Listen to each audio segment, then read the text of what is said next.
Welcome in. Woo! Here we are.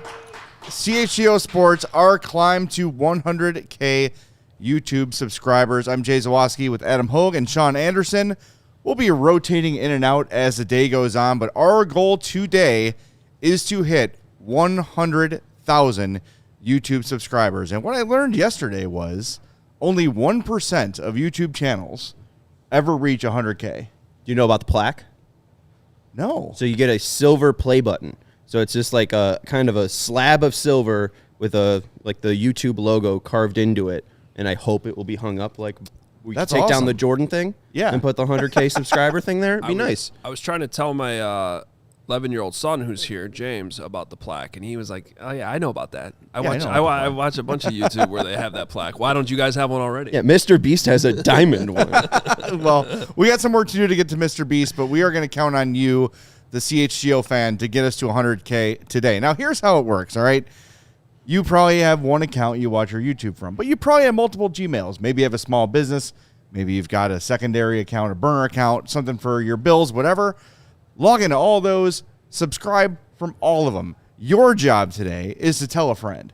Chances are, if you're a CHGO sports fan, you have a friend that also loves sports, Chicago sports specifically. Let them know about us. Make sure they subscribe as well. And we're going to incentivize you. And it's not just going to be the 100,000th person to subscribe wins a prize. No, everyone's eligible. So here's what you're going to do. You're going to go to allchgo.com/YouTube100K. That link is also in the description of this show. Sign up, enter your email. You must be a subscriber to enter, but one winner will get $100 in merch to our merch shop and a diehard membership for them or a friend. So make sure. Dang, we got the air horn crew here. Wow. Was that off We are Jake's ready to speaker? go. What the hell? So Jesus, let's go. Steven. Let's get Edward there. just had a heart attack. Who Well, did let's- that? What was that? Jake's Was got that a- from Jake? Yeah, he's he's got Oh, an Jake, entire- please don't do that ever again. Oh, that was awful. Yeah, I am too old and I felt- fat for that kind of thing to happen out of the blue. That was like the ancient body in me saw a predator 100 miles away, and I was like just starting to run. That Yeah. was terrifying. Yeah. Well, yeah, there was a slight palpitation. I think I'm right. So But- the merch thing though is cool. That is Mainly cool. because we just put out a ton of cool merch. There was and a I don't ton of mean new to stuff out. shill New Bear immediately. stuff all the time. A couple new Hawks designs came out. I'm sure we got socks designs in the works Sure. for I the just new got the number new one Hawks pick. one. I don't know what you got. What do you guys call the one that has like the big feather hawk thing? I call it the Hawk thing. The hawk thing. I got the hawk thing. I Yeah. wore it on Christmas actually. They are the two new Hawks designs are very cool. I love the new Bears designs that came out. I got the Iceman with the icy logo. That's a good one. Very cool. That as soon as I saw that, I ordered that hoodie. So if you're the winner, you're going to get $100 in store credit to store.allcitynetwork.com and also a diehard membership for you or a friend. So we got to get there right now. Steven has the latest numbers up there. It is 99,470. I just saw it switch.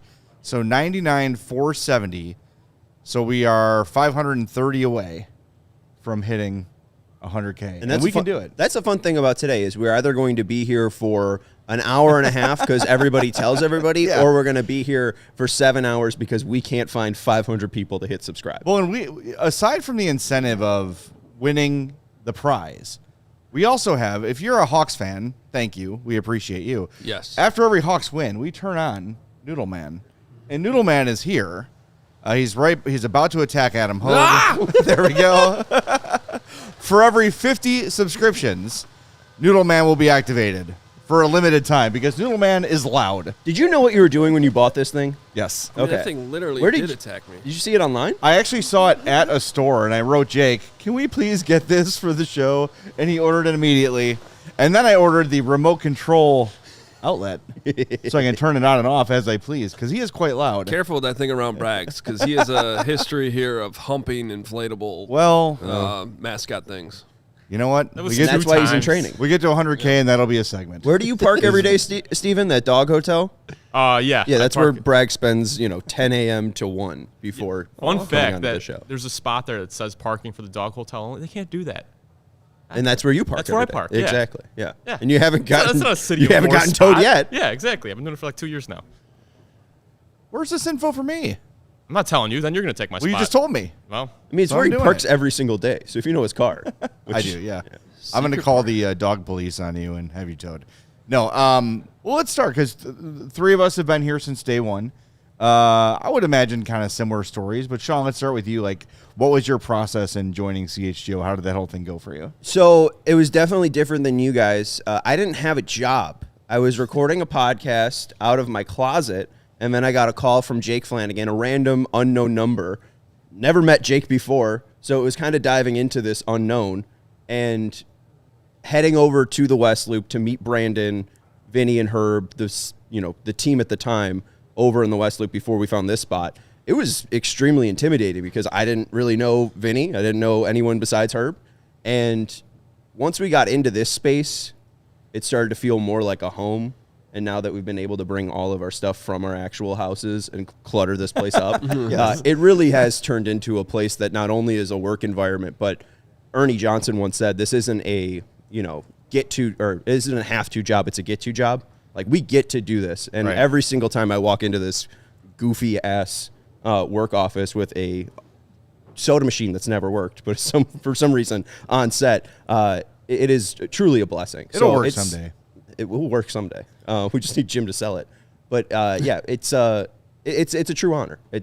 I'm so shocked that we're here at 100K. Not because I didn't believe in us, but there were so many reasons why this hasn't worked in the past. Right. I'm just so grateful to see it. Well, I think working out. so. Adam, I'm going to get you next, but something you said. I say this a lot. I can't call this my dream job because I never dreamed a job like this existed. Mm-hmm. That I would get to cover the Hawks and do my passion of podcasting, and that's just my career, and then that's all I have to do. I don't just do it on the side as a side hustle because I love it.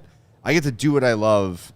There's always been jobs around the Blackhawks that I've wanted. Like, I wanted to be the pre- and post-game host on the radio, but all those would come with other responsibilities.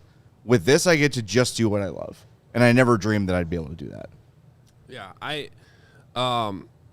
for me, obviously, I had a what probably would be more, what you would have thought would be more defined as the dream job, just based on how the jobs are in the media, being the Bears insider at NBC Sports Chicago.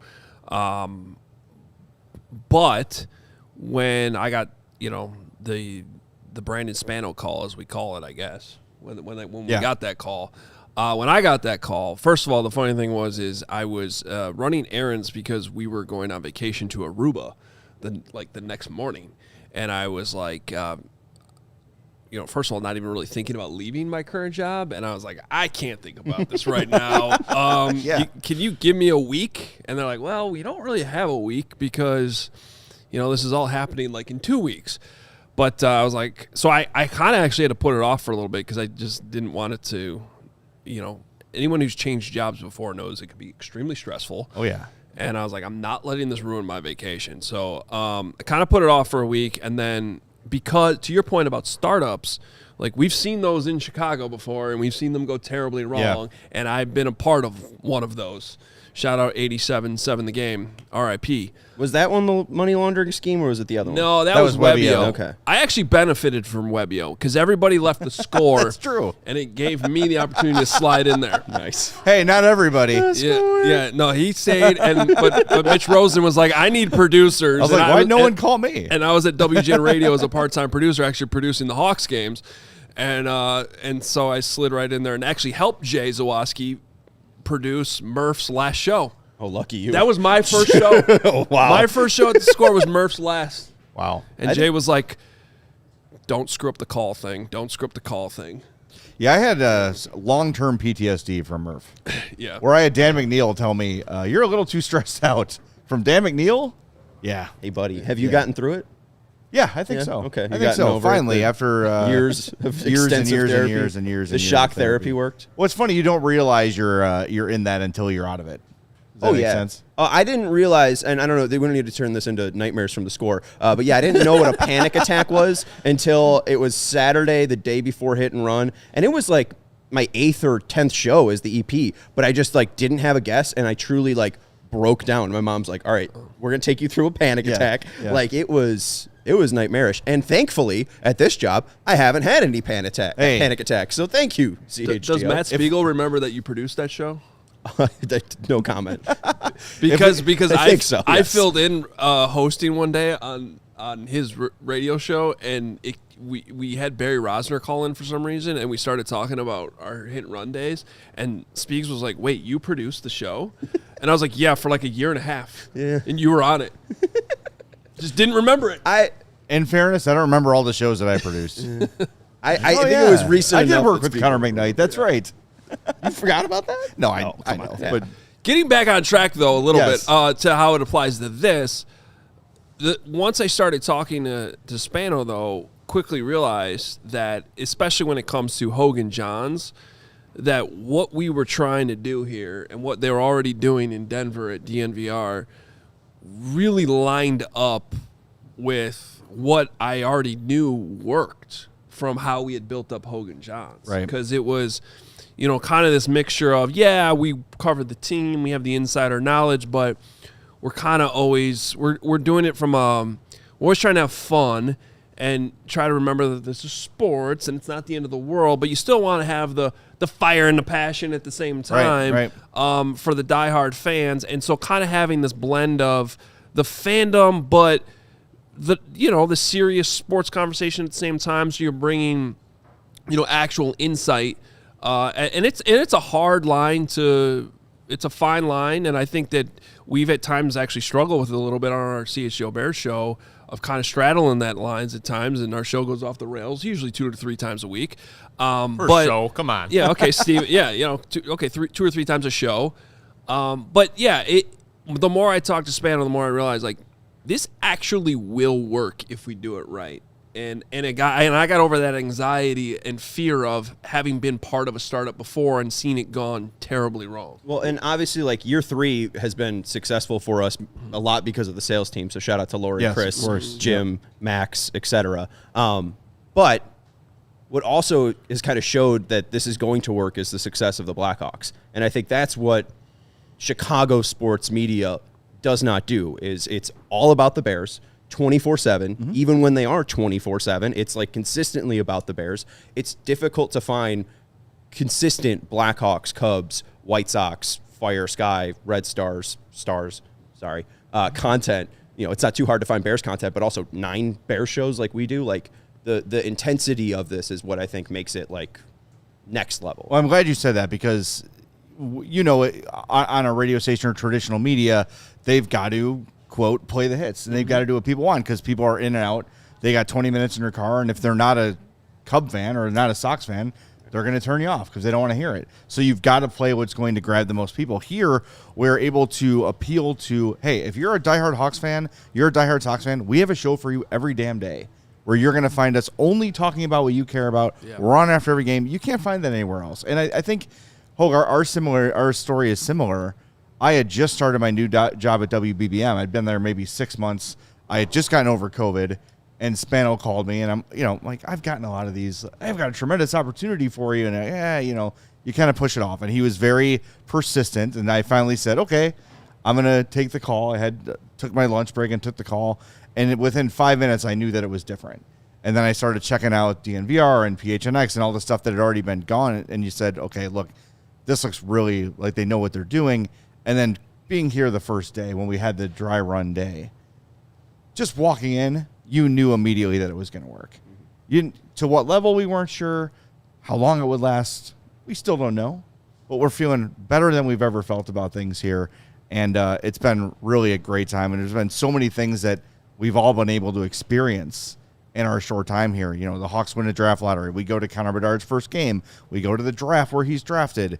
We've been to several drafts. It's just, these are things I never thought I'd have the opportunity to do that I get to do because of this. And we get to bring people coverage that they don't typically get. And I think they also appreciate, the CHGO fan appreciates that we are invested in them winning and losing too. And I think there can be a bit of a resistance from traditional media to say, oh, no, we're not fans. Yes, you are.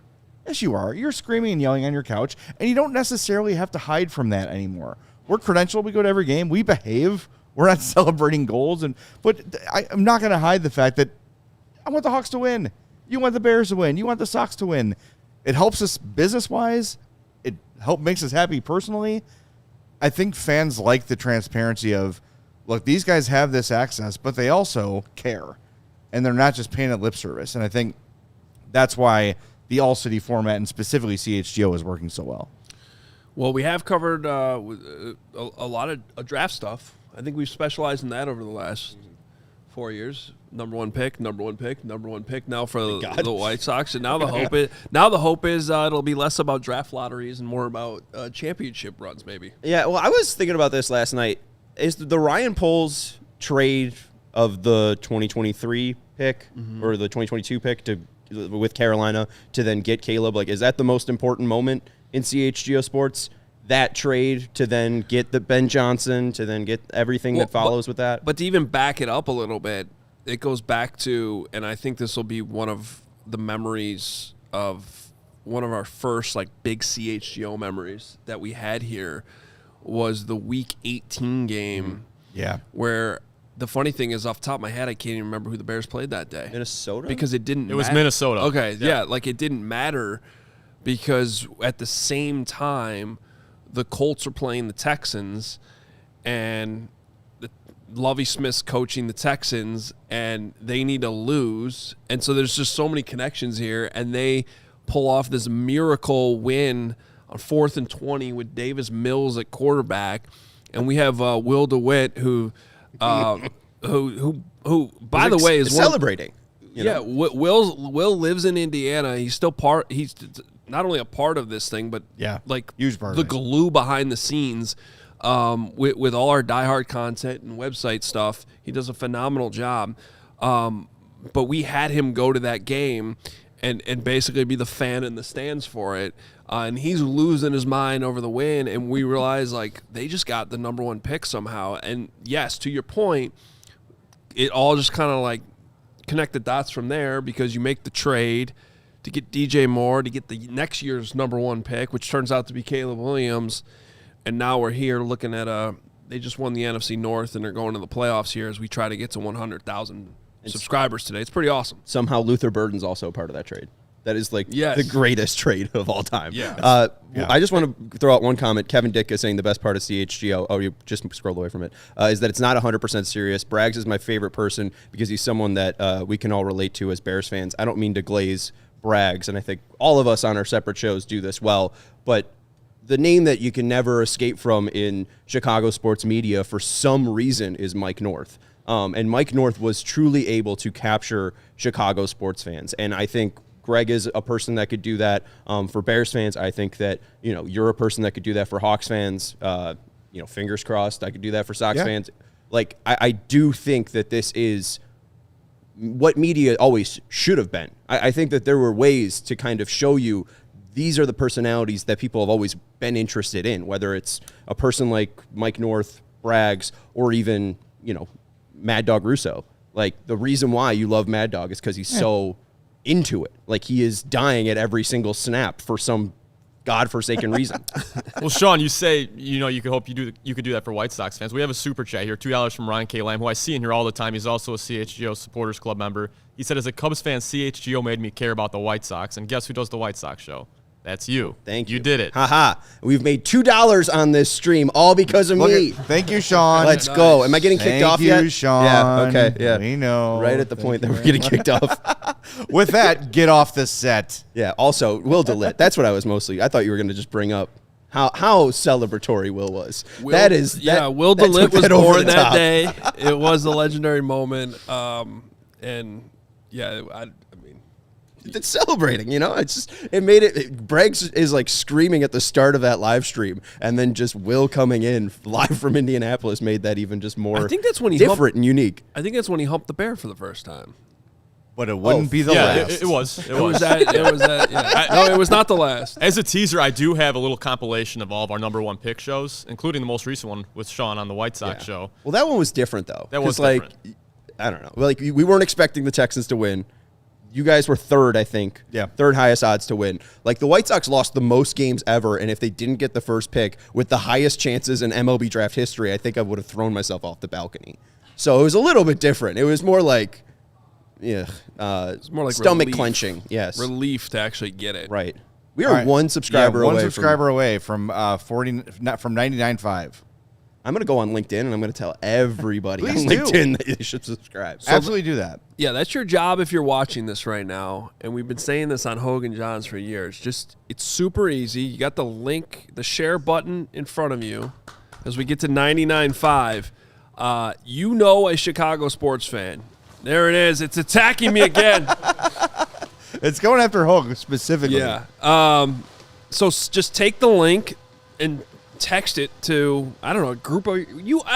If you're watching this right now, you have a text group of Your fans. fantasy team, Yes. your fantasy league, whatever it might be. A group chat you probably don't want to see the name of. That's true. Yeah. And just say, hey, hit subscribe on this. Yep.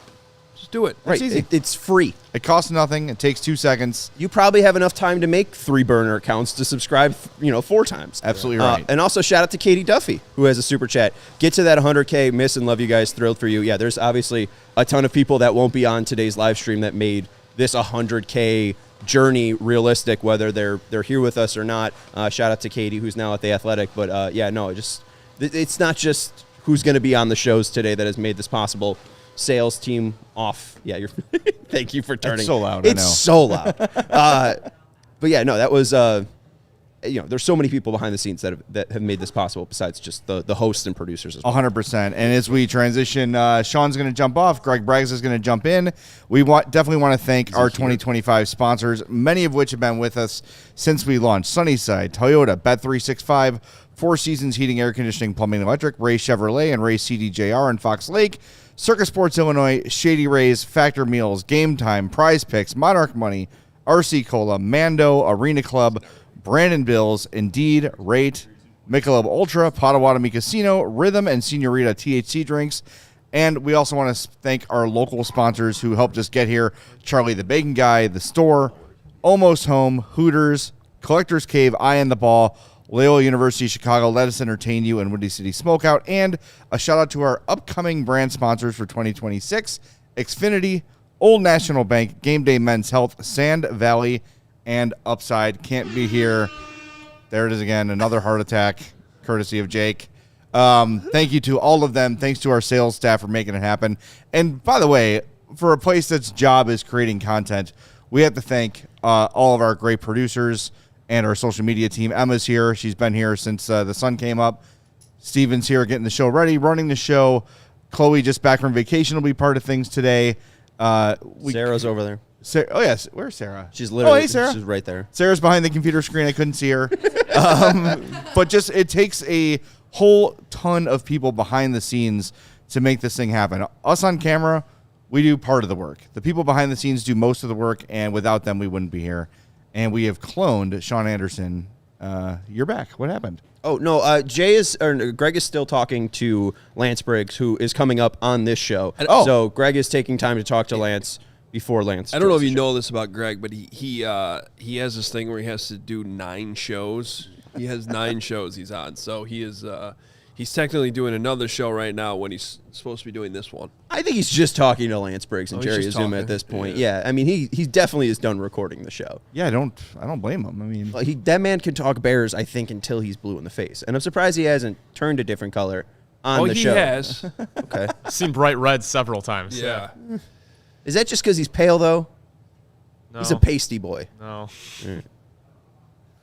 well, I definitely want to talk to Braggs about his journey here because you're right, doing all those podcasts, but like, who's the guy who always says 1,000 or 10,000 hours to become an expert? Somebody, is it Mitch Albom? Somebody like that. Oh, yeah. One of those people has that theory that to become a expert at something. Malcolm Gladwell. Malcolm Gladwell. Thank you. You need 10,000 hours doing it. And I think that's Greg what he's Braggs trying to has do? done that this week. Yeah, he did 10,000. Yeah. So, but yeah, Braggs has such a great story. We're going to let him share it too. But I want to talk about like this year, and this is something that we've all heard is like, oh, you guys like to spin things negatively, and losing is good. No. Talk about what the Bears season has meant for you guys and for CHGO. Yeah, it's that what you just brought up has been something I've been just like harping on for years, and it's just I think that's a way deeper discussion that goes into things that don't have anything to do with sports and just like a lack of trust in media. Sure. That You want to talk about that? probably started around 2016, but there's just like this assumption that clickbait and negative headlines and negative conversation brings better ratings and views, and it's like, no, it's actually the exact opposite of that. Now, are there some exceptions? Like, is the Matt Eberflus getting fired and us covering that one of our biggest shows ever? Yes. Yeah. Because that's a major sports story. It's just news. But on a day-to-day basis, taking away those, big negative moments individually, winning's better. Everybody's happier. Yeah. More people are interested. And we've obviously seen that this season. And the same thing happened with Hogan Jahns back in 2018. Like, I don't think, and it's kind of, we always joke around, like, it's kind of remarkable what that show's become because up until now, that was the only winning season that the Bears had that entire time that show existed. And so now here's the second winning season. But without 2018 to kind of push us, that was probably the season that pushed that show like really at a new level where it was more of a niche show that kind of like got on the Chicago sports radar. So that just goes to show you, like, no, winning's better. More people are interested.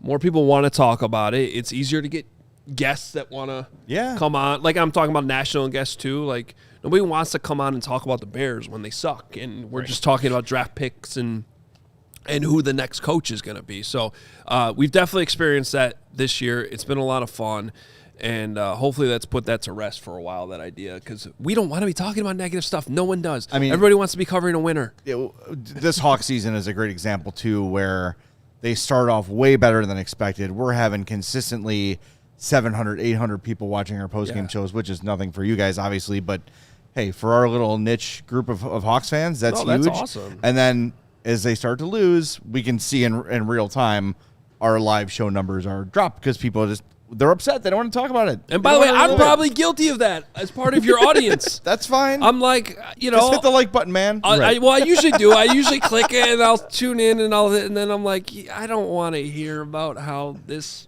was terrible and how they gave up 7 goals. Well, and I think we're just trying to have conversations on a daily basis. Like, we're just trying to fill the hour or 45 minutes. And, I'm never trying to sensationalize things, but there's sometimes I talk about a conversation or topic and I'll get upset about it. There's sometimes I'll talk about a topic and I'll be, thrilled about it. You talked about clickbait, though. It's like, Matt Eberflus is getting fired is just a big story. That's going to draw eyes. If my breakdown on Sean Burke's pitch arsenal would get 98,000 views, I'd love to. It might.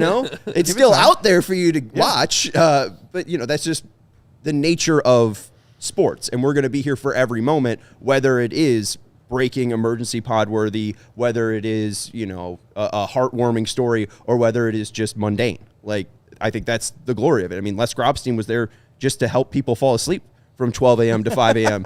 When he was on air. It wasn't even about, creating great sports content. It's more about having a companion in this sports journey. Well, and I think that's another thing that we do really well here is, and it's kind of what we were talking about earlier, where I think we feel more connected to the fan base than other outlets do. I think part of it is the visual portion of it is you can see us. You can interact with us in real time. We can see everything you're saying, good or bad. So, remember that. Right? Well, and it's not just, the 773 says. No, it's like, I know blank name. Yes. And I know blank name's avatar very, very well. There's also OJ's glove, who has the avatar of John Stamos, right? Like, it's very easy to create people that you can remember very 100%. Well in the chat. No, I mean, that's the part that, getting back to why I felt strongly that this would work, was building that connection with the audience. And this place, compared to anywhere I've worked, it does it like exponentially. the amount of FaceTime that we have with these people at tailgates, especially. And we kind of have the benefit of those on the Bears team because there's a tailgate. What do we do? 8 a year, maybe. Now we're going to be going 9 with the playoffs. Oh, more than that. Maybe more than that. So you actually, and then I mean there are diehards who you actually develop relationships with. Joe Henschel, one of our guys who lives in Indianapolis and was kind enough we were at the Combine to invite us to a Pacers game and watch warm-ups, and he's been going through some health issues this year and kind of keeping us updated on that, and you generally care and are worried about him, you know what I mean? And I've never experienced that anywhere else I've worked at. Jay, I'd probably and Sean, I'd say probably the remotes we would do at the Score. Yeah. When you're in front of an audience would be the closest thing to that. But kind of the consistency and the community you build within each one of these shows is one of the coolest things we do here that I think separates CHGO from, and really all city from all other outlets in the entire country. Yeah, absolutely. I mean, every CHGO host knows Gary, because Gary has harassed them at some point. Yeah. Sorry, we welcome him. There's so many people in the chat right now that I have met face to face, like Baloney Fonseca. We've had him in here before. Serotonin I see in here. Gary, obviously. Matthew Gregory. I met Corey him out has in been Arizona. here before. Yeah. Yeah, Corey was here. We got Braggs' mom. We've all met Braggs' mom. Shout out Barb. Emma's right there. Yeah. I mean, Barb is the best. Barb cooked us Thanksgiving last year. Thanksgiving dinner when the Bears played on Thanksgiving. And Matt Eberflus got fired. I like that there's 2 Barbs, too. There's also a Barb on the Cubs show that we think is like a 90-year-old woman that every time I'm producing asks, is Sarah producing? I have to say no, and then she gets terrified that something bad happened to Sarah. It's like, no, Sarah just has the day off. Yeah, she's just home. She's just home. There's also the ones we don't know that are committed to their bits that I enjoy. There is some guy that's been Matt Nagy in our chat and has committed to it every day since we've launched. Have no idea who it is, and it doesn't matter what we're talking about, but he'll make some funny comment about I don't run the ball. Talks about Dennis Allen's visor. He's like, that guy's got a good visor game. To be that committed to something that was 8 years ago. Any good player the Bears have, they should move him to tight end. Yeah, it's a great bit. He's been doing it for years. It's been awesome. Every day. And then there's Pizzatola, who just attacks Carm every day too. We actually know him now, though. He came to the draft party. Yeah, we have our share of regulars too. Our buddy Windy City Hockey, who I think was on this broadcast before we even began, lives in St. Louis, drives up for Hawks games probably about a dozen times a year. Always comes up to the press box to say hello. Is in every show, super chats all the time. We've got a bunch of those guys. Corey's in a lot of the Hawks shows too, and it's cool to get to meet and know these people over time. And Jonathan says in the chat, it's 100% community. Proud to be here from day one. And from kind of going back to our initial conversations with Brandon, that was always the big thing, was we are building a community here, a community of fans, a community of Chicago sports fans. We want them to feel like they're part of it. And our Discord channels are crazy. I jump in there every now and again, to chat with people, do a Q&A or just hang out a little bit. And it's so hard. I'll go off for an hour and log into the Hawks chat. It's 500 messages since you last logged in. My God. So there's a whole other side community happening in the Discord. And if you want access to that, you got to become a diehard. And if you've not done that, you can do so right now. allchgo.com/join. But today we are really trying to get to, we are going to get to 100,000 YouTube subscribers. We are at 99,517 right now. So make sure, if you're watching us now, you're subscribed. And I'm sure you've already done that. So after that, enter to win the $100 merch gift card and the diehard membership for you or a friend. Go to allchgo.com/YouTube100K. Fill out that form and you will be entered to win. So you do have to be a subscriber to our YouTube page to enter. So make sure you're subscribed, then fill out that form, and you'll be in the drawing to win that $100 merch gift card and a diehard membership for you or a friend. It's just so many ways to participate here, so many ways to get involved with subscribing and liking. Those are free things that you can do to help us out. Steven, should we go through some super chats? I know we have a few. Yeah, let's go. got Bear Down. He sends us $5 just now. He says, Bear Down from St. Louis and go Cardinals. I'm fine with it. They can go somewhere. Yeah, I'm not against it. Two of the three of us I don't have any problem with the I'm Cardinals. fine no with it problem too, with actually. I'm cool So with if it. anything, Jay, you're You the said one go that- Bears. I have a massive issue. Said with go Cardinals. Bears. Yeah. Go going- Arizona Cardinals. I agree. Thanks, No. Bear Down. No, the noted Bears rivals from the 1940s. The Southside Bears. Yeah, come on. Yeah. Do you know that Johnny Venerable, who does our Cardinal show for PHNX, is a Cardinals fan because his family's originally from Illinois? No, really. That's a true story. You went to the same college I did. We were in the Yeah. same TV program. Like his Birds. it tracks. Championship this week. Cardinal fans. Yes, he's like a true Chicago Cardinal. But he obviously lives in Arizona now and That's covers the Cardinals. So but I just find that I love telling that story because it's just like it's crazy to me. Well, the Cardinals were the White Sox. Yeah. They were the Southside team, and my Uncle Tim to this day is a Cardinals fan. Yeah, the And he Cardinals. has Chicago Cardinals merch because he is think about this. That's so crazy. You know that if when the Sox move to Florida someday, there will be a Wait, percentage. whoa. Hold on. Nashville. Chill. There will be a percentage No, of both of fans you, stop. that will not cheer for the He Cubs. owns half of Winnetka. It's Let's fine. chill. But You you know know, what I'm saying. I am off that now that the a rich guy actually owns the team. If now. they're moving anywhere, they're moving to Winnetka, which Okay. is, not northern Indiana. But point being that if the Sox were to cease to exist somehow, and God forbid that ever happens, there would be a percentage of Chicago fans that would refuse to root for the Cubs. A big, and it would over time it would end. I would probably just stop watching baseball. Yeah, I have given that a lot of thought actually because I actually made a bold prediction at one point on the show before the Ishbias bought into the White Sox, or before we knew they were already secretly bought into the White Sox, that they would move to Nashville in the next 10 years, and which now I don't believe anymore. And I was thinking about that. I was like, what would I do? Because I don't think I could just become a Cubs fan. I think it'd be more likely I would just start rooting for the Brewers or just stop watching baseball together. Sad. Which is sad. So now I don't have to think about that because that's not happening. Right. It's not. I mean, Matt Ishbia just posted on LinkedIn, and the first photo, it was like of a holiday party. The first photo, it has an employee very front and center in a White Sox hat. So I was very excited to see that. So not only is Justin in, but Matt's in. And someone brought up, something in the chat, and it's just to go back to the community point. Like, you may not like all of us. Just statistically, there's 30 people here. You're likely not going to like every single person. But the reason we are doing this is because if a big moment happens in Chicago, we will be here. Love us or hate us, whether all of us can jump on or not, whether it's a vacation or something, we will be here to cover whatever happens in Chicago sports, whether it's finally a Bears playoff appearance, right? I think we only had 3 playoff teams since 2022. Yeah. Might be 4. The Sky did it in 2022. I think they did it again in 2023. The Stars did it, and then the Bears. We actually And the and Cubs then this year. Yeah, so, and the Cubs this year. And we all forget the Bulls actually did make the playoffs that first year. Okay.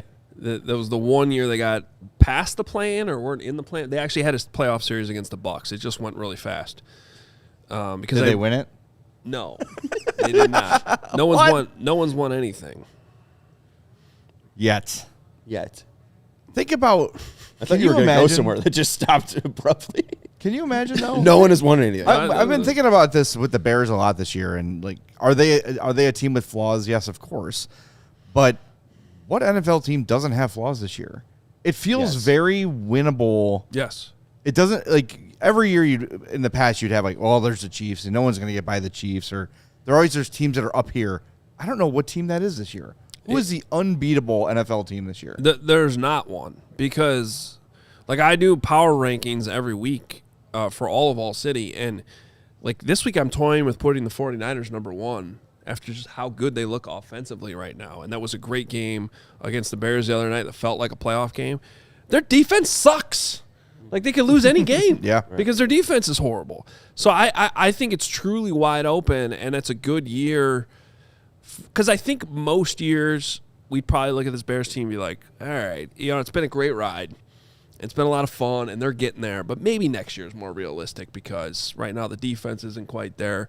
But I don't think you could rule them out in any game. Like, there'd be underdogs in a lot of the matchups, maybe most of the matchups.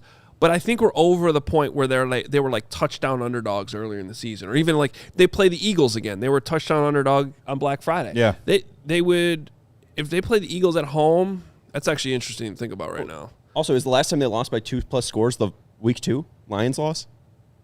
Like, Yes. I mean, they've been every game's been close. Every game's been close. The Ravens game they technically lost by double digits, but it was still a game you look back at and they could have won if they had started faster.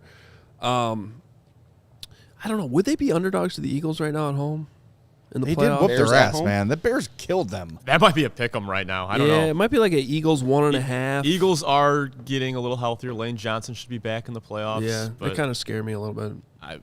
I know the Bears mopped the floor with the Eagles, but that's still not a team I want to face. But the point is they could beat them. They could beat any of these teams. They could beat any of the teams. It'd be really fun, by the way, for our company if it's Broncos Bears in the Super Bowl. Yeah, and Eagles Bears in the NFC in the Championship. If that's possible. Yes, that's possible too. Yeah, Yes. take that, Chicago Cardinals. Yeah. The thing too, I was going back to yours and Braggs' discussion from CHGO Bears on Sunday, where Braggs is saying it's already been a successful season, and you're saying, if you lose to Detroit and Green Bay, that's going to leave a salty taste in your mouth. Feel free to correct me if I'm wrong. Yeah. I hear where Braggs is coming from, but that Dan Campbell quote does stick out to where if you do have the window, and the window right now with Caleb for your ideal window to win a Super Bowl is that rookie contract, you're on year 1 of 4 to win a Super Bowl. So, while it's not the expectation, you are on that doorstep. And I think you're right, Jay. There isn't a team that I think is a clear-cut favorite. So if you do just have everything go right, or if you are playing, a beat-up Packer in the first week of the playoffs and not the Seahawks or 49ers, that's luck in its own right. And then if they have to beat up each other to then play the next week and you're a little bit healthier because you played, an easier team in Green Bay, the board can just fall right for the Bears. Not even them being the best team. It could just be, they get the right matchups. All right, I'm going to give you guys a break. I'm going to bring in Patrick Norton and Mark Carman here in a moment. So thanks for doing this. Hogue, I know you're coming back at noon. I am. I So just we would will like talk to you then. quickly point out, because this was a thing on Black Friday, that Pat took about 4 hours to decorate that tree. He just took the entire tree down from the point that this show started. So, and the other tree on the other side. So, apparently a lot easier to undecorate than decorate. He came over here drenched in. I couldn't tell if he just threw water all over his face or he was sweating. He was sweating. He was in a mad dash. Was Elf an autobiographical film about your life? Was Elf an autobiographical film about your life? He loves Christmas. He All saved right. my Christmas. Patrick's coming on. We are at 99,254. Sorry, 524. There's my dyslexia sneaking in. Let's get to 100K. When we get to 99550, we will turn on Noodleman. And we do have a special guest calling in. Is he so that special? before we bring him on, want to remind you what you can win here on CHGO Sports. $100 merch gift card to store.allcitynetwork.com and a diehard membership for you or a friend. Enter at allchgo.com/YouTube 100K or hit the link in the show's description. You do have to be a YouTube subscriber to enter, but just enter your email at that link and you'll be entered. Let's get to 100K. Tell a friend, tell your family, hit the subscribe from all your Gmail and Gmail adjacent accounts. Let's get to 100K here. All right, Greg Braggs is here. We're matching. Patrick Norton's here. I actually don't want to be on set with Braggs because we are matching. You guys look good. And- I can't see. Where like twins. You guys look good. I'm Thanks for mad at being here. Patrick because he's giving me all these playoff scenarios, and then I'm tweeting out the information, and then it ends up being wrong.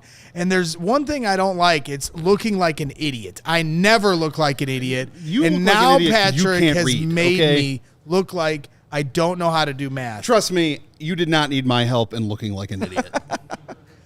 Well, we're going to bring in someone that's not an idiot. Luke Stuckmeyer is Luke standing by. Stuckmeyer. And Luke, I've not been keeping up. I've not been keeping up with your health situation, but are you okay? Oh, man. Let me tell you how this went down. First of all, daycare is the devil. And we got a note from the daycare saying, oh, sickness is going around the daycare, yada, yada. This is before Christmas. Kickoff is happening of Bears-Packers. And I look over at my son, and he's pale. I feel his forehead. He's burning up. Check his temperature, 103.9. Oh, boy. Okay, so we run over to pediatric urgent care. I'm just going to tell you, it's been downhill from there. We had a whole family of the flu through Christmas every day. Now we all have sinus infections and ear infections from the flu. Still haven't kicked the flu. And, yeah, it's been a happy holidays at the Stuckmeyer house. This is by probably 2-3 minutes is the longest I can go without coughing.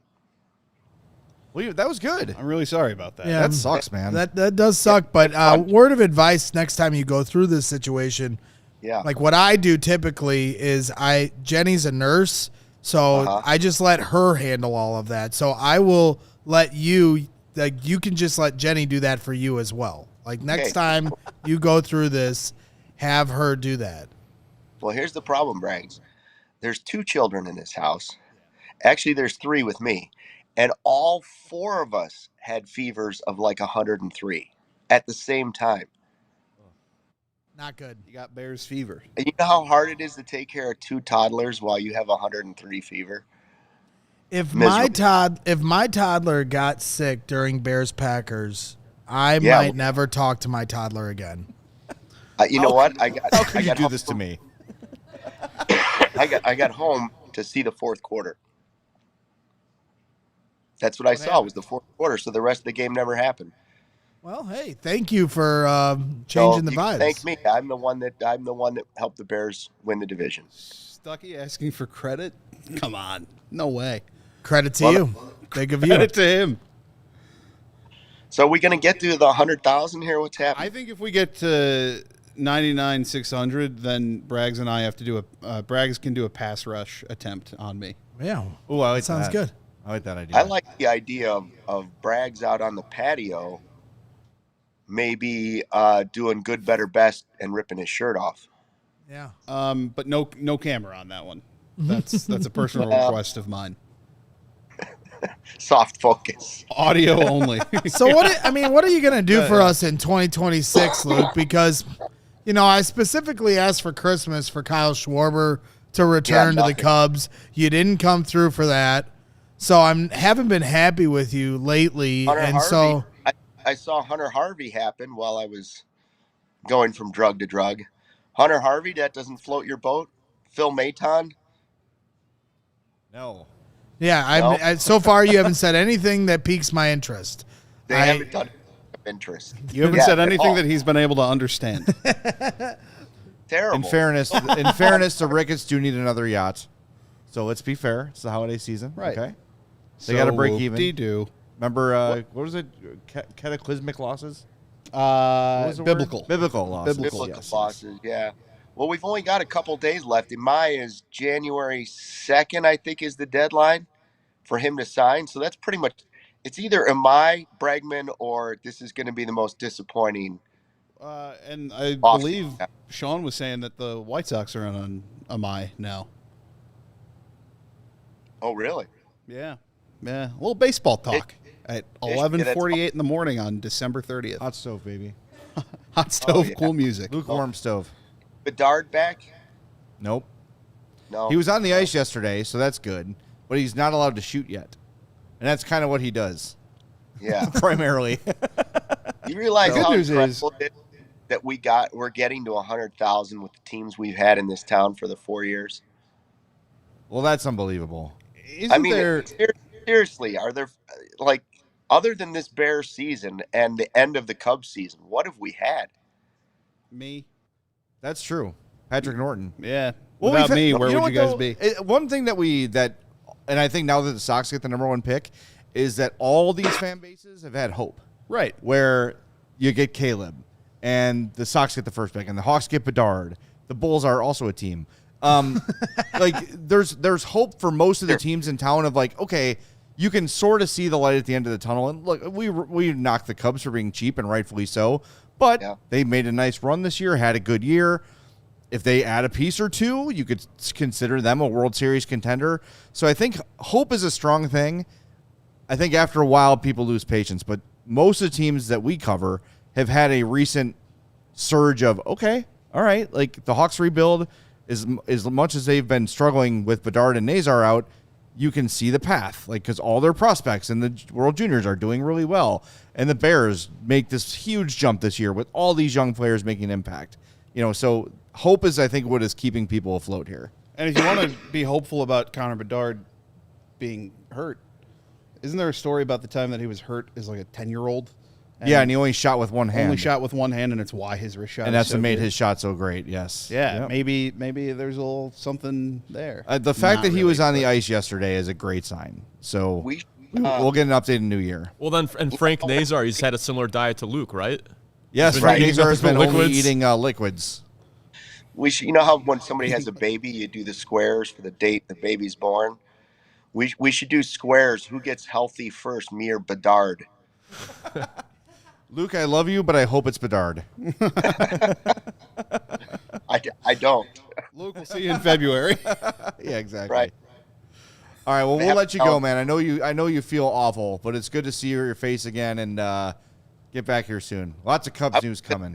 And when I heard Braggs was taking his shirt off, I thought, well, I better Just- log on. These are just my calm final down. moments. I better see the nipples.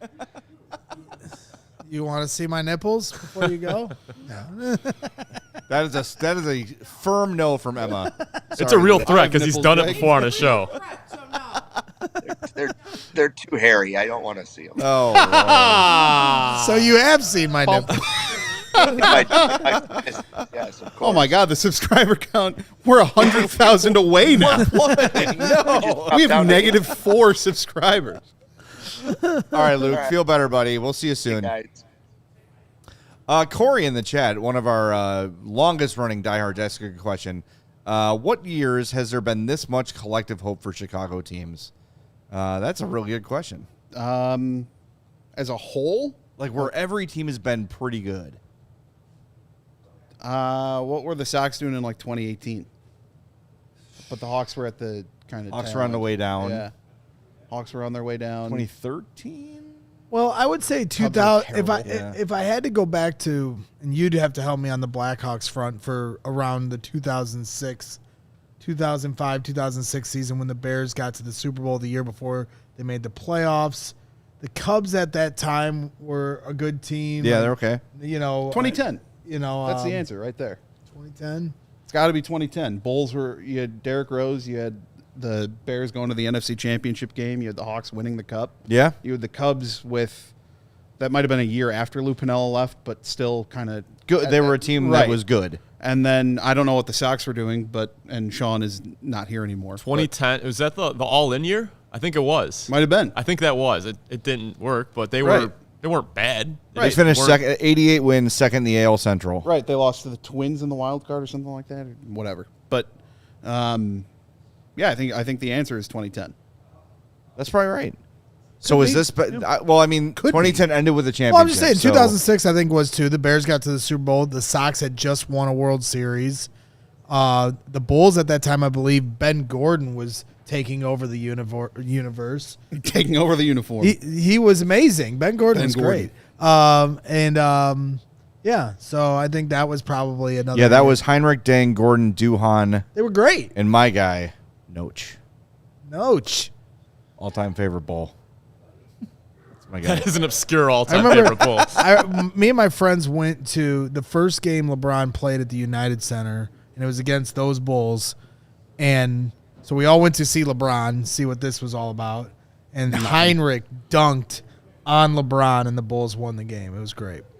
2010 Cubs were not good. Yeah, that's fine. I was thinking more 2009 anyway with that team. Yeah, but I don't think there's ever been a time where they've all been Yeah, good. they're not all good right now. The Bulls are awful. But Corey's question too was not so much good, but hope was the theme of it.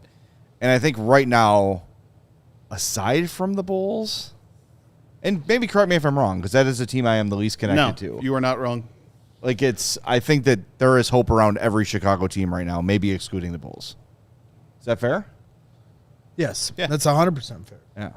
Yeah. And we were just talking about it last segment with Hogan Sean about this opportunity the Bears have, where there's no like supreme best team, like the Super Bowl goes through like it's been the last few years, the Chiefs or the Eagles, right? And the Eagles they're there, but they don't feel the same. Yep. This is a huge opportunity for the Bears. It really is. And, it's been such a weird year. I mean, last night was another example of that. The Falcons beating the Rams. Every week there's this game like where you're like, oh, well, this will definitely happen. And it goes the complete opposite way. And if you look at the 1 seed of the AFC with the Broncos, I think they've kind of, with DNVR, they've embodied this in that regard, a team that gets no respect, and yet they just keep winning. The Bears, same thing, got no respect all year. They just keep winning. The Jacksonville Jaguars, they've won 11 games or so, maybe even more than that at this point. Who would have thought that going into the year? So this is in the theme of Stranger Things, the NFL season has been the upside down. Absolutely. It'd be cool though do you think we're seeing a shift in power where some of the teams that have been on the bottom are the Jags for real? We think the Bears are for real. This is the first postseason since like 1999 that Peyton Manning, Tom Brady, or Patrick Mahomes aren't in it. Yeah. So, in that regard, yes, like you're seeing a lot of new names.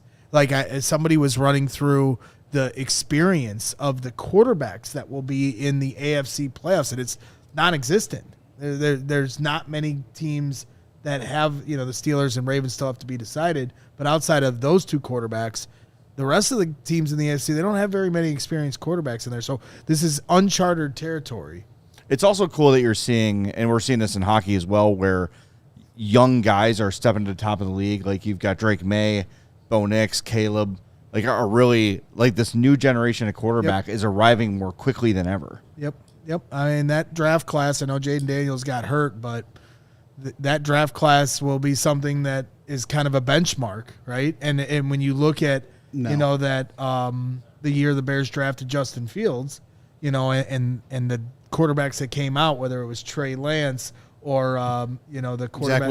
Zach Wilson. I was so convinced Trey Lance was going to be great. Yeah. Wrong. Trey Lance, Zach Wilson, Mac Jones, Justin Fields, they all had big hype, and the bottom fell out on all of them. Are we sure that Bo Nix is good? No. Well, it doesn't matter if he's good. It does.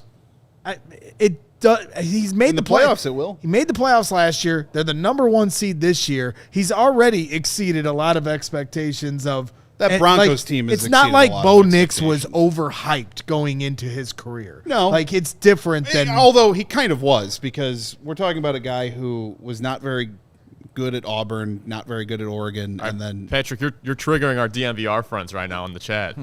I know. You got D-line in here. I know. That's why I'm here. Yeah, no, I think he's very good. Honestly, I think he's underappreciated for as much in Chicago as Caleb Williams is picked on for every little thing he does. Every little thing. And the Broncos and Bears mirror each other in a lot of ways, from a team that always finds a way to win at the end, a quarterback that gets no respect. Obviously, the Broncos have a much better. Rodney Dangerfield has entered the chat. It is they are the. No, I said that if the Broncos and Bears play in the Super Bowl, it will be the Rodney Dangerfield Super Bowl. I said that Bowl 2 weeks ago. So like I absolutely am with the guys over at DNVR. I think Bo Nix is a fantastic quarterback, and what we've learned here in Chicago is coaching is key, and having Sean Payton there. Maybe that doesn't happen if Sean Payton isn't teaching him, but I mean, look at how he's played this year. He's coaching been fantastic. I'm just carrying the torch for Hogue, who has consistently rated the Broncos, I don't think higher than 3. I wish everyone could see our All-City chat. Whenever he does his power rankings, everyone from DNVR comes after him. Oh, you're going to disrespect us again? It's been the funniest bit in there, and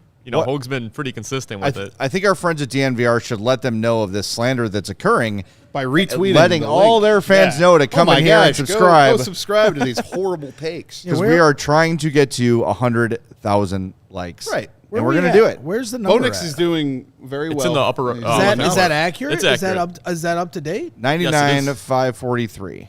There we go. And we are going to welcome in a guest right now. Sarah, I see Eric Weedham in the chat. He better be subscribed. No, I'm kidding. Of course he's subscribed. He's. Look who it is. Yeah, enough Broncos conversation. Look who it is. Yeah. Let's get to the team that matters. Let's see what Lance Briggs thinks about Bo Nix. Lance Briggs is with us, Bears legend. Bo Nix matters not anymore. The Bears are in the playoffs. Okay, it's been a very long time. That's a good point. It's the only orange and blue that I care about. Okay. We were just having a conversation before you jumped on, Lance, about the difference that coaching makes in the league. And earlier in the show, Lovie Smith's name came up. And I know when Lovie was here, a lot of people were kind of half and half sold on him. But you guys that played for him loved him. What kind of a difference does a coach you believe in make? Well, the coach that you believe in makes. I mean, when you buy in and everybody buys in, you can see the difference. And I think when Lovie was our coach and we had those teams, the Bears were competitive every year. One reason or another, we ended up not making, the playoffs on some of those years. But, a lot of those years, we were fighting for that playoff spot, or we had the playoffs and ended up losing it somehow, some way, or we ended up in the playoffs or in the Super Bowl. But one thing that was consistent was we were contending each year, So there was hope in the city of Chicago that the Bears could do something. Let me ask you this, Briggs. I told you off the air my favorite moment of your career, and now that the Bears are getting back to the playoffs and have this opportunity, I'll reveal this to everyone in the chat. My favorite moment of Lance's career was in the playoffs against the Seahawks in the divisional round. They are getting to the end. It's overtime, and they need a stop. They need a stop on the Seahawks. It's 4th down, and you shoot the gap. Like, you tackle the ball carrier before he even gets the ball. Sets up for Robbie Gould to hit the game-winning field goal, but many forget the tackle you made on 4th down. I mean, this was something you were famous for, Lance, of shooting the gap, jumping that snap right at the line of scrimmage. How much do you remember that play and what your mindset was pre-snap and how you kind of recognized the moment in front of you? I mean, I remember the play. I remember it like it was yesterday, and I knew the situation. So we knew that they had to run the ball. We had a pinch alignment from our D tackles, so we had both of our D tackles in the A gap. So for me, and at that time, I was because of our we were in an underfront. I was the middle linebacker, and Brian was the outside backer. And I knew that it was either going to go to the left or to the right. And if it was, I needed to stay as tight as I can to my D tackle into the B gap, because I have each B gap no matter which way he goes. So I know that it's fourth and short. It's and I know that they were going to run the ball. So it was one of those plays where and if you watch it, Urlacher absolutely destroys the fullback on that play. He destroys the fullback. I don't think, even if I didn't hit Sean Alexander on that play, I still doubt that he was going to make that first down. But the energy from that play, that game, throughout that game was a lot of fun. The crowd was electric. It was one of the loudest that I've heard Chicago.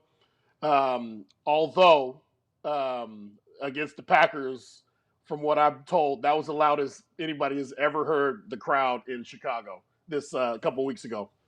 Was pretty loud. Well, I was screaming here at the CHGO Sports Studios. Yeah, but that's what you do best, buddy. That's what he brings to the table. Lance, I think my favorite play of yours, and this isn't meant to just be the gas up Lance Briggs power hour. Yeah, absolutely it is. But I think my favorite play of yours is the one against Romo and the Cowboys in Dallas. That one that like slipped into your arms and then you took it back. Absolutely. That's one of my favorite Bears memories of all time, I think. That was a great gift from Henry Melton. Right. Henry Melton getting his hands on Romo, and Romo still trying to not take the sack, throwing it up and going 75 yards. That was fun because that was part of history for me and Peanut, and us both turning interceptions into touchdowns on 2 consecutive weeks. The career and playing next to guys like Charles Peanut Tillman and Urlacher and just so many guys. It was It was a lot of fun, guys. What do you got in your hand there? Yeah, our GM Jake Flanagan just gave us a portrait of Lovie Smith in honor of the last time the Bears won a playoff game. Be careful with that. Was with Lovie. Swinging it around. Be careful with that. Good Lord. Hey, this wasn't a joke. Knock it off, Braggs. I hold this in my hand. So we're bringing the good luck charm. We're bringing the good luck charm to the Steven, set. keep yelling at Braggs, please. We have the Briggs jersey, we have the Azuma jersey, and now we have the Lovey portrait. So thank you, Jake, for the contribution. Thank you, Jake. Thank you, Jake. Thanks, Jake. Did you paint that? Jake, Nice job. Jake actually He painted just whipped that. it up during the break. Yeah. Good I keep stuff. laughing because There's I know a- that Steven hates my laugh. Is that a I do a tattoo great on Patrick Lovey's laugh. face? There's a lot of blue and orange on his face. Yeah, He was doing face paint put that the- day. they put Yeah, the he was really pumped for that Jake, game. Jake painted Lovey Smith with the Tyson tattoo. All right, we've hit a milestone. We've got 99, 550. 55 for Lance Briggs. Perfect. That means we activate the Blackhawks Noodle Man for a few minutes. Is it a text message? Oh, There you go. God. Every 50 subs, Noodle Man gets activated. So keep terrifying. it going. Let your friends know. And if you've not signed up to win the $100 merch credit and diehard membership, do so. allchgo.com/YouTube100K. You must be a subscriber to win, but enter, subscribe, and please send a link to your friends to become a subscriber. What'd you say? I can't hear you. Yeah, I know. He's very loud. It's kind of demonic. It's not really that loud. I don't think you it know what comes that through means. that loud on the show. Steven would know that better, but I think Oh it's yeah, all you right. hear it. Yeah, do you hear it? definitely All hear right. it. All right. Yeah.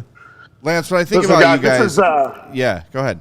This is a big day, for CHGO, and I'm one of the newer members, man. But I just want to say it's been an honor, being on with you guys. I've had a lot of fun with you, Braggs, and getting to know everybody in the studio. This, I know this, like I said, this is a big day for everybody, man. So congratulations to CHGO and everybody that's involved. Thanks, Lance. Thank We you, appreciate you Lance. taking the time, man. Thank you. Oh yeah. All right, that is Bears legend Lance Briggs, good old number 55. Well, what Lance all? Briggs? What I always say about Lance, and because people always like, what is it like to be around Lance? Like he's a diehard Bears fan, and you get to be with one of the best to ever put on the jersey and hang out with him. I'm like, you try not to sound like spoiled or pretentious by the like, it's nothing, but like it's a testament to Lance. Like he makes you feel like so like you're invited. Like it's not. He disarms you to where he's not walking around here like he's the big dog or anything. He's just another one of the guys, one of the girls here at the studio, and that's been just such a pleasure to be around him.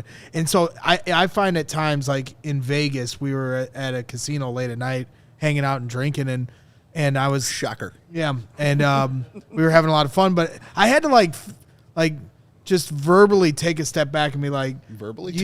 tell myself like, dude, you are hanging out with Lance. If you'd have told me 20 years ago that I'd be on a trip covering the Bears, hanging out with Lance Briggs, that's where you try to like remind yourself of what we do and how special it is. But he makes it, easy in that way. Well, I think we were talking about you before you were on the show too, and like the work you've put in to get here too. Personally, like it's super commendable. You're every time I turn on Twitter, like Greg Braggs is live. I'm like, Jesus, go to bed. But you're like from where you've come, from where you started to where you are now is insane, and you have done.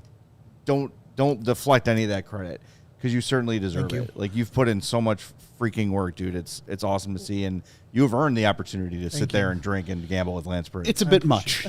Yeah.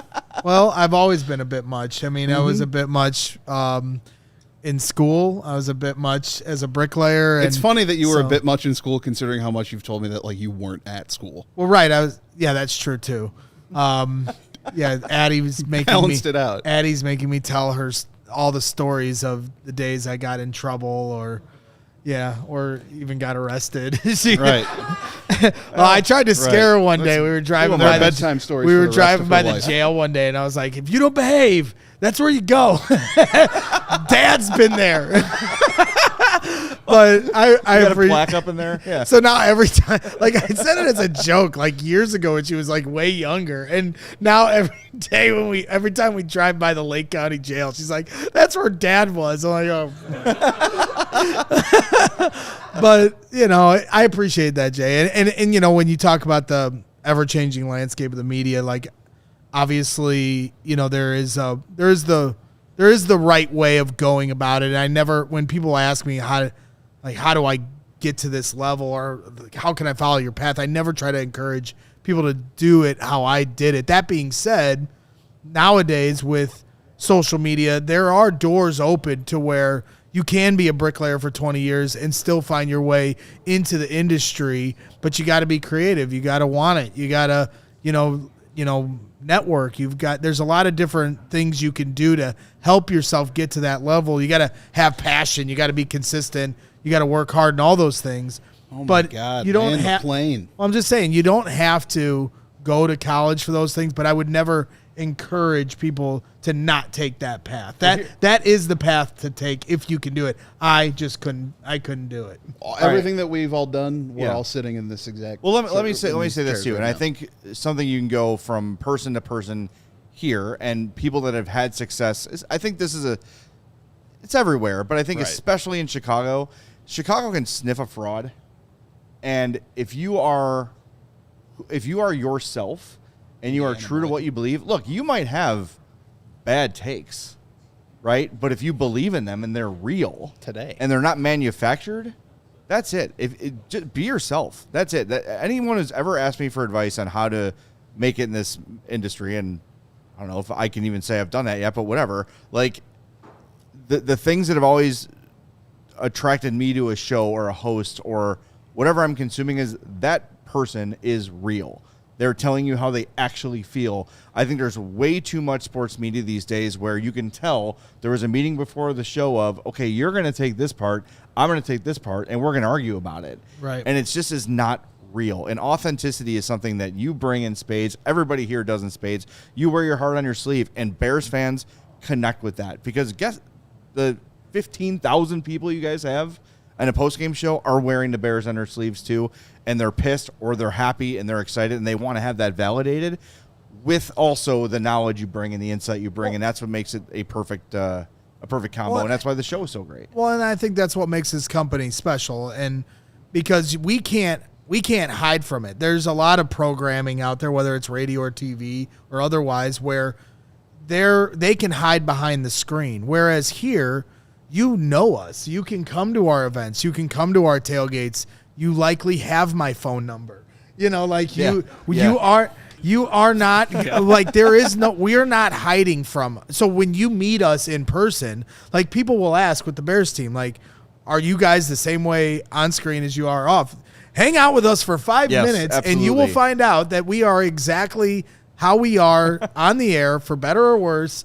In person, good, just better, as much. best or worse. Good, better, best, worse, whatever you want to say. But it is authentic. And so I think that the fans, you see Crystal here in the chat who's been with us from day one, and Corey and everybody else, I think those people understand it. And the more we meet people out on the street, at the tailgates, in the bleachers for Friday 120, at the events for Blackhawks, Bulls, and otherwise, that's where I think the true power of what we do here lies, because I want to make personal connections with as many people that take in what we do, because that's how much we appreciate, how much you've helped build this community and help our company succeed. Because it's not easy. We're in a tough industry. This is Chicago sports media, and trying to build this from the ground up against, institutions of the Sun-Times and the Tribune and 670 and ESPN. Like, we need you guys in more ways than you can ever understand. And so you people have changed my life in a way that I'll never be able to repay. You have set up my daughter in a way that I'll never be able to repay. And so I mean that for everybody watching this. This is we're all a part of this, and I can't thank you guys enough. And obviously everyone here that works here it's in the same boat. I can't thank you guys enough for embracing me and Jake, and Kevin Kadick and everybody, Brandon Spano, giving me an opportunity to have this, because I won't ever take it for granted. No, it's an incredible opportunity we have, and I think that I do think it, and not just you, but I think, Bryce, you are especially a like, what is CHGO all about? It's kind of like spotlight on you, like, right? Because you know what you're talking about, you do the work, you're plugged in, you have relationships with players, but also you give a shit about the team. Yes, very much so. And you're not, and there's no reason to run away from that. There's no reason to hide from it.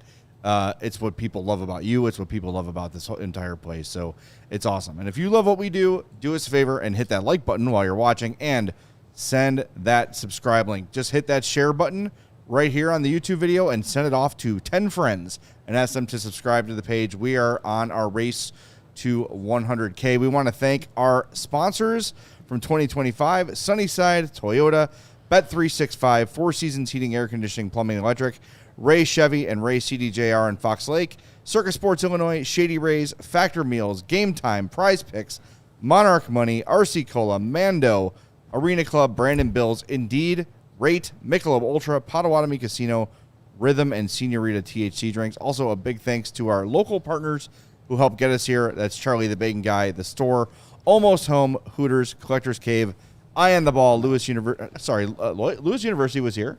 Loyola University Chicago, Let Us Entertain You, and Windy City Smokeout. And we've got some new partners on board for 2026. Xfinity, Old National Bank, Game Day Men's Health, Sand Valley, and Upside. Am I stepping out? Is this my break? Well, let's talk to Mario. We just got here from the Hawks Morning Sick Skate. of talking to you. I know, Jeez. Seriously. Oh, look, it's Mario. I haven't seen him in 5 minutes. I just also really want to point out with the both of you guys here. Jay, you made a comment a few minutes ago saying, like, I don't even know if, like, I've made it, and, talking Do not about yourself. compliment And me. Don't do it. Too bad, because someone's got to do it, and I was going to wait until Carm was on here, because then you couldn't stop me if you stepped away. But you guys have had the Blackhawks chairman on. You've had the Blackhawks president on. The day after he was introduced as head coach, you had Jeff Blashill on as well.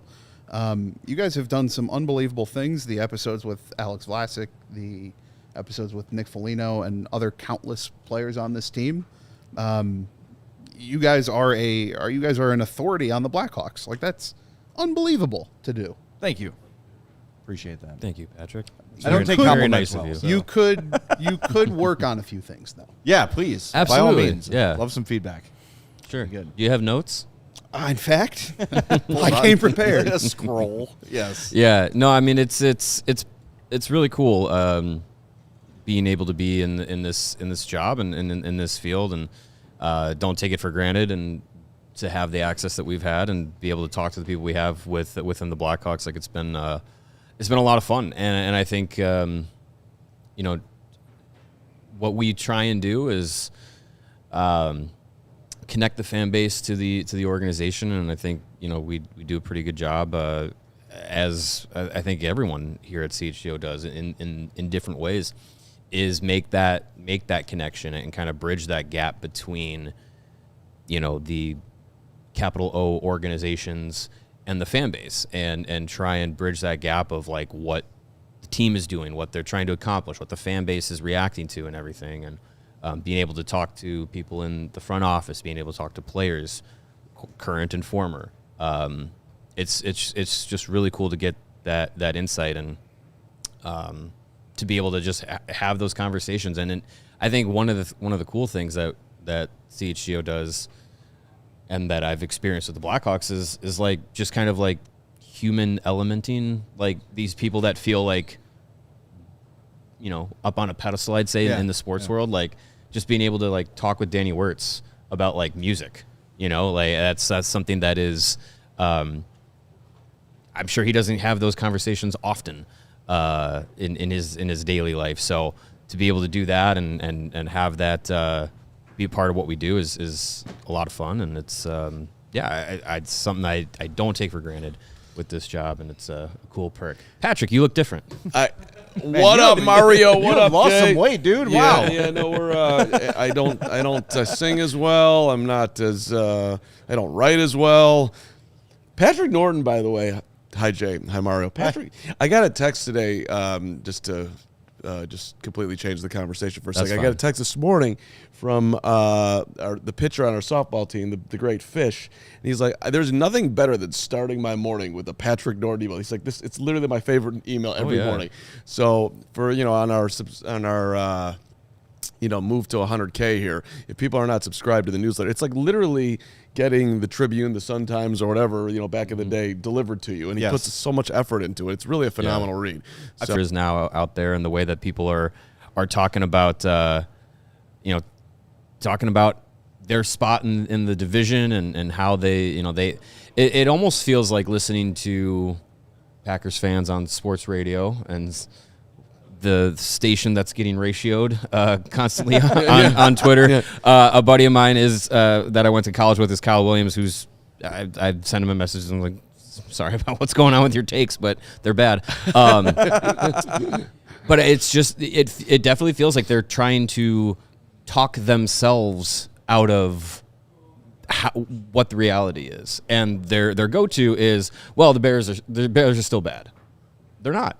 They're not. It's undeniable now that the Bears have caught them within the division, and NFL's year over year, and things can change quickly. But I think with how things have changed from last year to this year, you see it with the Bears, and you see how they've competed and the culture change. It's having an impact around the league. So, how long do you think this extended run will go? Are we at a 3-year, a 5-year, a decade for the Bears? For the Bears, is it a decade? You've got when you have a franchise quarterback, it goes as long as that guy's on your team.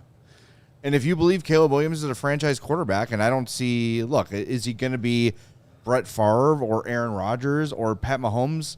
Nobody doesn't have to be that. Can he be? And I'm not saying same in terms of attributes, but can he be like a Drew Brees? Or a second tier, the importance factor, like a guy that will win, that you win games because of, right? And I think you could argue that Caleb Williams is that already. He's a guy you win games because he's on your team. I don't think in my lifetime the Bears have never had that. Even Jim McMahon was not a guy you won games because of. He was a baller. He made big plays, but you had a generational, insane defense. You had the greatest running back of all time, right? And he was more than a game manager, but he was not a game breaker. Caleb's a game breaker. Yeah. Listen, for those of us who grew up in the 85 Bears era and watched McMahon, he could have been, if he had stayed healthy, like the guy that you win because the defense was so good. Like you can only point to one game, the Minnesota Miracle on a Thursday night, where they won that game because he came off the bench and threw 3 touchdown passes, and that which was amazing. But other than that, it was like you had the greatest defense ever, and Walter Payton could still do it. But to your point, it's the rise of Caleb this year to me is stunning, from where they were at in training camp, where they basically could not get out of the huddle, to now you have the head coach of the Chicago Bears, who doesn't exactly just throw things around, talking about his work ethic and talking about Iceman and all the stuff, and you're built for this, and their relationship and spending time. So you're right. I completely agree. Like if he is that, then your window is open for a long time, which is crazy, by the way. You have to support that quarterback as well, and they've put weapons around him with Luther Burden and Roma Dunze and Colson Loveland, and those are all young guys that are growing in their careers alongside Caleb Williams. It's very parallel to the Blackhawks with Connor Bedard and the rest of the young guys that are going to be growing with him. You have to be able to give a guy weapons and protect him, and they address the offensive line. Look at what happens when you have an offensive line and a quarterback who can deliver the ball to skilled players. And a coach. Right, yeah. Because we talked about it before the season even began. How many games last year did the Bears lose simply because of coaching blunders? At least 5. Clock management, game management, just things where at the end of the game, schlubs on their couch like me were like, what are they doing? Have they ever seen a football game before? The other thing, too, is, and I think Ben Johnson gets a lot of credit for this, too, is you're seeing young players develop. Luther Burden and Colson Loveland from week 1 to now. Unbelievable. And Caleb Williams from week 1 to now. Unbelievable. So you are seeing not just the quarterback, who was the number 1 overall pick. Everyone knew he was going to be good. It was a matter of how good. has made a massive step from week 1 now. Also, these other guys you've drafted have made massive strides. And then you're finding guys off the scrap heap like Nashawn Wright who are thriving, right? Like having Pro Bowl years, like coaching is so important. It's so important. Well, that part too, it's like, let's identify somebody who's being misused by somebody else. And if we put him in the right situation, our guy Al Harris knows him. We really think that, hey, if this guy gets an opportunity here, put in our system, he can be a viable player and maybe a lot more than that. To be able to do that it's very unbear-like. Really. Most times, like, oh, this guy we didn't use him right, and then all of a sudden Cordarrelle Patterson looks like he's the greatest player ever because now he's in a Falcons uniform and they're using him the right way. That's really how that normally goes. Mm-hmm. But this is a little bit of a role reversal on a lot of levels, which is, again, like, I was all on board with Ben and $13 million, and you got to go get the best guy, but I didn't think that he was going to be like this level of perfect as far as like, oh, you're super smart and you're great at connecting. And I get it. Like you can be a little too loose at times, and people are like, that Ben's too cute or whatever. Like, okay, you take the good with the bad with this guy all day long. I'm going to cut in for just a second, guys, because many of our viewers may have noticed we had a little bit of a freeze there. So I lost some of the super chats, but I'm going to find them here, and I'm going to read them before I lose them for good. So Windy City Hockey, he's been a CHGO Supporters Club member for 3 months now. He said, on the way home, on the way to the game tonight to see you at the UCJ, get that 100K CHGO. All right. We got Jason and Michelle sends $5. He said, serious question. If the Bears move to Indiana and change their name, will you still be fans of whatever the new team is that's created? They're not going to change their name. Yeah, I don't really see that being you're not changing a cornerstone NFL franchise like that. Yeah, this isn't the Arizona Coyotes to the Utah Mammoth. Also, I know people are very hung up on the Northwest Indiana thing. I live very close to Northwest Indiana. You'll be okay. It'll be okay. If the Bears build a state-of-the-art stadium and make more money than they've ever imagined making, and they host Super Bowls, it's okay. Northwest Indiana is okay. It's okay. You're not going to like evaporate if you cross the line. It's okay. People live there. It's all right. All right. So this is fun. What's your prediction? I have not been paying close enough attention to the whole thing. I feel like it's going to be Arlington Heights. Okay, you still do. Okay. Well, go ahead. Give me the whole thing. The spiel is this: Indiana is going to give the Bears a lot more money than Illinois is going to do. Sure. So Kansas versus Missouri, they gave them $3 billion, 70% of the stadium. The Bears have been asking for nowhere close to that, but Indiana might just go all the way and give them ownership and give them just basically do anything for them. They own the land in Arlington Heights. They don't want, deep down, they don't want to leave the state. If that happens, they have this much money coming that Illinois is not going to come close to match. Do you think they go or do you think they stay? I think they go. And Gary Ross says Northwest Indiana from McHenry is a long drive. I live in Homewood. Everything's a far drive. I have to drive. It takes me an hour and a half to get to Wrigley Field. Like, guess what? People live south of the city too. We're allowed to have nice things as well. It's not all about the people that live city and north. I'm sorry. Yes. Like, the people live south of the city. It takes 25 minutes to get from downtown to Northwest Indiana. 25 minutes. You can do it. There's trains that run out there too. It's not the end of the world. Well, speaking as someone that lives in north of the city, I want it to be in Arlington Heights because it'll be closer to my house. Right. So take that, Jay. Build a stadium in Homewood, please. That'd be very convenient for me specifically. But to your point, I don't think they leave the state. I don't.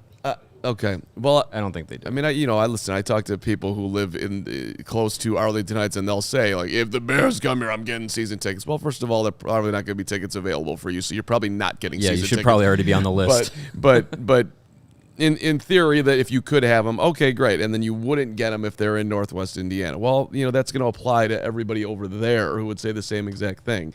Plus, the majority of the fans, they have their tickets and their tailgate. They're going wherever. The guy who's about to jump on the set, inching closer and closer.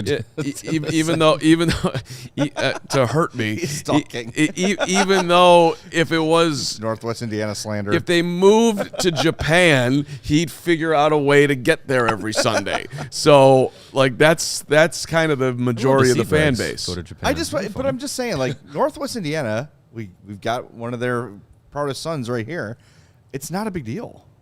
It's not. It's not. Jay, I've never been. Tell me about it. They've never been to Northwest Indiana? They're building a TV studio. It's kind of like here, only a little further east. Building.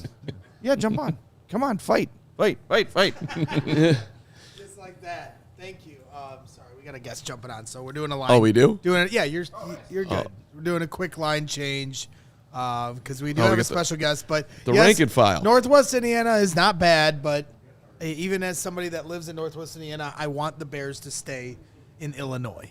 They are the pride and joy of Illinois. Yeah, are you going to change the song? No, they would just sing the song, and it would be the dumbest thing ever. We would just keep singing the song, even though we're in Northwest Indiana. Yeah. Now, my mom can make us let her pancakes as we're tailgating pregame, so there's an advantage there. Yeah. But outside of that. Yeah, I find it hard to believe that they're going to be outside of Illinois. Yeah, they might be outside of Chicago, go to Arlington Heights, that's fine. I find it hard to believe that, and I don't know if or when the NFL would even step in and say, like, Chicago Bears are the Chicago Bears. Right. You know.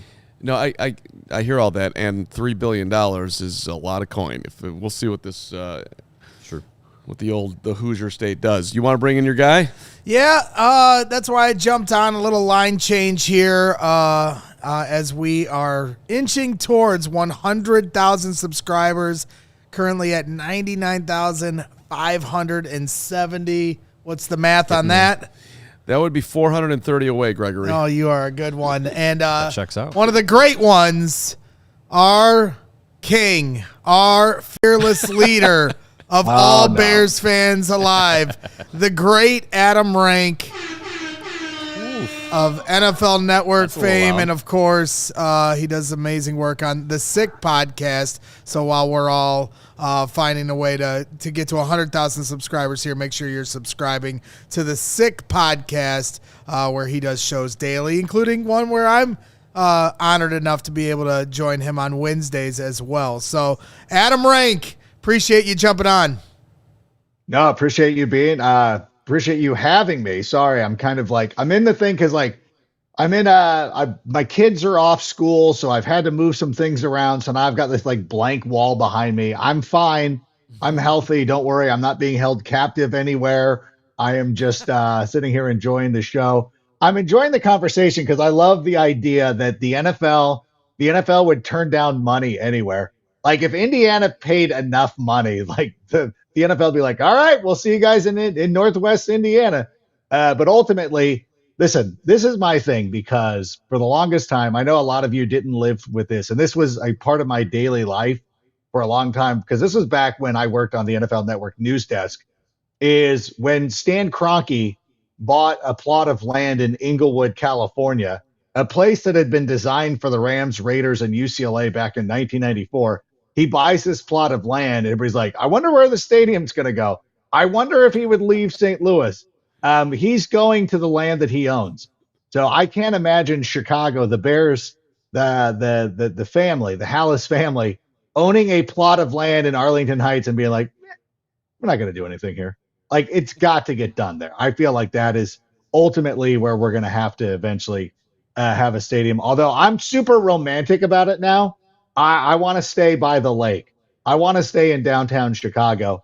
Am I talking too much, by the way? I'm sorry if I feel like I'm not at all. monologuing. We're here all day. I've never been known for that in your illustrious career. But talk about that, right? Because, we've got the king of stay in Chicago right here. Mark Carmen's doing everything he can. Because they should. Maybe even lining politicians' pockets to try to figure out how to get this done. But you were just at the Bears-Browns game, one of the coldest recorded games in Soldier Field history. But was that the selling point for you, ironically enough? Well, it's hilarious because anybody who would sit here, if I had arrived in September and gone to a game, people are like, oh, you're there when in September, when it's nice. Try it when it's cold. Like, listen, I went to one of the coldest games of all time in Soldier Field history. So now, as a person who lives full-time in California, I can unequivocally say, that's fine. We're okay. You can live with it. Like, I don't think it's that. I mean, it would have been nicer for it to have been 20 or 70 degrees to you Americans. It would have been nicer if it would have been 70. Am I doing the math right? If 70 is pleasant to you people, right? So if it would have been nicer if it had been a pleasant day, but it was still super fun. And I know a lot of people, like a lot of the complaints that people have about like parking and all this stuff. Listen, I go to a lot of stadiums, there are a few that I've not been to. The ease of getting in and out of Soldier Field is actually pretty good. Like you don't realize how nice you have it. You actually have the option of public transportation. Because anybody who drives to a stadium, like you guys were there last year when you went to Arizona, that's a nightmare. Like they built this complex in the middle and they have like all the mall that leads into the stadium. Like it is so difficult to get there, and you can only get there by either driving yourself or taking an Uber. I took not the orange line, I think the red line, I think it was, from Wrigleyville.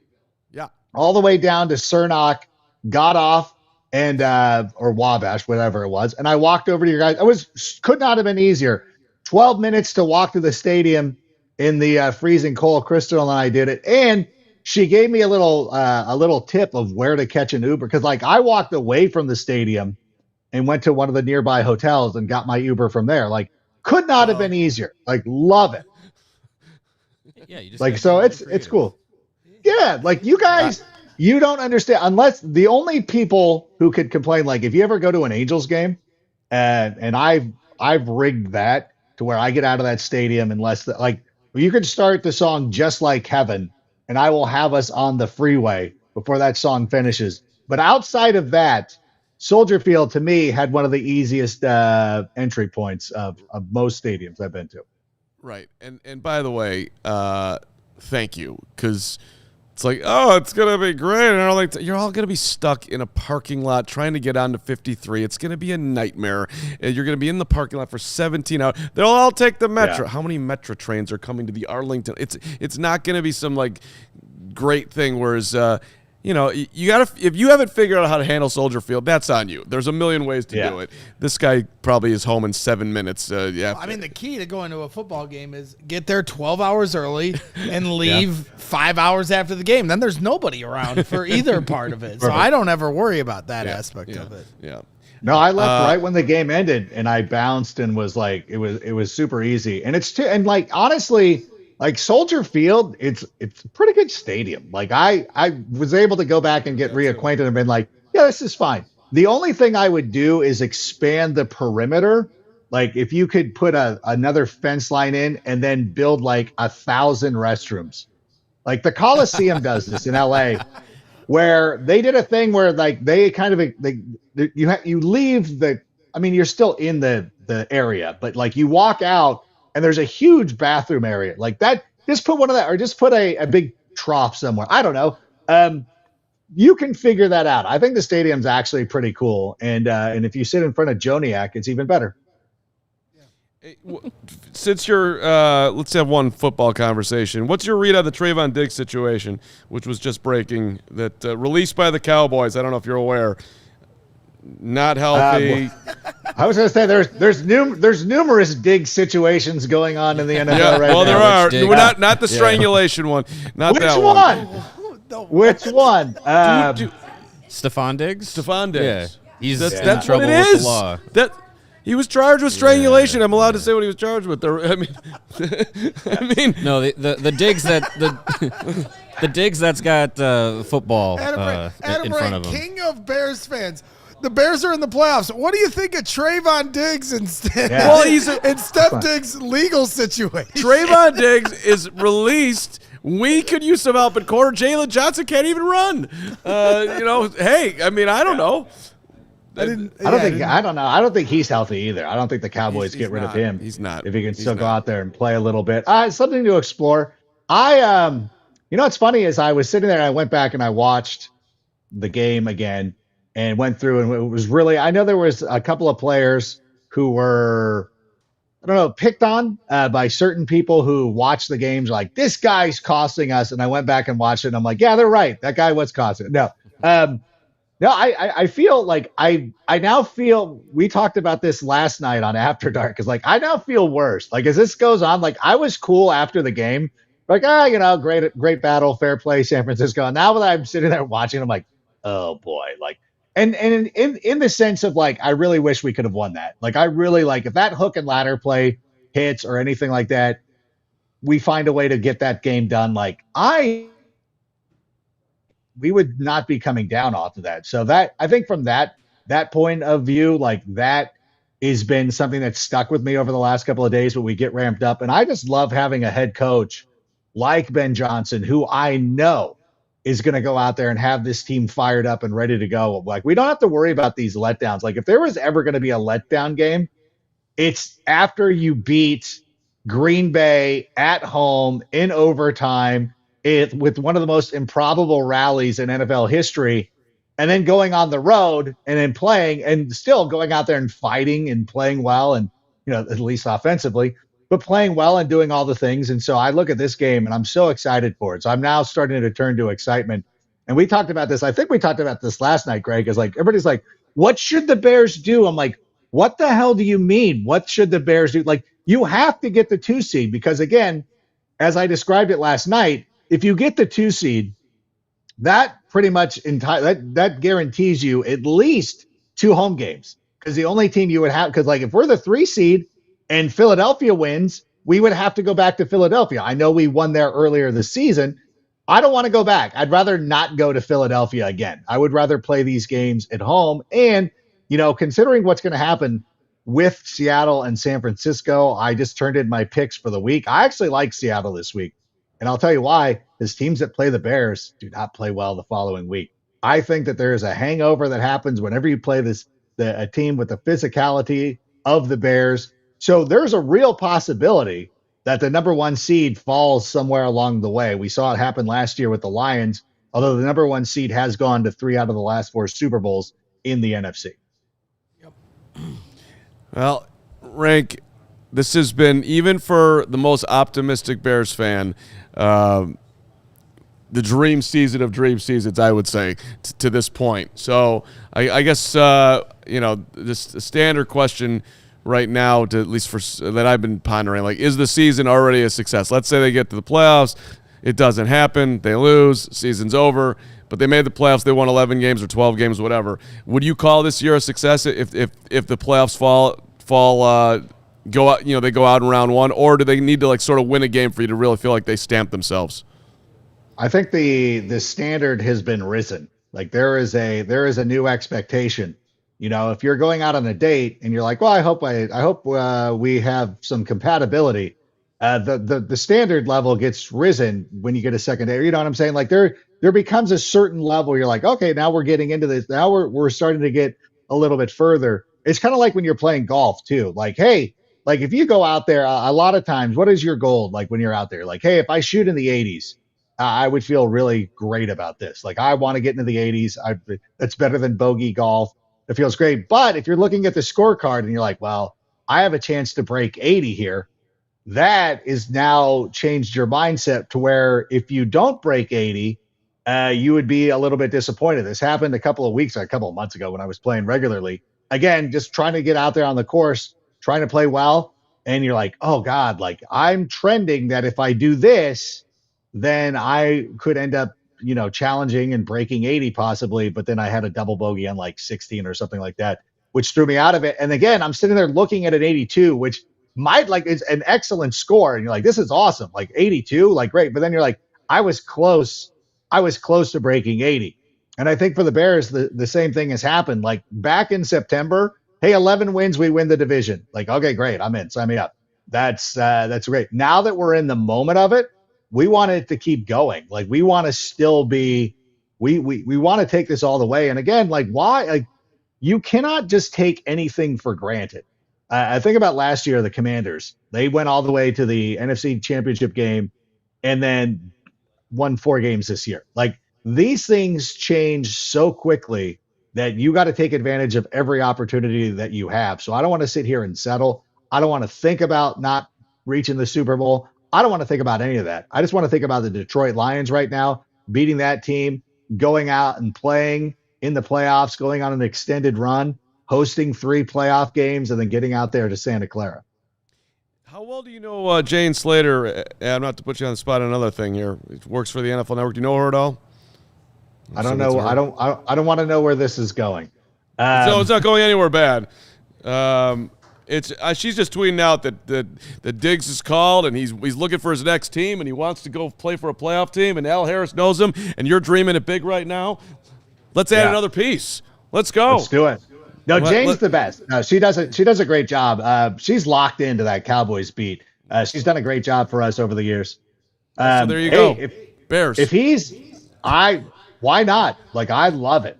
Is it a thing where he's on waivers where somebody can claim him before us? Because that might be an issue. I think. Yeah, he's gonna have to clear a bunch of teams, and I think there will be people or teams that want to claim him before we get an opportunity. And even just to block it, just like it's kind of like what happened to me in fantasy football this week. Is I was sitting there playing, and I won't make this too long of a story, but I have DJ Moore on my fantasy team. And when he popped on the injury report, I was like 12 minutes away or 12 seconds from getting Luther Burden III on my roster. And the guy that I was playing scooped him up, didn't even need him, didn't need to use him, but knew that I needed him. Played a little bit of defense that way. So I think that there'll be something, and some team that's petty. Like I could see the Lions being like, we'll claim him just so he doesn't go to Chicago and go on a playoff run. But you know what? It would be good. It would make a lot of sense. And if he wants to, and listen, I'll take whomever. If somebody can help us out, if somebody can play and do a good job for us, would welcome him with open arms. Subscribe for Diggs in the Super Bowl. Yep. Diggs in the Super Bowl. Well, You're in, Mario, right? Appreciate Why not? you, Adam. Appreciate you always, and obviously your friendship means a lot to me, but your support to what we do here as well over the last few years. Dude came to the tailgate, man. Came to the tailgate, the coldest tailgate we've ever Almost. done. Emma was trying to give me the bum's rush, getting me out of there. She's like, "Do you have a pass?" Sarah, Oh, not Sarah. Emma. Sarah. Sorry, Sarah. My mistake. Yeah. Well, My we've mistake. got some bouncers at our tailgate. Gotta run a tight ship. Sarah's a gatekeeper, man. Was it You can't- Sarah? nobody- Wait, hold on. Am I misremembering? Was it Sarah? Is the one that tried to boot you, and then Emma said, "That's Adam Rank." And the amazing thing too is because I had a face thing on, so I was, yeah, that's right. I'm sorry, I've been telling the story wrong. Yeah, so Emma was what, and I didn't even pull up my mask yet. Emma had walked up and was like, "No, he's fine," without even removing all the garb. She knew just from this view. Yeah. So if we ever need to track down America's Most Wanted, get Emma on the case. I'm sorry, I've been mistelling that story. So if I've besmirched her in the past, I apologize. No, Emma is she's elite and slightly terrifying that she had that knowledge there, but impressive all the same. That's good on you, Rank. That's yeah. No, so there you go. All right, is it? Yeah. That's it. Okay, Rank. We Thank can talk to you Emma. all day. You're the man. Thank you for all the support.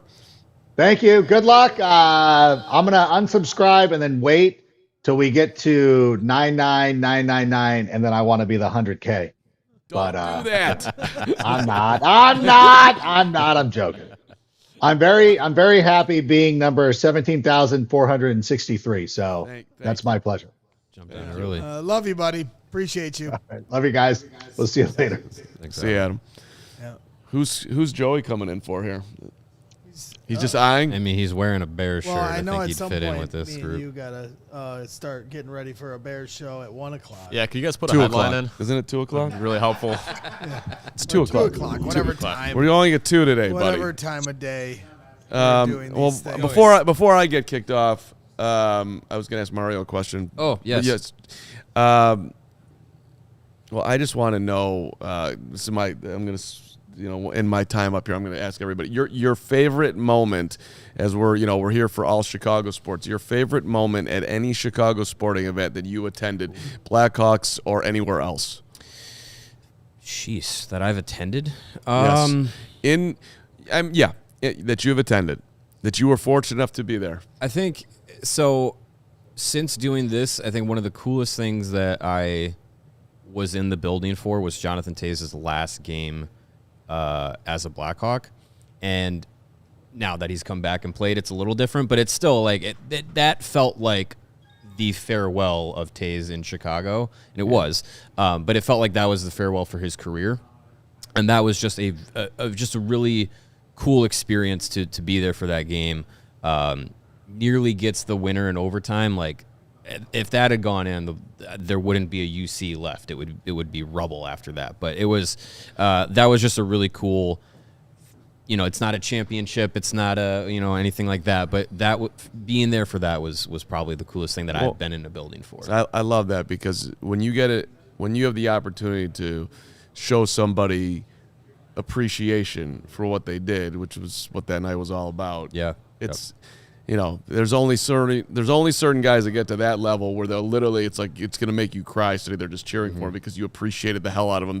And that dude who took him from the abyss, there's a lot of guys that did. Well, it was fun because then that was the last game of that season, and then the first game of the next season was Connor Bedard's first game. We were out there in Pittsburgh, so that was another it was like flipping the page to a new chapter. It was really cool. The new era. When's he coming back? Bedard? Yeah.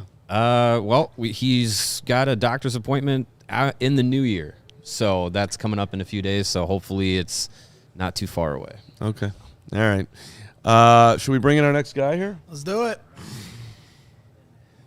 Grinding it out as he always is, back from San Francisco, the final week of the regular season.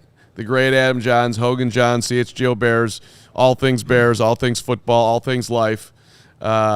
Johnsy, welcome. Hoag's mad at you. I wanted to talk some Blackhawks. Yeah, Hoag's mad at you.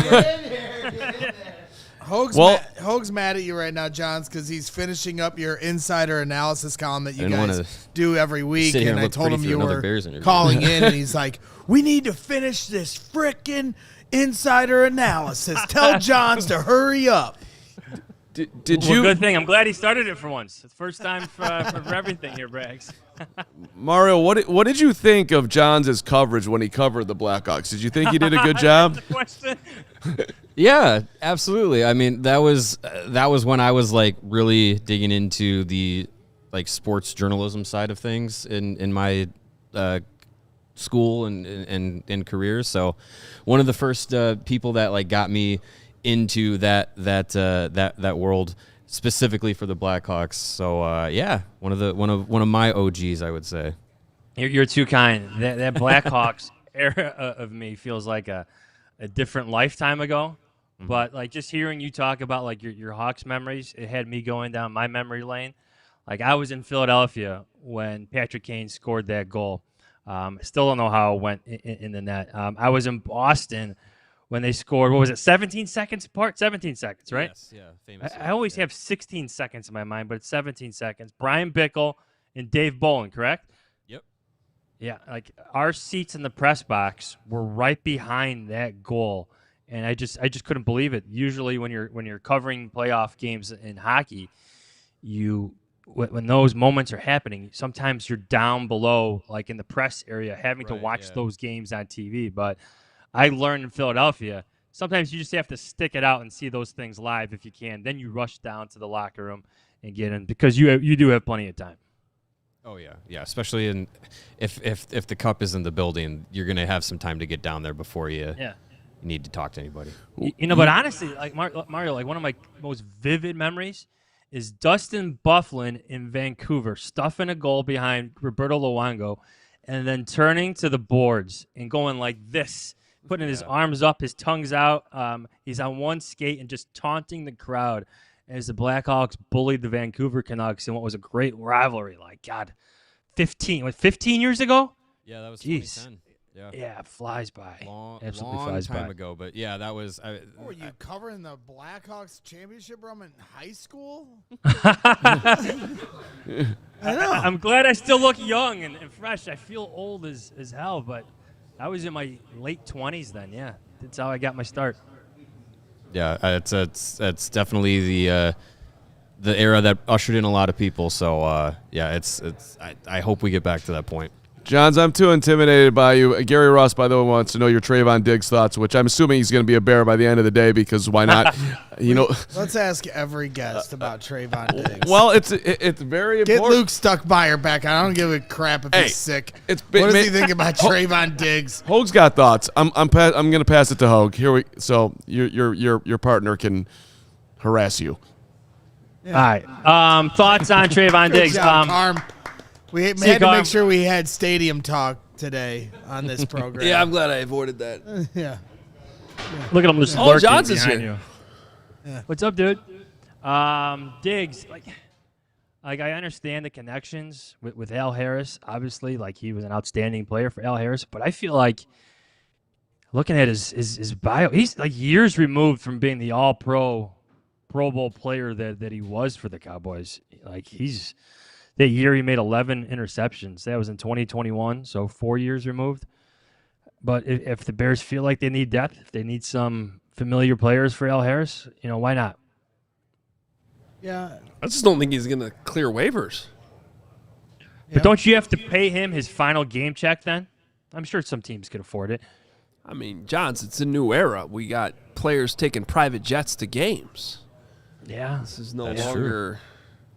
Not penny pinching. Yeah. Wait, I actually haven't even looked at this yet. Is he on the last year of his contract? He would have to go through waivers, and I would imagine a team is going to. Well, are we take a swing expecting on Kyler him. Gordon back for the playoffs? And if so, do we really need Trevon Diggs? Well, if Gordon comes back, no. I mean, I think that depends on if they think Jalen Johnson can play a full game anytime soon. Yeah. You know what I mean? But even then, you have Tyreek Stevenson, who's been here for the entirety of the season. He's dealt with some injuries, but not exactly. I'd say the only reason you consider it is Jalen's been hurt this year. Kyler's currently hurt. Tyreek Stevenson's been hurt this year. Nick McLeod didn't play last week.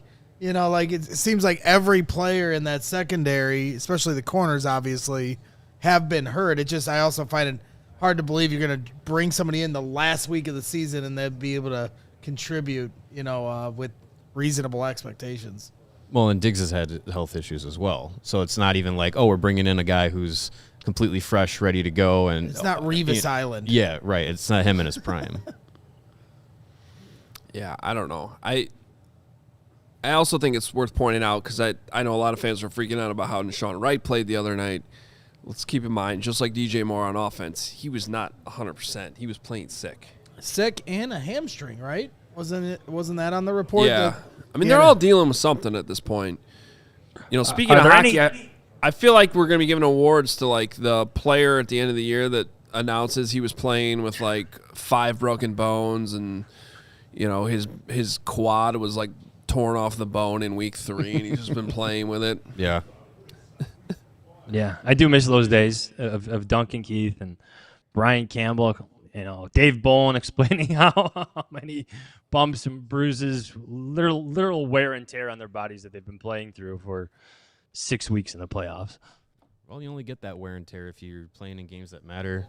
You're playing longer than the regular season, so I'm sure the Bears will be okay with that. I don't know what game it was. I'm watching hockey a couple years ago, and a guy takes a slap shot right off the shin, like the proximity from how far, and it like broke his leg, and he just limped off the ice, and that to me, I was like, oh, that's the toughest thing I've ever seen someone do. Like that was crazy. Yeah.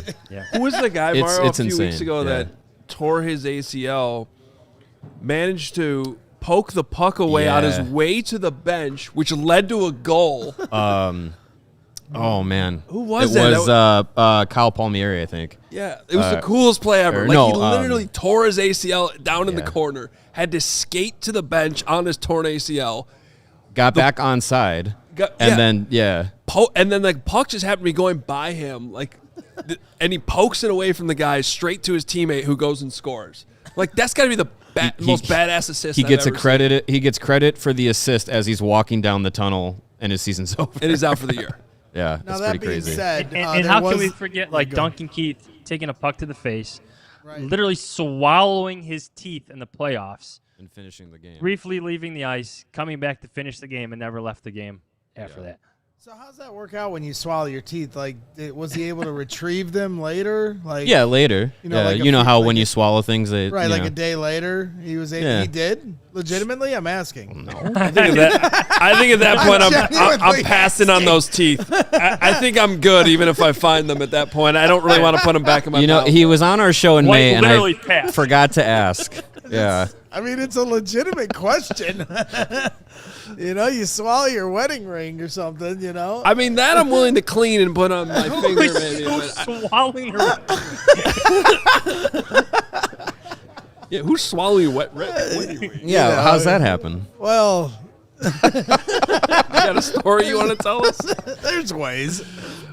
Well, if we get to 100,000, we'll learn the story of Now, how- when you talk about toughest things I've ever seen, like there was this, those accounts that like show like, things from years ago, and it was a highlight reel of Terrell Owens in the Super Bowl coming back from a broken ankle. leg. Yeah, it was a And broken I was ankle. like, I forget how great he played in that game after breaking his leg like a month prior. And then they're like, oh, he's going to play in this game. And you're like, no, he's not. Not only did he play, he like died. He nearly won the game for them. Yeah. Like, that was crazy. I remember that, yeah. We should be able to get to 99,600 subscribers with Jahns on here. Just Yeah, a let's couple go. away. Don't you think? Who was it? Roberto Garza who played like a portion of his career without an ACL on one of his knees. Yeah, I think so. Like that most of possible? his career, I believe he didn't have an ACL. Like all the cartilage was gone, Let's see here. which just sounds like it hurts. Yeah, that sounds bad. Like if you can hear your knee, I don't know. Can you hear your knee squeaking, Greg? No. Not to that point yet. I can sometimes. You can hear Greg's Yeah. knees. Also, I'm here. Hi. Hi, Sarah. Happy 100. Let's go. Sarah, Sarah's your taking over for knees are Steven. creaking at- Steven needed to Steven's back drink there some water. lollygagging. Your instead knees of are getting Come on, ready Steve, for we got a the fair season. show today. Sometimes. 25 or however old you are. Sometimes. Yeah. Well, I was writing a column. Yeah. I was delivering the Good. diehards. Right, the Brag's content. good. Get working. It's the first week all season where the Hogue portion of Insider Analysis is done before John's That's even what John opened the said. document. I told him earlier you were mad at him for coming on here, and he said that you're the one that never gets it done on time. Well, that's true because I have a show I do on Tuesdays. I don't get to have my Tuesdays, just off. Oh, wow. How is it off if I'm writing the column? Well, I know. Yeah, well, it's not off, but Now the Jahns part did sleep in this morning after the 2 hours of sleep in the cross country flight and writing my column. I get my 5 takeaways and I'll CHGO right now. Greg was just talking about that earlier, and nobody wants to hear us complain, so that's not what we're doing here. But these night games really screw with you for multiple days, which is actually something, Jahns, that we want to talk about on the show today. I love that the Bears stayed in San Francisco for an extra night. It just does. Yeah. It makes no sense to me that you fly back in the middle of the night. Hey, Pat. Pat. By the way, Pat will be the one editing the Insider Analysis column later. Usually, he's the one that's stuck doing it at 11 p.m. when that's when I And finish. sometimes it's posted under my byline for no reason at all.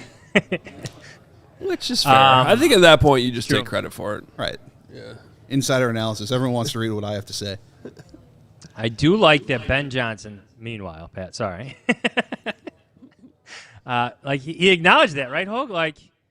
It didn't make much sense to be getting home at, 5, 6 in the morning, having your players not sleep, especially when the flu's going around. Those guys need as best of rest as they can possibly get, so why not stay in a nice hotel in the Bay Area for one more night?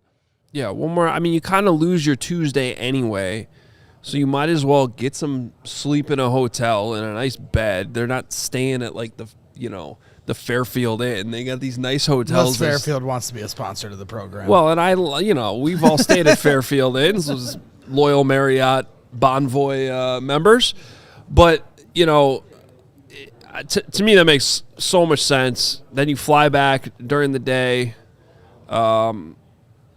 But to our point, even too, Jahns was up at 5 a.m. doing Hogue and Jahns, right. It's commitment. and then he had to rush to the airport. It does take a couple days to kind of get back on schedule.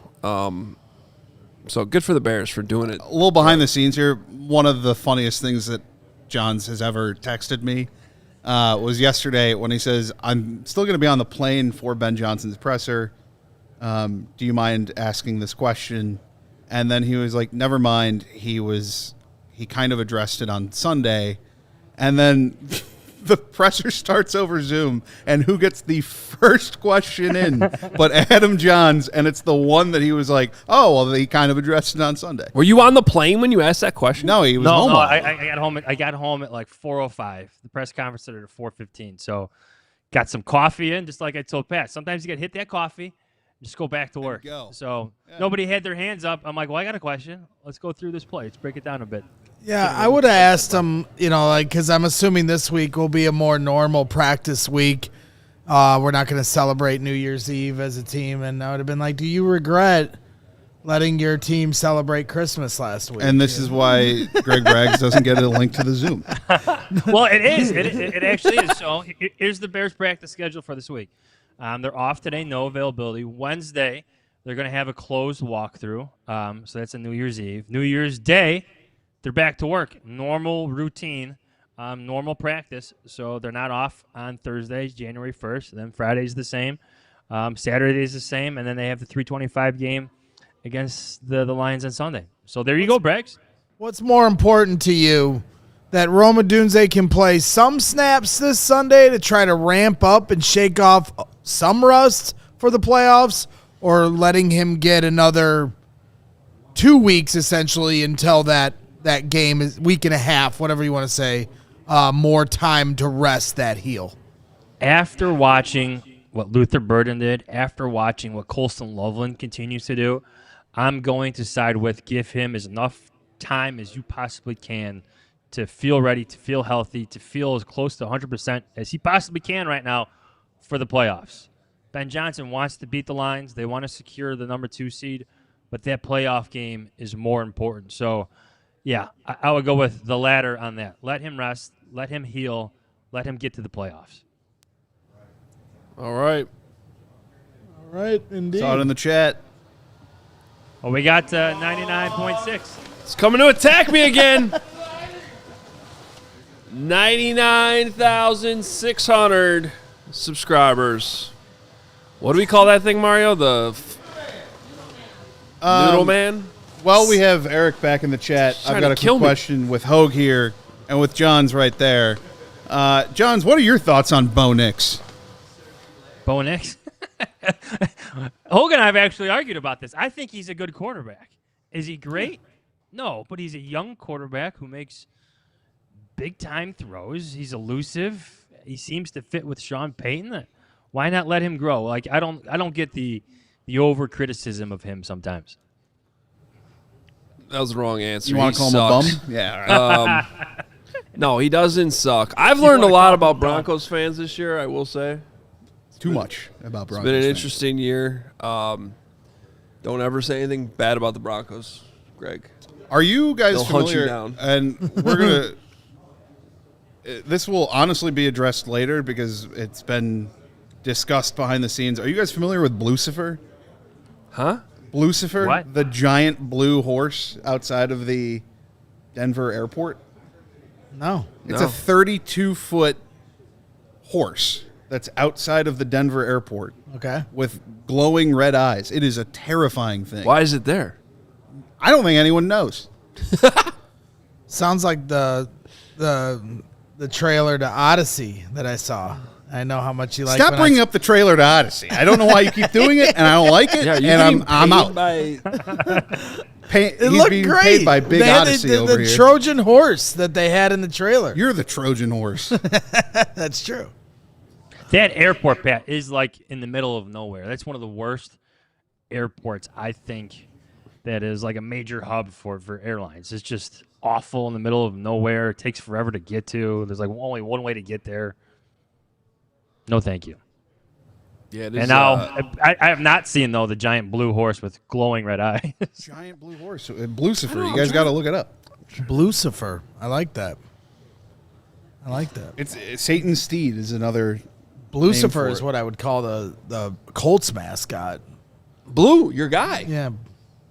You love Blue. He's a jerk. It towers over the building that's near it. Oh, I've seen now I that gotta- before. If I was able to fight Blue at the combine and not get in trouble for it. Yeah. It's art. What are you talking about? No, he has a rivalry with Blue, the Colts mascot. Right. Yeah. Did you get the pie? No, he's never. If he pies me, we are fighting. I'm telling you right now. What if it's like in the media area? Are you gonna risk it all? If you give me a not, I'm not gonna say what I almost said. If you hit me with a pie, yes, without my consent, I'm gonna. I'm telling you right now, me and you are fighting, Blue. I can't wait to fight Braggs. I just can't wait. I can't wait. I'm gonna do everything in my power to fight you at some point. Is this a fun rivalry, or do you actually hate him? Blue? Yeah.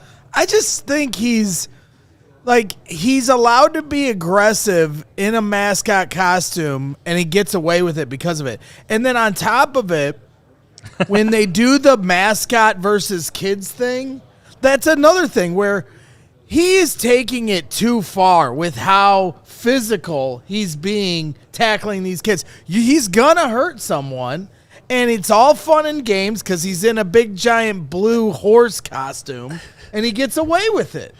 Like, if I wear a big blue horse costume in here and I just start assaulting everyone in here, it's allowed because I'm wearing a mascot. Weren't you the same man that threatened to take Christmas away from your only daughter? Yeah, that's different.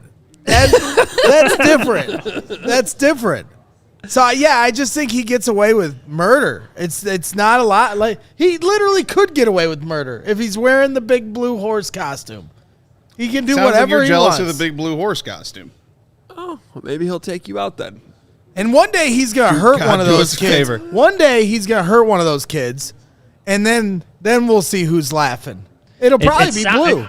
It sounds like you need to go undercover, get your own mascot costume, maybe like a CHGO Bears mascot costume, and go and find Blue at one of these mascot events and see what happens. Yeah, I think this is actually a really good idea. I have to figure out some kind of costume that we bring to the combine, and when he shows up with his big ugly face, then I get my costume on, and now we just see who's allowed to do what. Is that not exactly what Jahns just said? That's what I'm saying. I think it's a great idea.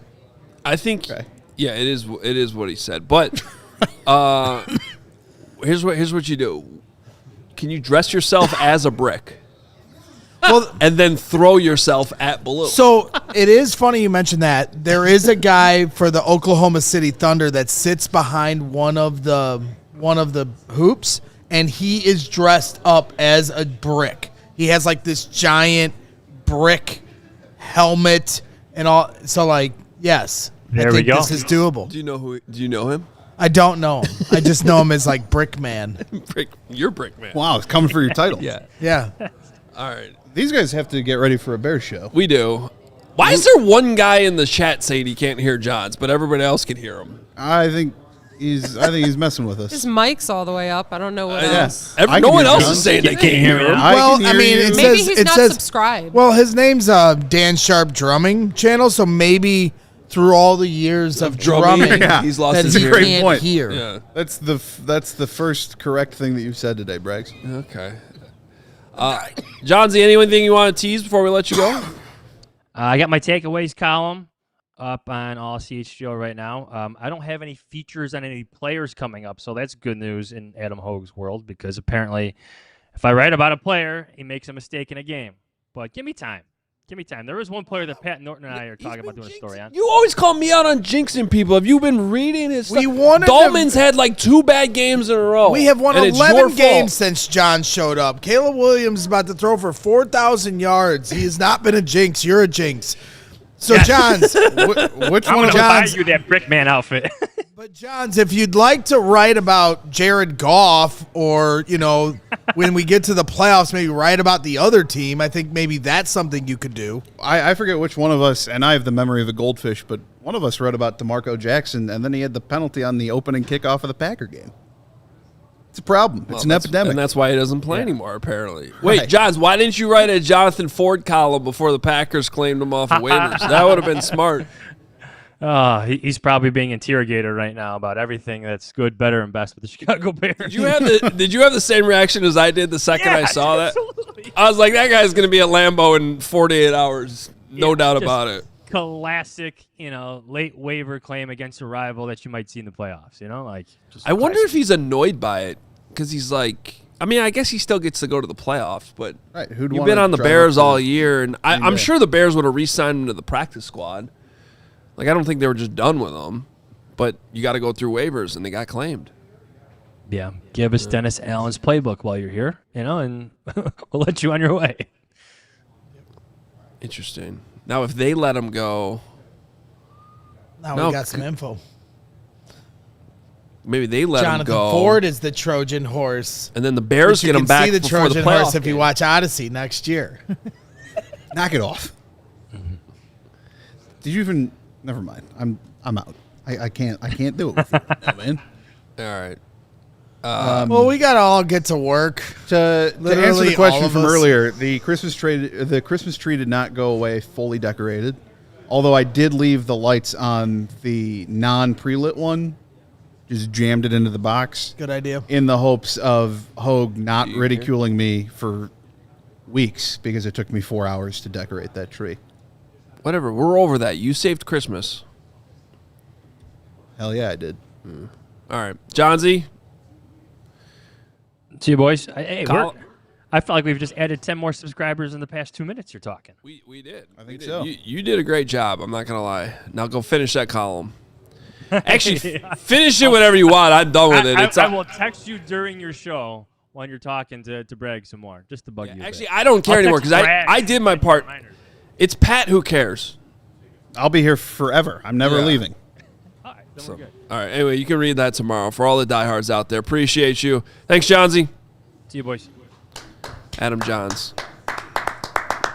Personally responsible for all 11 Bears wins. Who's stepping in? Anybody? Somebody has to because we got a show. All of them? So I'm stepping out. Line change. All right. Hopping over the boards. Bulls. Bulls win. Only the Bulls win. I'm waiting for the Bulls to get over here. I'm not. Only the Bulls win. Only the one and only Chicago Bulls.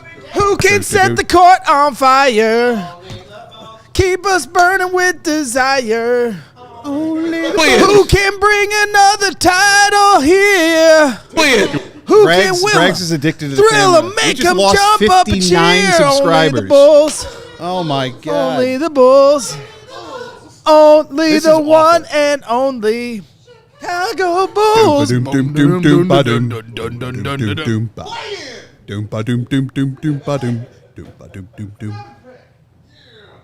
I'm just waiting for the seats to fill out. All right. Bulls win. Yeah, Will's here. He's too important for this. Will the schedule shot? Don't worry Matt about is it. back. Well, then you So what up? Bulls are back. Bulls are. There's Matt. Bulls are back. Bulls are back. Oh. Oh. Wait. I am Matt, and I'm talking until Matt's back. Oh my God. What up, y'all? I'm out. I'll see you in a little bit. Stay tuned. What up, Bulls Nation?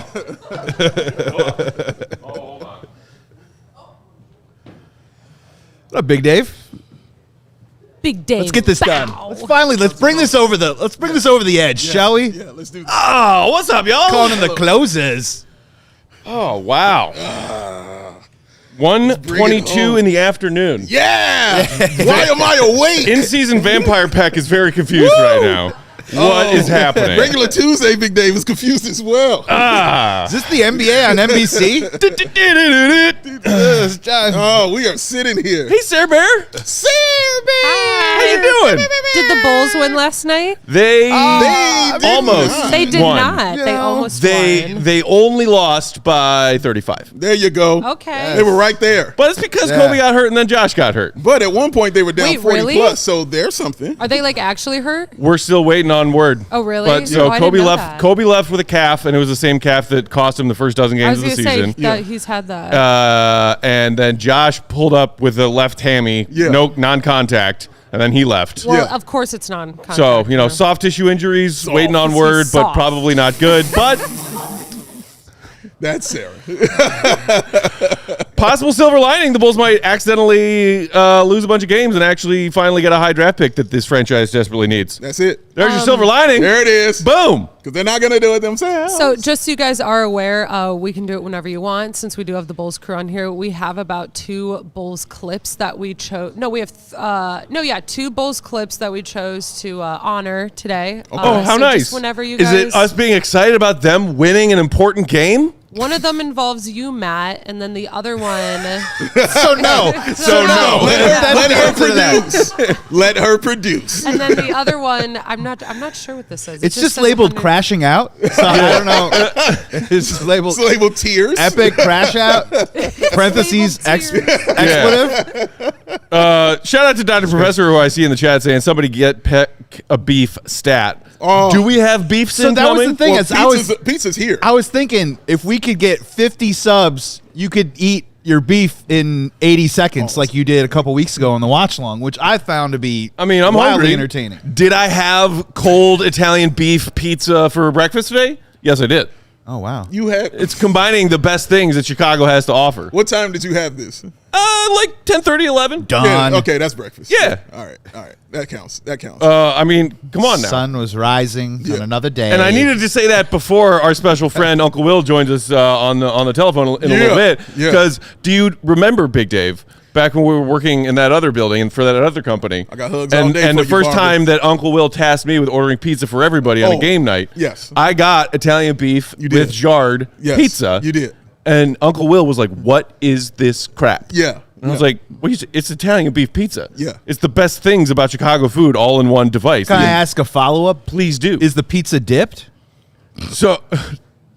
You just blew my brain. Yeah, take an entire pizza and submerge it in hot beef gravy. Yeah, two tongs. It takes 2 men, dude. You blew his mind because he just saw himself doing that. I have a crock pot at home. See what I mean? You can order Portillo's beef gravy. This is now going to catering happen, style. and now you give me more reason to check. Yeah. Make sure he's It doesn't go in a Thanks to-go a lot, bag. Joey That's C. gonna stress Dave out My because job is hard enough. he's trying to get me to live 1 year longer than I would if we weren't friends. Just one. And That's it. Just one. dipping Chicago pizza in beef gravy. You know what I mean? AK will handle that for you. Oh, Take no. care You don't want to trust anything AK's giving Matt. No, I was just thinking, like, if you dip a pizza, it doesn't go in a to-go bag. You put it in a suitcase with a combination on it. It reminds me of that old SNL sketch, like from years ago. I think it was like the Lonely Island guys way back then. It was like a fake restaurant. But that's not all. But that's not all. And that's not all. Then we wrap this whole deep dish pizza in a burrito, and then we deep fry it, and then we roll it in a crepe. But hold on. Then we stuff it in a sack of dripping cheese nachos. It's then buried in the fermented soil, and it rises again. That's right. He would eat that, by the way. Matt would absolutely eat every part of that. True. Shout True out story. Barbara. Shout out Barbara. Shout out Barbara, who I got said hugs in the for chat you. that they need a hug. Here's a hug right here. I got hugs all day for you know what's just as great as a hug? Almost. What? Hitting the subscribe button. Bang! It's like a virtual hug. Segway Peck strikes again. It's a virtual hug that costs you In all your $0 faces. and 0 cents. All your faces. Where are we on that number, Sarah? Where we at, Bear? What's the update? We are at 99,616. Let's go. Let's go. I'm confused. Hold on a second. We're not raising money so the Cubs can sign Tetsuya Amai today? That's not what we're doing. I We're see not where at your 99,000 confusion for the Cubs. I see where your confusion is, sir. Oh, that's for I get it. subs. I get it. Oh, well, you should definitely subscribe. God bless you. understand. What did you say? It's for free. He said the Cubs are signing a baseball player. Yeah, it's called a playoff. And then dipping him in beef gravy. That's what I heard. It's a playoff team in town. That's what I That's heard. how you keep an arm loose. No. You know? I only dip nachos and fries, is what Tony says. Well, good for Taco you. Town. You're right, Colin. Yes. Shout out to you. That was the name of that sketch. Taco Town. Oh, yeah. And Cam Finney had it too. Oh, man. We need every penny Joey, right now. as we're all sitting here today commemorating this awesome landmark of 100K subscribers. 100K on CHGO day. Sports, 100K I'm day. curious to get your take, and it's nice to have you on set with us. And, you Yeah. know, we love you in the producer's chair. Appreciate you, man. I love producing. You've come on. You're now Joey number 2. Shout out to the OG, Young Spathis, wherever you are. We love you, Spathis, buddy. what up, boy? Shout out, of course, to the Queen, Katie Duffy. Hey, I saw her in the chat earlier today. I'm Katie's Let's talk to her, too. 0.5. But like you are quite quite literally a man who wears many hats for us at CHGO. Oh my Since gosh. you came on board, you came on to like do like Big Ten football talk. Yes. And you still do that occasionally. Yes. Then you became a producer. Then you Yes. jumped in when Katie left to be basically like our almost every game night Bulls producer. Correct. And then also you joined the Cubs show like midway through that season. This is true. It's like, what is it for you that like you're like, sure, I'll do that. Sure, I'll do that. Sure, I'll do that. Well, I will say this. I will say this. My wife. He said, I don't know why. No, I'll say this. My life changed like a lot of people's career lives changed about 5 years ago, right? Okay. And the podcasting thing was started because I always loved talking sports. Yeah, let's start a podcast like everybody else. Woo! And when everyone, we all had to go home for a little while, and my multiple careers was over. Okay. That really was all that I had to fill up my days, and I didn't want to just sit around, so I just started talking to people and talking sports. So I just started doing that to start off. And then this company launched, I believe, what was it, March of 2022? March 22. And I think I can tell this story now. Kevin knows it, is that the day that it launched, I hit him up on Twitter, probably like a lot of people asking for a job or just congratulating him. Just because Congratulations, / can I have a job? Yeah, 100%. 100%. Because the idea of this company is really the future of where we're going, I believe, with sports fandom, right? Like, I always found it really funny that, like, a radio station, there's like 25 different channels and dials. Yeah. And growing up with a sports channel, as much as I loved all those guys, there was only like 2 channels, right? Right, yeah. And I always thought that was weird. So however you wanted to consume your sports, whether it was you like listen to jazz or pop or contemporary hip hop, rock, whatever it is, yeah, you should be allowed to do that, right? And so so then I kind of like bothered Kevin and Jake for a bunch of years, and I would just send him shit and be like, I'll give you an Andre Dawson blank check. I'll work for you guys for free or whatever it was.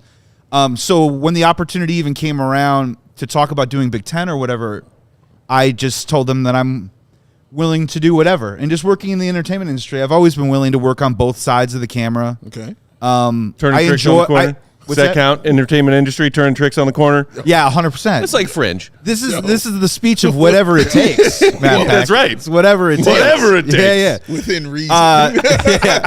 So I have experience with both sides, but to be honest with you, man, a lot of the things about why I keep saying yes to everything here is not to get all gooey, but the people that work here, man. Like when you guys, or when Jake even asked, like, hey, would you be willing to jump in on the Bulls beat? I've been watching you guys over here prepping for another show for a year. I'd watched you guys before I was even, like, people in the chat right now, I've been a CHGO fan.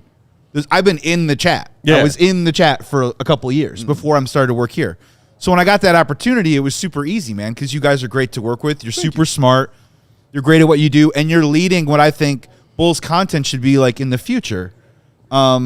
And I love talking sports, and I love I'm a White Sox fan, I'm a Cubs fan, I'm a Blackhawks fan, I'm a Bulls fan, I'm a Bears fan. I love the Big Ten, I love Northwestern, Chip Kelly, right on. Hey-o. So it just kind of like went from there, and I'm just down to do whatever it is to make this company succeed, because I think that this company is the best thing going in Chicago right now, and it's only going to get better. So it's a long way of explaining like how I got here and why I'm doing literally everything.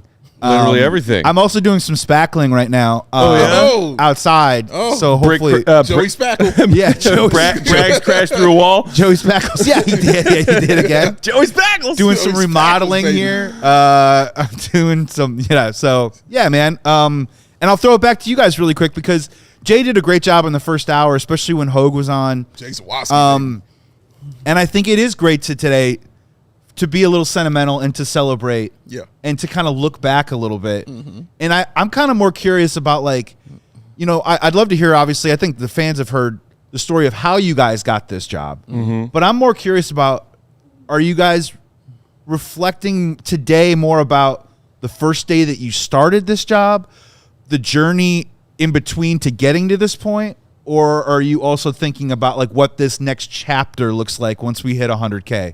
Because those are 3 very different things, but like for sure, driving in today, like which part of that are you guys thinking about the most? You want to take that first? Man, that's a very loaded question there. Yeah. See, And thank you for asking. Well, I we brought appreciate many that. rounds. We appreciate that. Hey, shout out to you, Dr. Shout out, Professor. yes, big shout out, man. And shout out to Stretch 213 as well. Love you back. Yeah. They're in the chat. Since the Bulls outside. And shout out Joel, another one of our diehards. Appreciate you. man. Shout out Gary Ross. Appreciate y'all, man. You know, it's nothing but love here. I don't know. I think it didn't hit me until Matt said yesterday that less than 1% of YouTube channels reach 100K.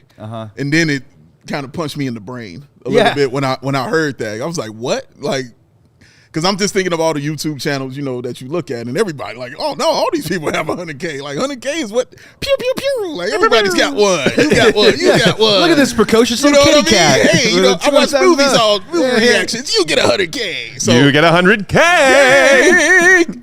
I just thought that was the thing. Yeah. And then when he said that, I was like, oh man, we are in rare air, you know, achieving this. And then it immediately like humbled me and made me super grateful just for the people who are in the chat, who watch, who listen, who comment, who love, who hate, who like, who despise. I appreciated all of them immediately. Because we're not doing this without them. It doesn't work at all without them. You can have the idea all you want, but if the people don't like it, then it's not reaching this kind of level or this kind of goal. So I think that's what I reflected on most, and that's why I'm kind of still at about it. Like, just the fact that we are a part of this, you know, is just really, really cool. Like, this is my dream. You know what I mean? Being here and doing this stuff. Like, this is my dream. So I don't really think about it. I just live it kind of situation, because this is my dream. Always something I always wanted to do that didn't exist in the way I wanted to do it. You know what I'm saying? Yes. So it didn't exist that way. Yeah, man. And the fact that Matt and I were pretty much the first to make it exist in that way, like as far as Bulls Outsiders, as far as doing it our own kind of way, but also shout out to the bigs as well. Shout out. They were Stevens, huge, what up, buddy? They were huge inspirations, you know, for me, because they doing it their way and how they feel and not changing how they talk or how they look or anything like that. But I just really am humbled, man, that people are seeing who you are and just being accepting of who you are, whether it's good, bad, and different. You know, there's the people that love Matt, people that hate Matt. There's the people who love me, it's the people who hate me. But it's just the fact that they are tuning in and watching and still subscribing every day, you know, and time after time to it. Those are the things I kind of reflect on. But isn't that half of it, Peck? Is it's like people after a loss, you'd like, and this is why I loved CHGO before I started working here, and I love it even more now, is that after a game, even if it's last night's Bulls game, I either want to do two things. I want to tune into the show to either listen or to vent. Right? And the chat and the audience gets to have that communication with you. You know what I mean? And it could be good or bad and hate or whatever, but like there's a conversation always going on, and it happens right after it happens. And it is crazy that that's mostly what it's been, is the venting side. Sure. I don't wish that to have been the case, but you know, I started regularly podcasting about the Bulls right around when they traded Jimmy Butler. So think about those 8 years, 9 years, and what it's been over that time. Mostly bad. Somewhere between mid and bad. And it's, you know, when we launched in 22 in the spring, that was the one victorious above 500 season the Bulls have had since we've done this. And it was 46 wins. And they were also circling the drain, and I believe had a losing record from when we launched to the end of that season, and a gentleman sweep in 5 to the Bucks in round 1. Thank you, Bucks. That was the peak. Thanks, of Tamar. CHGO Bulls so far. And then it's been like, oh, you're drafting in the middle or don't have a first-round pick, and you're losing in the play-in tournament every year. And the fact that that has been what the Bulls have been for the duration of this, regardless of what Dave and I did, both separately and then together before CHGO, and Bulls fans still tune in every day, is wild. It's wild. It's wild, and I think it's what we appreciate the most. Without a doubt. And even if it is Bulls fans who think my takes are bad and disagree with me and think that I should be, I don't know why, more appreciative and grateful for all the wonderful things Bulls fans have experienced over the last half decade. Like Dave told me the other day that there's somebody with a YouTube username that's Peck is a hack. And I found that to be absolutely hilarious and adorable and wonderful. It's like, hey, thanks for the engagement, man. Love you back. Isn't that awesome? Like, it's hilarious. Like, that's the best, dog. Like, Yeah, it's fun. You know you made it. Dude, that's what I told him. That's exactly what I said, dog. This is not a bad thing. These are amazing things, but it's just honestly, man, like it's a blast to do. It's fun to do. I can't tell you how many of my friends I've heard from who just say, dude, this is your job. You know what I'm saying? Like this is, and how many have said you look like you're exactly where you're supposed to be, and you are in your element. And all those things. I'm like, and I'm glad that comes across because that's really what it is. You know, like the creative freedom, which was huge for me and Matt. Yeah. To be here to do this because I'm not trying to change Matt. He's not trying to change me. And we don't want to change anything. You know, you either love us or you don't. You know what I mean? And we're okay if you don't. But you take us as is.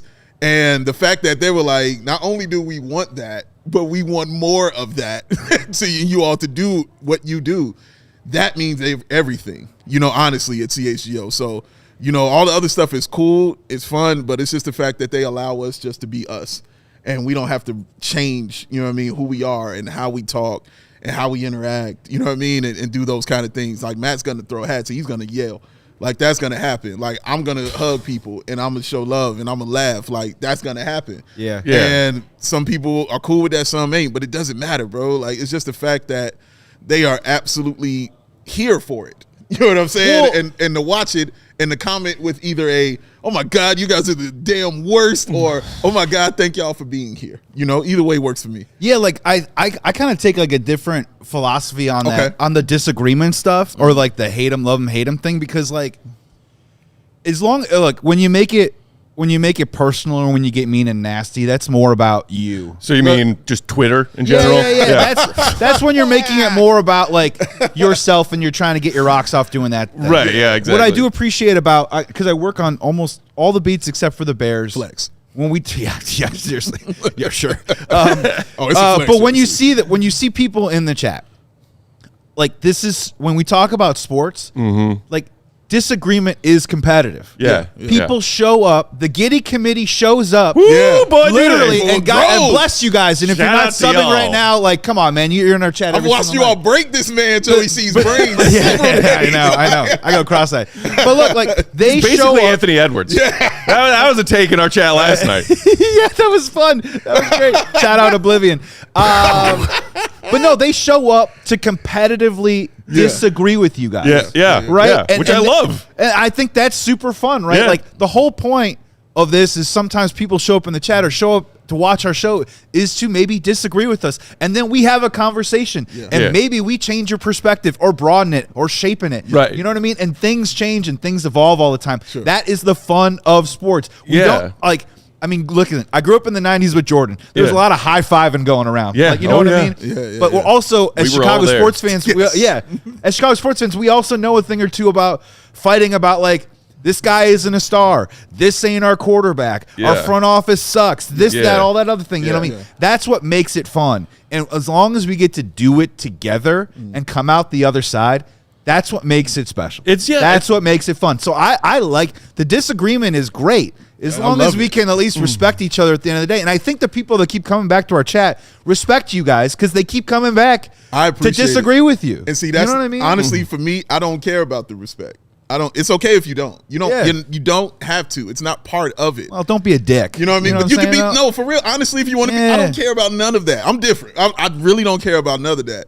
I am honored that you even took time to sit and look and say something about me. Sure. Like, however you feel about me will never change how I feel about me. I promise you. Nobody's harder on me than me, and nobody loves me more than me. You know what I'm saying? Like, you feel me? It won't change any of that, bro. Like, I'm still going to be me, the same person I am, and all of that. So if you respect me, I appreciate it. You know what I mean? If you don't, that's fine too. I promise you. It's all good, but I just am happy with the fact that you're here. And speaking of being here, hey, look at this one right here, ladies and gents. Willie go golly. The reason we have a screen on YouTube is here, ladies and gents. That's right. Man, Will Go Gottlieb, check him out. Get that his favorite shot, that solo shot of Will Go Gottlieb. Are we gonna incentivize more subscribers with the ISO cam? I don't think that works. We just Nobody went wants up this. 3 subscribers since Dude. Goat sat down. Oh, It's the goat effect. So she walked in It's and the sat. hair. You know what It's I good to be mean? back. I I feel like I haven't see been in you this chair did. in a while. Yeah. You did a little something different today. My hair's just getting long. I'm getting a cut tomorrow, guys. Well, they've been at home for a while, and their last game they weren't at home. little trim. I was gone, so you were sitting in a different chair. I haven't seen you in a while. I know. Appreciate you holding it down while I was gone, by the way. Of course, Trying to thank happy to them. do it. Katie, Queen Katie in the chat. Time off during this season. Man. Love you. This has been a weird season. But before you just joined us, we were just talking about the joy that comes from Bulls fans disagreeing with one another. Yeah. Whether it's the Bulls or any of the other teams we cover at CHGO, it's just like, my God, sometimes that Bears chat when I hop in there. Yeah, woo, man. Woo! They be on fire. And like the closer a team is to being relevant, Yeah. the more lively those disagreements are on what a fan thinks is right for their team and best for their team. Correct. And I love disagreeing with Bulls fans. Oh, it's the best. Dave, you and I agree on a lot of takes, Sure. and I love it even more when we disagree. Yeah, it's the and best. same thing with Goat. That's how we got cool. Because it's a respectful discussion. I think a lot of times, and actually, Sierra Fred, shout out, was saying this the other day that Bulls fans have not been really united on anything about this team since they traded Butler, and really probably even before that. So I heard you guys kind of talking about when you started covering the team. For me, I started like blogging about the Bulls in 2015-16, the year. Flex. It was the year that Derek Three hit the alphas. Oh, wait, no, that was it was the year prior to before. 3 alphas. Yeah, it was the year that Derek hit the buzzer beater off the glass against the Cavs in the playoffs. What's it in? And it was towards the end of that season, I think. No, that would have been 14-15 actually. Rose the buzzer beater was 14-15. Wow, so 11 years. And That just smacked you, huh? Tibbs' final year. And then 15-16 is when they missed the playoffs in Hoiberg's first year. I think it was at the end of that year. And I remember because I was graduating college, I came home and like by the time the difference between like when Derek hit that shot and like the week later when I came home, I think Tibbs had gotten fired. And it was just like this new era. Hoiberg was about to be hired. And really since then, they just have not, but it's been like these weird ups and downs. There was the 3 alphas and people were really excited about Rondo and D-Wade and other people were like, this is a scam. These guys are 35. And then disagreements. And then it was like, do you trade Jimmy or do you build around Jimmy and try to get younger and more athletic? And, at that point I was saying Jimmy's top 15 player in the league, maybe even top 10. He was punching people. Those are the kind of guys that you tank for. That's like the guy you build around. But I understand if you want to trade him because you don't want to pay him, but you better get a lot back for him. And then it was disagreements about should they trade him, and then it was disagreements about, Levine and should they keep him? Was that a good trade? Yeah, build around Lowry, build around Levine. Exactly. Yeah. And so it's just been up and down and up and down, and kind of this general trend line has been going down. And it feels like that's the microcosm of this season too, where it's just people are excited about the 5-game win streaks. People are just devastated by the 7-game losing streaks and the 5-game losing streaks. And then they're elated with the 5-game win streaks. And now again, with Kobe and Giddey out and Collins out, we don't know the status of those guys, but it's just been, they're entering some real concerning territory. Also, I don't think it's a coincidence that as you started, waxing poetic about the greatness of one Jimmy Buckets, Steven over there just started lurking closer to the set. Jimmy Butler? Jimmy Butler? Jimmy Butler? Jimmy? Throw out some bait. Sarah Bear, can I go back to this comment? Is that me in the Abbey? That is me? Oh, okay. Yeah. Oh, that's a picture of you. Yeah. Right, so Adam in the chat. I for real saw the shorts and I was like, huge congrats on the 100K when you get there. Got to hang out with Big Dave at a bar in London for a couple hours. Really made me feel like part of the CHGO family. Oh, man. So I assume that was the Bears London trip. Yes. When you abandoned us and your Bulls beat. He's saying us. He's really saying him. When times were good. I was pumped for him to go. Exactly. Most people are happy when I get to, Sarah, most people are happy when I get to do things. I was very happy. Okay. Oh, yeah. Okay, but there are the people that There are the people that didn't go to London that were happy for you, and then there are people who are honest about their feelings. I was jealous. I'm glad that came up. Just happy to go. I'm glad that came up because as we're reaching this 100K milestone, I don't know what the exact number is right now. Kind of reminiscing about some of the good times we've had here, and I was thinking about going to Paris and how much fun that was. Oh man, dude. Have you guys talked about that? Shout out Adam. No, too, we haven't. Shout out so shout out to Adam. But yeah, that's something else I wanted to make sure we talked about on this fun 100K show today. We got our own London. We went to Paris. And it was like not even a year into CHGO being a thing. It was January of 23, and we were in one of many seasons of Bulls midness. But bless the NBA's heart for deciding, hey, Bulls, gigantic global team. Yeah.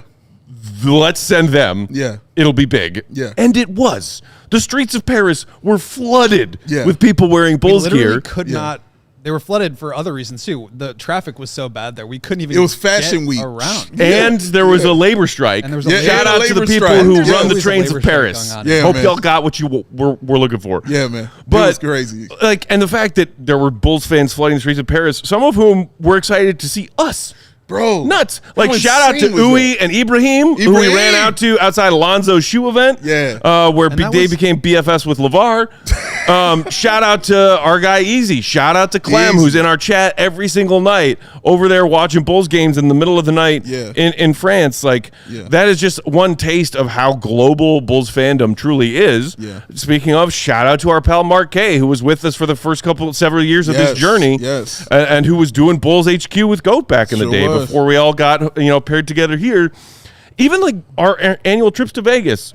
Like, I can't remember which year, but one of those years we all went out for a big team dinner, all the All-City people, and a waiter at a restaurant who wasn't Yeah. even our waiter. Yeah. Came up to us to like hand us our, neatly wrapped leftovers to take home. Yeah. And was like, hey, y'all, just wanted to say love the show. Yeah. A waiter in Vegas. Insane, dog. Like, yeah, we got that a lot at Summer League. You know, Yeah. just Or people on the up. concourse. Yeah, just coming up saying how much they love the show. how much Parents they and enjoy kids it. and Bulls gear. But And it wasn't until that what you all just talked about was Paris. That's when it kind of hit me in the face because I wasn't thinking anybody out there is gonna know us, and then just hearing somebody, Big Dave, Big Dave, and I'm like, and I looked at for real. My first reaction was I looked at Matt, and I was like, why is he talking like that? Big Dave. And I was like, why is Matt talking like this? Dave. And then I'm like, Will, and I looked at Will, and I was like, wait, they not talking. I'm like, who is calling my name out here? Like, where am I?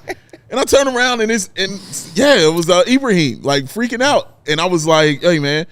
And we just talked, and he was telling me love the show. And I was like, hey, you want to take a picture? And he was like, what? And I was like, you want to take a picture? I should be asking you. What do you mean? Like, yes, I want to take a picture. I'm like, come on in. And then after that, we met the other young gentleman that you mentioned, as I call him, the Black Irish. Uwe. Uwe, man. Black Irish, man. Uwe The from first Ireland. ever Black Irish Shout out person to I you ever if you're met. still tuning in, man. Yeah, man. He stopped Shout us out to right the after that. Irish accent. Yeah, yes. And he stopped us, man, and showed us love and said those things. Same thing happened when I was in London. I don't know if I've told you this, but when I first got there, and the Bears were having their event at a Philadelphia-inspired bar. I had never seen Gross, that before. but continue. It was all Philadelphia. Like everything was Philadelphia. Everything, cheesecakes and everything, right? Cheesesteaks. With their Cheesecakes and cheesesteaks. Cheesecakes and cheesesteaks, both of them. Stacking chips and chicks. Oh, chips and checks, baby. Championships and checks. And when I'm there and I'm going upstairs, I saw a guy like dead ahead. And when he saw me, he looked at me and then he just started doing like, oh. And I'm like, I thought somebody was behind me, bro. I'm like, What is he doing this for? And he was like, yo, man, Big Dave, man. Yo. He's like, oh my God. Like he was losing it. And I'm just looking up and like, me? And he's like, yeah, man. He was like, dude. And then he told me a story of how he and his now wife would be in a chat and just talking about our show in that chat, and that's how he met his wife. Look at these horrible takes you guys are spewing. But that's how he met his wife, was in that chat. That's like nuts. speaking. So that's nuts. And speaking and talking about us. And he said, yeah, me and my wife were watching. He was from Chicago. He was like, I'm a teacher there and everything. He was like, and my wife and I, he was like, we would always tune in. He was like, we wanted to see what you were wearing. He was like, what shoes are Dave going to have on? What hat is he going to be rocking? We want to know what he's going to be looking like this. So the fact that we help bring somebody together, you know what I'm saying, and meet their mate. Yeah. Man, I'm all about love, bro. Like, it meant everything to me. Like, when he said that, bro. Like, and then I got to meet his wife, and we took photos and all other stuff. But it's that kind of thing. Mm-hmm. Like, going to a whole nother place in a whole nother country, man, and people still know who you are. Like, I've really heard stories about this in so many different countries of people who I know, because I have friends in different countries, and just people who will tell me stories about people watching our show in those countries and stuff like that. It blows my mind, bro. We got a shout out from somebody Spotify Wrapped who's a diehard Bulls fan who lives in the Philippines. Yeah, a couple weeks ago when Spotify Wraps were going around. Insane, man. It's not, and again, we can't take all the credit for that. Yeah. Michael Jordan takes a lot of the credit for that. You, Mike. And why there are Bulls fans all over the world. Thank you, Michael Jordan. Right. Our resident Last Dance expert, Sarah Bear, on the mic. Sarah Bear. Get them We takes would off. be nowhere without Michael Jordan. Get them takes off, Sarah Bear. That's a hot take. Sarah Bear. Her life on basketball and sports changed when she watched The Last Dance. It's truly one of the best documentaries I've ever seen in my life. Yeah, and now it's like every part of it, every aspect. And now you have a standard when you're watching certain people, and you're like, how come you're not living up to this particular standard of greatness? A play-in. And I love that. It is. No, I just simply, you go from just one of the best teams that has ever walked the earth, and no one's ever beat it. Not a hot take, that's fact. Yeah. And now we have a team like we do today, and it's just not living up to my expectations of what we could be or what the ceiling has been brought to. You just need to be patient and let that Giddy committee percolate a little longer, Sarah. I totally promise it's going to work out. I'm very blessed to be a young age because I have not suffered as long as my fellow friends and colleagues. Yeah, true. have. But you also didn't get the glory days. You also didn't get 6. And speaking of them. And speaking of 6 of them things, speaking of Bulls championships in the last I heard a jingle. I heard a jingle. We're going to have a fun cameo from our pal Uncle Will right now. Boy, I hope so. There he is. Look at him. 4-time NBA champ, 3-time Bulls champ, our guy, the one and only Will Purdue, joining us on the sidebar. Multitasking. I hope you're not driving, but parked right now, wherever you are. What's up, Will? Hey, yes, I'm parked. I'm knocking off some of my honeydews. I'm currently sitting in the parking lot of Mariano's waiting to go in and, make sure I get everything. Yeah, well done. Shout out to it. Purdue, I was thinking about this earlier today as we're on this big quest for 100K today at CHGO Sports. The number 100K, when I'm also thinking about my friend Bulls champion Will Purdue, is I know that money and NBA contracts aren't today what they were back when, or vice versa. What did you do with your first $100,000 as an NBA player? Well, let me see. He's going to exercise his Fifth Amendment rights here. I saved $95,000.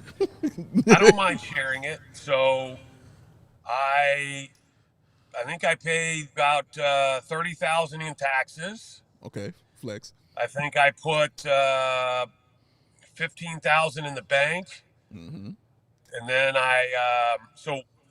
initially what's that, Big Dave? I said spent the rest on PCP.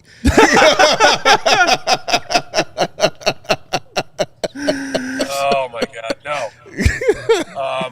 But what I did do, so this is kind of interesting. This is about to go full circle. Okay. So, it's one of those things, right? There's so many things you want to do with the money, right? You want to. There's just so many things. You've had all these dreams about if I had money, this is what I'd do with it. But I was kind of able to curtail that, reel it in, and because I can't really fit into sports cars, I couldn't really buy a sports car, so I kind of threw that out the window. And I'm glad you brought that up because surprisingly, so as everybody knows, my first contract was 5 years, $2.5 million. And I think my first year I made $400. And it went up accordingly, right? And I actually got it's kind of funny you mentioned this now that I think about it. I actually got $100,000 advance. Oh, God. How nice. So I actually, when I signed my contract, they handed me a check for $100,000. Damn. So, needless to say, I nervously ran straight to the bank and deposited it. He asked them to pay it out in $1 bills so he could throw it up in the air. This is the dude who didn't like me because he heard a rumor at our old employer going around about my contract. Yeah. As a fan with a Bulls post-game show. That's how he made it to the league. Who got a per-game stipend, Will. Come on now. Will, what was that? Every, Go ahead, every Will. little bit counts, man.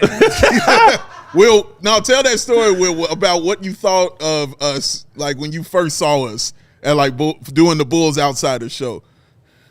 So, well, it was a mistake on my part. I'll preface it with that. But at the time, I didn't know it because my whole thing is that every year when I would sit down with NBC, I always would like to have more games, right? Because ever since I started, I never really did a full schedule. And I always, they always had me in the 40s. I think the most games I ever did in 1 year was like 55. And I kind of wanted to, once I got there, I wanted to stay there, right? And we got in the way of that. Clearly, And our yeah, fault. so all of a sudden, but every year they kept telling me there's no money in the budget. There's no money in the budget. There's no money in the budget.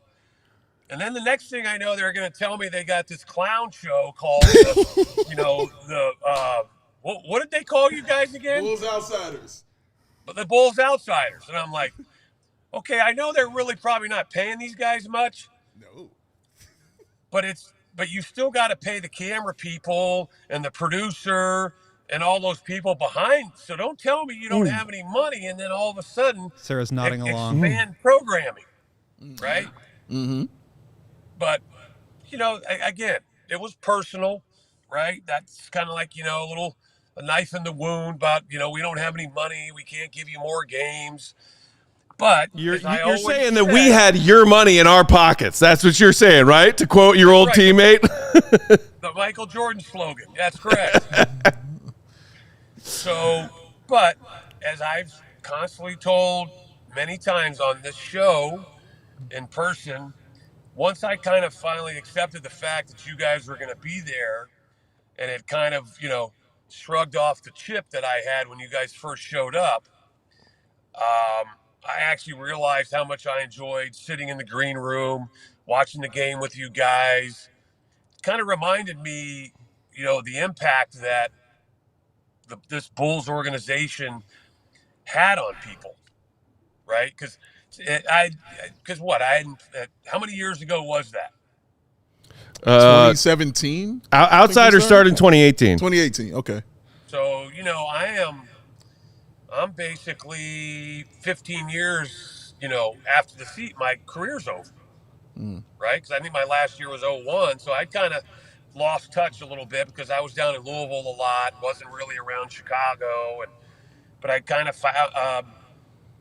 forgot about, what it really meant to true diehard fans, and that's what you guys were.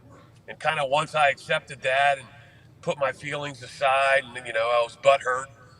I actually enjoyed working with you guys, and we used to clown you guys when Kendall and I would jump on your show and walk behind you guys and have some fun. But I think it's actually led to a pretty good relationship. Now I work with you guys. Now you guys clown me.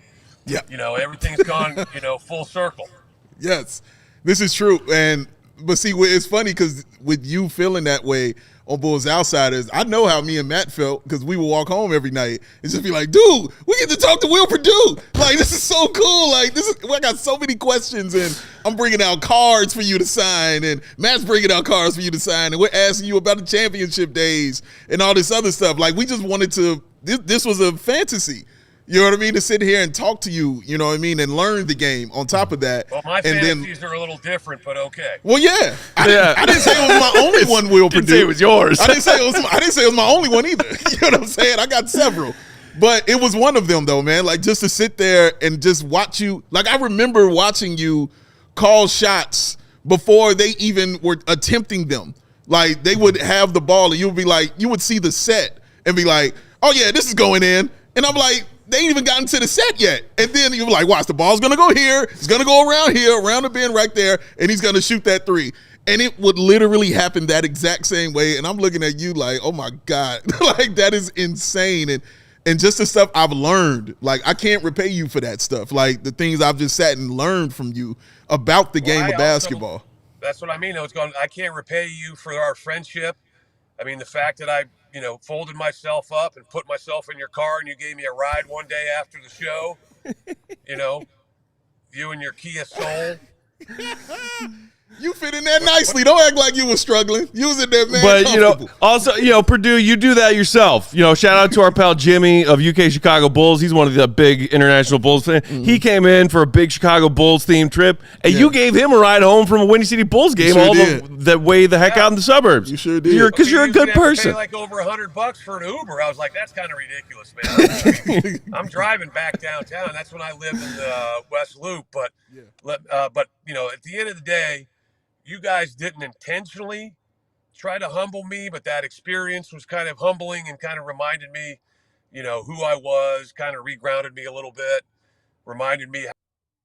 You play to win the game. That's what the Bears are doing this week. We're playing to get to 100K today. It's all happening. CHGO Bears starts right now.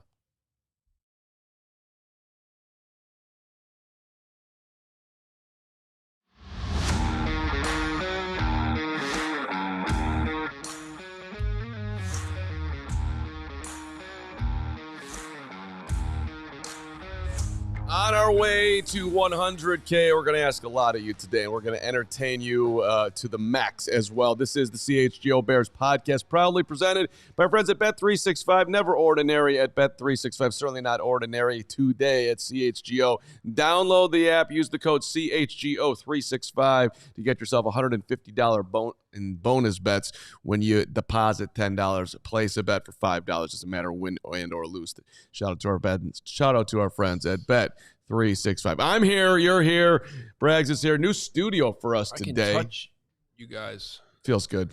Keep it going. It's been just love. Everybody needs support. Touch. Yeah. touching Bears. It is weird in here. That's for like sure. This. Yeah. It's just like the colors pop. What do you guys think about the new studio? Well, first of all, in this scenario right now, if I'm seeing this right, over your left shoulder, or is that your right shoulder? Over your right shoulder is Harry. Over your right shoulder is Harry. No, that's my left. That's your left shoulder? That's how that camera's working? Harry. Harry's my favorite, man. That mural is awesome. Here's the thing. This studio's, we've had this up and running now for a couple months, but they were too afraid that we'd come in here and break things. So this is our first show. Well... Yeah.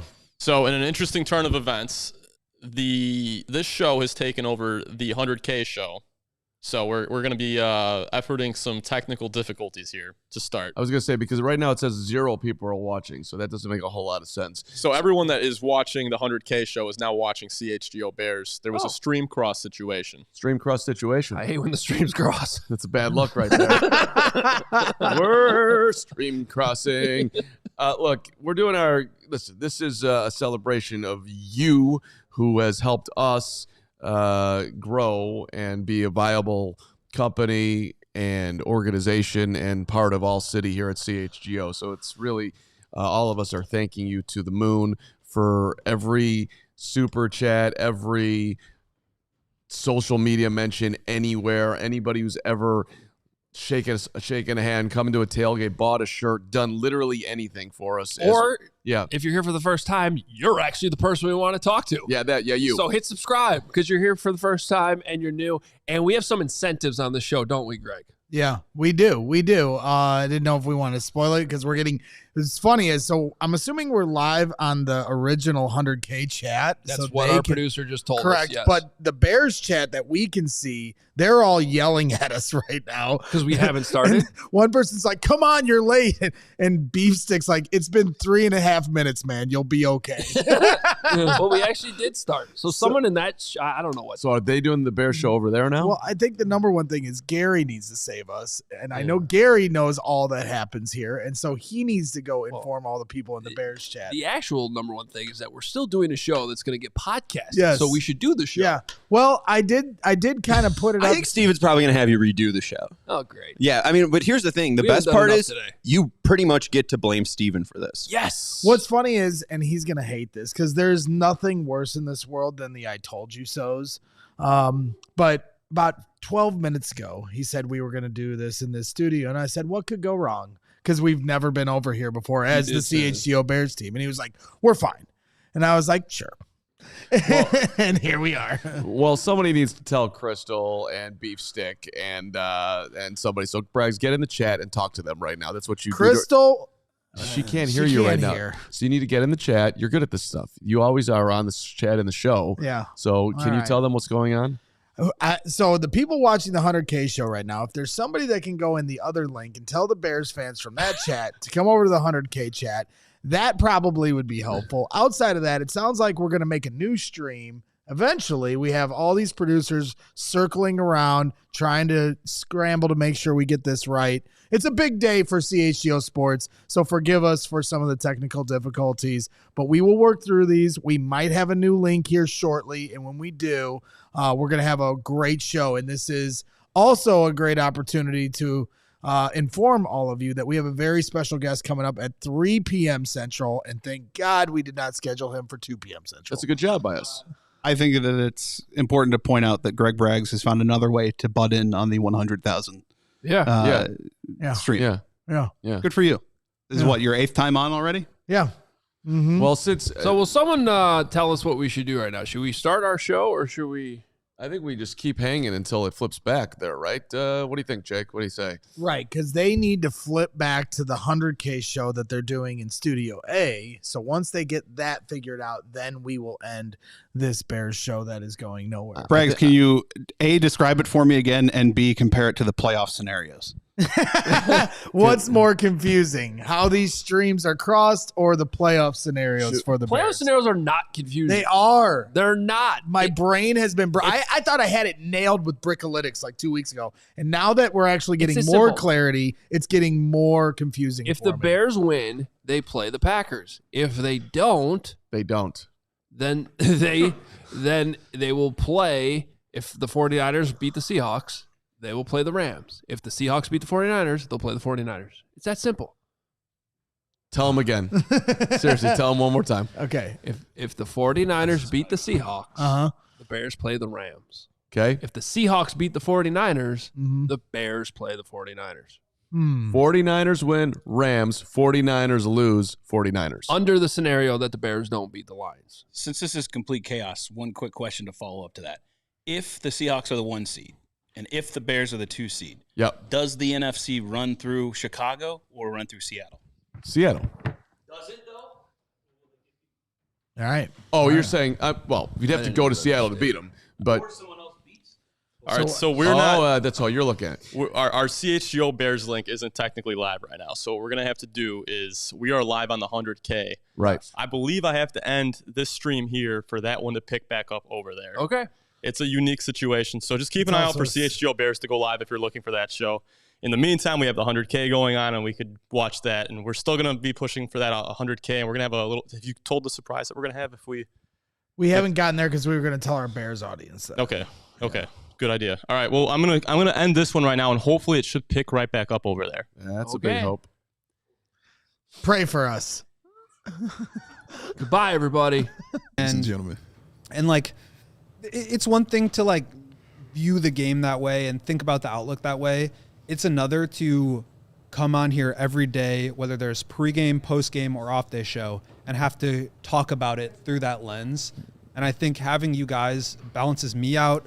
It makes it so much more fun. I was just talking with Fred about this, that he was saying, you know, how good a job you guys do. And it's so true. Like, I just don't think I would be able to do this every day if I didn't have you guys to help balance me out and just to make it way more fun. It would be a miserable show to watch. It would be miserable if I was just coming out here and talking about, you know, the Bulls cap sheet every day. It just wouldn't be fun. So I really appreciate you guys.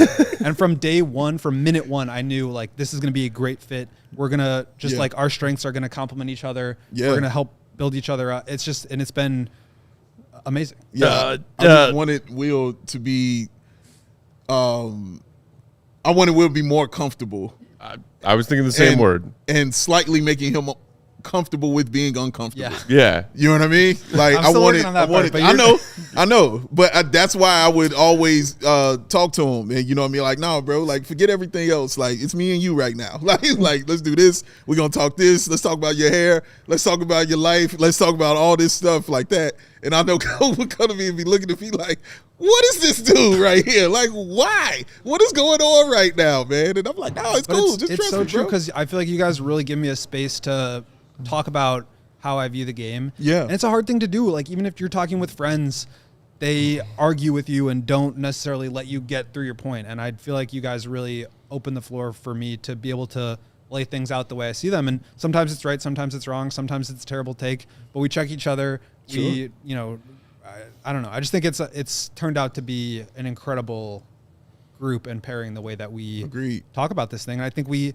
offer something for everybody. No matter what kind of Bulls fan you are, whether you want to hear the perspective of former players and champions like Will, whether you want to hear like the granular salary cap stuff, or just want to view the game optimistically and look at how the team is doing and enjoy a basketball game, or if you are frustrated with, I feel like we have something for everybody. And I think the reason it works is because we all give each other that space, and we bring out the best in how we each view the game. Yeah, 100%.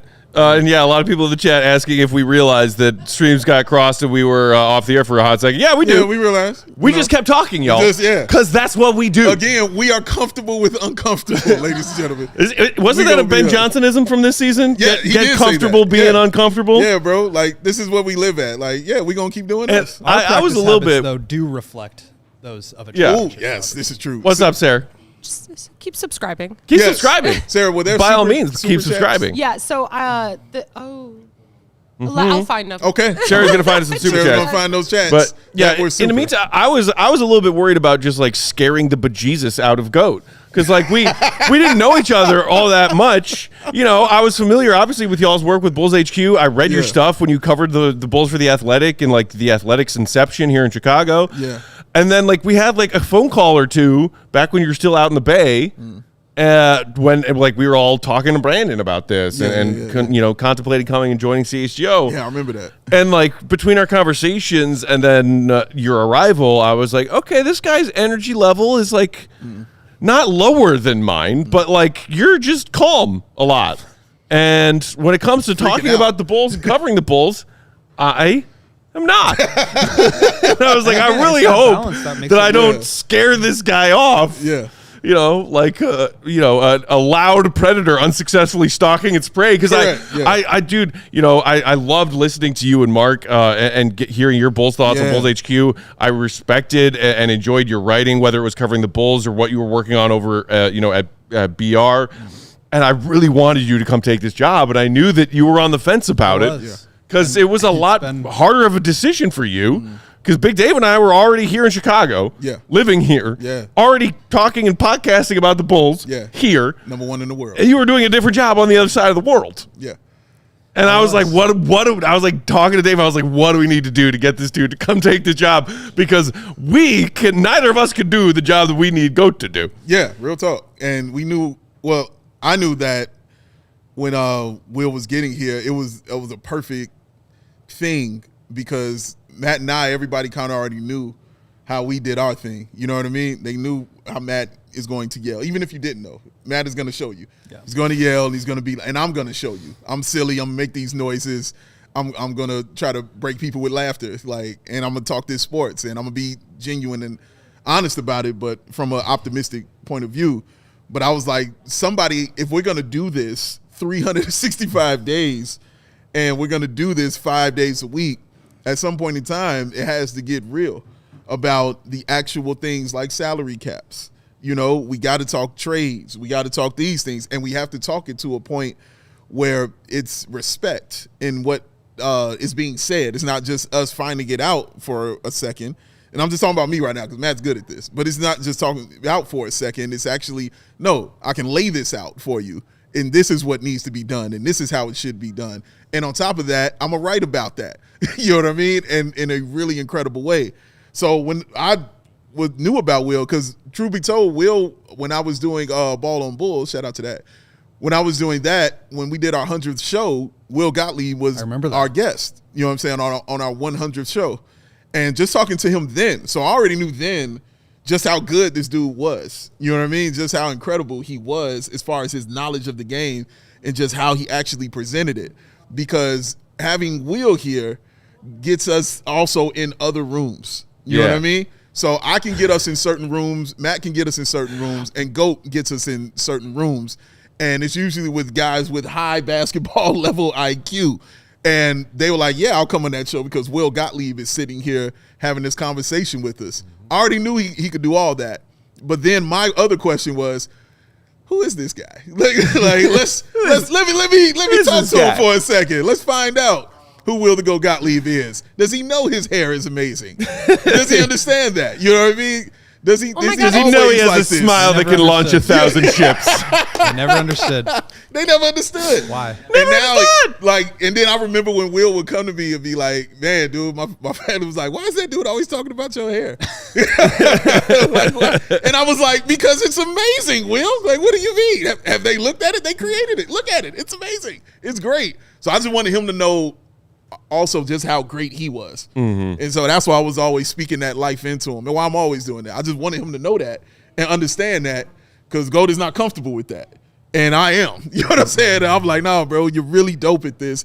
I need you to know this, and I need you every time you step on this stage right here to know that you're on another level, you know, with people. And that quaff is amazing. It's special. There are people who Young Spath is in the chat. We talked about people changing their handles. There were people changing their handles for him. The quaff. The quaff. Somebody hangs out.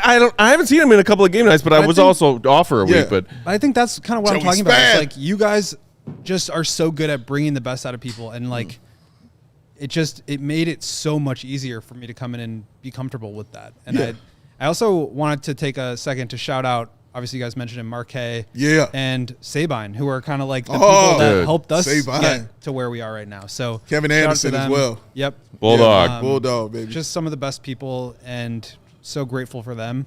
Yeah. And so grateful to be in this spot now where we get to do what we do. 100%. I saw somebody in the chat asking earlier, like, hey, you know, when can we get Sabine on against, you know, I didn't respond in the chat, but he's got a 3-year-old and a newborn. Definitely fingerless glove season. Everybody wants the fingerless gloves, man. They always do. Yeah, man. All right, I think we'll pause there and do another shift change so we can go get ourselves a pizza. Yeah. And we'll let y'all chat with our guy Sean from White Sox Sean's and coming? Joey, a.k.a. Joey C., our king of controls on most Bulls game nights, / CHGO Cubs, / Big Ten. Yeah. And the, Jason? Is it Jason? I thought it was Jay. I just go with Jay. Homer J. Simpson. And your beginning of the day MC. And he's back now, hopefully with a belly full of pizza. Jay Zawoski of CHGO Blackhawks. So that's I know you've been trying to ask Yeah, that. what is it? That's for the noodle man that's behind you. You can press him. Oh, this serves on the noodle man? Yeah, press But it. only when we get certain I thought it was- amounts of subscribers. Okay, all right. Which is every why 50. we do this. All right, I you thought it can't was hand me every this. 50. I was gonna do it. No, I Push agree. the button, Big Dave. He respects the Push the rules. All right, we're subbing out. Is anyone else thinking of the little? Is anyone else thinking of the little girl from Rush Hour who's going? Yeah, push the button. Hey! It's a boy. Let's go, baby. Get the people All right, we're subbing out. Peace. Shout out to you, Chicago sports fans. We love you. Maybe we'll be back. We're gonna go eat some pizza. Spathis, I love you.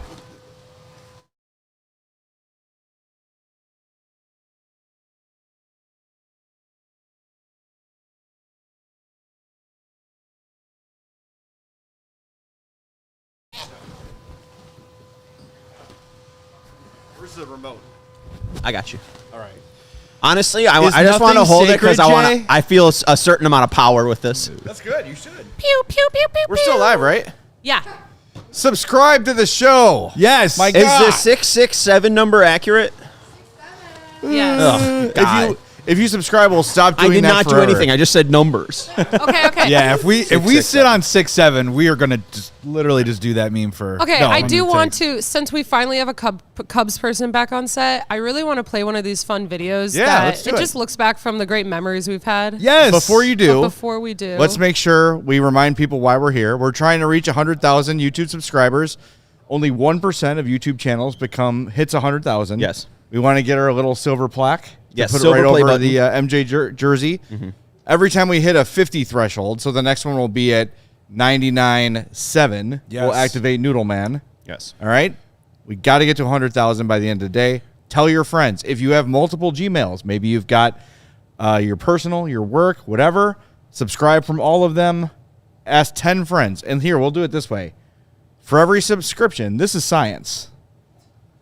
A day is removed from Connor Bedard's IR stint. Ooh. 10 yards passing is added to every throw that Caleb Williams makes in the playoffs. An angel gets their wings. The Pete Sox, Carl Armstrong gets 0.5 miles per hour faster. Yes, the Sox and Bulls become a day closer to new ownership. That's just your lips. That's lips just of life, Yes, Jay. all That's these things, just life. This is science. All these things happen.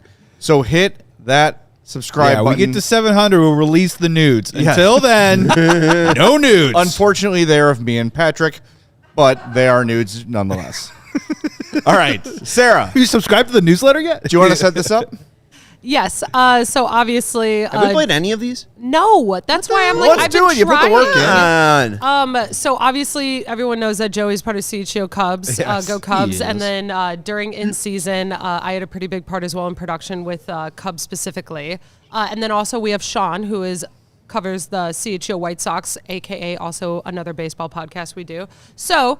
We have 2 rally cake videos that I want to I'll play the Luke one because I miss Luke and I feel bad for him. And R.I.P. and Luke. these were the times when Luke was so healthy and so strong and so full of life and so full of cake. The vitality is strong. I can't wait to see which So one here's this just one a lovely memory.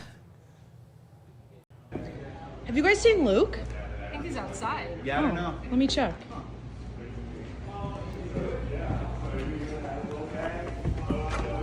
Oh, Luke. Anxiety. I'm eating all the Portillo's rally cake. It's good eye black. He looks like a ball player with that eye black. That was an Emma joint. That was Emma directed. You know the best part of the rally cake was that for about a month, we had no less than 7 Portillo's cakes in our fridge. No, truly. Here's a little behind the curtains. Yeah. Like during that era of the Cubs just kept winning, and we didn't realize how many watch-alongs, how many cakes were going to be happening in studio. We truly had. We have 2 main fridges in our studios here, and each one had at least 2 to 3, just like all eaten, like all had slices taken Right. out. Like none of them were. They were all just like mangled a bit, and they were just chilling for weeks. That was my favorite part is the new cake would arrive, so someone would cut a slice from the new cake. So you had 4 or 5 cakes with a slice or 2 taken out they of were them. all missing. So you couldn't take one home necessarily and like feed it to your family. Because you don't know how old that one was. It could have been a month. It could have been a day. No one knew. And also it could have been a behind, prop cake. and behind the Yeah. curtain too as well. Luke is so very specific that you cannot disturb or alter the cake in any way. So when you take the top off of it, if it smudges on the top, he will not be taking a slice home from that one. So he would only take them home from the most like pristine versions of the cake. Because he's a connoisseur. He's a man who loves luxury. And the thing about those cakes, they keep their shine for a very long time. So even if it is a month old, it still looks freshish. Yes. So it's very deceiving. probably all I the don't oil think and the we butter. tried what Corey is suggesting, any your own. homemade cake shakes, but maybe I'm wrong. Not that I'm aware of. I'm not a fan of it. You're not a fan of the cake shake? Well, some people don't like pulp in their orange juice, but that's natural. like that makes pulp sense. in your milkshake? Yeah, I don't like pulp in my milkshake. Now, will you drink a banana shake? Oh, yeah, but usually that's banana ice cream. Because not that'll like- have some chunks in it. Oh, have you ever yeah, been to yeah. Jansen's on? I'm sure you have. Yeah, I've on been to Western. Jansen's, but I don't Yeah, know if a I've had chunky banana. banana shake, which was also my nickname in college. Oddly enough, It's a good nickname. I believe there is a remainder of a cake shake in the freezer from Chloe's first trip to Portillo's. Ew. Oh, that's still there? It may still be there. That's disgusting. disgusting. So yeah, no, the Bulls crew with Chloe when she was training here took her on her maiden Portillo's voyage. There's Got her no a beef better- and got her a shake and made sure No better group to do so. Also, was I wrong, or did we go up 11, or have we lost subscribers? Because I swear to God, that was 674. Was it? Didn't we jump on and it was 677? So did we? I thought it was lose? 670 when we jumped on. Or maybe it was 667. Oh, maybe. Okay, I don't anyways. know. I thought we lost. We're not juking the stats down. Hey, Joey, you know where you work. If you want to say that's a terrible take, you can come tell it to my face and I'll kick your ass, buddy.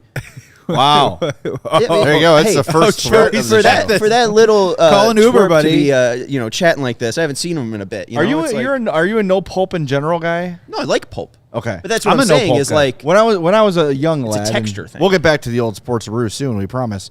When I was a young lad, I did not like pulp in my drinks, and I was really sick. I was like Luke, but I was little. I couldn't drive.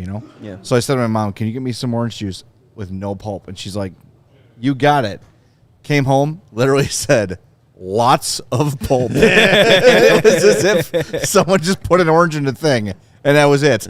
Like, it was just completely solid, almost like a concentrate, that much pulp. I mean, I like pulp now, though. I'll be real with you, and bless her heart, but like when I go to the grocery store, I'm like a caveman. I'm just like peanut butter, potato chip. I like just buy things 2 words at a time.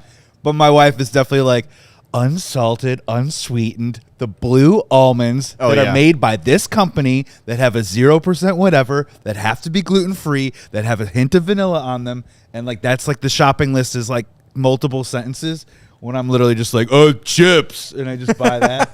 $11 worth of bacon. I mess it up all the time. I do not get what she wants. My wife will send me photos of the specific item if it's that specific.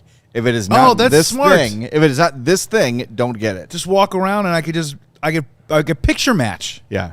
Yeah, I'm a good shopper, though. The worst is when it's the last thing on the list and they haven't responded in 10 minutes. And it's just like, please, for the love of God, I want to get out of aisle 7. Text me so I can just decide whether it's the blue cap or the green cap. If I am shopping, keep your phone close, please. Yeah, and Larry brings up a decent point. Just go to Aldi. There's no decision making. You just get, That's if true. you want peanut butter, there is peanut butter. The Aldi peanut butter. Bring your own bags. And hey, at least with orange juice, with pulp, you could just strain it out. If it's a chocolate shake, I'm not getting the strainer out to strain out the chocolate chunks. No, I'm here for it, though. I never knew, even as a fat man, until within the last 10 years, that they literally just took a slice of the cake and dumped it into the... I thought it was like, you know, they have like birthday cake ice cream. Yeah, no, it's just. I thought it was just a flavor. And then when I saw like Schwarzenegger and Terminator 2, they just slowly dip it until it sounds. I was really like, how do we get rid of these leftovers? Well, I witnessed it. I was in the drive-thru and I saw in the background the lady with the cake on a plate, put it in the cup, and I'm like, wait, is that how those are made? And they're like, yeah. I'm like, add one of those to my order immediately. And it was my first one. Sarah, is there another one of Luke eating cake, or what was the other? I think it says Joey Rally cake. The other Cubs. I think it's a U I'll clip. play it right now. Now we're in the cake segment of the show. It's a good segment. Larry asked about hockey. No, we're talking cake. Don't let us get one. Oh, and look at Joey Christopoulos dig into that rally cake. Now celebration cake. Yeah. As the Cubs finally beat the Brewers in Game 3. You know, guys. Oh, boy. I just got to tell you, this might not be the most professional audio podcast. No. But I will tell you, did this hurt me emotionally? Sure. Am I physically a little banged up? Yeah. I mean, I'm doing fine. I mean, you're totally fine. I'm totally fine right now. Totally. Everything's fine. The Cubs win. We get to live another day, but no, I'm fine. Yeah. Rally cake, everything's going great. And the 4 Tums that you took 45 minutes ago mean absolutely nothing. That might have helped out a little bit. 4-3 Cubs. Respectfully, that is so disgusting. I love that. Respectfully, that is That was a great- That's a mukbang. That is like a mukbang. the scene in Matilda where Bruce is force-fed to eat chocolate cake. Just get the close up there. Now, as you we haven't reached. Is this cake, Sean? Oh, that's a great show. Is Have you guys this watched cake? that? Maybe that's what we should be doing right now until we hit 100,000 subscribers. Just bring in people's homemade cakes and describe, seeing if they're. You are talking my language, my friend. We need Mikey Day in here ASAP. One way in our advanced age, we refer to Tums as bathroom candy. Oh yeah, all the we flavors, just keep all the it- colors. We keep it right up on the ledge. I need 2 pieces of bathroom candy, stat, please, immediately. Or it's in the console of my car. The Cubs which is series, nothing but drugs. the Cubs series, because we're working on it and we're talking with people in the chat, and there's like so much that goes into it. Like literally, gave me heartburn, like before the game, during the game, after the game, about a week afterwards. That took me to kind of like flush it out of my system. Like it was. Just because we hadn't been there in a long time, the games were really low scoring and close. And then when you play the Brewers, you hate the Brewers, and everything just ramps up. And I wouldn't have it any other way, but, you know, it got to me. Do you have a sports thought or a Tums thought? Sports. Okay, let me just get my Tums thought. Go for it. Out. Yes. Do you guys like the chewy one or the hard one? I cannot swallow the chewy one. Okay. They're too firm to be chewy. Yeah. So I always get like half of it stuck in my throat, which just causes another problem. It's like the biggest Skittle in the. It's like if Mentos were terrible. Yes. Yeah. No, I just recently discovered this because I thought like, ooh, the flavors on the chewy ones are going to be so different. Yeah, and they I got just Christmas ones. I missed the chalk one. There's Yeah. Christmas ones. Give me the chalk. Yeah, it's like Peppermint? Peppermint. Yeah. That's gross. Yeah, because you're supposed to crumble them up and then just swallow them, and then it's supposed to. You put them in the shake with it your puts cake. the fire out for the dragon. Then you spit fire. People in the chat asking when Justin Steele is returning. Do not expect him to. He'll be at spring training. He'll be throwing, but do not expect him back until May, June. Frankly, if he comes back in July, I think that's fine. Did we just say Justin Steele? We did. Friend of the show, person that retweets our tweets when we talk let's about go. him. What's he doing right that now? Justin Steele. Yeah, fan, friend, maybe future guest of the show, Justin Maybe Steele. future if best he calls friend. in, we'll send him some Pokemon cards. Well, and hey, too, If we hit 100,000, we'll call Justin Steele to call in on the show. and this is Leave a voicemail. We'll leave the best voicemail ever. the ghost, even though he's not dead, of Mitch Rosen is haunting me in the back of my head, saying "Reset, reset." Yeah, sports. Come on. WWE Master saying when the Cubs games are on, do you do live casts of it? If you are just tuning in for some reason to this stream, and this is the first stream of thank you. CHGO that Welcome. you're tuning into, we do live post games for every single team in town: Blackhawks, Bulls, Cubs, Sox, and obviously Bears. We do Bears shows. Yes. I know it's not that well known. You may have We missed are it. closing in on 100,000 subscribers. 300 now. What? 12 away. 312 away. So if you haven't subscribed, make sure you're subscribing to the CHGO Sports YouTube channel. And we sometimes do live watch-alongs. Just did a live watch-along for the Bears-Niners game. Correct. During the postseason, they did live watch-alongs for the Cubs. Typically not in regular season because there's 162 of them. Are we doing Yeah. live watch-alongs? But it's not. We're gonna do some Hawks watch-alongs too, and we have. I was gonna ask- during the Olympics, we're gonna do some USA, and if Bedard makes Team Canada, maybe some Canada watch-alongs. I was gonna say Hawks playoffs watch-alongs is probably a completely different animal, a completely different experience of what that would be like. I'll say this to me: and this was my sports thought when you had your Tums thought. There is no more stressful sport than playoff baseball. Oh. Playoff baseball is agonizing because in other sports there's ebbs and flows, right? Like in hockey, you get a power play, you can see the back and forth. Yeah.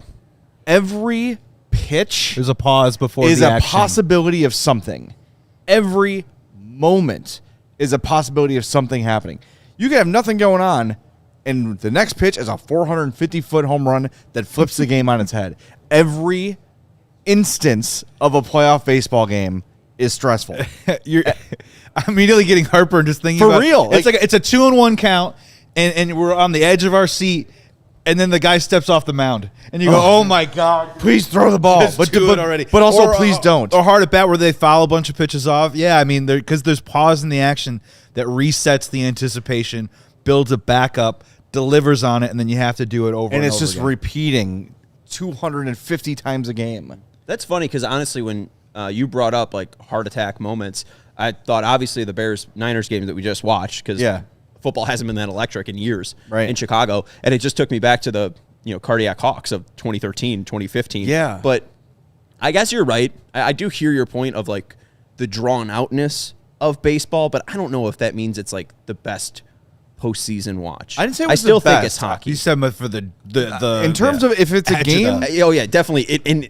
agonizing pain. Yes, if it's a game I'm invested in, baseball is torture. Yeah. When the Cubs won the World Series, I was relieved. Mm-hmm. It's like, thank God. And part of that was I'm gonna have to take phone calls tomorrow at the score, and if they lose, I don't even want to work here anymore. Kind of a thing. Who are we firing this morning? Yeah, what would have been Joe? They wanted to fire Joe Madden after they won. And real quick, so. you brought Bears 49ers, and I think what's making this season more dramatic than normal, and I've been having to come to grips with this, and I don't know if you guys are with me on this, but like the Bears, what's so weird about this Bears season isn't just the success, and it isn't just the coach, and honestly, the takeaways or the weird upside down nature of it is there's only been a few select times in my life where a Chicago Bears team, this team is offensive led. Like I don't think their defense is very good. I mean, I'll just say it. Outside of the takeaways, it's been great, but other than that, two takeaway reliant. Yeah, I mean, every time they play an opposing punter, they put him on paid day off. Like he barely sees the field. So like to watch a Bears team like this, that is so that your hopes and dreams are always pinned on the offense doing something, and then the offense consistently seems to deliver, specifically in fourth quarter situations. It's just like a weird animal to me. It's something that I'm so just foreign. I'm not used to, right? I'm more used to like stop them on 3rd and 4, we punt and maybe get a field goal. In this situation, it's can we answer? Can we score more than them? Can we put up points. Never been that in my life. Never. Funny though, because I honestly think they're more of a team than I've ever seen with the Bears team. Like, I don't know if they are offensive reliant or defensive reliant, because you do get so many takeovers that gives them decent field position. There's been so many times too where it's like Caleb and the offense don't show up until the fourth quarter. And then you also even get the Jekyll and Hyde of special teams. Like, people have been ready to fire Richard Hightower. Now in the past couple of games, he's been the savior of the Chicago Bears. That's fair. We were ready to run Cairo Santos out of Chicago for Jake Moody. Santos has been decent recently. And Torrey Taylor, he either looks like the fourth-round punter that they took or like every other punter in the NFL that's not worth the damn draft pick. Yeah. So, I don't know. They have such like a balance in a way that I don't really hate any side of the ball like I usually do, whether it's the defense or offense. I'm trying not to judge too, because the Niners have been doing this to everybody. So I'm trying not to live too much in that reality. We made them punt. Right. Thomas Morstead had a run. Look, it's got to be better than they were. There's no doubt they're going to have success. But, like, you watch the Packers game and you watch the Eagles game, and the defense is able to hold things down seemingly like when they have to. A lot of time comes off the clock. It limits our possessions on offense. 100%. You know, there's little things. I hear what you guys are saying, because, yeah, it's been a group effort for sure, and that's what it's going to take. But, like, if people want to even jump in the chat, it's just like when I wake up and watch Bears football, I'm expecting the team to score 24 points, and I think that's, like, their best shot at winning. And it's just a weird place to live in, of just being like, I think my quarterback's going to do it today. I think, like, and now it's the expectation. Yeah, and it ain't it's not my linebacker, it's not my kick returner, it's my quarterback and my coach. And it's just a weird way to watch. And it was a weird way to watch Bears 49ers, because you're like, they just kept going back and forth. I'd never really been a part of that before, and I almost feel like, of all losses, I almost feel like lucky to be a part of it. It's such a weird feeling. Yeah, it's like a prideful loss. You playing with that thing too? Yeah, I don't know. I don't know what this is. Where it's supposed to go. And then I took the entire arm off, and then I flattened my mic out. That's the I one cannot that stop playing with it. Jerry accidentally broke. But what is this one? I did this one too. Jerry Reinsdorf? Yes, Jerry No, Reinsdorf. Azuma. Jerry Azuma, the guy that works here. Former Bears player. Who's your favorite? What was your favorite CHGO memory? Bears defensive back? Is it Jerry Azuma? Is it Nathan Vasher? I'll hang up and listen. It's Mike Brown. Okay, right. It's just kind of dangling in the middle. There's fine. no issue. Yeah. There's nothing wrong with it. Remember that CHGO moment when Jerry Reinsdorf my anxiety karate forces me chopped to fiddle with microphone? it. Remember that one moment where Jerry Reinsdorf technically did say that CHGO White Sox is his favorite podcast? He did technically say that. He did technically say that in a text thread that I saw. So fair enough. I'm not going to provide any other context besides that. And did we send Jerry the eCam link? No, we did not send Jerry the eCam link. Do you have Jerry's number in your phone? Yeah, definitely. Send him the eCam link. I should send him the eCam link. Just don't even put a text. Just send it. Right? Just Yeah, see me if and he Jerry. Just like comes in. 9 years old. so He'll close. click it without any note. Without a problem. We'll get him like this, like up the strills. I do want to take this time to let people know that we are 10 subscribers away from being 300 Come subscribers on. away. Here from we whatever go. that If for is. nothing else, So Sean if- wants to turn on Noodle If Man. people could just make their burners remote. accounts, text their moms, text their dads, Open their a brothers, window. their sisters. Yeah, yell. Their on the cousins, street. their Maybe that's what we should be friends. doing from the balcony. When, I mean, we're not on the show. We're joking about telling friends, but let's be real here. Like, we are still a new company. As a startup, we don't have a ton of money to advertise. You don't see our ads in billboards and buses and stuff like that. Like, we're working up to that point. We were on a bus, remember? But there's so many Chicago sports fans that maybe are not aware of us yet. So honestly, like, you've got your fantasy football chat, you've got your friend chat from college, whatever it might be. Say, hey, this is something I really enjoy. Follow this link and subscribe to this channel. I think you guys will dig it. If 2 of the 10 subscribe, and if everyone watching does that, boom, we are at our goal really quick. Think of it like this. Real quick, I just want to make a snarky remark before. It's not like The Athletic, who has a ton of money to put a billboard outside of Sox on 35th right after they fired James Fegan. Yeah, sorry.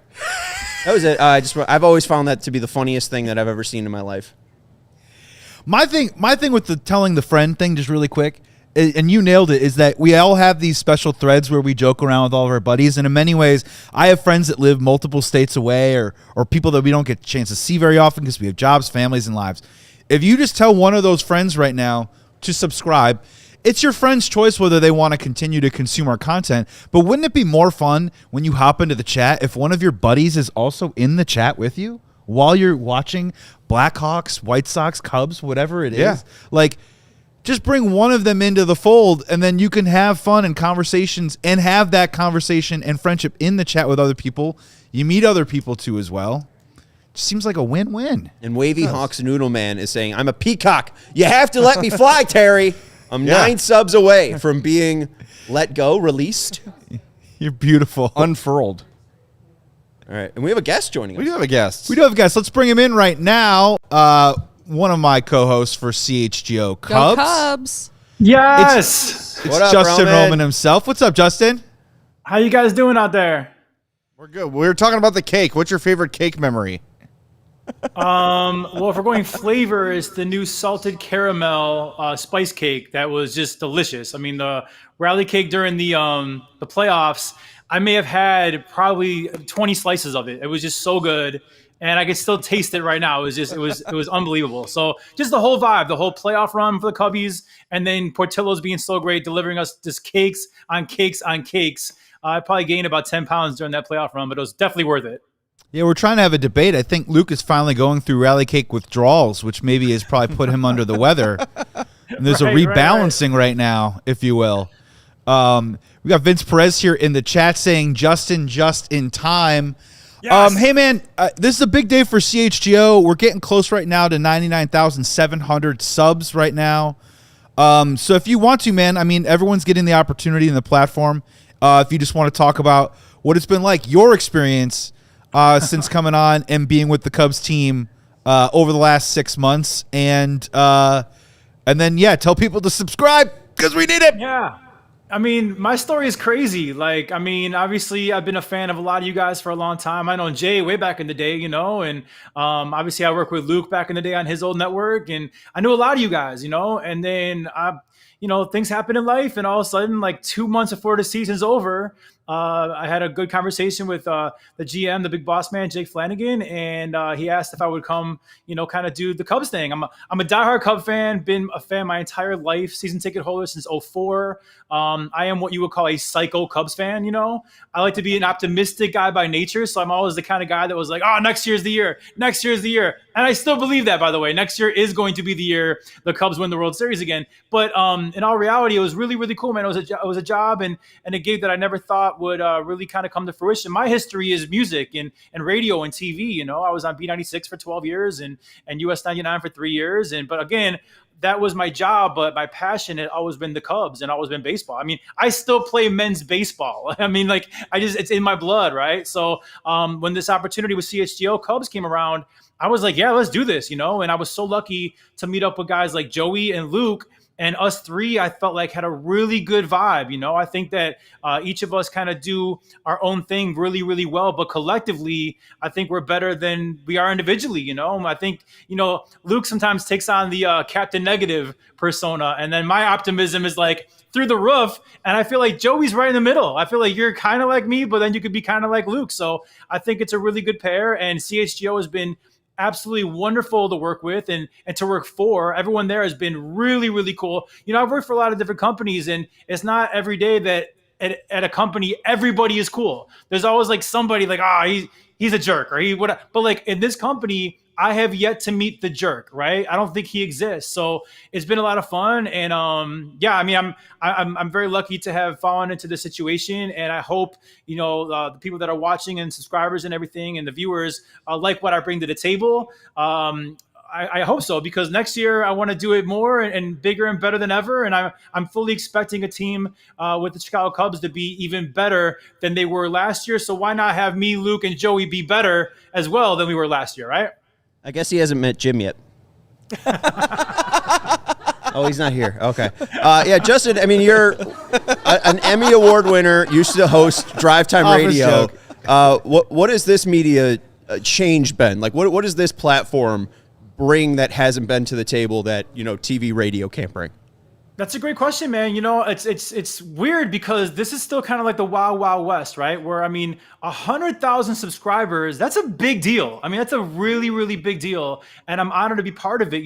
I come from old school terrestrial radio, and radio, it's weird because I still have a love for radio and TV, but like that medium is definitely kind of going on a downward trend where I feel like something like this, CHGO, is going upward, and it's kind of like one of those things where hopefully I could bring the experience of terrestrial radio and TV into this new wild west of podcasting and YouTube and the whole time that CHGO is doing. I think it's the perfect marriage, but Sean, to your question, it's very, very different. I mean, just the fact that Joey and I are supposed to do a show at 2:00 for the Cubs today. That was the plan. But then yesterday, Jake was like, you know what? We're going to move that to Friday. Like the flexibility of doing stuff like that. We didn't have that in radio. Like I was on 2 to 7 on B96, no matter what, right? That was my time slot. So the flexibility, the fact that we're all hoping, well, actually, Sean, you're probably hoping this as well, that one of the Chicago teams are about to sign Amai. And when that happens, we're going to do an emergency podcast instantly, and hopefully it's with the Cubs. But regardless, we're going to do it instantly, and that's something we didn't do back in the radio days. So I think that this new Wild West and having flexibility to do things for the fans when news breaks instantly is a really, really cool thing. Yeah, my absolute worry with the Luis Robert Jr. trade rumors was that they would trade him on the 26th while I was at a family party. I'd have to go into my family's basement to then do a live show with my cousins who are drunk, out of their minds in the background. No worse situation, but have to podcast. But it's what people expect from us, right? And I think it's what makes it so fun, even for our end, to be like, oh man, I was just sitting at home and this happened. The Seth Jones trade happened. Right. I was at our buddy Rick Camp's bachelor party. We were seeing Tom Segura at the United Center, and I took my only day off in 3 years, and I said, of course, they just traded Seth Jones, so I'm going to jump on, do a little quick thing, and we had a game that night, so we did a full post game. But I live for this. So I think to be on our side of the camera or our side of the mic here, it is really exciting when that breaking news happens because it makes the mundane shows or the day-to-day. You kind of build up and talk about those for so long, and then they happen, and it's boom, let's go. We've been talking about a potential trade for months. Here it is, or a signing in what we're talking about now. And then when it happens, that's the moment that everyone's been waiting for and building up to. Yeah, the two emergency podcasts I think of are the Rick Hahn firing, where we were ready for a White Sox game, and about an hour before the game, where we're like, oh, they're playing the Tigers. Can't wait to see on this random August game what happens with Dylan Cease going in the mound. And it's the entire franchise has just changed drastically in one swift move. It's all right, great. And then waking up a week ago, at 10 o'clock and seeing Murakami signed at 9:30 a.m., it's okay, I immediately have to work. Yeah. I immediately have to not only wake up, skip breakfast, skip coffee, skip any acclimation. I have to learn what awesome. I can in 15 minutes about Munetaka Murakami and then spit it out, and it's exciting. Yeah, Justin, you know that Cubs offseason breaking news. Do we even all that? You know what they're talking about? We get it all the time. It's coming. I don't know It'll why happen. We didn't do an emergency pod when we signed Hunter. I was waiting for the phone call, but but again, here's the optimistic part of me: is Joey, our moment is coming, right? Whether it's Amai, whether it's Bregman, I'm looking forward to that emergency podcast happening. I mean, any second now, right? Come on, let's go, Jed, right?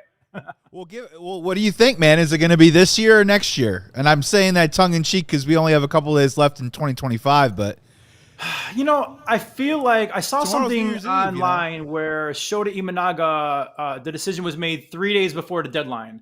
I, for some reason, feel like this is going to go right up to the deadline. I think the news is going to break on Friday, so I think it's going to be next year. Wink, wink. But I still feel really good. I think all along that I felt like it was going to be Cease or Amai.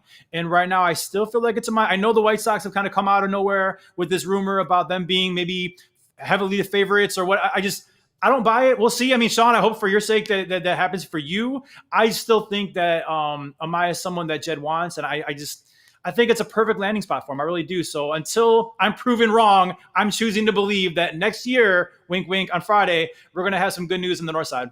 I think Murakami signed a day before his deadline, so I do agree with you that Amai will likely be up until the deadline. He recently said that he's going to narrow down the list to 3 to 4 teams before he comes over to make his decision, and in the Japanese Yahoo piece today, they listed Yankees, Phillies, Mets, Cubs, and White Sox. I'm not a math major, but that's 5 teams, not 3 or 4. So there definitely still has to be some whittling down. If that's the White Sox falling out, if that's the Phillies falling out, whoever it may be. I still don't think we have a clear idea of what he's going to do, and we still have 3 days with the holiday. I don't know if it's going to be extremely active. Like I think most of that will pick up on the first and second, like you're talking about. Yeah, I agree. And also, let's not forget, Scott Boras is his agent. So I think a lot of this is Boras is a master negotiator. It's like, I mean, hypothetically, it could be like, hey, Cubs, you want this guy? Oh, the White Sox are involved now too. They might outshine you in your own. It's like I can never trust Boras fully. So until Amai signs with a certain team that is not the Chicago Cubs, I choose to believe they're fully in this. And I mean, listen, it's no secret they need a young stud, controllable pitcher, and he fits the bill. And he would look really, really good with Shota Imanaga and Seiya Suzuki as teammates. Yeah, and Corey brings up 3 cities but 5 teams. So maybe that's it. That's it. Maybe it's 3 cities. New York, Philly, Chicago. Yeah. Well, we all know it's the best city out of that mix right there. No doubt about that. Dude, Justin, thank you so much for joining. Final question before you go. We are 5 subscribers away from 99,700. We're sitting right on it. You've worked at B96. You've worked this type of stuff before.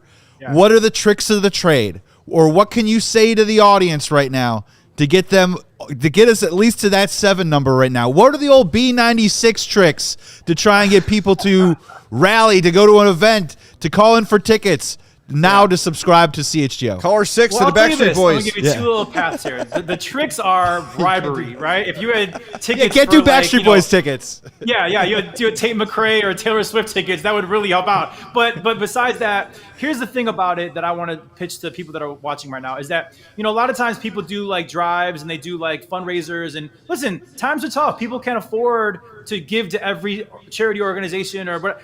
This right here, though, is free.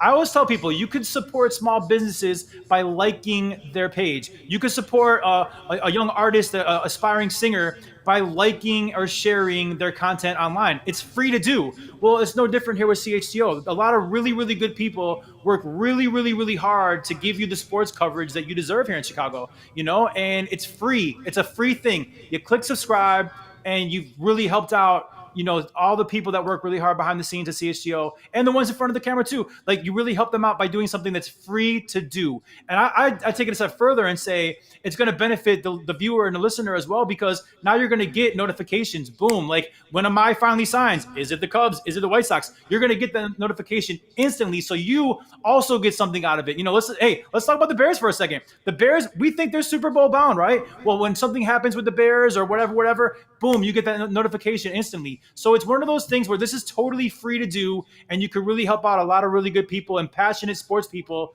like the ones watching. I know the ones that are watching right now, they're passionate. Well, so are we on the other side of the camera and microphone. So it's we're not asking for money. It's a free thing to do. Click subscribe, and honestly, to get to 100,000 views. Joey, I was watching you guys earlier. You're with the Bulls guys, and I forgot which one said it, but somebody said that only under 1% of all YouTube channels get to 100,000 subscribers. That's unreal. I didn't put that in perspective for a second. Under 1% make it to 100,000 subscribers. That's unreal, and it's going to be an honor to be part of a company like CHGO when we finally do get to 100,000 subscribers. Well, Justin, brother, man, I thank you so much for joining, because you just got us to 99, 701. 701. We're going to release the nudes. Release the nudes right here. We're making our way in the world today. It takes everything you got. Cheers. Sorry. Justin, brother, man, thank you so much for joining, dude. I will see you Friday. I'll see you Friday for an amazing CHGO Cubs episode where we talk about the latest big fish signing for the Chicago Cubs. White Sox. Thank you so much, man. Happy New Year to you and your family, dude. Enjoy it, man. Thanks for hopping on. And Happy New Year to all you guys. Happy New Year to all the CHGO sickos, if you will. And we'll see y'all next year, hopefully with some really good Cubs news. Thanks, guys. Thank you. Cool. Thanks, man. Thanks, Justin. All right. I'm starting to feel the momentum. Yeah, let's go. go. You start to feel the rhythm a little bit? That was a big jump. 99.7. Okay. Wavy Hawks Noodle Man, wake me up. Wake me up inside. Shave me. Is it shave? I don't know, but I always think it's. Wow, I always think it says shave me. Shave me. Okay, so I think she's very hairy. I think this would be a good time to introduce, take us back to October and introduce us to someone that joined the show just for one day. It was a very special guest. And then while this is playing, we can bring in our other guests. Okay. All right, Special guest time. Jay, have you seen this? Celebrity guest. Joey got really creative on Halloween. Oh,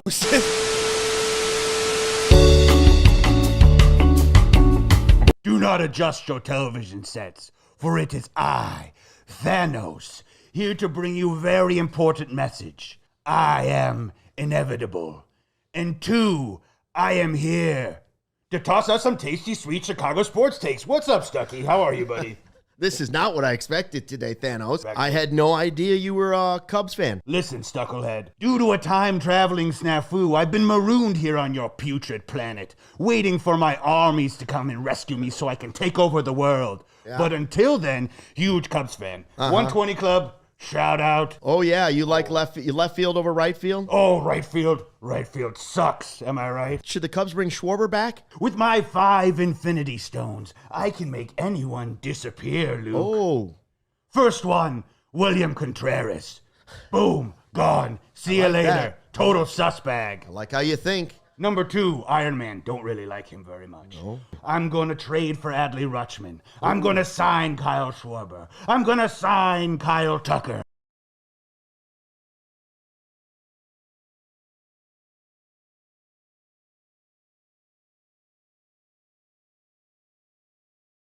That's all right.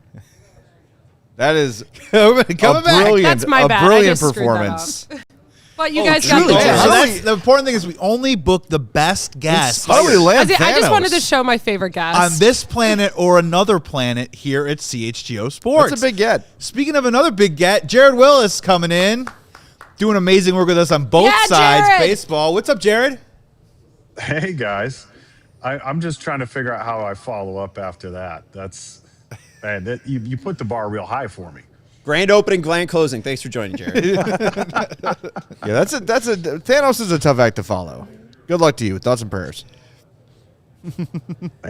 Man. So, All right, Jared, so I see we're under 300 to go, right? Yeah, let's we're do getting this. there. 296 away. Let's do this. Which team in Chicago will Tatsuya Amai sign with? And why is it the White Sox? You know, I said before on the Cubs show last week, so far the White Sox have outspent the Cubs this offseason. So, you know, why not keep it up? But if I'm really being honest, my honest answer is I do think it's going to be the Cubs. And I think we're going to get that news here pretty soon. You know, obviously Friday's the deadline, but I've got a gut feeling it's not going to take until Friday. And the reason why I think it's going to be the Cubs is they badly need starting pitching depth. They also badly need to make a splash of some kind this offseason because we talked about it last week, but when you go from you've got a season where you were a wild card team, you get to the division round, you get a game away from making it to the championship series, your offseason needs to be all about how do we get better? How do we make the next step? And so far from what you've seen this offseason, I don't think you can make a strong case that the 2026 Cubs would be better than the 2025 Cubs based on what they've done so far. In fact, I think you'd be looking at a team that's worse. So what do they need? They need starting pitching depth for one. So that's why I think Amai is headed to the north side. And again, I think we might even not get through New Year's Eve before we find out. So we'll see, but that's my gut instinct. So sorry, Sean, but yeah, I think Amai is going to be wearing Cubby blue. You're okay. I mean, that's fine with me. I didn't expect Tatsuya Amai to sign with the White Sox until 10 a.m. this morning. So it's okay. You haven't broken my heart. Now you're Kevin Garnett. You're literally anything is possible. Right. But that's the other thing too. I mean, you bring up that it could happen before the new year, and Justin was just talking about that he thinks it would happen post New Year. So that's somewhere in between there. Well, and that's why you just have to subscribe to CHGO Sports, because no matter when it happens, we will be forcing Joey or myself live on air to talk about. Much to the chagrin of our wives, our promise to you on That's New why we Year's need, Eve. the one thing we need from the score is big voice guy. We need to steal him so we could just have like a ton of bumpers being like, Tatsuya Amai signs with the Philadelphia signing, Phillies. Chicago. Big signing, Was Chicago. it Dan Levy in the house? Yeah. Jared, just a follow up on that, just real quick on the Amai thing. The money is anybody's guess, but if it is the Cubs and if that's where you're leaning, how many years do you think it's going to take to bring in a Mai, because I don't think the Cubs will go to 5 years. And I am curious that if it is the Cubs, there probably will be some opt-out structure of some kind. But what do you think the initial year deal will look like with the Cubs?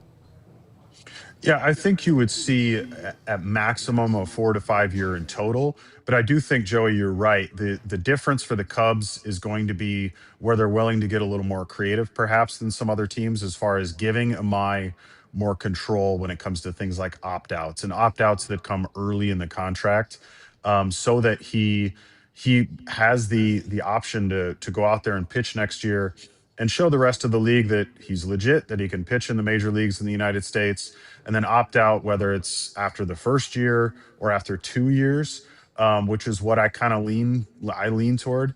And then he has a chance to go out and get maybe a bigger contract after that. But that's where I think the Cubs have an advantage, because I do think the market on Amai seems like it's softened a little bit. So maybe some of the offers that initially he thought he might get aren't coming in. So this is where the Cubs do have a chance to strike and be creative about this deal and give some of that control back to him.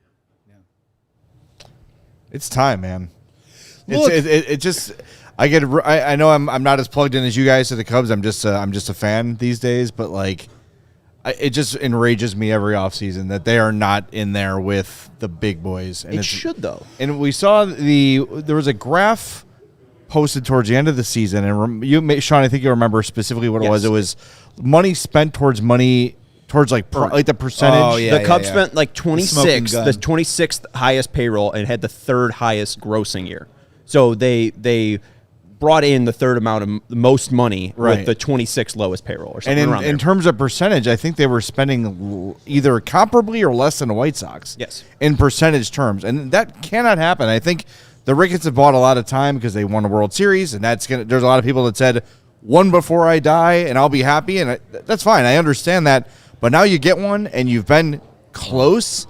And like, look, as someone who grew up a Hawks fan, when they had Roenick and Chelios and Belfort, it's like, add one more and you will win. And they refuse, and it's so aggravating. It's just, one more, and you'll make that money back in a heartbeat. It's so frustrating as a Cub fan. And that's the thing. That's the thing too. Just really quick is like, it's the easiest thing to always say is that we're a piece away from being a piece away.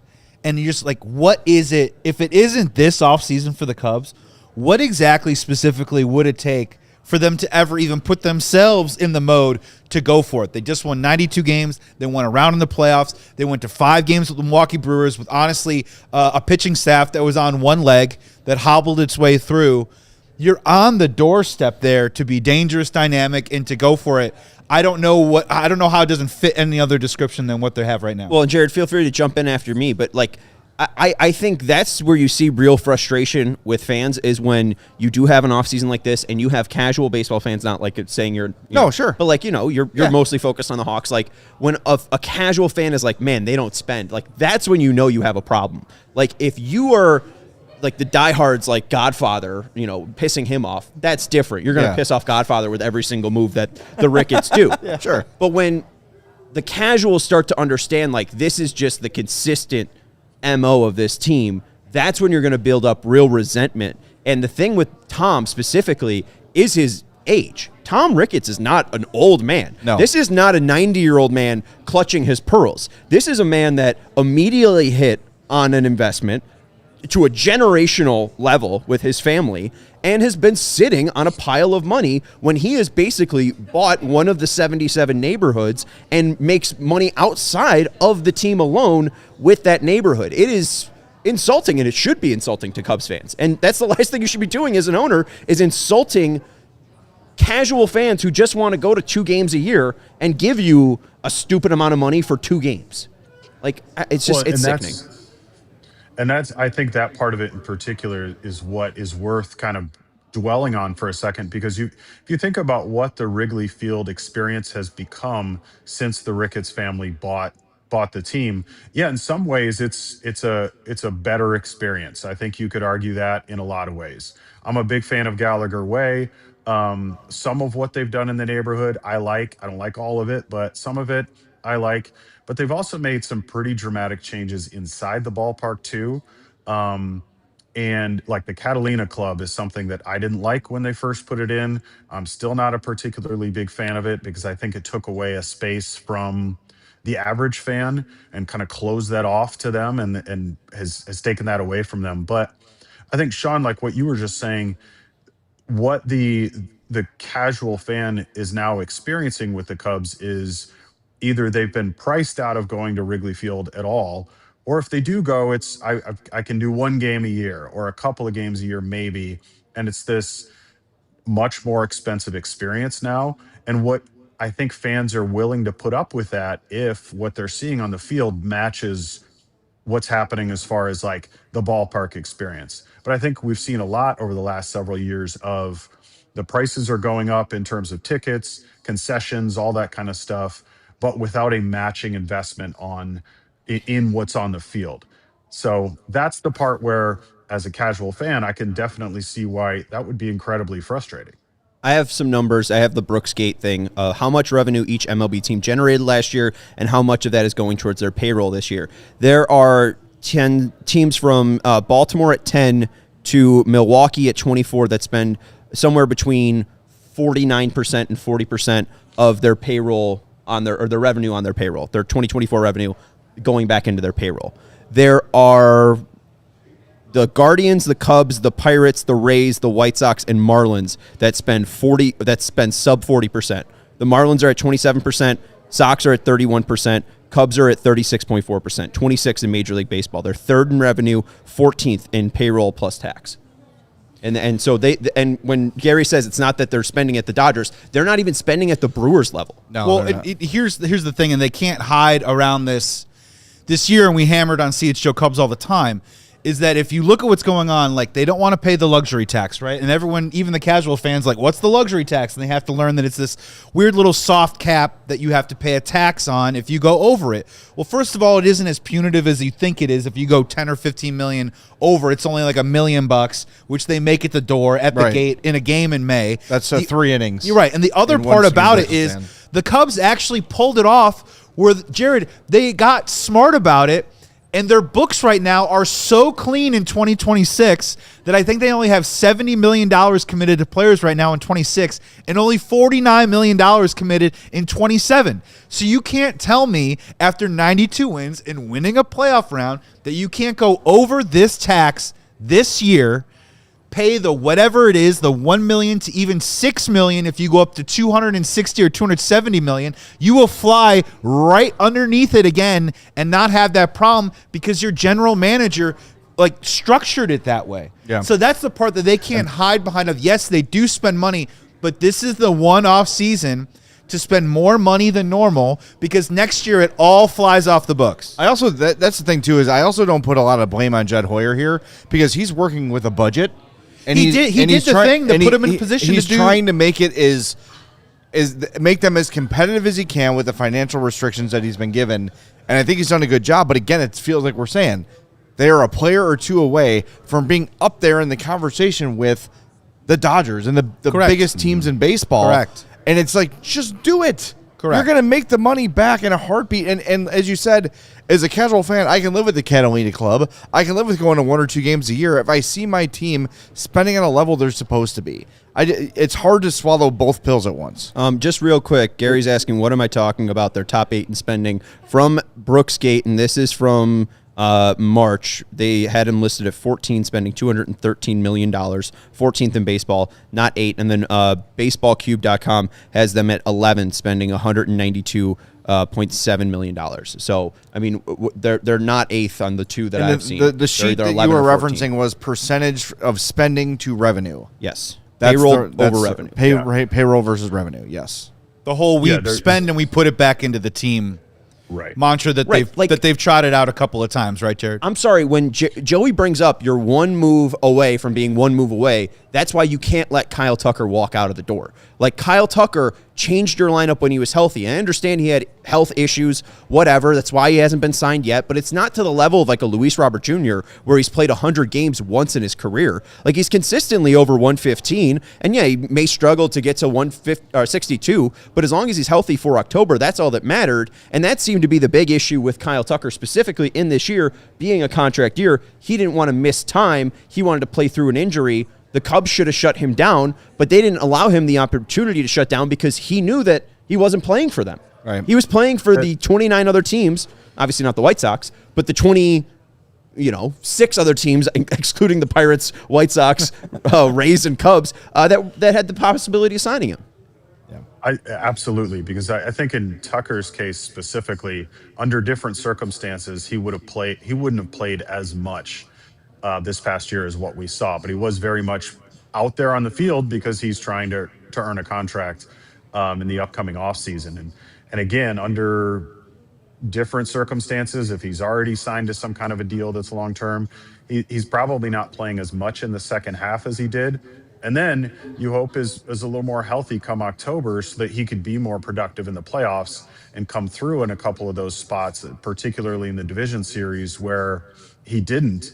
Because I think a fully healthy Kyle Tucker does that. Thinking about that last at-bat in Game 5 of the division series, he got a pitch absolutely piped down the middle and fouled it off. And that's just not something that a healthy Kyle Tucker does. And so I think there's a few things to consider here. And I want to go back to something that Jay said, because I think he made a really good point about the Blackhawks, because I'm kind of the reverse, where I'm not a big hockey guy. I don't follow it really closely, but there is a massive difference when you have a franchise that won 3 Stanley Cups in 6 years. You had 2010, 2013, 2015, where you saw what can happen when, a team gets on a roll like that. And I think what a lot of Cubs fans are feeling is they saw in 2016 where it felt at the time like the Cubs were capable of doing something similar. They can win a World Series in 2016, but then turn around and win 1 or 2 more in quick succession after that, where, the Blackhawks did it, but the Cubs did not. And I think so much of what the frustration and the disappointment in the Cubs is very much about that, where it's like, yeah, win 1 before I die and I'll be happy, but we saw what looked like was possible and it just never came to fruition. Go ahead. Well, and you just correct me if I'm wrong too. I mean, looking at the core that won the 2016 title, the only piece that ended up like bearing fruit was the PCA Baez trade, right? Like, outside of that, Bryant didn't return much, Contreras didn't return much, Rizzo didn't return much. It was really just, thankfully, the Mets included PCA in that Baez deal, or they really wouldn't gotten anything from that core. Yeah, unless Alcantara turns into the B or C piece of a bigger trade for a starting pitcher. Yeah, you're right. I mean, Yu Darvish definitely yielded a lot more than that. Jared, we're about to do a line change in a second. Before we do, I do want to offer you the opportunity, though. You've been with this company for a while. As we hurtle towards 100,000, I just want to give you the platform and opportunity to talk about what you think about when we hit this milestone. What are you reflecting on today when you think about that? Well, yeah, I have the good fortune of being a day one guy. I was, here on March 4th, 2022, when all of it launched. And I was watching the beginning of this show when some of you guys were reflecting on like those early stages when all of this was being built. And I remember getting a phone call from Kevin and him telling me like, hey, we're working on something exciting here.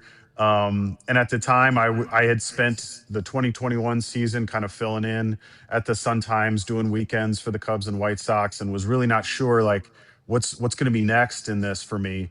And so when Kevin called, it was like hearing him describe it and then talking to Brandon, I felt like, okay, I see some real potential with this. This seems pretty exciting. And what's really cool now, looking back on it, is I have felt from the beginning and continue to feel like this is what quality sports media looks like, because, and I've said it to Jake Flanagan before, I think the future of sports media is what we see here with All City and especially with CHGO, because you have the credentialed reporters that are going to games and giving you those stories, but you also have just that like community that you get from YouTube, from the Discord channels that are there for our subscribers, that builds something beyond what you get with any other outlet. So I do think there's something special here. So it's really awesome to see us this close to 100,000 YouTube subscribers. And the best thing about it too, I know a lot of people have said it, but like, you don't just hit subscribe. That's all you have to do. It doesn't cost you anything. And the best thing about it is like when some big news comes down, you know that there's going to be a show. You know there's people jumping on that are going to talk about it. And after every game of every season for every team, you've got a post-game show where I can hop on and see what the guys are saying about the Blackhawks, the Bulls, the Bears, the White Sox, the Cubs. Like I can see all that. That does not happen anywhere else. So for anybody that's watching that's still kind of like, well, they're thinking about it, hit that subscribe button because it is a community that you get to join. It's a truly special place. And so, yeah, I've just been lucky to be here from the beginning and I'm very, very excited about, just what the future for CHGO is going to bring.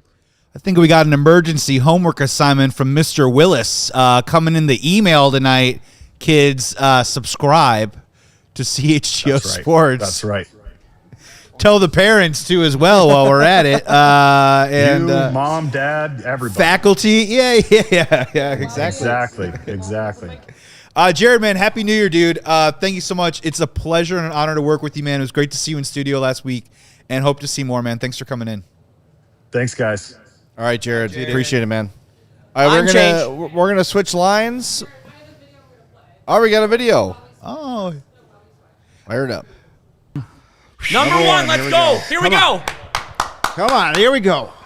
Chicago Blackhawks. Come on. Flip it. Yeah!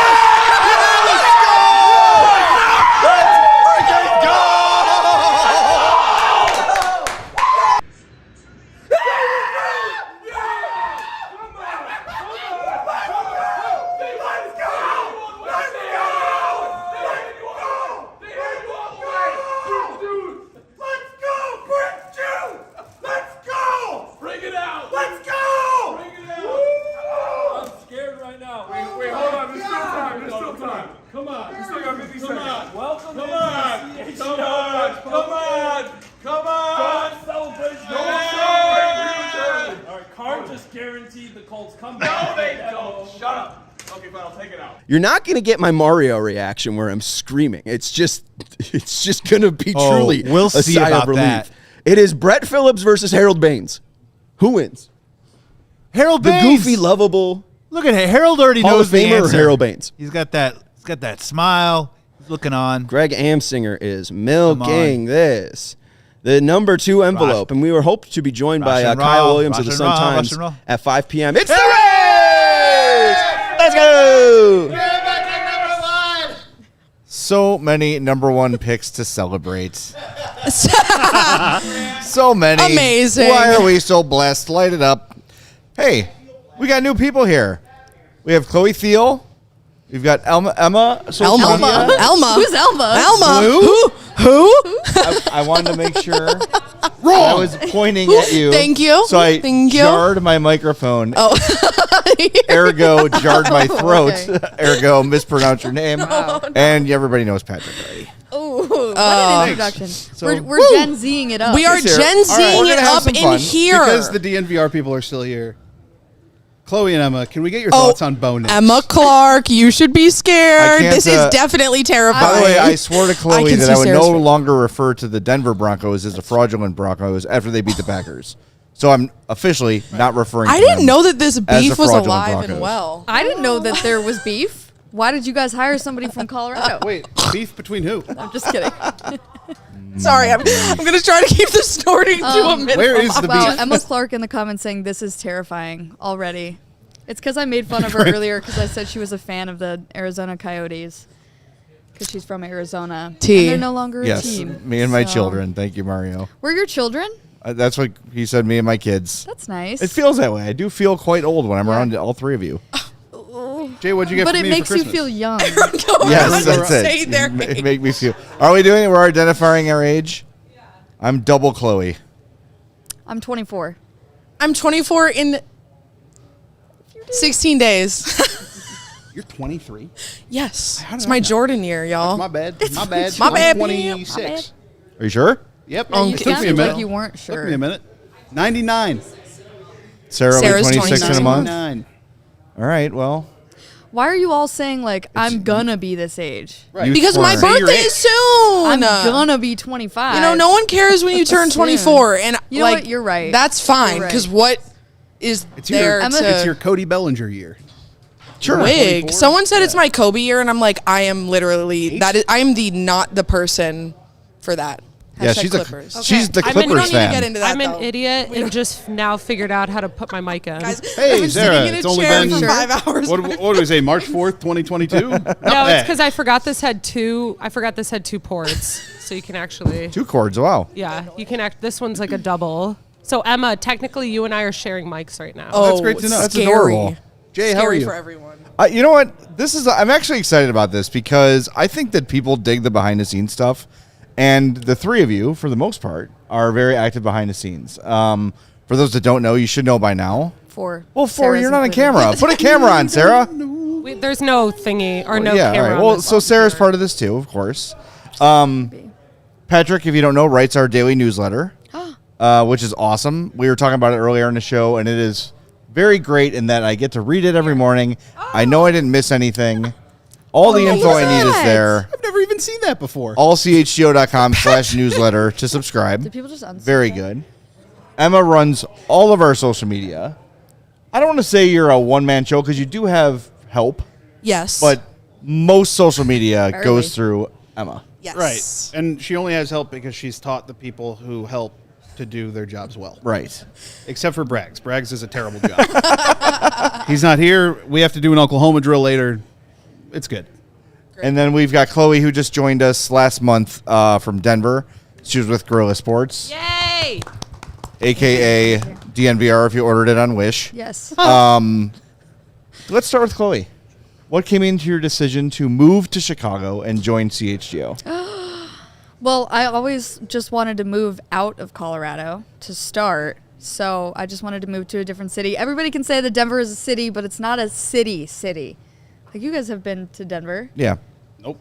Oh, you haven't? Never been west of Kansas. Okay. T, I forgot that. Interesting. Yeah. Are you coming in? What's happening? Just another chair.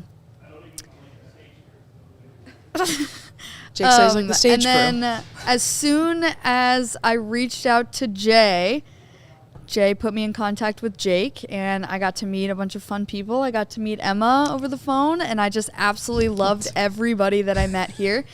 Then I got to go to DNVR and meet a bunch of people out at DNVR. Loved everybody there. It's a great culture, and this is just a fantastic company, and you all do such a great job. So it's been so fun. Y'all. I'm one of you. It has Love it. y'all. I do Yay. sometimes say y'all. Y'all. Me too, girl. I'm Me a big too. y'all. But why? It's inclusive. Y'all. Y'all is inclusive. Y'all come It back is very now. inclusive. Y'all get back here. And you're happy ahead, with your son. move. I did apologize to Chloe Yeah. last week on the day where it was freezing and raining. And I said, it's not always like this. But you said you like the rain. I do like the rain. All right, and well, you're in business. Because it is always like this. I lied. the only thing is that it's hot in Colorado right now. But I honestly didn't like that. So going home, it didn't make me want to stay there. I wanted to come back. All right. And now it's snowing here. Two Well, not songs. anymore. Listen to the rhythm of the pouring rain. Rhythm? No. I had No, two just gonna versions say of a that different song song. on my Spotify 100. That's pretty sad. Period. Yep. Period. I'm a pretty sad person. We'll get to that. We'll get to that. And we'll get to that. This is my therapy session. Yeah. Lay down. We have some And thoughts we're for gonna you. get We're going to air some grievances. Yes.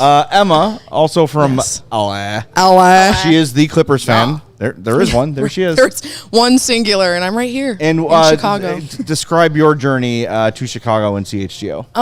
Yeah, well, I am originally from California, but my mom is from Oak Park. So I grew up coming here. I'd spend my summers here. I went to camp in Michigan. Everyone here has heard this a million times. But yeah, I grew up. Oh, beautiful. Grew up coming here. I always loved Chicago. People from LA thought that I was from Chicago because how much I talked about it and enjoyed it. I knew I was going to go here for college. I went to Loyola. I had an amazing opportunity in my sport management class or my sport media class to present to Kevin Kaduk and Jake Flanagan. Hey, Kevin, right behind the camera. And yeah, I was just pretty persistent in reaching out, showing interest. And I knew that once we came here and visited, we watched the Bears show, that I wanted to work here. So I got an internship. I was the one person in my class to get an internship. And Period. I was pretty proud of that, and still am. Worked out pretty well. Thank God. Was an intern, was part-time finishing school, and then last October was full-time, and it's just been the best journey of my life. I love, this has just been the most amazing job out of college. Like, I can't even imagine having a better job than this. My cousins who are still in college now are like, I get scared going into the workforce because I know that work places are not like yours. Yeah. And it's truly amazing. I love all of you. Crazy. It is truly crazy. I can't even imagine going to like a corporate job after this because I we worked all at see me Walgreens day to for day. one day. It was the worst day of my life. Yeah. Walgreens. Oh. I feel like I would like working at Walgreens. See, I did Target. I did downtown Target to get here. That I did downtown Target in college, and now we're here. Terrible. And we're so, slaying. I don't know if you know this, that I was hired at the Score in 1999. I started as an intern, and I was hired before I graduated college. Yeah. So kind of the I same love thing, that. and I was there for 23 freaking years. Yeah, it's So- it's been almost 3 years now here. So 20 more to go before your big jump. I'm down. Let's do it. Let's do I used to it. spend days in high school math class listening to Jay on the Score. That's pathetic. Aw.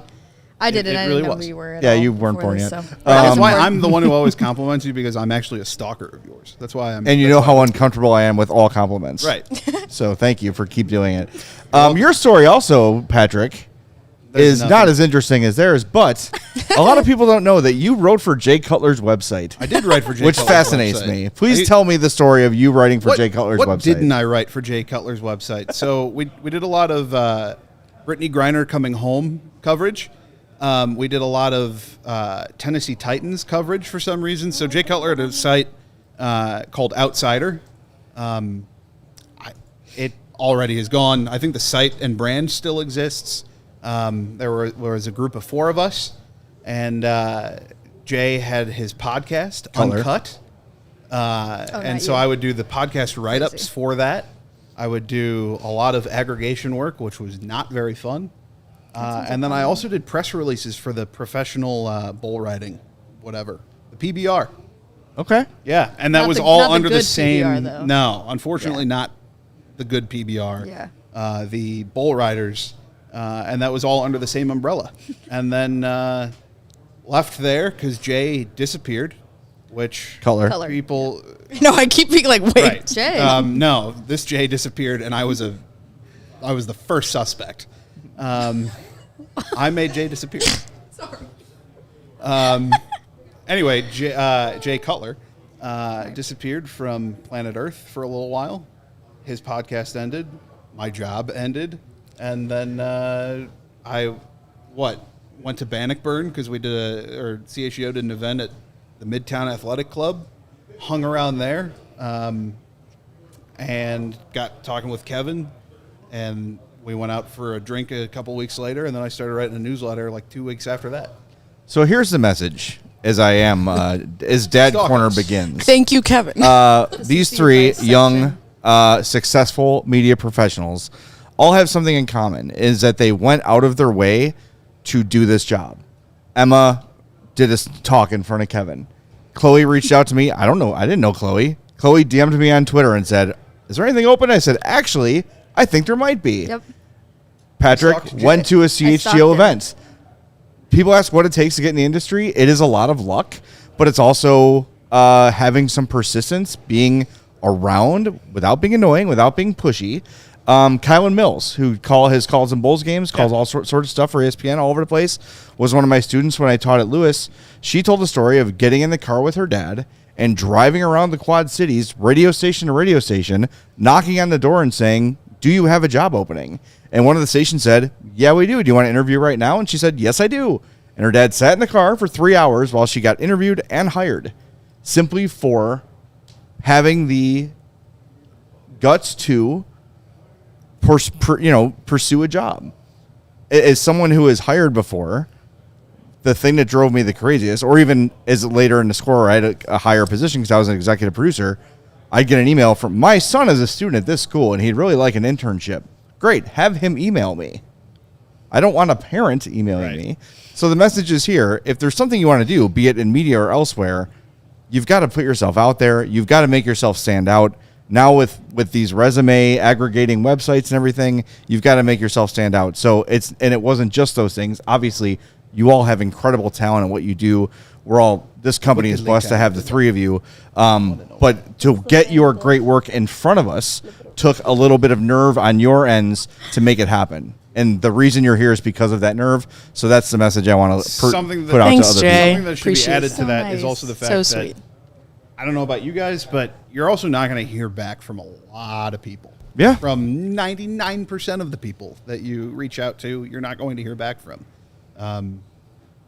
I can't tell you how many resumes I sent and cover letters I sent and different personalized whatever that I sent and thought I was like, man, I'm a shoo-in for this. Like this is a great opportunity for me and whatnot. Nope, nothing. Got nothing back.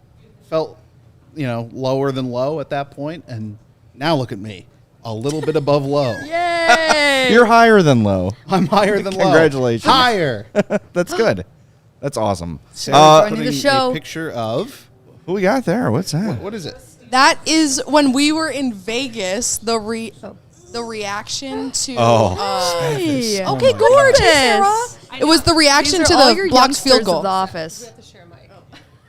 You'll know. Oh, how? We're gonna sit together. There's so many people standing behind here watching us do this that it's stressing me out more than the people that are watching. That's Sarah Fichter, by the way. If for those that have not seen Sarah, there's Sarah. I feel like a dog. Very tired, Sarah. Dog. It's been long Are you days tired? because the Bears are going to the Super Bowl. We need to get to 7:50 soon, just so that I can hit the on button. Yeah. We also need to discuss. Oh yeah, we've got trivia, we've got airport conspiracies, we've got all sorts. Yes, we do. Jay, are you ready for this? I'm ready. Let's go. Let's talk Blucifer. Okay, so you were on when they were talking about it earlier, right? No, we were talking over there about it. Oh, okay. So what do you know about it? I know that the Denver airport is full of conspiracy theories. I know there is a giant horse outside of the airport that apparently is called Blucifer. Yes. And I know that their security checkpoint is adorable and terrifying at the same time because you have to walk through a pen of bomb-sniffing dogs. Yeah. And the dogs are cute. And all I want to do when I see any dog is pet it. And I've gotten yelled at airports several times for doing so. Well, why would you do that? Because it's a dog. They have and it looked vests at me, that say, and "Do he looked not at me, and he pet." wants to be my friend. Okay, you know what? So it's his fault. Okay. It is. Anyway, so tell me more about the Denver airport and why it is so infamous. More than famous. I don't know. Patrick and I looked this up the other day, and I don't know already what is technically a conspiracy and what's actually real. I do know that there are tunnels underground. I don't know what happens in those tunnels, but You don't wanna apparently know what there's some happens in really those sketchy stuff that goes down in there. Okay. When Yes. you say sketchy, like what? I Are we live talking down about like human sacrifice? Are we talking about like there are drug conversations that it's like the Illuminati headquarters. Beyonce is in the tunnels underground. Sarah, I don't know Beyonce what and the hell you're Leonardo talking about. DiCaprio. Leonardo DiCaprio, and they're all down there. If you guys no longer see Sarah again, you'll know So why. the most Because of famous Beyonce. and She's rich in the people in the tunnels. world She's in the tunnels. are hanging out in the Denver airport. Yes. Did you watch? Sounds legit. Why do you say it like that? Jay, The did you see Denver the airport. friendship movie with Tim Robinson? Not yet. Okay. There's a good line in there that will remind you of this Okay. conversation. All right. So the other part of it Riveting conversation. is that the horse has Blucifer has glowing red eyes. He's 32 feet tall and he's 9,000 pounds. Me after 9,000 Christmas. pounds. You're not 32 feet tall. I'm not laughing. But I have glowing red eyes. But while the artist was making it, what? No. Why are you laughing? We're not laughing. We're Okay. listening. Well, you guys and are I both are laughing, so I don't talking. know what's going on. While the artist was making it in his workshop, so to say, a piece of it fell off and it killed him. And that is a true story. That is not a conspiracy. That is a real thing that happened. That's pretty cool. They still chose to put the horse up even after he died. Well, the part fell off. It's not still there. Right. What part was it? I don't know. The eyes. That's why they had to replace them with red lights. Yeah. No, he Red said light that. challenge. I guess his dad used to work in an LED light shop. I don't know. So that was man. that was for his dad. All right. The reason why he. I'm just very Yeah. curious as to what is happening under the Denver airport. I don't I've know. heard about it, but everyone says like, oh, you don't want to know. It's like, no, It's a but I do. conspiracy. I love There's this like stuff. There's like a tunnel Yeah. of NORAD, I believe. There's like all sorts. See, like that sort of stuff makes sense. Is it like a military? And someone, What I did I switch guarantee over you, to? someone in our chat knows all about this. So let us know in the chat if you have true info on this. No, there's like no- governmental conspiracy stuff to me makes sense, right? Like it takes you to a secret military base or like something like that. That seems to track more than like the Illuminati. Again, why is Leo DiCaprio? You know where I'm going to go right now? Denver Airport. They got a good Torchies in there. They don't have torches in the don't Denver know. Airport. Overrated. I don't know. What's wrong with I'm you? sorry. Right. What's Get it wrong right. with you? How about you get it right, Jay? I'm sorry. I will. Which is a perfect segue to getting things right with trivia. Yay! Oh, all right. Chloe has decided to pull up. What is the top? What's the category? That's what I don't Chicago understand. sports is the category. God, I was like, what did you think I was gonna say? Gary's asking We've for the done Oklahoma trivia drill. before. It's Yes. before Braggs leaves. It's not a true Oklahoma drill, FYI. It's just he's doing a pass rush attempt. Is that happening? I think so. I don't have one. Right there. The Cubs and Sox ice cream helmets. Perfect. That's that'll plenty. do that. That's plenty of protection. Here's the thing. I have just a perpetual concussion going on. Yeah, same. Same. You if dropped something, couldn't I think. tell. And we're falling apart. It's So- fine. We're cool. I don't know what is gonna be easy from this and what's gonna be hard because I don't know enough about Chicago sports. All right, so you should ask the history. questions. So Right. I'm asking That's the her- questions, yes. Okay. and then You and I guess, are you guys are gonna answer them. We don't have a buzzer, so you have to like. Bing bong. Bing bong.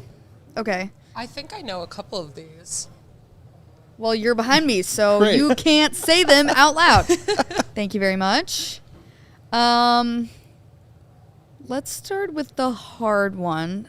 Michael this is Jordan. gonna be hard. What? Bong. Michael Jordan. Bong. You didn't ring in. Free answer. Point. Who scored the game-winning goal in the Blackhawks 2010 Stanley Bing. Cup Final? Patrick King. Oh, King. Kane. Patrick King. Patrick Kane is correct. We'll give it to Sarah. You have to stop. All right. All right. The horn Who gave Jake has the to speaker stop. again? The horn is over. The horn. Who no. gave Jake the remote again? It has to stop. Bulls win. Oh my God. I am It's like too Joey never old. left. Had to. Joey is currently Joey producing. Spath is his return to This is kill us the funniest all. thing. I know. Also, hi Ryan. All right. Okay, let's pick Are another me and one. you a team? We can be a team. All right. She's seen the questions. No, I, That's I right. don't see so answers, unfair. That All means I'm right, gonna win. there are no answers, so I don't know. There are no answers. Yeah, I guess. What is the meaning of life? Next trivia. Bong. The CHGO newsletter. Okay, Subscribe. let's see. What year did the White Sox win their first World Series? Bong. First? Bong? 1906. You're Googling the answers? This is not well organized. It's not well organized. Oh no. 1906. Oh, wow. Whoa. So loud. Yeah, you guys get an air horn, and I get bow, bow, bow, bow, bow, bow, bow. That was a cool sound, though. Yeah. That sound I actually don't know why follows me there aren't any around answers. every day. That's- I didn't even think about that. Oh, jeez. What's happening here? Boom. Okay, what? Pick a category. Which sport? Do Bears. Whichever one you have an answer to. Do Bears. Hockey. All of them. Hockey. Impartial. Hockey? It's impartial Yeah, to let's do both of hockey. you guys. Let's do that hockey. Let's do that hockey. Wayne Gretzky. Horn is Wayne fine on the Gretzky. feed. Thank you. This is still just Chicago sports. Some of these are not really good, but which Blackhawks player scored the overtime winner in Game 6 of the 2015 Stanley Cup Final? that. Duncan there Keith. wasn't an No, there was no winner. overtime winner. Is that a trick question? That's fine. I don't know. Can't get one by I this think we guy. need to pause the trivia Right. segment, Right. Why is this we so should make bad? our own trivia. redevelop it. It is like he never left. Never left. I love you, Joey. People Hey, are by the way, saying- we are That wasn't nine. me. We are 9 Thanks, Doug. subs away from activating Noodle Man. And you know what? While you're working through the trivia, we should thank our sponsors because we've not done that in a while. And Jake's giving me the eye like, hey, read the sponsors, jerk, or you're fired. Well, let's also take this moment to please subscribe, because the more subscribers there are, just the better everything will be. Better, and best. The good, better, best. All right, so our 2025 partners, which many of which have been with us since day one here at CHGO: Sunnyside Toyota, Bet365, Four Seasons Heating, Air Conditioning, Plumbing, Electric, Ray Chevy and Ray CDJR in Fox Lake, Circus Sports Illinois, Shady Rays, Factor Meals, Game Time, Prize Picks, Monarch Money, RC Cola, Mando, Arena Club, Branded Bills, Indeed, Rate, Michelob Ultra, Potawatomi Casino, Rhythm, and Senorita THC Drinks. Also, a special thanks to our many local partners who helped get us here. Our buddy Charlie the Bacon Guy, who is still basically in the chat for every show. The Store, Almost Home, Hooters, Collector's Cave, Eye on the Ball, Loyola University Chicago, Let Us Entertain You, and Windy City Smokeout. And we've got some new partners coming next year we're really excited about. Xfinity, Old National Bank, Game Day Men's Health, Sand Valley, and Upside. So thank you to all of them. Just as we cannot do these shows without you guys, we cannot exist without our sponsors. I love our sponsors. Yeah. All right, I got a trivia question here. All right, Joey's got CHGO trivia. All right. It was the first CHGO team to make a postseason appearance. And who Bulls. did they play? Bulls against the Bucks. Yes, that's I think correct. that's right. Bulls That's and correct, Bucks. Patrick. Patrick is I'm so sorry. good at these. I didn't ring in. Anyone want to? This is like Jeopardy. Anyone want to ring? Nah, in we're and just take we're my just shooting from the hip. Can't ask the newsletter writer. But hey, Joey. Hey, Jay. Joey. It's good to see you, buddy. to see you too. You got a uproarious hugs, and I saw Matt pick him up off the ground. Sean it's good challenged to see me in you. the comments to come in, and I came. All right. And, We got more? No. More questions? I don't have any more questions. Okay, let's see. Who is nicknamed Sweetness? Bing. No, Chloe has to answer that. Chloe, Yeah, you have to answer answer this. that This one. question. You have to know his this. fat head is in the office. Walter Payton. Nice. Thank God. That's how you learn, Chloe. That was like, Thank God for trivia. Every eye in Chicago turned to you. yeah. Yeah, Chloe, who's Sweetness? What high school They- did they- Isaiah Thomas and Evan Turner go to? I don't know this one. That is it I'm Simeon? sorry, are you ringing in? Or No. No ring. Perfect. Ineligible. What was Evan Turner? I don't even know who Evan Turner is. Boston Celtic, Ohio State. Oh yeah. Okay, of course. St. Lawrence High School in Burbank. The Glenbard South Marching Raiders. What is you the have answer? the Saint part right. Do we have? Oh, St. Viator? No. It's gonna be. Are you cheating? How no. dare you? No. St. Rita. No. No. Sword, give me the answer. Vincent, St. Joe's, St. St. Joe's High School. Okay. Nice. Let's see. Nice. There's another one. Last No, one. Last some of these are trivia. bad. Last One of trivia. these questions is who's the owner of the Chicago Bulls? Matt Pack. There's a few different answers Matt for Peck that. is the only answer we'll accept. Oh, Hold on, there's, time. No, I there's can't another say good that. one. Here's another high school question. I don't All know right. where this came from.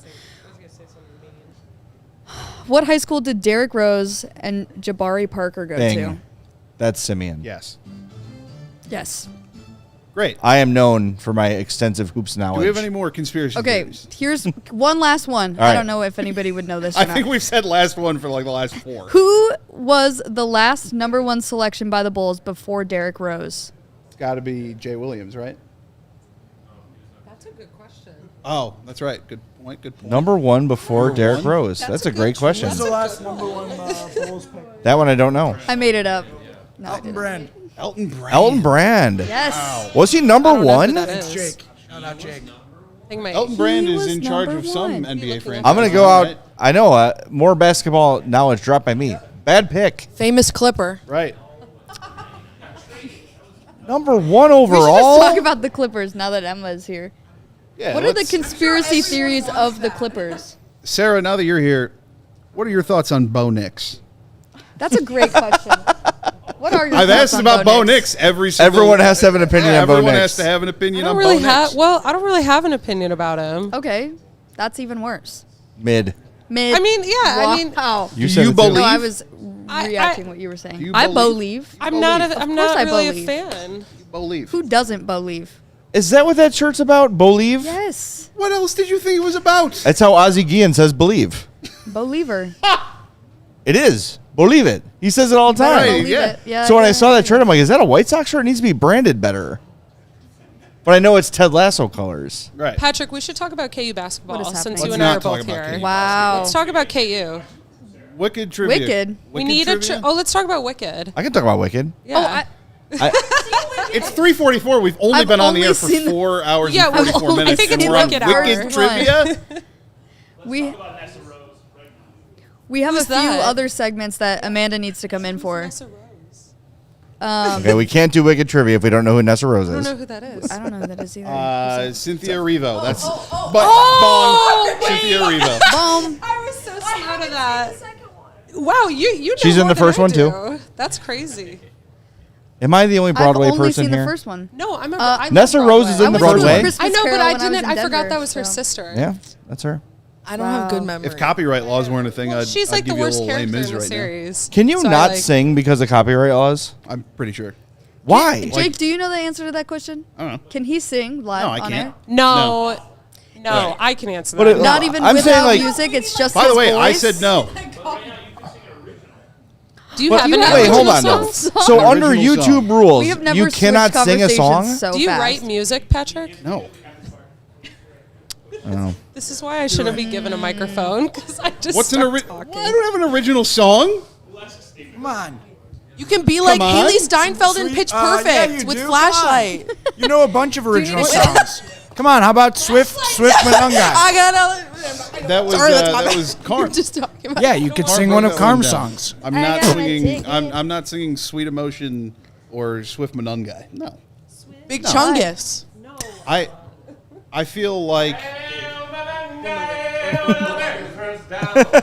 they play that good. now every No, that's time they good. get a first down at Soldier. It's great. That is good. Yeah. That's like the let me hear you say Tavo, Tavo. They do it at the Hawks games now, and he hates it. Well, Is that the memes. same? All right, let's get back to this. So let's get back to Wait, some. I'm talking about a sports. different flashlight, Gary. Gary, different back one off. from Pitch Gary. Perfect. What's Let me happening? live. Oh, Okay, we're out. Carm Wait, now you're leaving? song. Yeah, everyone complains. We're all leaving. Everybody out. Everybody. Liked what you watched. You guys are returning in 1 hour.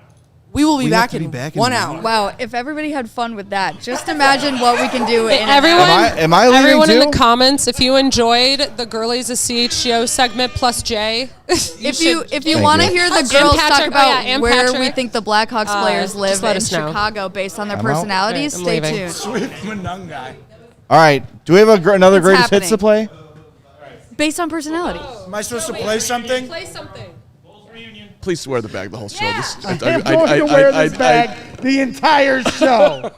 Maybe the rest of my life. I'm going to be driving down Lakeshore Drive. What is this? You want me to stab myself now? No, yeah. K-Duck, I think it sounds better this way. hold on. No, this is a terrible idea. Go ahead. I'm going to be driving down the Dan Ryan in a little bit with a bag on my head. So good luck to all of you on the streets.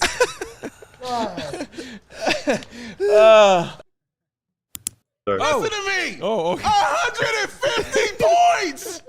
150 points. 20 what? 22 threes? What the?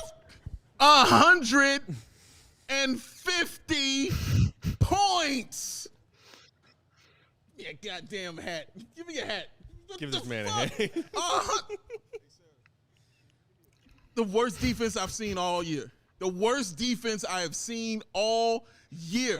Wait, So- how many points did the Bulls give up? 100.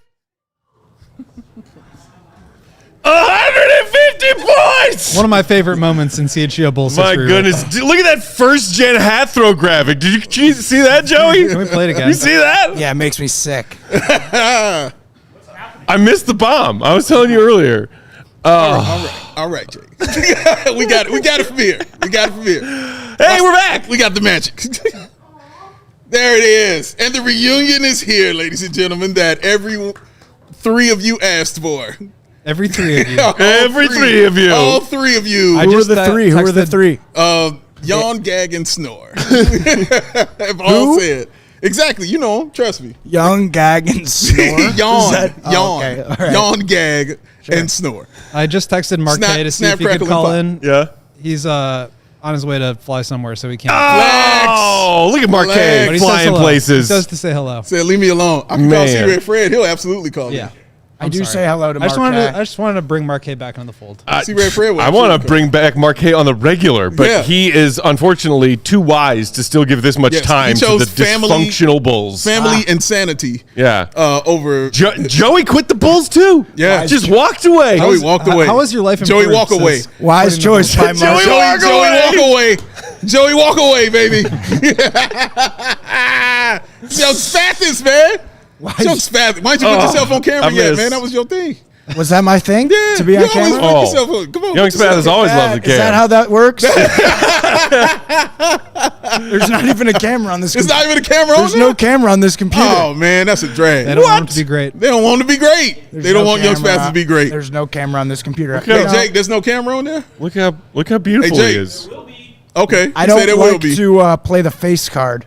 The face card, right. We're trying to get the face of Young Spathis. God, I miss looking up from this chair and seeing him over there. Yeah, brings you nice comfort Oh. right there to know Young Spathis is hard at work. It's almost like the last year and a half of Bulls frustration that I have felt since he left has been absolved. You know, seeing him sit there just reminded me how Joey was always stretching, even though he was always sitting. He was always stretching. Joey man. sweatpants? That's right. Joey That's sweatpants. right. Always man. comfy around the Always office. stretching, It man. does make me feel like Katie's going to get really jealous and she's Well, going to show up at the front door.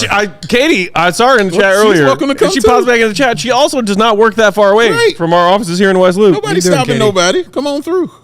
Come on through and hang out on the road to 100K, baby. How far away No, are you now? seriously, you guys are right. There's not a lot has changed since that was. Yeah. Not much. Not much, much. man. Not much has changed. Not much has flipped. I don't know. But what's you going are on. here. What's going on? And he is here right there. I got it down. 252 away. Oh, We're close, man. baby. We're getting close. We're close. Is that what that Oh, we're says? on the Also, way. who just jingled? We're close. Jangled? Oh, Joey is jingling. Oh, he in. jangled. Joey C. Oh, Joey Spathis, I should say. There he is. Look at him. But you can see him. I forgot. People just wanted to see the money maker. There he is. There he is. Look at that gentleman, ladies and gentlemen.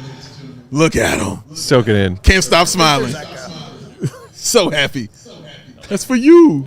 The people. The people. I'm liking this echo. All right, I'll sit on. Oh, it went away. I'll sit on this one. That was cool. Fun while I like that. That was fun. Forced onto the set. He's being forced onto the set. What? Get him out of here.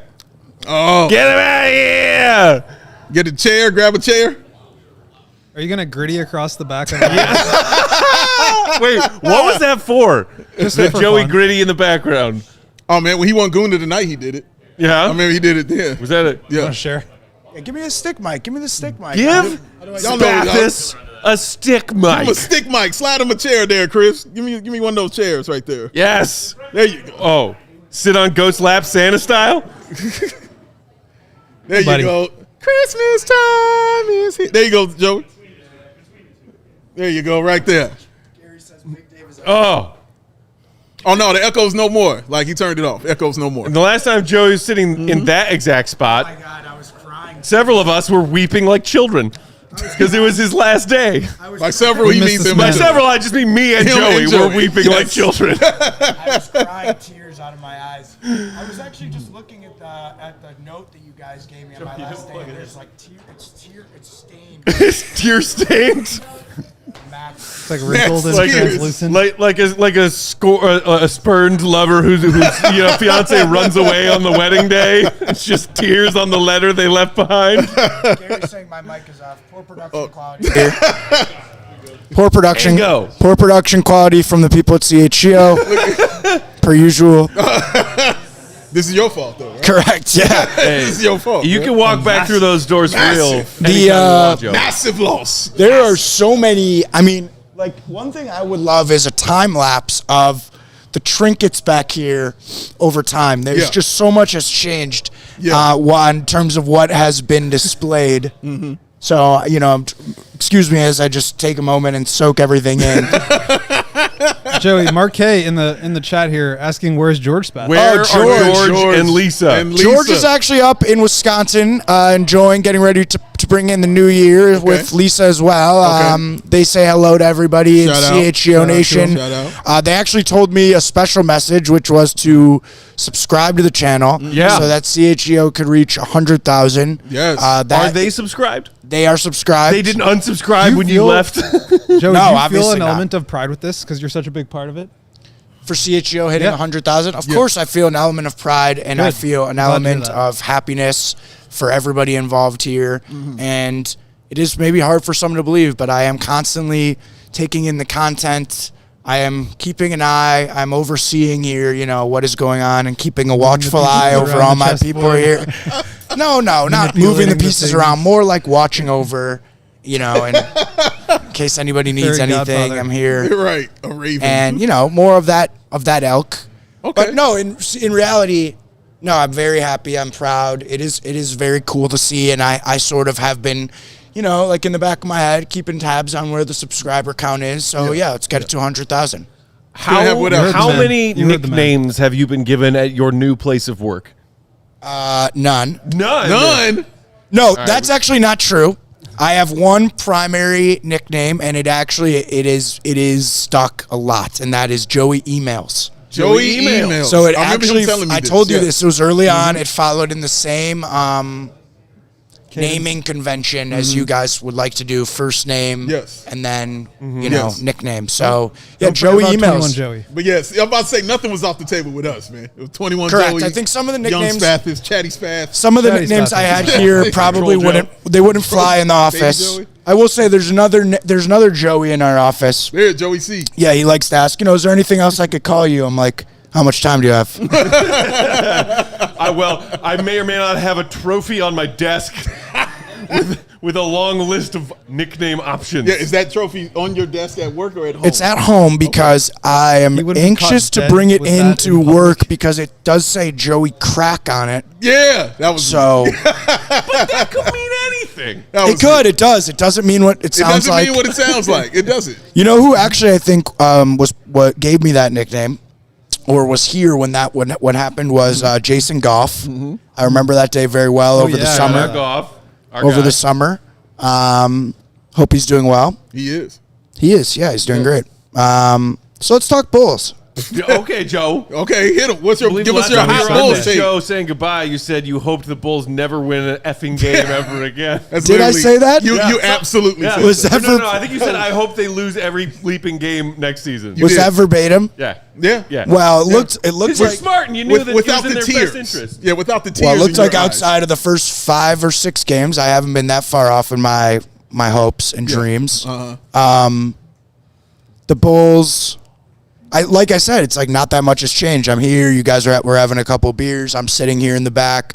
The Bulls are in 9th in the East, It's a and flat circle, Joey. right. You guys want to hear a fun stat that I found? By fun, do you even mean on an it's off day. going to make me like Hulk Peck out of here? Oh. Yes.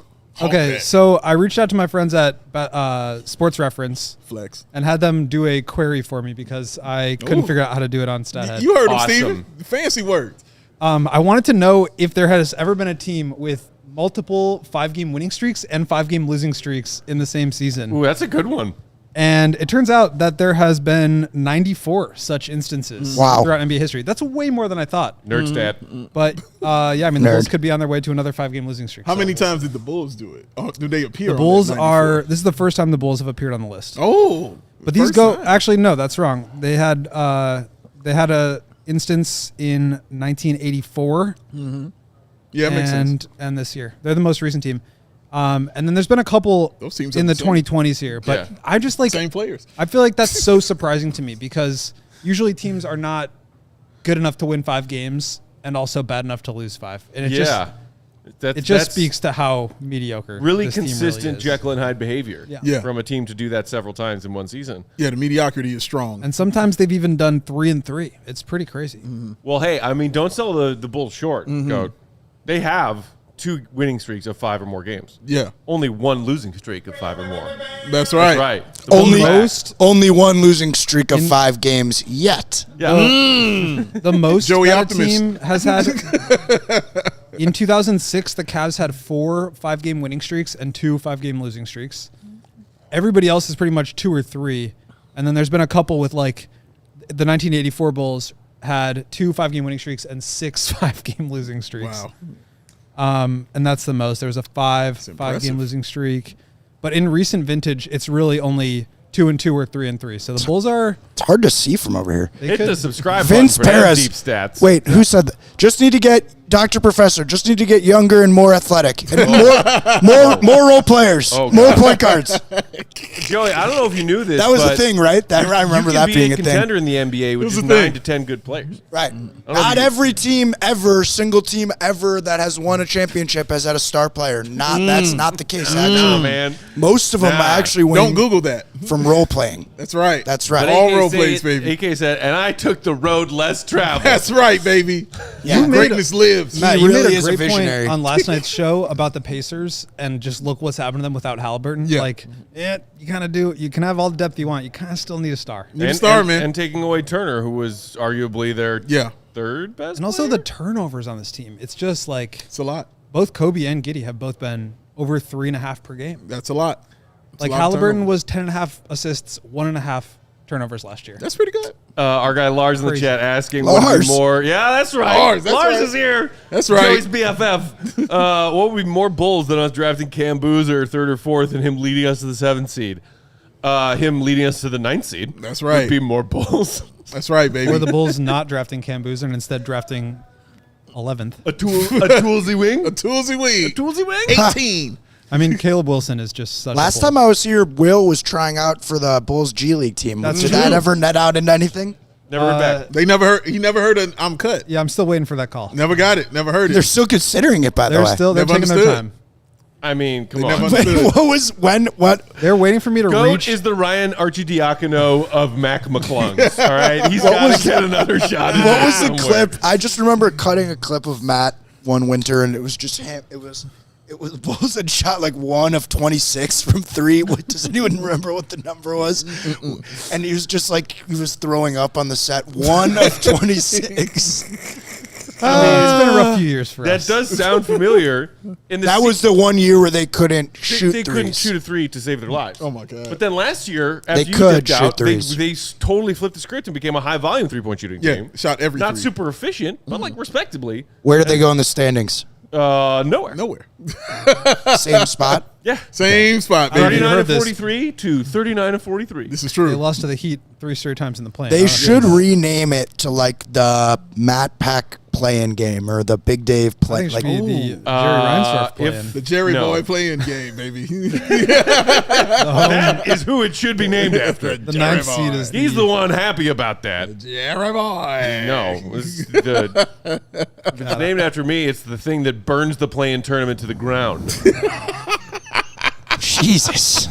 Well, you surprised me? No, I'm not. I I'm did. not. Is this shocking? I'm No, not. No, the no, Bulls, the Heat, and the Hawks have all been the 8, 9, year. 10 Yeah. the last 4 years. Every year. Yeah, yeah. And they are there now, too. It's just Yeah. like The what Bulls, is the happening? Heat, and the Hawks are the LaMelo Ball, John Morant, and Trey Young of the NBA. They're all just going to get traded for one another. and Yep. just- All the circle. Just Going the around the circle, the zone of ass, as Big Dave once said, I On the believe. bands, wow. baby. Yeah, I did say that. Sorry if I'm being too pessimistic. No, Hey, that man. I literally said that. Being a realist. This happens. Yes. Shout out to Serotonin in the chat who just said, as someone who only watches CHGO Bears content, I've been introduced to many people today, and I'm totally here for it. Shout out, man. Hello. Hi, Serotonin. We appreciate you, man. Thanks Wow. for being here. Thanks for hanging What out. a cool CHGO thing. Bulls crew. We are. We're here on every Bulls game night. Yeah. If you like, a little bit of self-torture mixed in with your Bears optimism these days. And laughter. That too. What's it therapy? called, Matt? What's it called if have a very like good if you're a masochist? Yeah. There you Yeah. go. Oh yeah. That's a good Joey word for me. masochism? Joey Masochist. No. You can pull Let's that shut word that out one- of your shut that- vocabulary, and yet still, I have no term paper. You know what? Unbelievable. I actually was looking at, this is very random, but I was looking at the filmography of John Malkovich, Okay. and I believe he starred in Of Mice and Men. Alongside Don't know that. Gary Sinise. Gary Sinise was Lenny. No, John Malkovich was Lenny. was Lenny. Gary Sinise. And one day I'm going to write the paper. Yeah, by reading the. But I'm going to read the book. No, that's not true. I'm going to read the book. I'm not going to GPT it or anything that the kids are doing these days. You're not the things the kids are doing. This AI nonsense that all the youth are embracing, are you, Joe? No. I think you're a little too old to be using That's all one of this my AI new, nonsense. Yeah, that's actually one of my new characters in the world of Joey. He's like Baby Joey. There's Troll Joey, and then there's like AI. Not the world of Joey. He's in the Matrix. Joey Matrix. Joey Matrix. He would have actually been pretty helpful to have on the show. That's true. Yeah. How's Baby Joey doing? Oh, he's good. He's no longer baby. Talks, walks. Okay. Well, I still talk like a baby when I'm exactly. Have you be heard him. his Baby Joey voice? No. Oh. I talk like Baby Joey during our Shady Raid at Briggs now. He does. So he's still part of the Shady Raid. Oh yeah. Baby you thought that was Joey's going to still stop? Making regular You thought that was going Baby to Joey's stop? legacy That's good to know, on okay. CHGO Boys goes even beyond When yours at Big this Dave point. is talking about how people never understood, still using that tagline. I don't know if it's still in the ad copy, but it's in Dave's ad It's copy. in my ad copy, yes. And when he says they never understood, I go, never understood.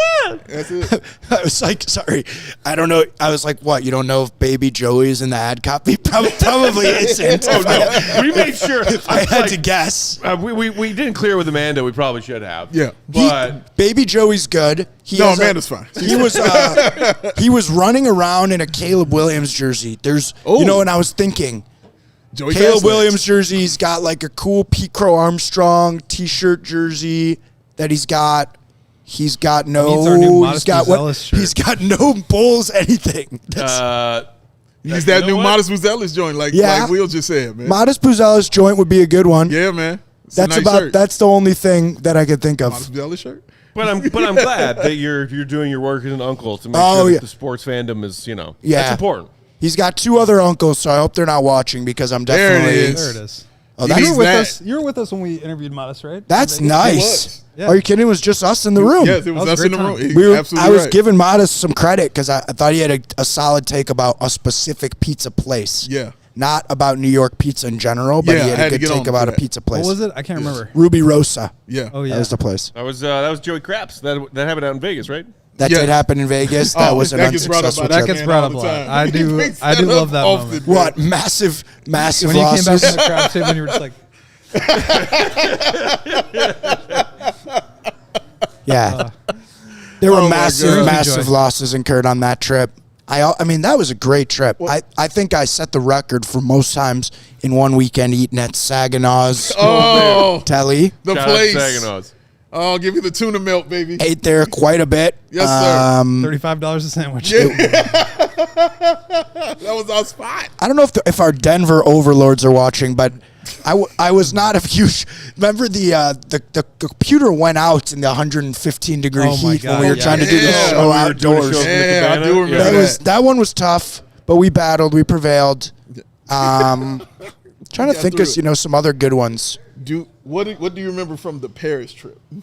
I mean, what don't I remember? Because we talked about that earlier on. What are some of your aside from leaving his just purchased piece of tourist souvenir? That was tough. Oh, God. On the bus that we rode back to Airbnb. He sure did. That was tough. I did lose my sweatshirt. Shirt, a hoodie? It was a hoodie. Right? It was a hoodie. It was like a coffee. No, it was a we coffee went to a something. coffee shop and you saw a sweatshirt there that you actually bought it. And then we got on the train and then you left it on the train. You're downplaying it. Literally like I bought moments it. I after you bought it. I spent the walk to the train talking about how awesome of a purchase it was, and then I left it on the train.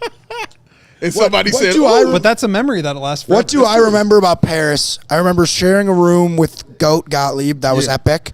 I remember sprinting to get an Uber with Joey Quicklegs. Yeah, Matt and Dave were just standing there, and I was running to get the Uber, so that was fun. But you know. Yeah, young man. What do you think you were there for? It was part of the talent producer power dynamics. I'll tell you what I remember. Okay. I don't know if you guys this is a deeper poll. Joey Power Strip. If you guys remember, we were doing a live show and I stepped on the power strip. Oh, I forgot about so that. all the equipment went out, but the show was still going. So you guys said just the mics and the lights just went off, and I think you could just hear me in the thing going in our studio, which was really just our Airbnb. Yeah. And I said, I said, guess what? and I think I might have just turned off the whole show. I remember him doing his own podcast on the street. Oh, that's right. I did. He did his own pod on the street. Oh, you're right. He was trying to take my job. Yeah. He could like prove that What's he up, could nail Bulls Nation? Welcome into the CHGO Bulls post-game show. Should I send that video to Steven? I'll tell you one other thing I remember. I think you should. I remember coming back from the one ball. One ball. Yeah. And the longest car ride of our lives. Going, far two ways. I had serious doubts. I was trusting in Big Dave from that one. Hey, baby, that's all you got to do. I ain't it was a trek. But coming back and not just doing the show with Alex and Bastion. Yeah. But trash talk. I do remember the fast food that was purchased in great quantities. Oh my God, I forgot about that. And only average qualities, but it was needed. I remember that well, actually. I do remember that. I remember that well. Yeah, I forgot about that. It's crazy how many shows we did from that little Airbnb. Yeah, we did quite a few. We did quite a few. Like probably 6 hours of, no more. Yeah. Yeah, we was on it, man. That was and then our post game show that night after finally getting back from a core arena after the actual we Bulls just didn't Pistons game. sleep. Like I don't remember sleeping that entire Didn't need barely to. any. Didn't need to. Barely any. But it was epic though. One of the many epic things that Colin CHGO. calling. Hey, Colin. I didn't even recognize you. I thought Young Spathis is on the set. he had the you old. doing, I'm trying to brother? remember what his old profile brother. picture was. Yeah, how you doing, brother? I think it's changed. I looked to my right and lo and behold, it's the great one, Chatty Spathis. How you doing, brother? That's a C-Red Fred right there. It's pretty good. The great one is that. Pretty good. That's what he calls DT, Doug Tonis. Doug Tonis. Oh, I thought he was. I thought Dalen Terry. I thought Dalen Terry was a great one for him. Oh no. Dalen Terry is a great one. Shout out to Dalen, another He's a guest cool of ours person, who has yeah. sat in this chair. Great He's guy. a cool person, bro. And Great guy. You were here when we were doing when Io was coming up here too, as well. Of course. Yeah, Joey was here for Because the I mean, Io we interview. saw Io in Paris. Yes. Oh Yeah. right. Yeah, man. Oh yeah, we were hanging out Io in at the chat with Louvre. Io outside the Louvre. I gotta get some Bears takes from Io. I feel like he's probably feeling pretty good about things. Yeah. Weren't you trying to battle him like in a video game or something? I wanted to play him in 2K at the time. I do remember we were in Paris with Io, and I was pressuring him to say that Texas basketball was a top 5 team in the country, and he He agreed. right He was through like, it. "Yeah, they are." And then I woke up the next morning and they lost. Who was on that Texas team? Who was on that Texas team? I'm trying to recall. Nobody that's like an NBA No draft player guys? really, but they remember that we were doing. I remember we were doing a show here on a Sunday, and they were playing in the Elite Eight, and I paid about zero attention to what was going on in the Bulls game. Oh, and, yeah, I and remember that on day. this show. You were Okay. the loudest I've Trey ever Johnson? heard you. Trey Johnson was No, he not was on that later. team. He was last year. Speaking of which, just because we're here hanging out, and by the way, hit the subscribe button Hit if you it- haven't hit it already. now, I hit it appreciate now. you for Hitting that okay. subscribe And we button. can literally talk about anything we want. It doesn't have to be Bulls. What's or- up, Chloe?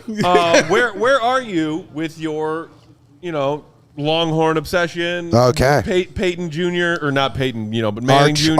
Arch. Yeah. Where are you with that?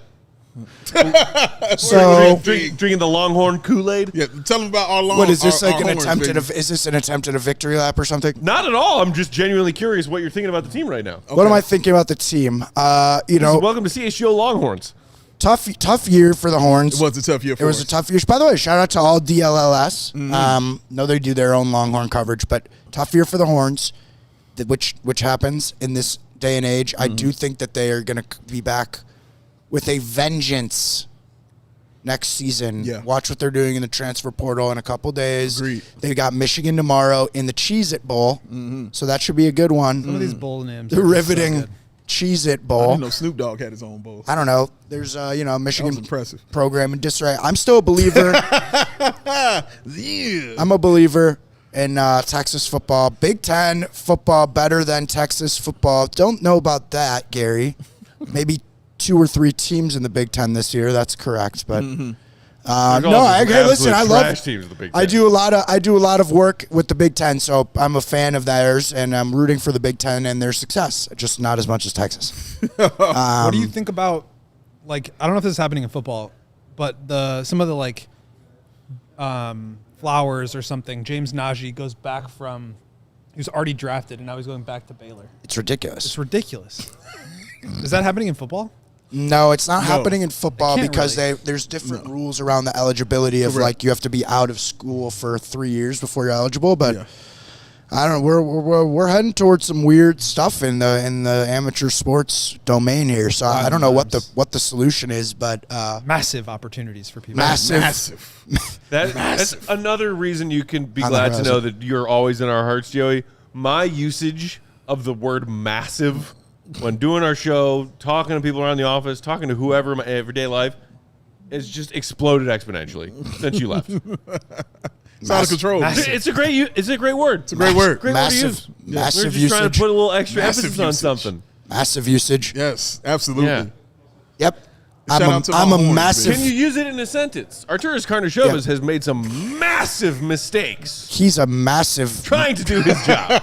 And I won't go there. I'm a massive fan of this show. And these people, this network, what a special place. Wow. It really is. Just truly what a cool Massive. thing. What a cool thing. I've been gone for almost a year and a half. It's very cool. It's for me to walk back in. I'm like giving hugs to everybody. It just is a testament to all the people that are here. And like if you're watching this right now, and I can't see how many people are watching. If you're watching this right now, like the people here are just, it's just a really, everybody here is as cool as they seem on the screen. They're just, everybody's, what a group of people. We got a good thing going. Yep. It's not bad. It's not bad at all. Except for Big Dave. Yeah, so if you love Well us done. and miss us and appreciate You're learning, us so kid. much, You're learning. Why is it that you've From the paid us best. what? But nary There you go. a 2 visits? Only a year and a half you've been gone? 2 visits to the studio. Uh-huh. Okay. Can't know a watch along. Came to a watch Crazy along. is we've already had another era of a producer who's come and gone. That's true. since That's you've true. been That's gone. right, but it wasn't quite as long as the Joey era. Who's kind of, Not quite Let's as long. make things perfectly clear here. you're right. Let's make things perfectly clear out. I mean, you had a 2.5 year reign. 2.5 years. Katie's year-long reign was just as dominant. Yeah, it was pretty dominant. Just as dominant, just for not as long. So He's got the longevity The argument. longevity goes. You got that He's Braun LeBron and longevity. she's Yeah, Jordan. he did walk in from day one. no, I don't really feel like I'm LeBron or Jordan in this conversation. You know who I feel like? I'm more of like a Dr. J. You know, I was there right from the You're laying the beginning. foundation. You know, Dr. Joey? I helped. Exactly. I hope to grow the game, as I like to think. That's you it. know? That's it. Let it get better and grow. That's sort of how I like to view it. Yeah, So that's I don't know us. if We that's, kingmakers over if here, that's bro. That's what we egotistical do. or not. We produce but- our show. 40 point Kingmakers. in the chat saying, I'm forever uncontrollably bled Bulls everything. Can't distance myself despite the dark and confusing times. Very grateful for your quality coverage and the passionate connection we share. Right back at you. Some of us have been trying to walk away from this dumpster fire of an organization for a while now. Some of us are fed up with it, but we can't quit it because of the greatness of, Joey Spathis, a.k.a. Michael Jordan. The Michael Jordan of Michael producing. Joey. Michael Joey. Michael Joey. I'm the James Naismith of this podcast. Shout out Colin says, I remember when Joey would say like 2 words on the show. Hey. Yeah, that's a fact. Yeah, I was very, that's a fact. I was very afraid to talk. In at the his beginning. defense, he was 12 when he started producing Don't our worry, we show. throwing him into the deep end. You hear me? I'll toss Joey right in the no, sir. Absolutely not. I was young is the thing I look back on and now realize like I was much younger than Breaking news, Joey, you're still young. You're I always know, gonna but be I'm younger guessing than us. in June I'm going to be 27 in June. Let's go. Let's go, adult. I was watch, 20. Watch your back, old man. You can rent a car. That's on the other side of mid-20s. I was Joey 22 or 23 when I started here. Oh, I don't remember he was right actually there. off the top of my head. 21 Crazy. Joey. 21 he was Joey. on Joey. He was right there. 23 Joey when 23 I started Joey. here. So Another great number. Michael Well done, Joey. sir. And Yeah. I appreciated your youthful exuberance and your innocence.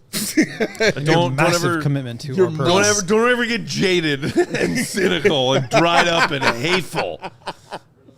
yeah, Unless you're talking about the Bulls until they win anything, and then it's okay.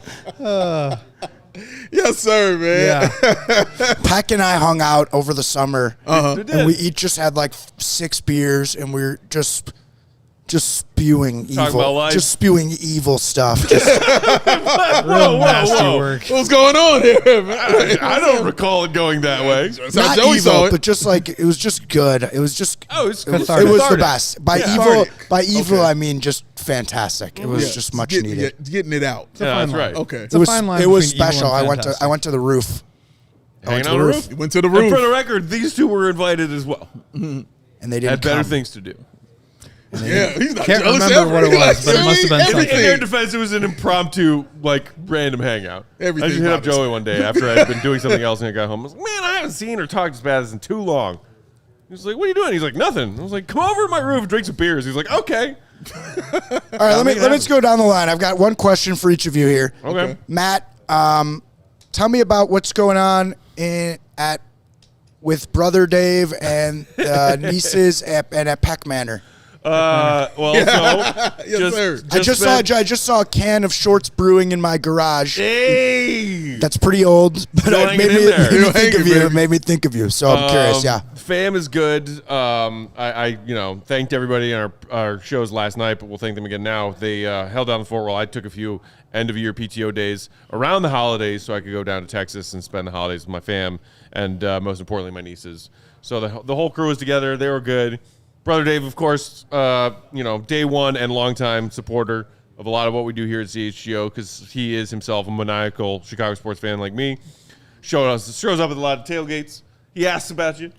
He said, oh, how's OG Joey doing?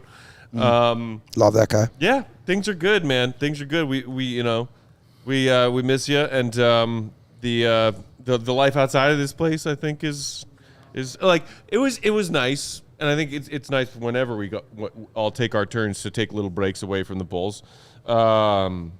It's a stressful job covering a team, especially if it's one that's kind of mired in mediocrity. It's good to get those reminders of what else in your life is important, like outside of being a lunatic Chicago sports fan. Because we all know that itself is very important. That's why we all do these jobs.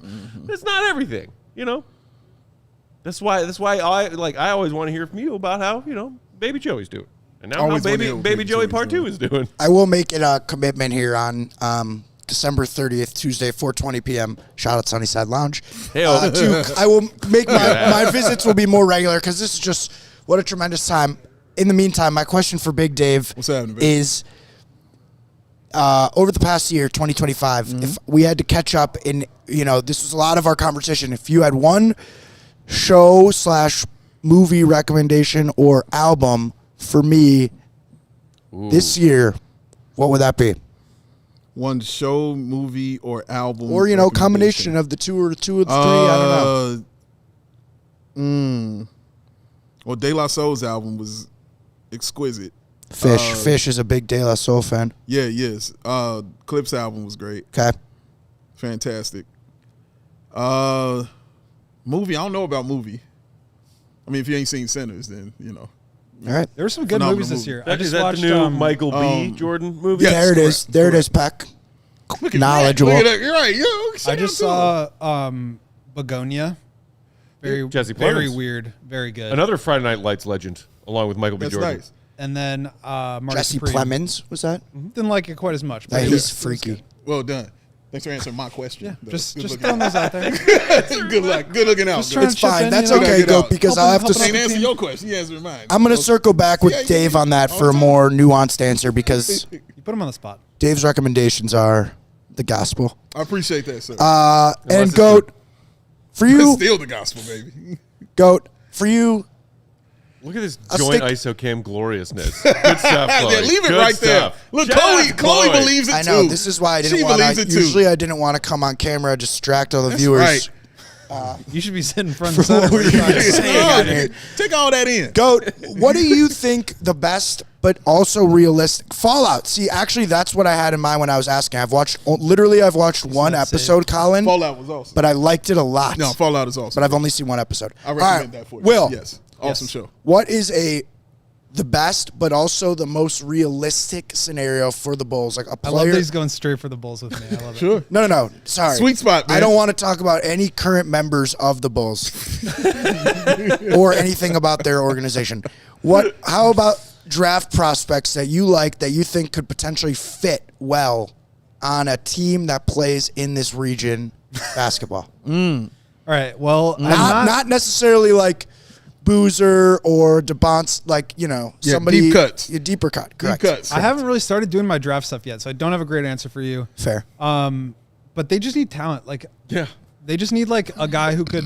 And I think when you look at the draft history with this group, it's been a lot of very similar style of players: long, athletic, rangy, tools guys that don't necessarily have high level skill or feel.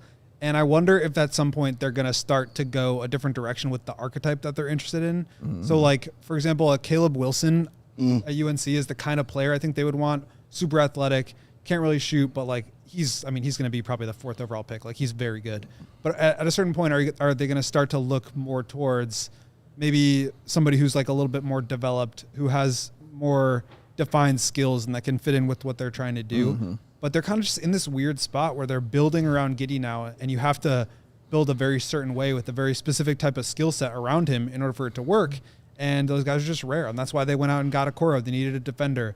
That's why they drafted Asenge, because theoretically, he's the athlete. He can get out and run in transition. So I just kind of wonder if at a certain point they're going to start to realize, well, we need some other types of attributes on this team, especially if they do lose guys like Kobe or Io to free agency. How do you replace them? So that's gonna be what I'm looking forward to.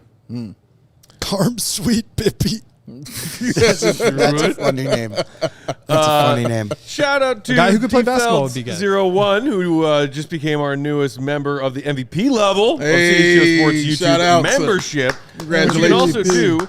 And when you do, you can take advantage of all of those cool CHGO unique emojis that you see Philip J. Fry using just above that in the live chat. There's even a hat throwing emoji. Oh, there is? Shout out Brandon Bills. Yeah. And shout out to Brandon Bills, of course. Yeah. My anger as a Bulls fan has its own Brandon. Can I throw? Let me throw one. Let me throw one. You want to throw? Also, these Brandon Bills hats are nice. I'm going to throw one out of happiness and nostalgia. There you go. Am I allowed to do that? Those are allowed too. Yes, you can. The last time I had happy throw. Oh, just cleared it. Barely cleared that Did you know home that run basket. Matthew broke Put a a TV? Maryland- Steven's face right now. Look at Steven's face right now, dog. It's He's starting to be worried because it was actually a happy hat throw. It was somewhere in that hat. Yeah, that extra chunky brim. This I one right broke our old monitor. Wait, let me throw that one, actually. No. Joey wants to throw the Ohio State one. Let me throw the that Ohio one? State that one. one, yes. Yeah, that's fair. Who put this one in there? They sent us a whole bunch of just Big Ten Brandon Thanks, Bills Brandon hats. Bills. All right. I'll throw that one, too. You want to throw that one too? Give that one to Joey. Yeah. All right. For Vince Throwing Young. all these Brandon Vince Bills. Young to the corner. There you go. And I hit the reality. Here's Steven, all right? Like, look at Steven's face. Sorry. Y'all messing him up. Did you hear about Peck and what he did with a hat? That hat When he broke specifically. the television? No. He broke a TV. He broke a TV. That was overdue. He almost broke my nose a couple times. This is true. In Studio B. But no, he snapped. Shout out to When Studio was B. that? Right there. This was early on in the season. Question. It was out of happiness. Did the TV? It was broken TV out of happiness. It was. Did he break it because he threw the hat like right through the screen, or did he throw it and then that TV fell? No, he threw it through the screen. Oh, no way! A perfect And it's a pitch big to hole. I'll show Joey's you a just picture. holding the bat behind. I'll him. show you a Bunt photo. back there. He threw the brim of the hat through the screen. It didn't stick in there, but just- the brim of the hat was so it just heavy. knocked it so hard that it just pixelated. Yeah. And like a perfect 90-degree A lot of people don't know. I had down and across. I had it written into my contract. No Bulls shows in Studio B because of safety concerns. Those are, I mean, yeah. Hat ricochets. Hat ricochets Hat and ricochets. just busted eardrums. Because when I get we going get in Studio loud. B, Yeah, old baby. Studio B, We get loud up in there. it can hurt people's ears. Yeah, it's fun. I'm a big fan of Studio West, not a big fan of Studio B. I jeez. love Studio B. Shots fired. I was a big fan. Studio B is no longer Tavern with us. style. I know, Is but that I was still a huge thing? fan because all the chaos happens there. It was the Yeah, best. it was fun it in was- there, but it was just. We did our Giddy Half Court Heaves show in Studio Oh, B. the classics. You know what, That Dave? was legendary You know what, night. Dave? I'm sure did not like about Studio B. Got a little hot in Studio B. It was, but that's why my baby's That's why always here. A little toasty. That's why my baby's always there, baby. I was We all are right after a closing while. in on 99,800. Oh, come on, We're a subscribe. few away. Michael Do we- Dave. Hit the button, you hit the 800. Do we have a treat video queued up to reward people for when we get to? One more subscriber. Come hit the button, on. and then we get to 200 away. We get a special video for 200. Yeah. Let's go. We're closing in on 200 to go. Closing in on it, ladies and gentlemen. Unsubscribe. You got 99. You need here. one more. One more. Just one more, more, baby. one Just more. To more. get to 99. Get you right over that hump. Get you Got right it? over Yeah. that. 99,800. We're getting There there, it is.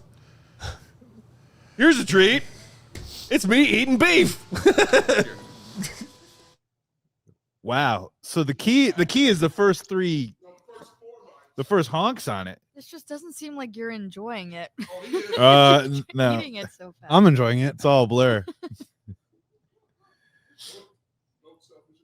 Wow, this is beautiful. Thank you. He knows exactly what to do. He knows exactly what to do. This is not his first rodeo. No, I know, but you know. Shout out to Adam Richman. I mean, and all the greats that came before him. Am I in the West Loop right now, or am I in Vegas? Because this is like a Cirque du Soleil thing. That's, ladies and gentlemen, he is already 75% through this beef. As the Bulls, powerful chomp. As that the was. Magic call timeout, because guess what? Bulls now up by 8.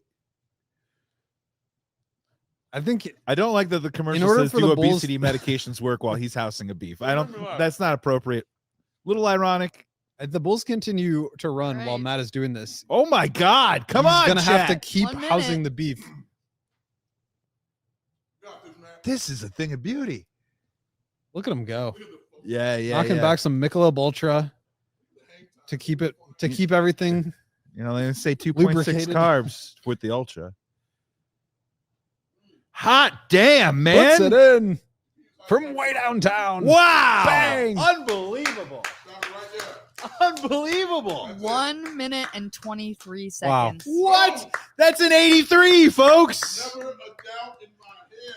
73-point game. He puts it in his mouth. It's so good. I want a beef now. I want a beef. Sounds right. I mean, I just scarfed myself with some sausage pizza earlier, but when you watch yourself eating a beef, you can get jealous of yourself. I'm jealous of that me right now. So I just want to say to anybody watching that if you are ever with Matt Peck, do not order Tell him an the rule, Italian Joey. beef and not ask if he wants one. He will get very upset. And the bigger man will have to buy him a beef to satisfy him. I didn't even punish you. I just scolded you and let you know what the rule is. That's right. You make it sound like you have PTSD from this event. Maybe he does. I don't. I'm just Like, saying. maybe he do. If you meet Matt, This is what you did to him. This and is you what you want to have, did to and you him, want to Matt have Peck. any chance of being friends with him, don't do that. Don't order a beef don't ask if he wants one. I just wouldn't do that. Not a good. Wouldn't be I your think jam. that's a good take. Not a great approach. It's a solid take. It's a solid Not take. a Very great solid approach take for right you there. there. Not a terrible Also, take. Joey, if you were around more, I'd buy you beefs. That's, Whenever you want one. You don't need to. You don't need to Can I bribe lure me. Joey back with beefs? What was that? That's our wacky waving inflatable flailing Yeah, yeah. flailing Wait, tube so man. but we do have one the more. So many microphone. upgrades right We do have another. We do have another video which I'm dying to see. Yes. It's a Peck rant. I think it's called Jerry Boy. I think it's called Jerry The file's Boy. probably called Jerry This Boy. ought to be good. I don't know at what point we can watch that. Yeah, We're going to need to get some That's more it. subscribers before we need can to play that one. get a certain number of subscribers We're before at we 806. get there. I mean, at least we got to get to 8:15, if not 8:20, before we play that one. Yeah. But I watch that every night. It's He my watches favorite it video. every You watch it every night. night. Don't just He's have not a exaggerating. tab I get of home- that on his phone, always ready to I go. get in the car after I leave the United Center every day. And I just plug it in. Jerry Boy. So good. Yeah, you can watch when his brain breaks. Like if you watch it closely, Yeah. you'll see when he snaps and loses all sense of reality. It It's is impressive. just It's impressive. A lot on this. It's impressive. Joey, we also Chloe was with us that night, and she ate her first ever Portillo's that night. That was as, true. as a new Yes. Chicago transplant. Yes, Where was this? Here. on game night. Oh, right here. Yeah, right here. when we had this Wow, I very couldn't set. imagine a better person to eat your first Portillo's with. Did Dave eat a garden dog? I No, did. sorry.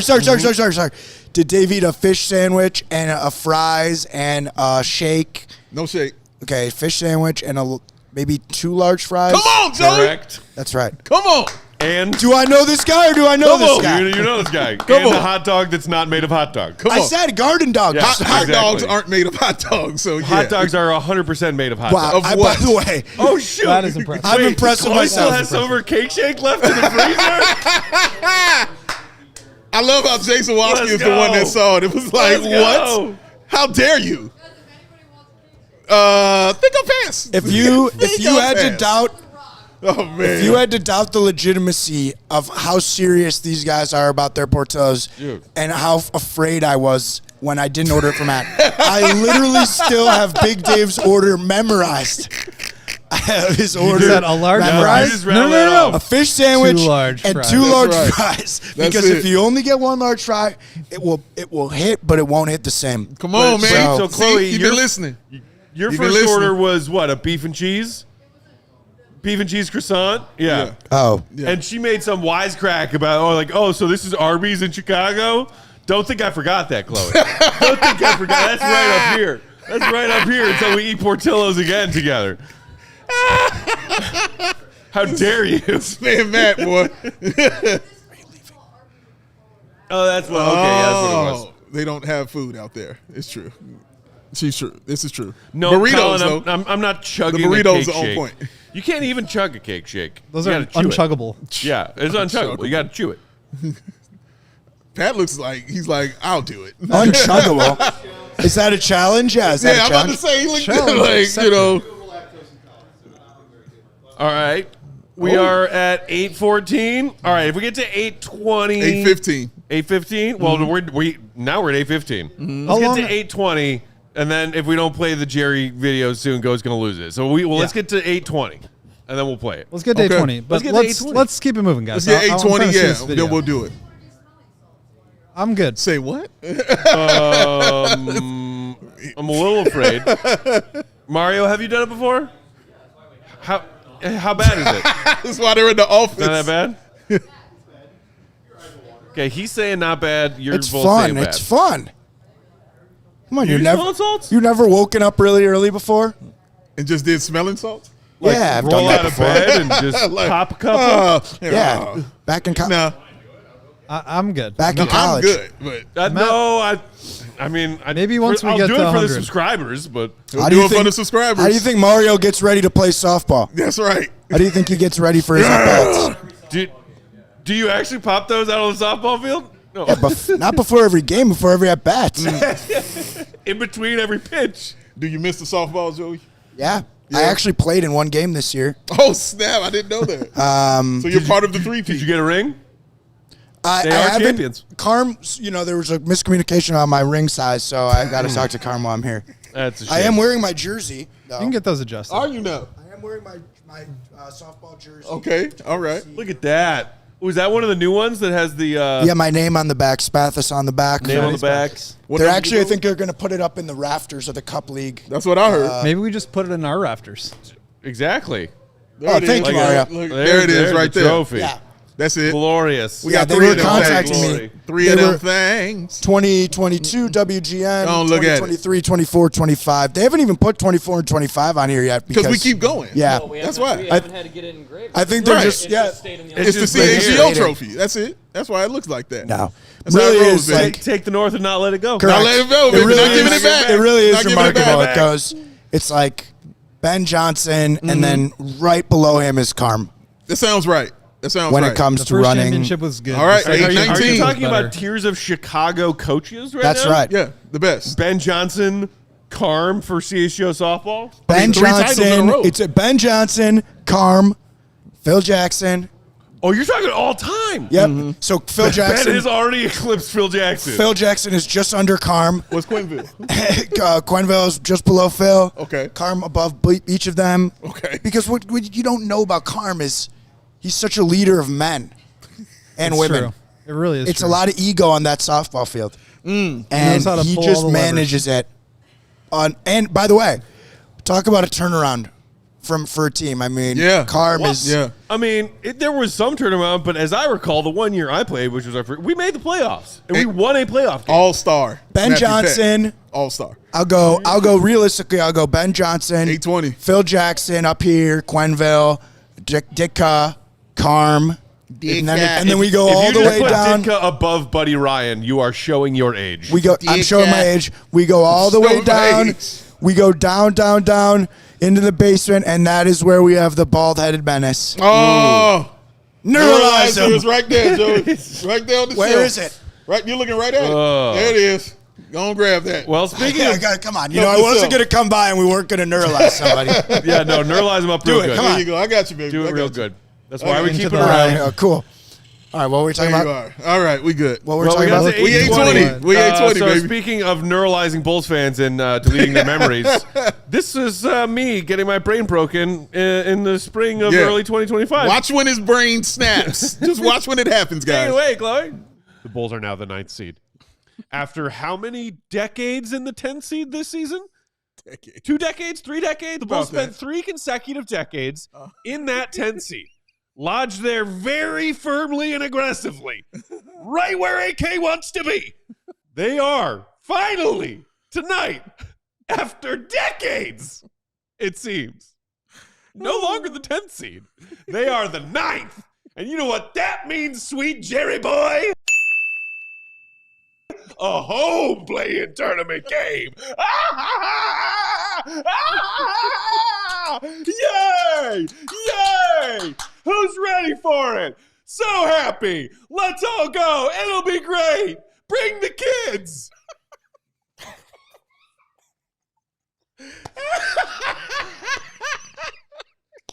Oh, God.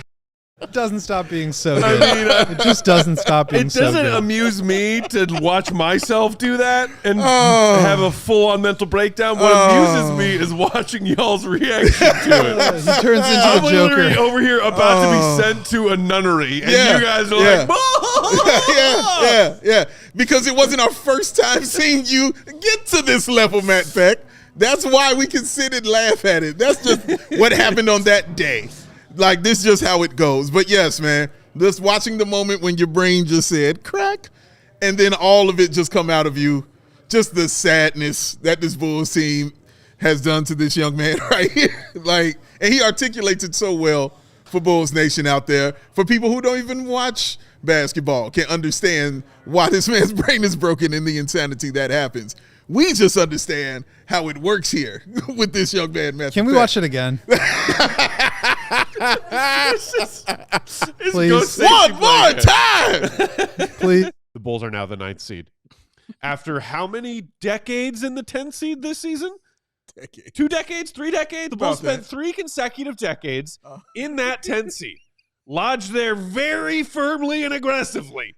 Right where AK wants to be. They are finally, tonight, after decades, it seems, no longer the 10th seed. They are the 9th. And you know what that means, sweet Jerry boy? A home playing tournament game. Yay! Yay! Who's ready for it? So happy. Let's all go. It'll be great. Bring the kids.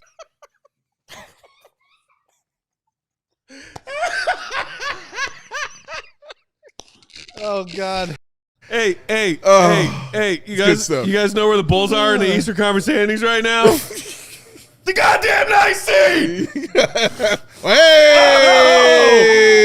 Laser of a catch! Oh! Well done! That thing broke a television and he caught it with one hand. Shout out to him, baby. That was not a premeditated hat throw. That's right. That was an oh dear God hat throw. Shout out Brandon Bills. Oh dear God, here they are in 9th again. Hat Shout throw. out Brandon Bills, baby. Shout All out to right, him. we got other people ready to take over. Other people ready to take now over. that Spathis has left the set, I'm never coming back here ever again. Yeah, sounds fair. That's what that is. All right. Nice hanging out with y'all. Hit the like, and for the love of God, hit subscribe. 175 to go. Yeah, man. Let's freaking do it. Thank y'all. Let's we love do y'all. it. We appreciate y'all. Love y'all. Thank you. Thank you. Thank you. Ugh. Who's coming on next? Who's next? Emma's coming back. Oh, sweet. Joey? Hogue? Emma's here. Guys, I'm here. I am bored sitting in the chair next to the producer table. I can go back row. Back row.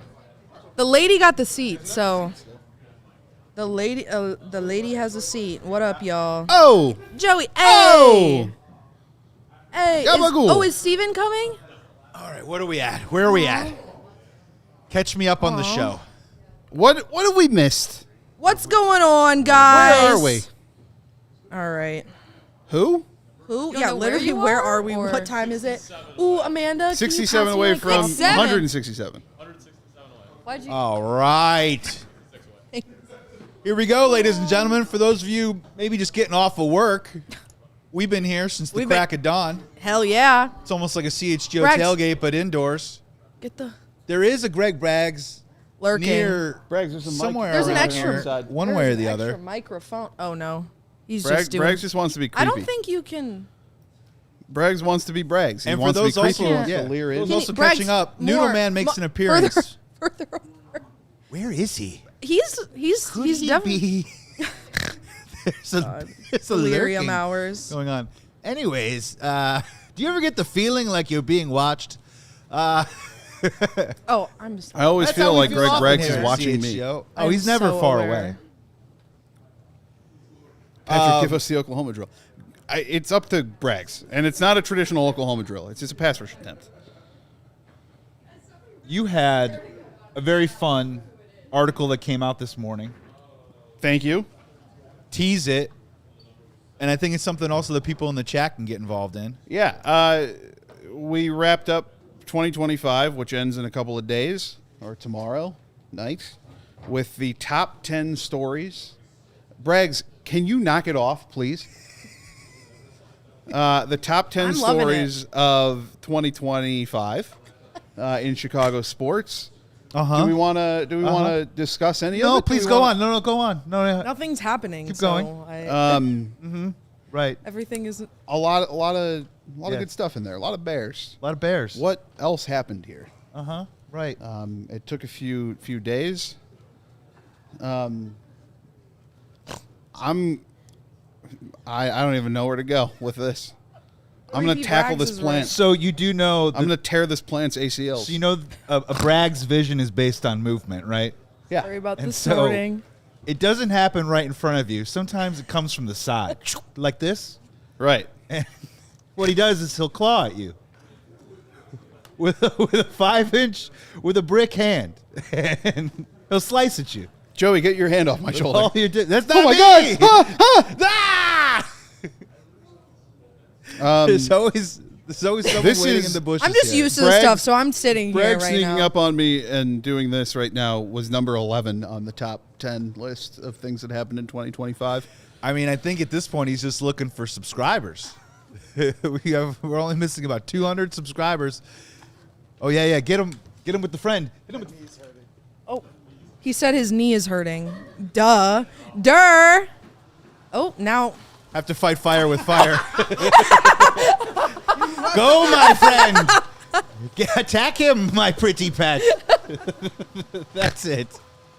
I'm just sitting and giggling. I'm used to this, so like I'm you know. What is this? What are we doing right now? I've spent so many hours in the bleachers with this man. Like you know. Well, yeah, 120 Oh. Club. Oh. We have several. There's several. I didn't even see Hulk It go back is there. What the delirium wild hour right now. Good in the God. West Loop of Chicago right now. This is the moment Wait, too when you wonder: wait, is wait, no. Carm gonna now descend like from the ceiling? Carm's a quitter, he left. Carm's a quitter. He left. Carm's Did he have a taking tennis match? Is that what it was, or like Worse. Yeah. Northwestern, worse Northwestern basketball. That's a shame. Carm, I was going to have Chip Kelly on, and I was going to introduce him to Carm, but Chip said that Carm's not here anymore, so he doesn't want to come on. Shots fired at Chip Kelly. He was going to play a harmonica and everything. Emma, what I'm also enjoying about this too is today is the episode when we have crossover, right? So it's almost like the Avengers of CHGO. Truly. And thankfully we have Plant Man here today with us. Plant Man. Black man. We have also Plant Man. We have the Incredible Hogue also in the back. It's just hiding in the background. And the man in the middle from Glen Ellen. Don't say it. Patrick Hot Honey Buns Wait, Norton. can we get the Stop mic? Imitate the gif of the guy. He wants to be a gif of Spice the guy. Adams? Yeah, I was gonna say, aren't you Spice Adams? Wait, we too, do where have the you're, gif saying of we're Steven getting doing the really, Spice really Adams. close here? I can we find do. that. People are enjoying it. Rex, do you want a microphone?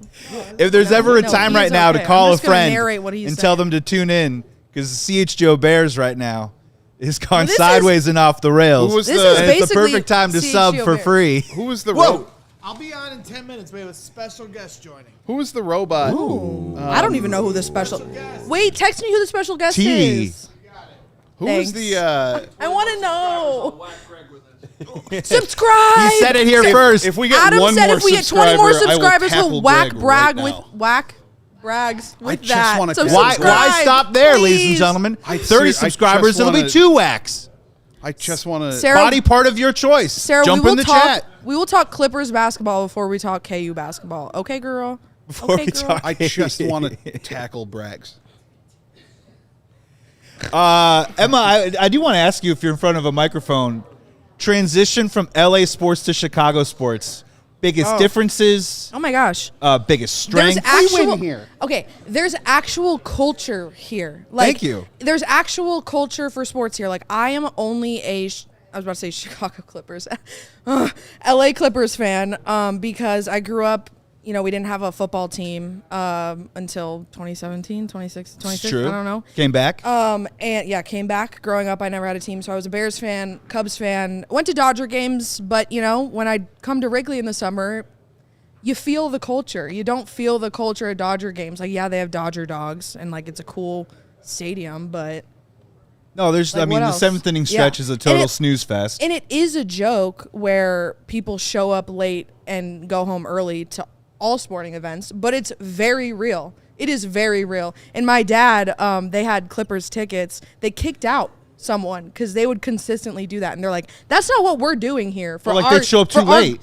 They'd show up after the first quarter and they'd leave before the game was over, no matter what was going on.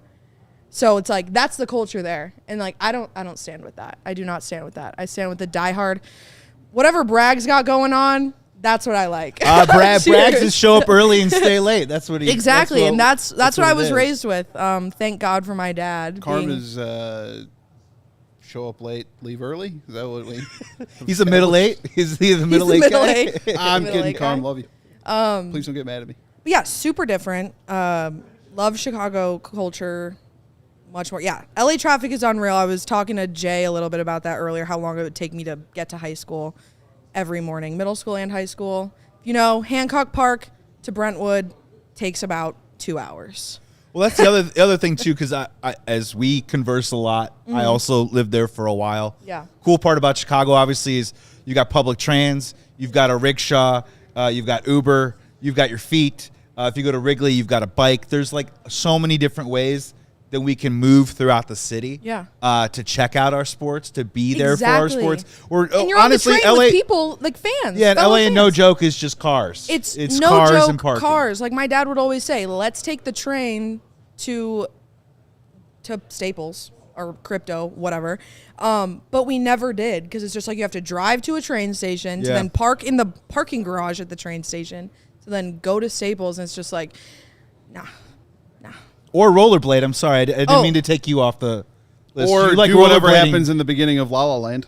Get out of the cars in traffic and then dance your way down. Is that what you think LA is? That, No, is it that a real is. thing? Is that not what LA is like? I did that every day on the way to school, so Right. I don't know what you're else talking You about. open up a box truck and there's just a band playing the bongos. Exactly. There's a live band ready at all times everywhere you Yeah, are. wait, what are you guys talking? Yeah, like And you like just breaking out into song and dance. oh yeah, like flash mobs. The Everywhere? flash mob. Right. I Oh, was man. raised Were on a you flash ever a mob. Like part I'm of just it? ready at all times for just a dance. Yeah, we may or may not have a flash mob prepared if we get to 100,000 here at CHGO. We may or We're may only not. going to have to find out. There's only one way to find out. There's only one way to find out. Just pulling out all the carrots. Subscribe. Pulling all the carrots out now.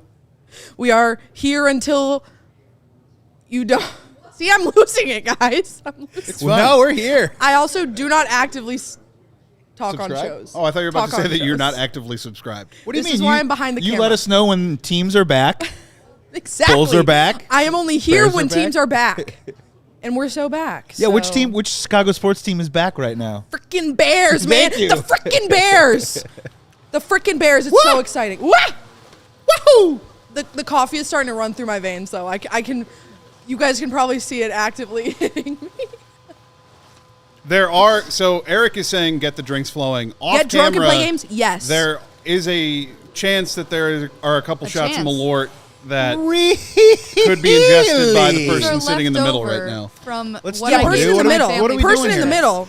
I also have. More shots from the table. I will be doing those Malort shots. Amanda, I'm so sorry. I've just kind of recruited. I her. also have See? Screen. I have to do it off. I was the off. The chat should also know, and I could say this now. I believe when the Cubs were in the playoffs, I bought a bunch of champagne and orange juice, and I also bought goggles, and I bought plastic poncho stuff, because if the Cubs were going to go to the NLCS, we were going to. You don't want? I can't do them on. Sorry. I mean, I can. Or maybe I don't not. think we are. It's a YouTube. Oh, I thought we weren't fast. Anyways, I'm pretty sure. Anyway, sorry, Amanda. She got the Malort Thank shots. you, Amanda. So, but Can I turn this off? Those came all the way Yeah, from turn it Chicago back to Denver and Please, back. yes, please. So these wait. have I'm sorry. Say that essentially again. traveled the Where is world. that Malort shop in? Oh. No, where is it? Where's that Malort shop? No, it hasn't been opened yet. It's not where it traveled where from. it's going. I bought them here and brought them back to Denver for my family to try. Everybody in my family had to take at least a sip of it, but there were 2 left over. So I brought them to Denver, and then I brought them back to Chicago. It's a world traveling. making my It's a way world downtown. traveling Oh, little sorry, mini Malort. bottle. So this one is special. What? A lot of I was miles singing. on there. Chloe, I like the ADHD is going crazy. It's You know what would help? You know what would balance you out? You need We are a downer. thriving. I do. Like It's a shot of Malort. No, How- where's the how fireball poetic. bucket, Jake? Jake, where's the Again, fireball if bucket? someone were to give me confirmation that I could just down two Steven, on screen, is then he I allowed would, to but drink no. on this? Oh, yes. I am. Yeah, we're not fast. Amanda, can I please? Guys, I've been doing Cubs watch alongs. I Thank know you so the. much, Amanda. I understand the They're rules both here. for this gentleman. All right, here's Ooh, the this rule one might though. be a little tiny bit What? open. I'm sorry. What number are we at? I'm blind. I'm also. We're at 850. 850. 850. Oh, there's me. All right. Oh, Why you go, are we You getting go close? when it's 8. it's just It's just Patrick. me. It's just Patrick. Why? Okay. Chloe? Wait, or do you want it? Yeah. Oh. I'm bored. Okay. Oh, did you see that? But we got to do it at 8:51 or 8:52. Or what's the number? What's the number does it have to get to? We're at 854. 8:54. All right, Okay. then I guess 854. we've Then hit how about that we do it at number. Who's gonna be 8:55? Who's gonna be at 8:55? 8:55. Who's gonna do y'all. it? Because that one, this one's a shout out to you. 8:55. And then jump in the chat if you want to and Meow. say that it was you, so we can at least acknowledge your presence here. I don't think I've done a shot of Malort since my 21st birthday. Wow. All right. I also haven't seen you puke on the carpet either since I've worked with you. So this is going to be a I'm fun not a double puker. whammy. Get ready. I will. I'm getting ready to clip this. Steven, are we allowed to puke on YouTube? If one I'm of you kidding, I'm even kidding, slightly I'm kidding. gags, No, I will have I to mean, run off of you're the fine, screen. you're It's a very shocked look. Oh, we heard a ring. and Steven Nicholas Steven coming said in. to not get excited because it's just. Are we him, still at but Steven's 54? freaking Are we there awesome, yet? so- Still at 54. What if I am excited? 55. 55. All right. Start I'm spreading clipping the this. news. Hey, 100K day, baby. 100K day. 100K day. Congratulations. Delicious. Ugh. It's not bad. Tastes like cologne, as always. I drink cologne every morning. Oh, boy. You guys didn't really react to that. Tastes like Patrick Ewing cologne. Delicious. What? We got more liquor somewhere around here. The idea is... Let's get some inhale fireball shots. I'll do a and fireball then exhale. shot. I mean, look, whatever this takes, guys. Wait. I'm gonna text Jake. Delicious. So, okay. I got a fun one for you. Sports related. Anyone can play. It tastes like I ate a stalk of broccoli. Yeah. A lot not of that bad. people I had in my broccoli last family- night. And gasoline. A lot of people in my family said it tastes like nail polish remover. It feels like I Nail polish? accidentally swallowed and then Listerine. nail polish remover, and then also the longer after, like the aftertaste got worse as time went on. Right. It certainly doesn't get better. We are out of fireball shots. Oh boy. Oh, Frags also Guess drink I'll all have to my take a whiskey, shot of but there should be Tito's. some above the thing. We can do like legit shots. All right. It's not time to start doing this and that. He took my shot. We're all in it together for 100,000. Okay, buddy. I was planning on doing both. Oh my gosh. Thanks a okay, lot. so here's what I wanted to Jake ask you. is looking for fireball shots. I want to ask the chat this as well. Somebody sponsor Emma. After Fireball, a please game, sponsor are you with Emma. me? Yes. Okay. Man on a mission. After a big sporting event, and you can name the sport if it changes by genre. What is your favorite post-victory meal? Oh, that is a great question. Let me tell you. So just think about whatever it is, like Bears beat the Packers, and you're either coming home, you're hanging out with friends, you're going to the bar, whatever it is, you get a hankering for some food. What's your guilty pleasure? What's your Taco Bell for Brad? I just want a hot dog. I just want a Chicago dog after any game that I go to. Really? I don't know why. Whatever it is, any game, I just want a Chicago dog. Through and through. True and true. I didn't see that coming.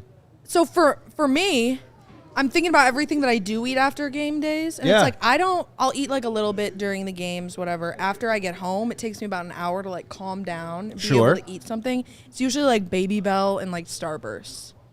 Oh, you go candy. I go candy. I'm a big snacker. Yeah. I'm a big snacker. So I just have the most random assortment of like a ton of little candies at my house because I'm a snacker. So I'll do like a Nerds cluster and a chip. It's a sweet and a salty always, but like I cannot eat a full meal because I am so anxious during Bears game days. I can't eat during games either. There's Yeah. no me snacking on stuff. No. At the Super Bowl, if my teams aren't involved, I'll go nuts on the pigs in a blanket. I'll do the whole thing. But if it's the Bears, I'm pacing and I'm not eating at all. Well, let me tell you this. Someone had a great comment in there, NL Mentia. I like eating the tears of who we beat. Who eats tears? You drink tears. But thank you so much for subscribing. I really appreciate it. Sometimes they're crunchy tears. Sometimes they're thick. Right. So I would Those like, are some I'd like thick to say, tears. Thick tears. Thick tears, 2 Thick. C's. yeah, I'd like to say like pizza, but sometimes you have to wait too long to get pizza, right? Yeah. And if they lose, like Braggs does Taco Bell, I do McNonos. I'm doing McDonald's. Okay, I was gonna say that too. Yeah. It's like quick, easy. It'll get to my house within 10 minutes. Crack. Like it's Crack in the bag. Their sweet, creamy chili sauce Yeah. for their nuggets. It's like their newer-ish kind of one. Oh my god, it's addicting. I literally have extra ones at my house.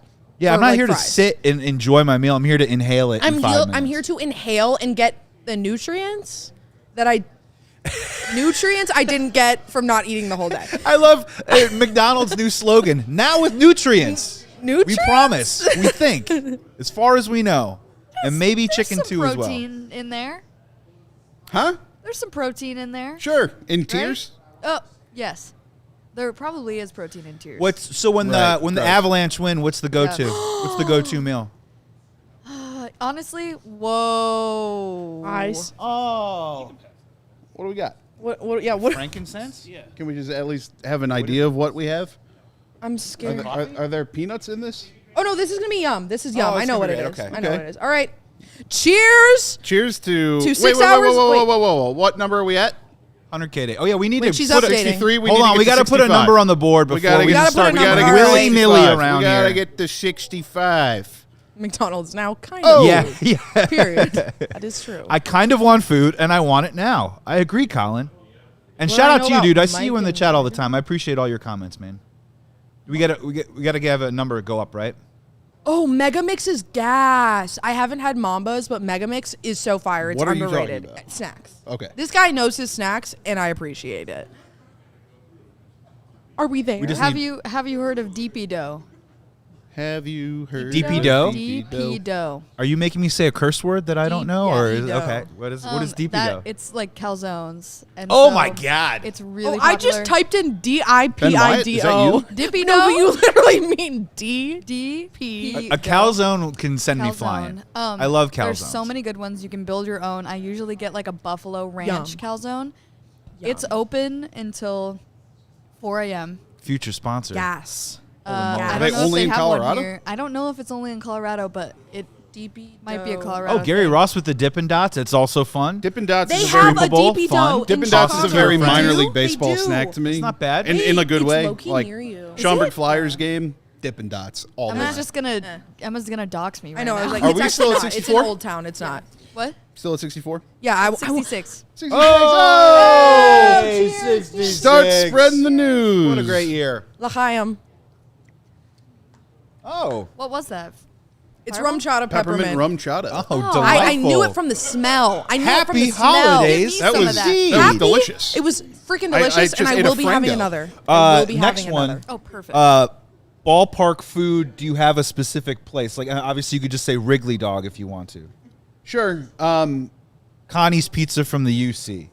Gosh, what was the place? Well, first off, let me say the chicken tenders at the United Center, unbelievable. Doesn't matter where you get them from. Mario, do you think Delicious. so? Oh man, that's the Jay. Can you confirm that the chicken tenders at the United Center are delicious? They are confirm. you got to double delicious. confirm there on the chicken tendy. No, I just Something good happened? no, I just remembered a snack that I want to tell you guys about. Oh, okay, you made a face I like know. you made a face like the Cubs just signed a my. No, but I know. I've I'm been so living sorry. I've been I living in can't- that world a little bit too I'm much. Sarah Court. Okay, I'll let you do. Because that's the your face that I thing. will make if the Cubs sign a my. I just have such a yummy snack that you guys are gonna think I'm crazy for, but Man, I grew up. My dad would just make a ton of game day snacks, just delicious food, and it's delicious in terms of I know. an Irish Depends on when I household, leave. not necessarily like, oh man, he'd make the veal. No, it was like he got cocktail bread from Jewel, and then you'd make a pot of Velveeta cheese. Equal parts Velveeta cheese. You do like 2 pounds of Velveeta, 2 pounds of ground beef, and 2 pounds of, 2 cans of tomato sauce, and put that all in one pan. Mix that all up, and then once it all mixes together, put it on the little cocktail bread. Put that in the oven. I think he calls them like pizza burgers. Delicious. I'll make them for everyone here sometime. great. pizza burgers. Back off. No, I love it. That's the combination of two of the greatest things ever. I have to tell you guys about the snack that all of you here are gonna think I'm crazy, but don't knock it until you try it. No, DP Dough's getting great love here in the chat right now. Courtney Cook on TikTok. Yes, Chloe. Yes. Okay. Popcorn. Get popcorn. Buttery, salty, whatever. Dip on. it in Cool Whip. Oh. And then you dip it in Fruity Pebbles. Oh. It's delicious. It's delicious. Everyone's giving the grossest look. I promise come on, you. Elizabeth. I promise you. Lindsay, please try it. Sarah, try it. Mary Kate, your sister, try it. Right? Right. Right. Period. How Okay. did you know Period. that? Please try it, guys. I promise you, it's good. I'm a snacker. I like a funky snack combination. Have I you know had- that I I am moved on from this, but I'm excited. You have to try the onion boil. You've got to That's a try the snacky- onion boil. snacky thing. That's the onion boil, everybody. Yeah. Try All right, an I onion think boil. I mean, I love Yeah, it though. is It's like time. barely. I just had to make the world Are they aware. about Guest to have a coming That's special my guest? exit. Special guest time? Yeah. Yeah. I think special guest time. And it's me. I'm just going to stay here and never leave. Get on my phones. Thank you so much. We'll be back. Woo. Oh, equipment. Take the hats. Take the hats.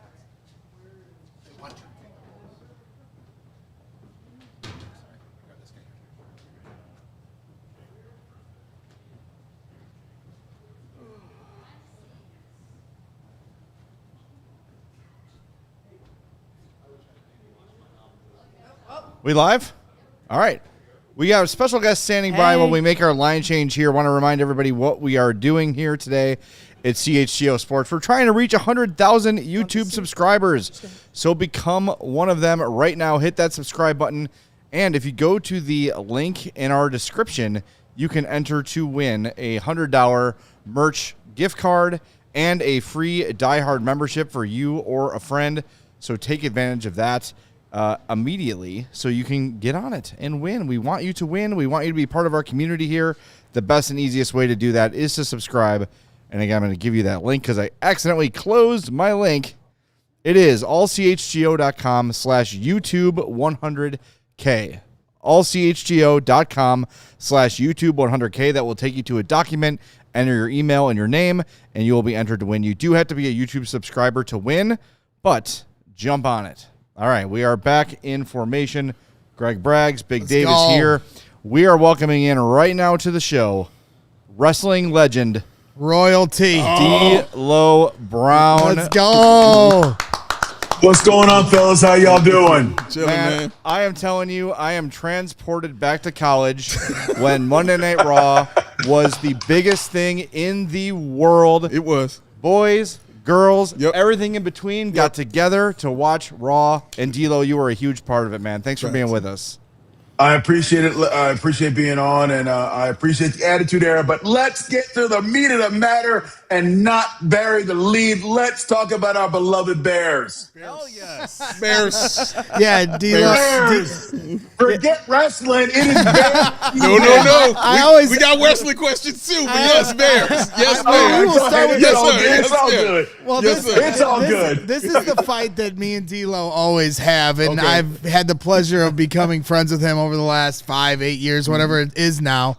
And whenever we hang out, he just wants to talk Bears with me, and I just want to talk wrestling with him. So he'll ask me a Bears question, and then I ask him, and it just becomes a sparring match. And I'll never forget one night 6-7 years ago. I'm 6'7", geez. Now I'm doing it. You're doing it 6'7". Yeah, and now I'm doing it.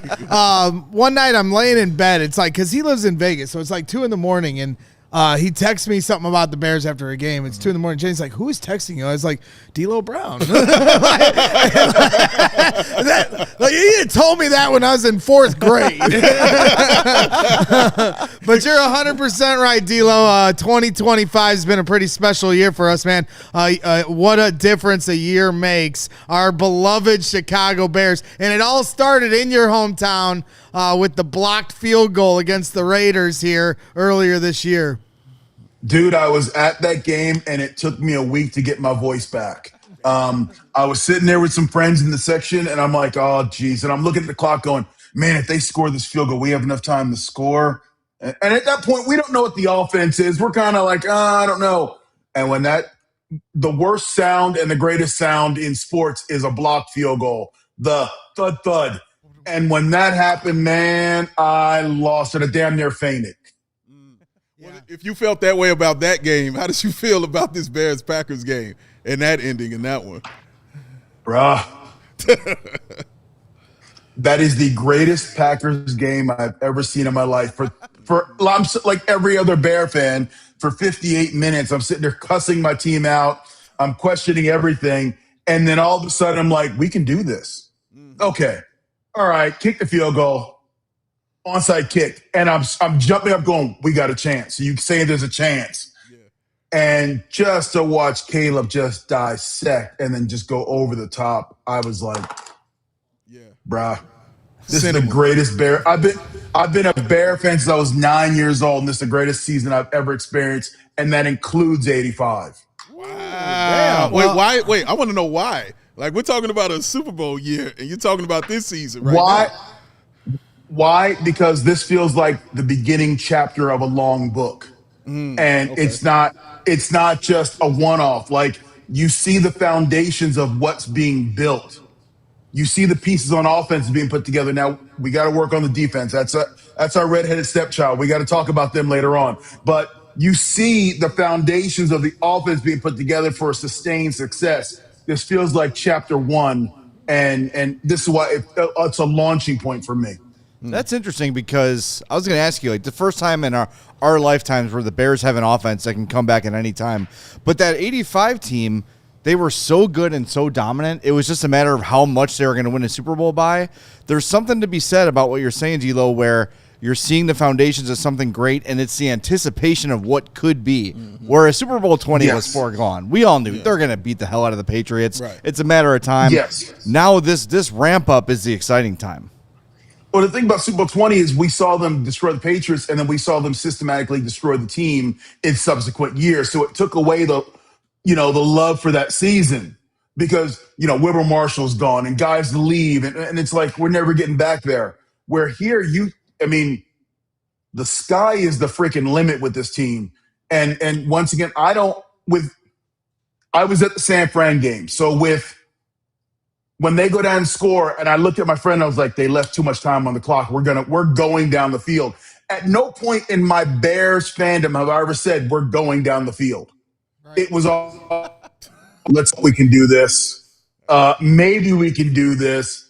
I knew we were going to have a chance to win that game. I knew it. Yeah, and that is the unique aspect of it, because when that game was over, I was more shocked they didn't win it at the end. Yeah, because once they got to the 12, like everybody after the fact was talking about, oh, they should have done this time out there. I thought they played it perfectly because I thought they were going to win the game. Yeah. And so the fact that they weren't able to complete that pass was the most shocking thing to me. And so I get 100% where you're coming from, because even the 2006 season, while Devin Hester was the most unique thing, story or player he's my favorite player of all time. That being said, they got to the Super Bowl once again through defense, and if they had won that Super Bowl, it's on the backs of another dominant defense. Whereas this year, what feels different is, just like the Cubs breaking the 108-year curse, the Bears breaking the curse of the quarterback. You have Caleb Williams 108 yards away from Eric Kramer's 1995 passing record. You have 270 yards away from the first 4,000-yard quarterback. And so, to your point, D'Lo, with what we've seen from Caleb Williams this year and Ben Johnson, this is unlike anything we've ever had here in Chicago. This is a unique situation, and you said it, I've grown up, and everybody who's been a Bear fan, we have ridden our defense, and we excused the offense and said, okay, they're going to put up 12 points. Our defense has got to hold everybody to 8, or they got to hold everybody to 7 or 6. Like now, we were literally in a shootout with one of the best offenses in the league and went toe-to-toe and missed winning by 2 yards. That was the first time my team lost the game, and I left the stadium going, the future's bright. Not, oh, the sky is falling. Bro, wait till this team gets more pieces and wait till they get a rush edge next year. I'm sorry, the Bears are the odds-on. I'm not moving away from this year, but the Bears should be the odds-on favorite to win the Super Bowl next year.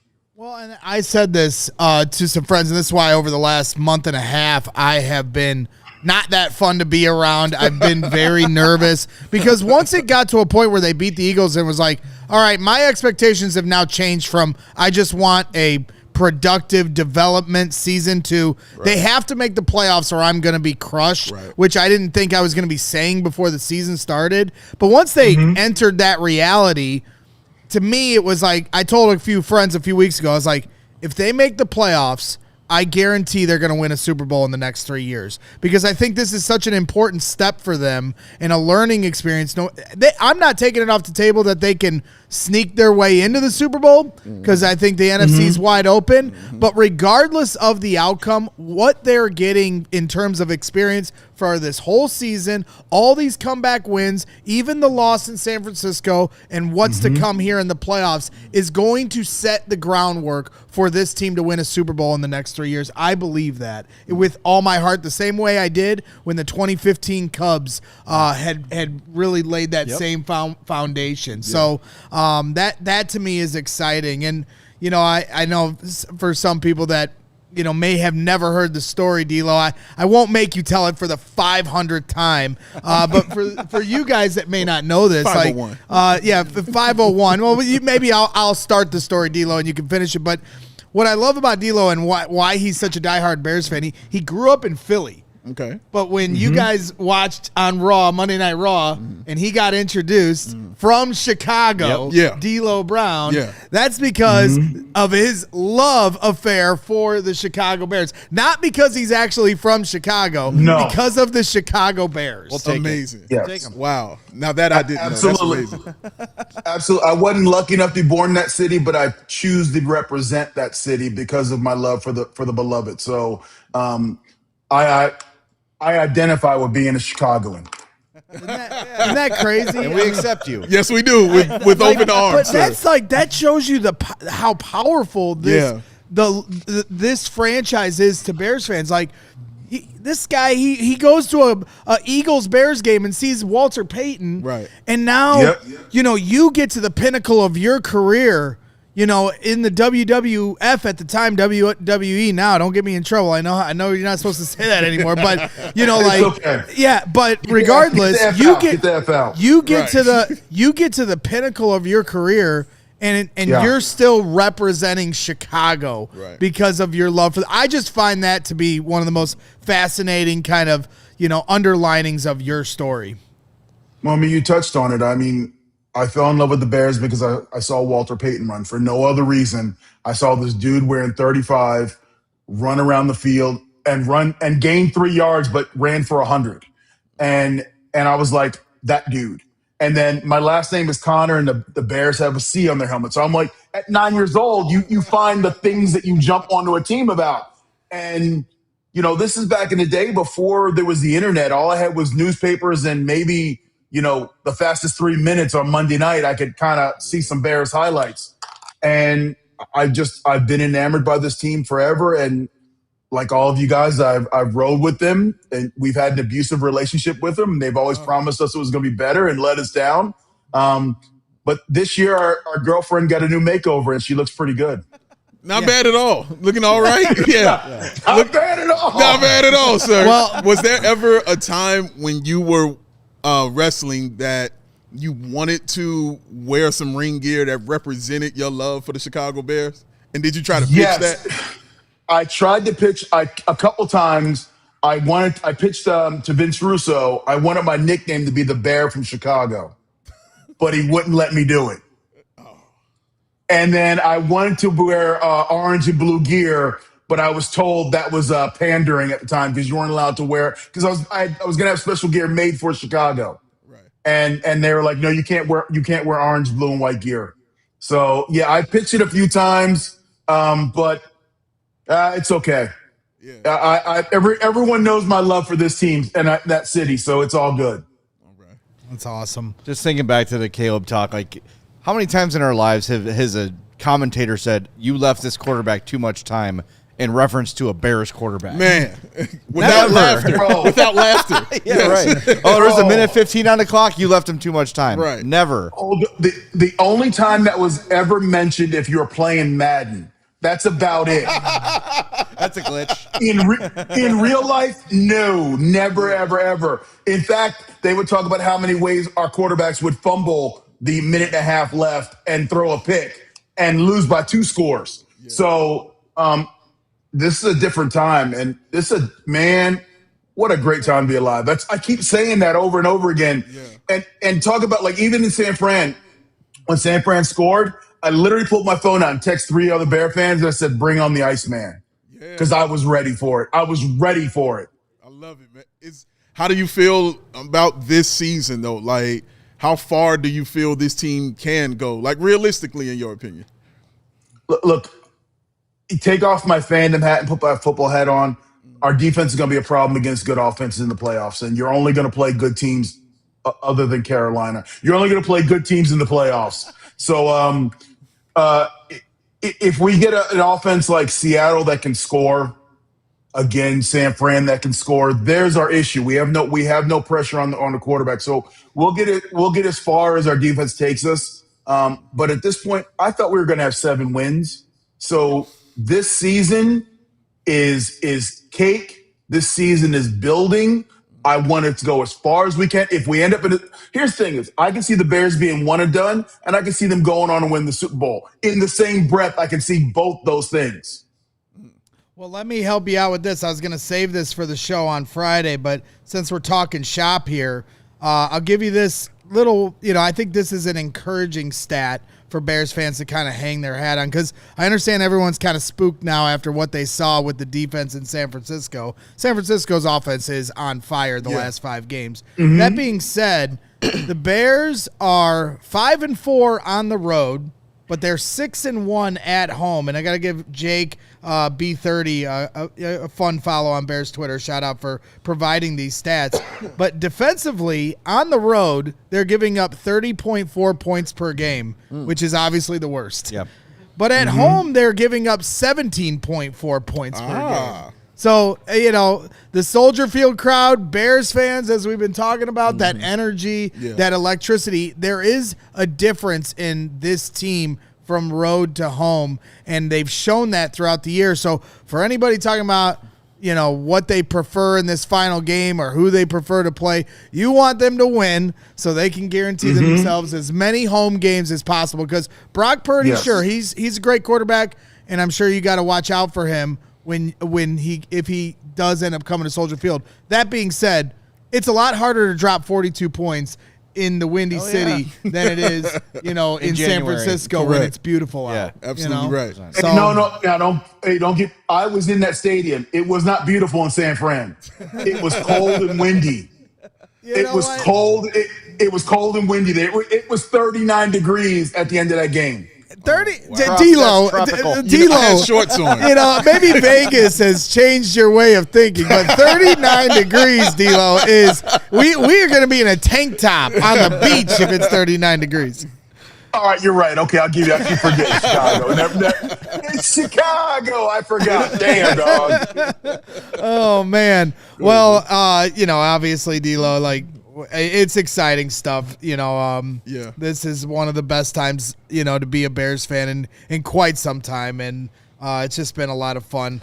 You definitely aren't allowed to leave without these guys because Big Dave, I know he runs a wrestling. He does a wrestling podcast. You're not allowed to leave until we pepper you with some stories of some good times. And you're still in the business, so we got some things to discuss. But I'll keep this in the Bears form. I want to know, during your time as a professional wrestler, was there anybody that you would talk crap with about the Chicago Bears? Maybe they were Packers fans. Was there any little side bets or anything that you had going on during that time? What was going on? I will keep names anonymous because back then betting was not legal. So I've been told, yes. But there were plenty of times when I would, for example, when the Bears played the Saints in the NFC Championship, I made a little money on that. Congratulations. I traded a little money. On that. And then, obviously there's a boatload of Eagles fans in most locker rooms. I don't know why. And there's a ton of Cowboy fans, and they're the most delusional fan base on the planet. So yeah, man, football days are just, Sundays are tough because those are usually pay-per-view days, but man, you'll squirrel away and you'll find some TV. And if the Bears are playing somebody else, I've been literally in a dark room with a TV monitor and the game's on, and we're like, don't let anybody see us. We go live in 2 hours. All right, what's going on? And watching the game. So, bro, you'll be surprised. Now you'll be surprised. There's tons of football guys who love the game and are passionate about the game. A lot of them are college football guys, though. Yeah. But hey, yes, there have been some side hustles, been some side bets. I've got a few on right now. If the Bears get to the NFC title game, I'll make a little money. Okay. All right. Let's go. All right. I'll make a little something. I got to ask you. So I played football growing up. I also was I dabbled in heavy metal back in the day, so I'd bang my head. Yes, sir. It was a common thing for me.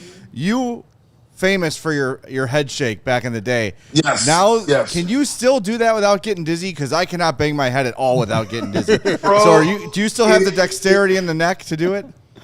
It is still there. Hold on. Let me. It's still there. Okay. All it's right. still there.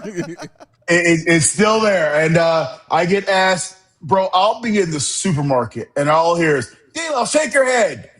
Like, bro, I'm shopping for cat food, man. Leave me alone. Now, does that involuntarily come when you're at the Raiders game or you're at the San Fran game and Caleb ties the game? Does that just come out naturally? Yes, D'Lo comes out whenever the Bears play well. Yes, he does.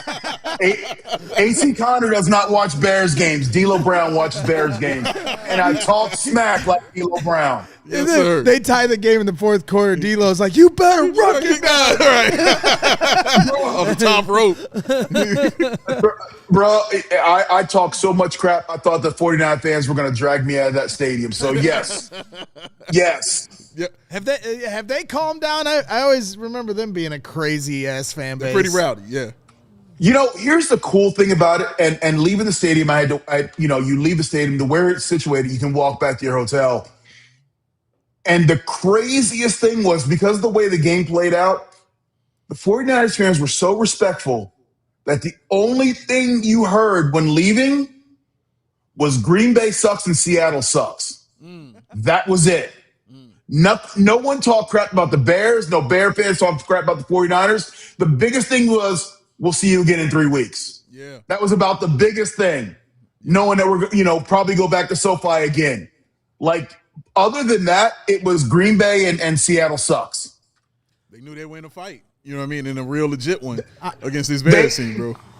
They knew that the team they thought was going to come in and lay down and roll over almost rolled them. That's it. Obviously, San Francisco is going to be the home for the Super Bowl this year, in a big-time venue. So I'm just curious, from your days wrestling, what was the most memorable venue you ever performed at? Oh, golly. Okay, so if you go historically, it's always Madison Square Garden or and I always I can't call it the Allstate, it's the Rosemont Horizon. Those are my two favorite buildings in the United States. Iconic would be the Tokyo Dome with, almost 100,000 people screaming, which is, I remember walking out in the Tokyo Dome the first time, and I stood in the ring, and here's the crazy stuff that goes through your head when you're in the ring. I looked around, the only thought in my head was, there are more people in this building than that live in my hometown. And then I was like, all right, let's go wrestle. But that was the first thought in my head when I stood in the middle of the ring. Not, oh my God, this is amazing. There's more people here than the town I grew up in. Dude, when you see guys like Seth Rollins, who's a huge Bears fan, when you see him, being at the NFL draft, talking, with the players during the pregame and the postgame, do you watch that with a sense of pride, but also saying, dang, I wish I was, could have had that opportunity as well? It is both, because it's like, I wish the WWE had the exposure it has now, so we could be doing so many crossover things, to be on Sunday Night Football or be on ESPN, talking not wrestling, but talking mainstream sports, particularly the Bears. And then there's a sense of pride going, look how far wrestling has come, where Seth Rollins can be credible enough to go on Rich Eisen and talk about football. Right. And people listen to him. So yeah, it's twofold. I wish we had that coverage back then, but I'm glad the boys have that avenue now. And we've got fans.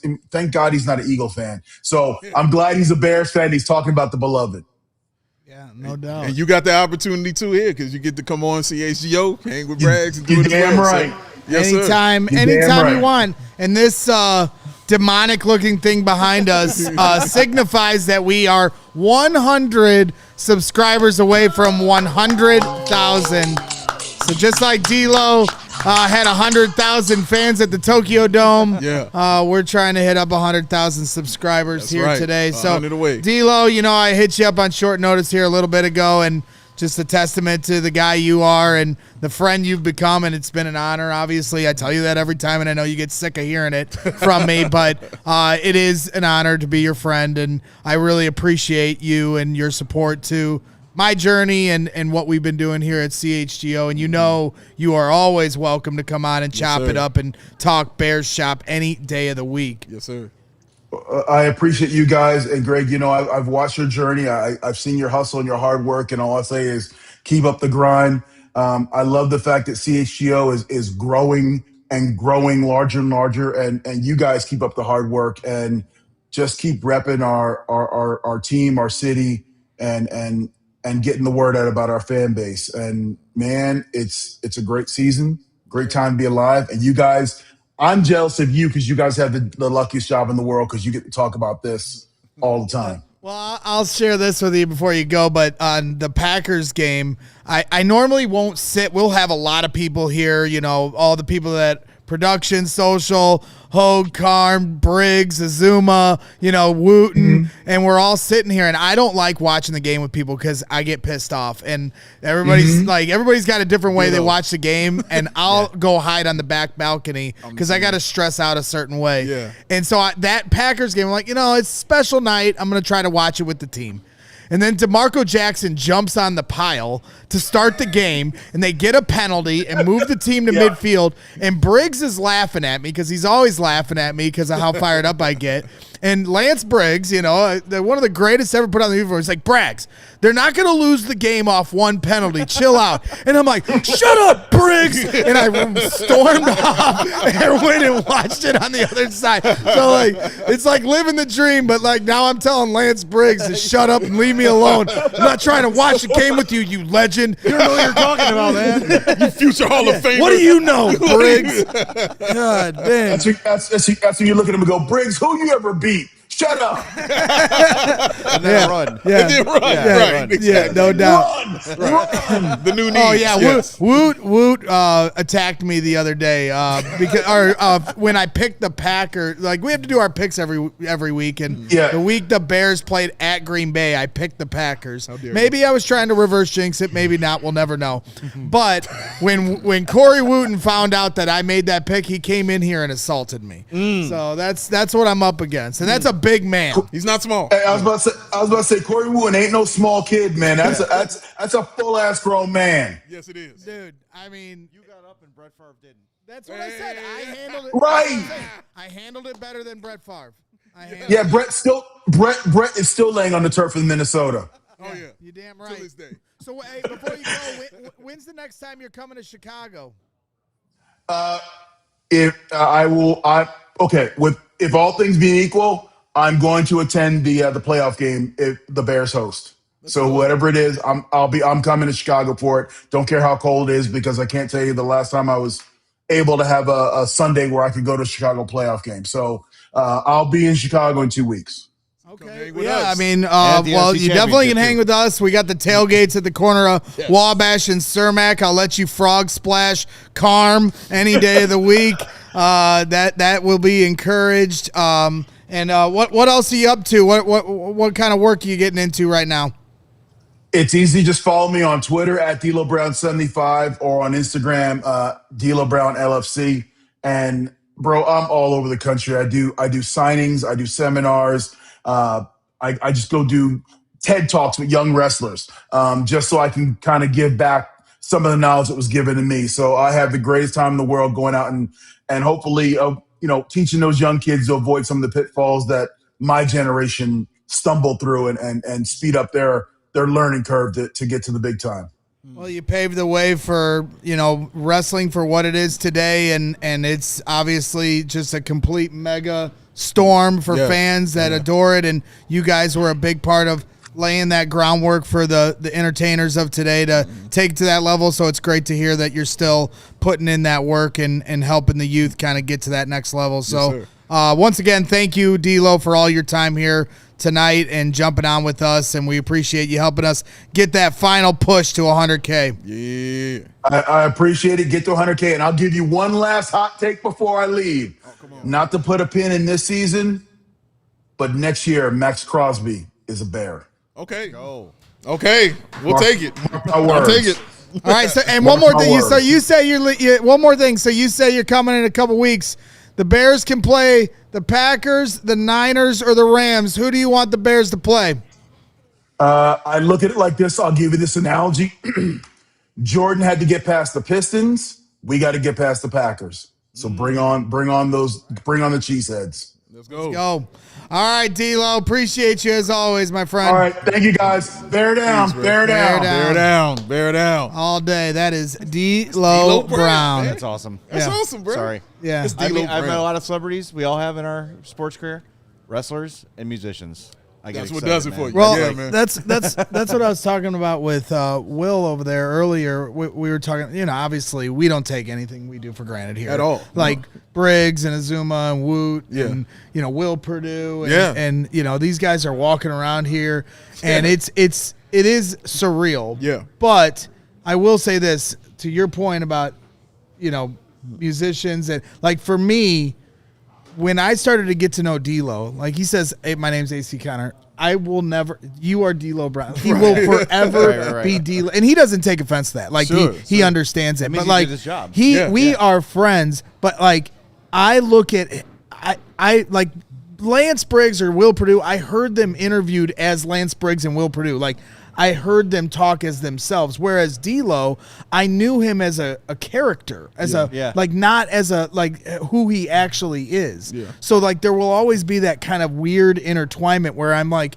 looking and talking to someone that I visualize this world he created that isn't necessarily reality, but it is to me. Right. Like it is to me. Like even when Jeremy Piven was in here, he was a little like D'Lo embraces Jeremy's a little different in that regard. Like, and I actually texted him because he was at the San Francisco game, and I'm not at the level with D'Lo, but like I just texted him like bear down. He texted me something back, but like it's the same thing where he's Ari Gold, and like I'm sure that sometimes that can be frustrating to guys like that, right? They don't necessarily just want to live in that shell, but I can't help it. It's human nature. Like with Lance, you're Lance. Yeah, it's Lance Briggs. You made great tackles, but you're Lance Briggs. But like.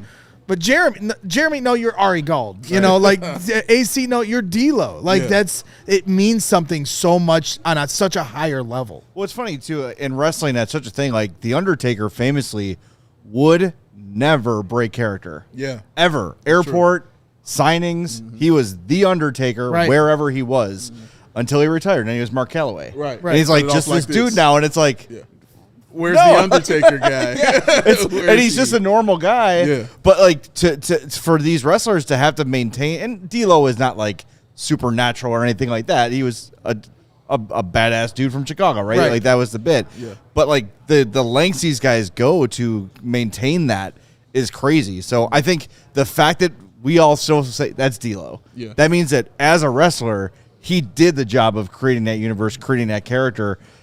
And maybe he not regrets it, but it's like, man, I'd like to just be myself again. Right. Yeah. But that means that he did the work, and he got over and convinced everybody that he was D'Lo Brown. And what's incredible about that is a lot of wrestlers growing up, they didn't find their wheelhouse of, like you said, he wanted to be the Bear. Yeah. So like you look at Kevin Nash, right? Diesel. But even before that, he had some other obscure that you guys might be Vinny able to Vegas. Yeah, I used to be able to name them. Yep. But like those didn't stick. But then once the guys once they figured out what it was and it stuck, then they're like forever. And then the other stuff just gets washed. It's like Will Smith and Men in Black, just like it's just gone. And then you just always remember them for that character. I think that's also the point too about a wrestler is you just want to be remembered, in some capacity, in some way, shape, or form. So if it's they're calling you D'Lo Brown, or if they're calling you The Rock, or however they're calling you, you're being remembered forever. You know what I mean? Like that's how you're going to be remembered forever. You didn't know I had this? No. I brought this in from day one. This is from my Jim Boylan days. That's an old prop. Yeah. I remember that it's one. It's an old prop, bro. No, we had one. Look right into it. Never because happened. It gets better. Look right into it. What? No way. Yeah, Braggs. This been here all along.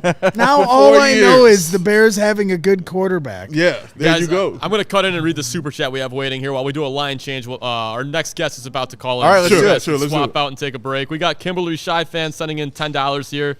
She says, on New Year's Day, I will be setting up the Crystal Grid with the Bulls trade manifestations. Anything to grasp onto at this point. Love you all. Thank you very much, Kimberly. Appreciate you, Kimberly. You know I love you, Kim. We got Kevin Kaduk and we got Jake Flanagan all hopping onto the show here.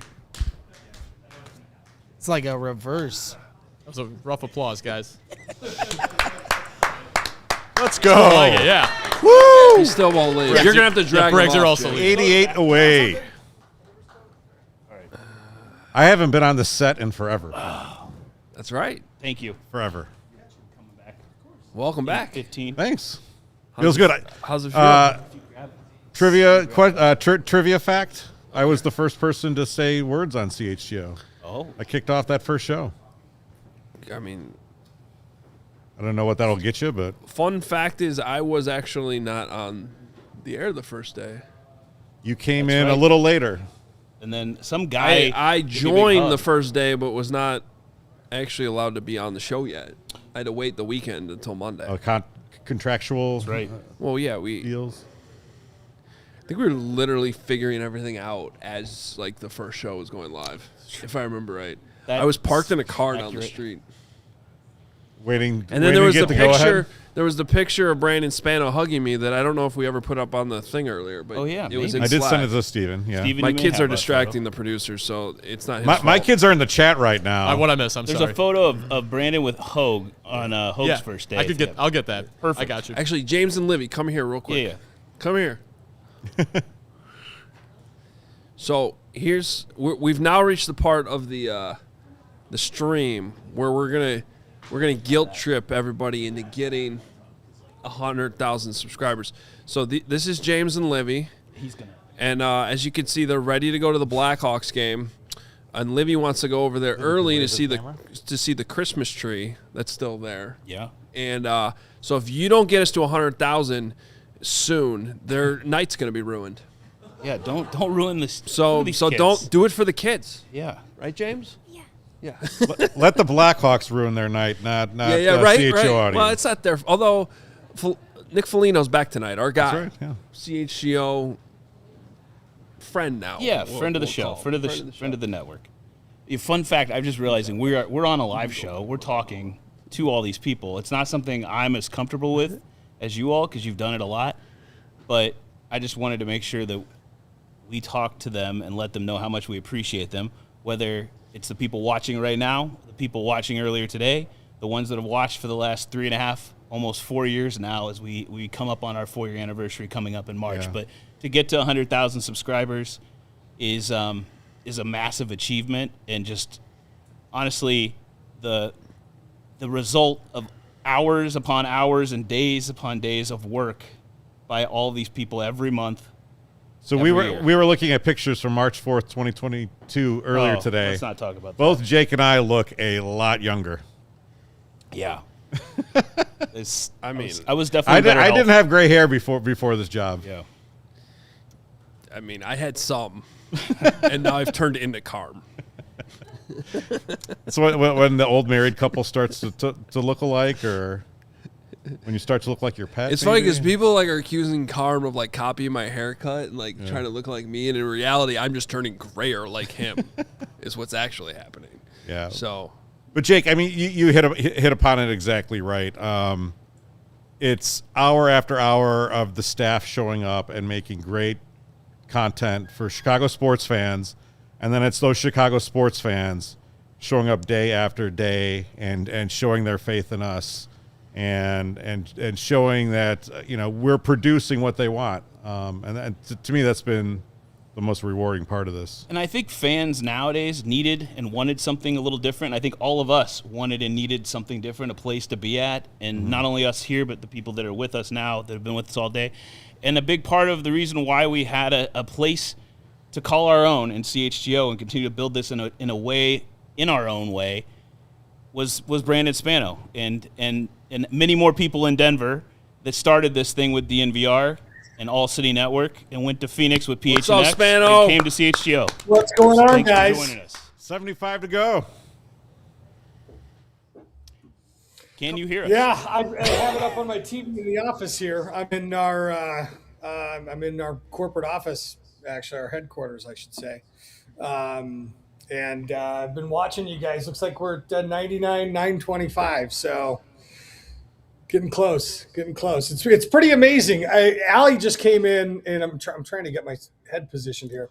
Allie just came in here, who probably actually I probably get a ton of recognition for shit that Allie does, but just thinking back to your Denver comment and the launch of this, she came in and said, do you know that only 1% of creators get to 100,000 subscribers? And YouTube is massive. I mean, if you think of the millions of creators that are on there, for us to be able to do this, and you guys really to be able to do this, talking Chicago sports, like a local sports network, to be able to just fire up a YouTube channel, get 100,000 subs. And that's obviously on top of all the, millions of audio downloads and all the other things. It's pretty remarkable, man. It really is. What's been your favorite thing to consume from CHGO and see what everyone here has been able to work together and achieve over the last 3.5 years?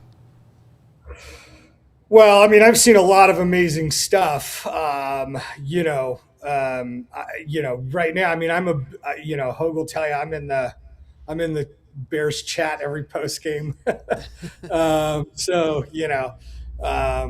the Bears post games. We've had some amazing moments on bowls, of course, and I remember the playoff. I guess the playoff, not plural, right? Yeah. The singular playoff. Really exciting moment. I thought that this year's Cubs stuff was really good. Blackhawks is the one that is just kind of this consistent growing force. And those guys obviously do such a good job. So, I mean, really across the board, CHGO has been tremendous. I was there for our very first athlete shoot with IO, to signing Cole. And obviously that grew into, Briggs and Braggs and, all the different things. Hogue will roll his eyes because I, as the kids would say these days, I glaze Braggs too much, but, Basically, every podcast interview I've ever heard you do. Yeah. I love the Bragg story. Bragg is one of my favorite guys. I love that story. And so, that's one that I always hit on. I mean, it's, all in all, it's been incredible. That Bears crew really is such a mismatch of guys. If you were to say like 3 years ago, like, we're going to do Greg Braggs, Adam Hogue and Mark Harmon. We're going to stick him in the middle of this thing. And we're going to grow one of the biggest football shows in America with it. Everyone would have laughed you right out of the room, but here we are, and then obviously Jahns joins the crew here, as the expert in the building. It's been awesome. Spano, do you remember we have this photo, and I had forgotten about this, but it ended up in our Slack today. I think Steven's gonna. This was like moments after I had agreed to join, and walked in the studio. It's a little overly familiar, Brandon. Yeah. Yeah. Well, that was I think we did I don't know. I was probably like, I hope this freaking works, because that was like a 3-year deal or something. Yeah. Do you regret hugging me and having that moment? No, I definitely don't. What's crazy is that day, our biggest deal to get this thing opened at the top, people don't really understand what it's taken, what it takes, what we've had to go through, whatever, to make this work. When we opened this network, PointsBet was our big sportsbook partner. And we had DraftKings in Denver and Phoenix, and we really just thought as a team, like, I think me and Parker at the time were talking, saying, well, if we just keep having DraftKings be, and this is when sportsbook made up like a vast majority of, ad revenue in our space, definitely in our company, but in our space in general. And we just thought, man, if that's the case, then, we're going to be in bad shape if they ever, pull out. And so we said, maybe we should just put this on the market. And so we said, hey, we had launched Phoenix 6 months before, and went to the sportsbook, the ad marketplace, and said, hey, we're going to, essentially put this new network up for auction. And PointsBet came in with a big offer, and, we were excited about it. There was a bunch of things that had to get done, though. And by the time we came to launch day, it wasn't done. or like I think it might have been the day before. It wasn't done. So I was so stressed out. And then like I think it was that night or like that afternoon, it got done, and no one at CHGO knew. But like I was working at the desk that's probably about 10 feet away from your chair there, Jake. And like I was like, yeah. And then you saw me like celebrate with a couple of people, and like and you guys are probably like, oh, what was that? And like and that was the thing, is like we got the PointsBet deal done. Like this was funded, essentially outside of the capital we had raised, of course. And then of course the launch day came. And we had like the Sarah Spain thing, which is a big, probably shouldn't mention on the 100K podcast, but I remember all these things. Right. And I was like, that was a huge pain in the ass. Right. And so, over and over again, it's been something like that. And yeah, Eric's commenting right now. Eric pulled an all-nighter the night before because we lived in Chicago. People don't understand, like, especially in the early launch days, like we'd go to these cities, live there for like a month, and you learn about the city, you talk to people, you recruit guys, you do these meetings, you're signing talent, you're doing all this stuff. And so, there would actually be a couple different times. I would be out there and for a while, and then like the launch team, we would set up a launch pad, which we still do this to this day, and go live there for like 6 weeks. And then, you work out of it the whole time and you build the thing. Well, Eric, is infamous for like pulling all-nighters or staying up like the first 2 days. And then on like day 2, he's like sleeping the whole time. So you have to, hopefully you have all your shit together because like he's inaccessible. But yeah, he was part of that, the whole thing. I think Ryan ran social for the first day. The launch day was the launch social setup on that. Yeah, there's a moment there, Brandon. Go ahead. What's that? I just said there was a moment there where you said like you gave Hogue a hug. You were talking about RK with social, and I'll always remember this because that video is like we're not leaving until we hit this number on social, and then we hit it, and it was on that video of like making of CHGO, right? And then we went across the street to the bar. Yeah. Everyone left, and it was like, oh great, like all right guys, see you tomorrow. Everybody left, and then all of a sudden we had food, and au jus sauce went all over the kitchen, and I was cleaning up au jus sauce for like an hour and a half, and I'm like, I wish that was on camera. And I think that was a good indication of what was to come. In a lot of ways, like there's so much here that, Stephen Nicholas is producing right now. Sean Anderson's staying there. Sarah, Emma, Chloe, Joey, Braggs, everybody from a production standpoint, everybody that's been here before. There's so much that went into this. And Kevin, you can attest this to people that are no longer here with us, but put in a lot of hard work and grind to help us get here. But what we did in those 6 to 8 weeks leading up to this, I mean, Brandon, we talked around the holidays leading up to that launch, and then we essentially did this in about 6 to 7 weeks. Well, I remember first time talking to Brandon, I was like, hey, this all sounds great. When are we going to like launch? Week 1 of bear season? We're talking in January. And he says, no, March 4th. I said, oh, shit. Yeah. I don't know about that. Yeah, well, it was going to be March 20th, but Jake said, hey, we should do it on Chicago's birthday. That's my fault. It has to be. It's on me.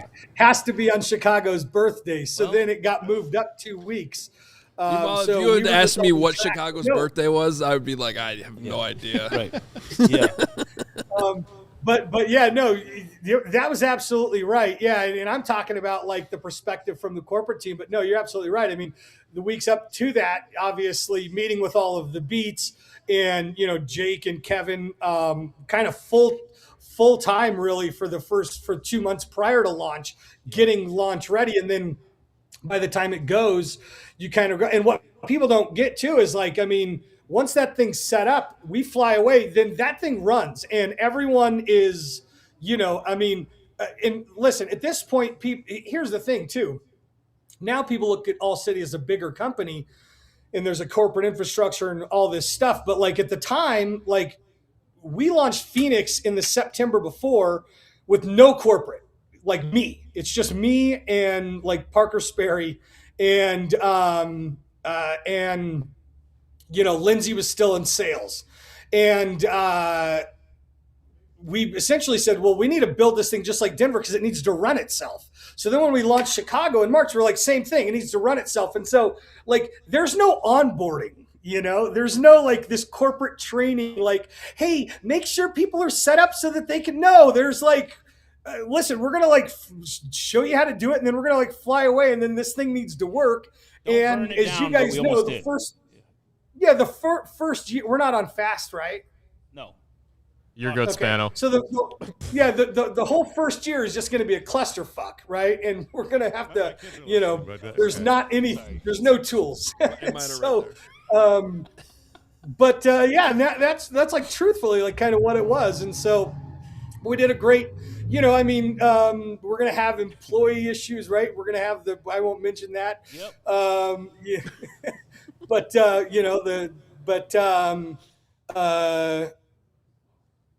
Ex-player, I should say, so we're not. That's the beauty in it all, though, right? The stuff that went just like we planned, and That's all the right, other that's right. 90% That's of all stuff the that beautiful didn't. stuff. Like when I remember when you talk about successes, it always brings me to the challenges because that's the good stuff. Like that's all the hard stuff. That's why it feels good to get to successful moments and meaningful moments because you had to overcome so much stuff. I mean, we didn't even talk about PointsBet went out of business 6 months later. And they weren't running on our platform like by the time football season came or like early on in football season. And so, we ended up like we're getting a kick. Oh, that's Braggs. Fuck you, Braggs. But then we got then we had to scramble and like, on the business side, we built a whole new business the second year. And then the third year, right? And so if people understood like the development on the side, like actually what an operation like this takes, how many hours a day you're live, all of the production, all the post-production, all the spots that are delivered, the traffic log fulfillment, it's a big operation to run one of these networks and the way that we do. And it's just, you guys have just done an incredible job. I mean, just really an incredible job. I'm just, so excited and I'm so happy for everybody there. Obviously, guys like Kevin have moved up into like regional roles at this point. And, it's just been awesome. And like you mentioned, a lot of people that, aren't even there that, we owe a ton to, and like this is their celebration just as much as anybody else's. Yeah, and one thing that you did just touch on, you made me think about our sales efforts, which have been like this, right? So Chris Pankow is right over here. Jim Cook has been a big part of what we're doing. Lori Syok now, Max Kupner, Amanda Ford helping, making sure everything's done, and then working with Emma to make sure everything with social too is where it needs to be from an ad sales perspective. Like all of that's so important, and connecting with the production team, connecting with the hosts, and what we do in our success. Not only this year being our best year ever, but next year being better than our best year. Man, I sound like Ben Johnson. Yeah, right what now. are you, Ben Johnson? Yeah. Good, better, best? Let's go. Yeah, it's been tremendous, right? And it takes a lot of buy-in there. It's been amazing the way that kind of everybody's came together on this, and even the way that the markets work together. Everyone's going to be celebrating CHGO in the Slack tonight, and on the LinkedIn and all the boring stuff the fans don't see, but it's a company celebration, to be able to hit 100,000. It's been awesome, and you look at, all shows profitable, profitable sports network. These are like things super boring for fans to hear. But if they understood how hard it is in sports media to make something that's big and cool, that reaches a lot of people, that also keeps its kind of brand identity, its place in the community and the culture of the city, while also like making it make enough money to support everybody with real incomes who work there, and make it kind of this investable thing that you can say, hey, this is actually a model that works and do it other places. It's incredibly hard. And, you guys you just get all the credit for making it work. It's been amazing. I know, like, the coolest thing for me, and Spano, you got to experience it when we were in London last year. We're literally traveling to other parts of the world and accessing fans that otherwise can't. Like, we can go to Joe's on Weed here, and we have these great watch parties and our draft parties, and there's plenty of Chicagoans here that live here and come to our tailgates. But then we go to London, and there's just like hundreds of Bears fans there. We're leaving the stadium, and they're stopping us, and they watch our show. The other night, the Bears win the North. We do an emergency show, and we have somebody from Perth, Australia on there. And it's like, it's 12:30 in the afternoon on Sunday. I'm celebrating with you guys. So it's we had it in Vegas this year. Vegas, Arizona last year. The diehard events that we have, our tailgates, Bragg, shout out Jim Cook, shout out Spencer Smith.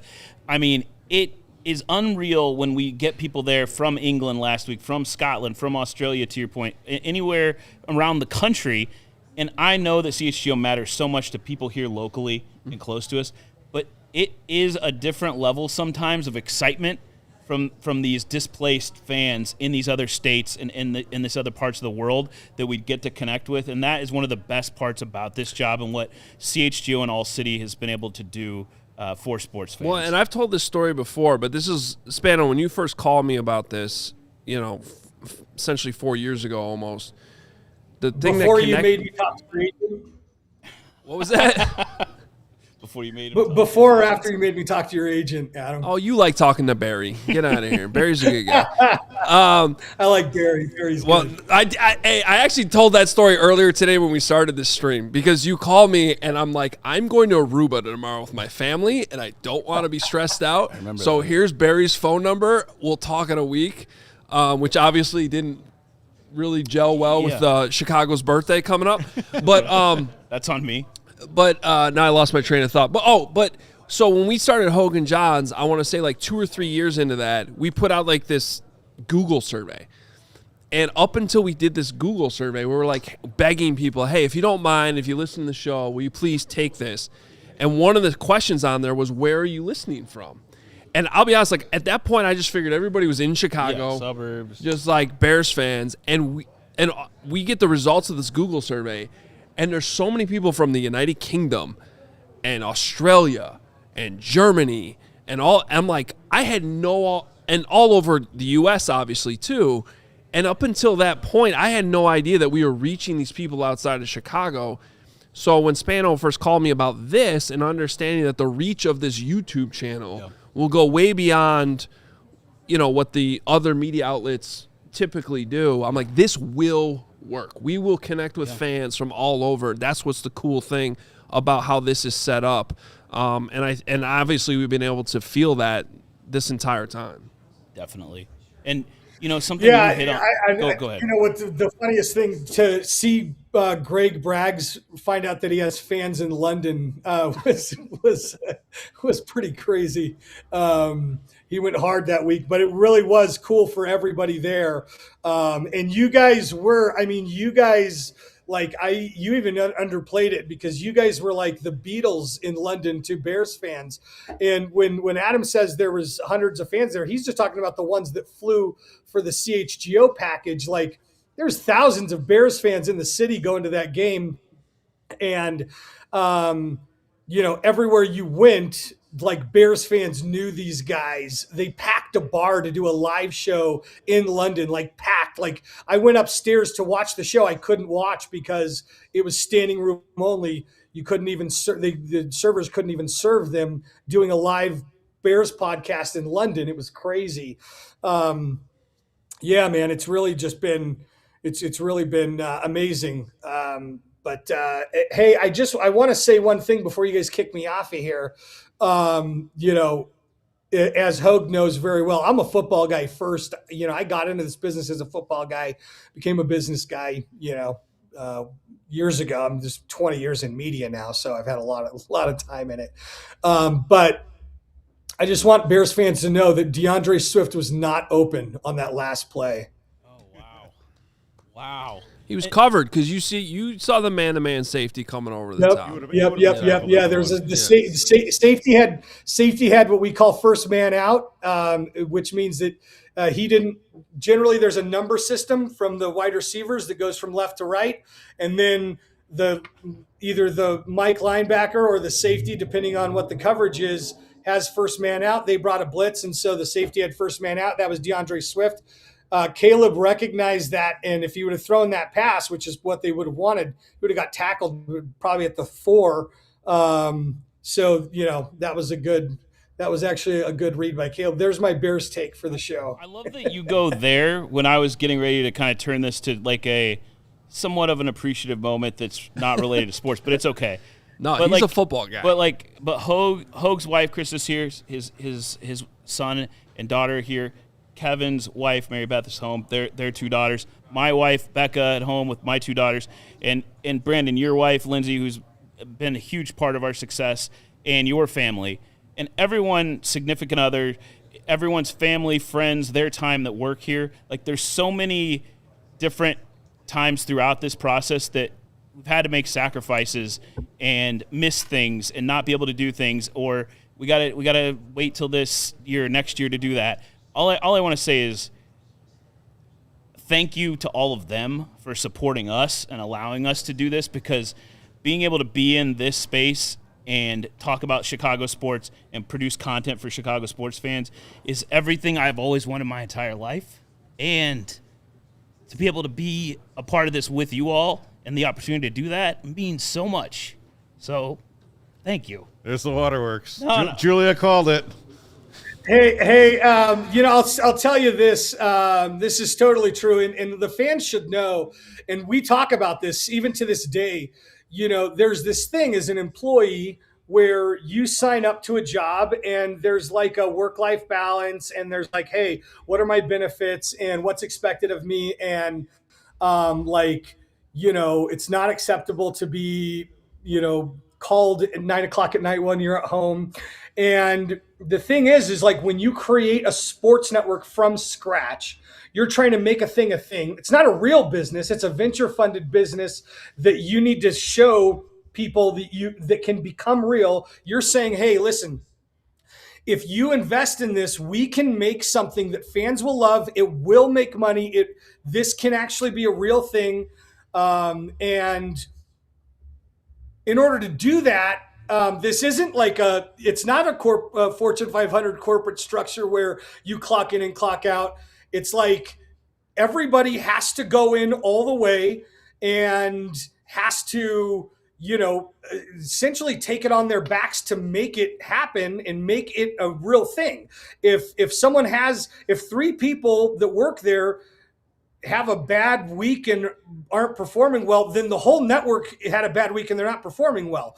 And the thing is always, especially in our business, it's always on the brink of like, is it going to work? Is it going to be a thing? Is it going to stay alive? And so that's why, when we talk about this, you have to be so appreciative to everybody that is there in Chicago for making it here.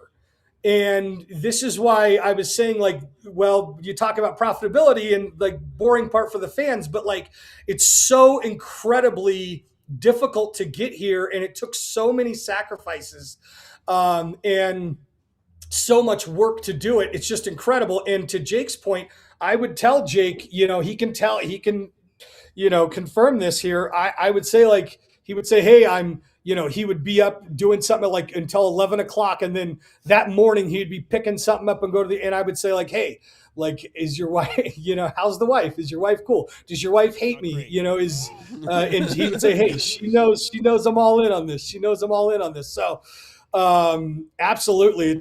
When you see that kind of dedication and commitment that it takes from the people that work there, it's the same kind of support at home, from people that are taking care of the family, or, You call Kevin and, he had just left the office because he's picking a kid up from school and he has to come back because he's running social for the pregame show or whatever the thing is like, that's what that's what it takes to get this far. It's not, unlike everybody else. And this is myself included, right? We don't get the chance we don't get to clock in and clock out. Maybe one day this thing will be really big and we'll all be, asking people like why someone sent an email at 6 or something, but like, it's just not the world none of us have ever lived in. And so, and there's a cool thing about it that's really rewarding. And then let me just say this too, because I feel like this is not said enough. Production is the backbone of these operations, and not just in Chicago, it's everywhere. But in Chicago, it's just been massive. And I remember, we actually have an incredible group of producers there. So I'm going to single out Steven just for the story, but, all of the producers, literally all of every single producer in that place is incredible.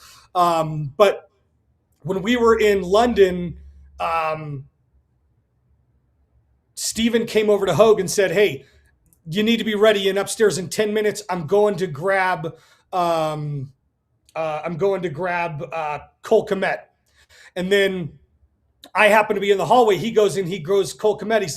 He's like, "Cole, hey, like finish up that conversation with whoever you're having. You got to be upstairs in 5, whatever it was." Cause this was like 5 minutes later. And then he goes back and then he talks to Hogue and then he's like, "Where's Braggs?" And Hogue's like, "I don't know. I saw him. He was drinking something over here. I'm not his babysitter, whatever." And then he's going and getting Braggs. But really the moral of the story was like, Steven was running the show here. He's grabbing all these guys. He's telling people, he's telling Cole Kmet like what time he's got to be upstairs and where he's got to be.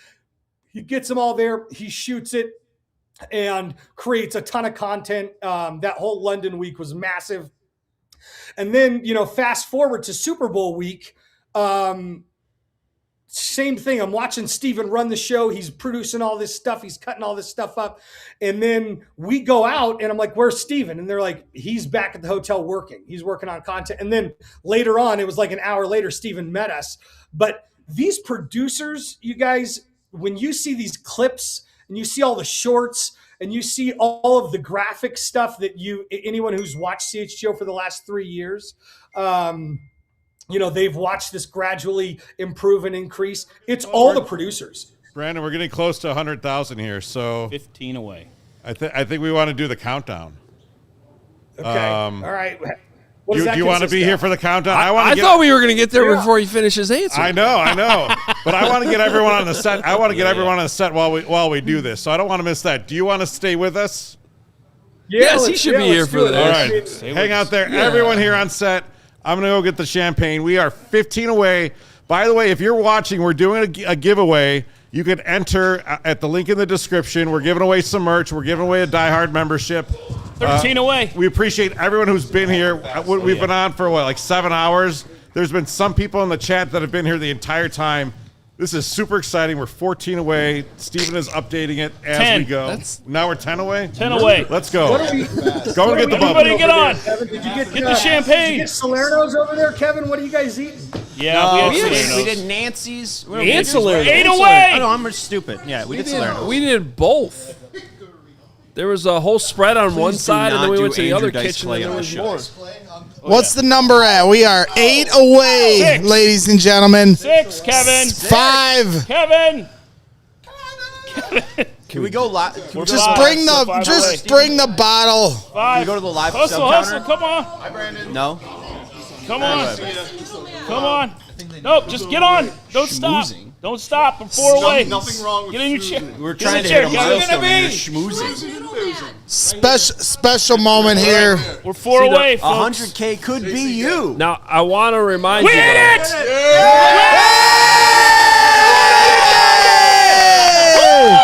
Let's go!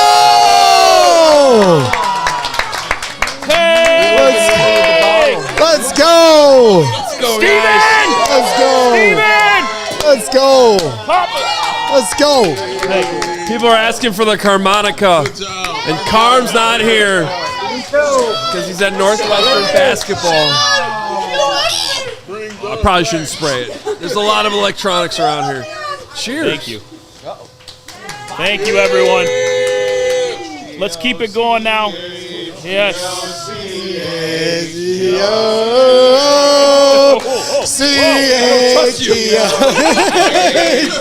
What's in that? All right.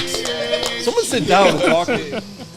Should we stay for another 2,000? Yeah, no. 2,000. They said we were greedy for 500. We're staying till 200K. Craigulator with a $100 super chat. Brandon, thank you for celebrating. It's time for the Craigulator. It's time for the Craigulator. It's time for the Craigulator. It's time for the Craigulator. That is one of our most loyal super chatters. $100 as we hit 100K. That's Beautiful. awesome. That was fitting. Yes, that was it fitting. was. Thank you, everybody. And now Steven gets to go home.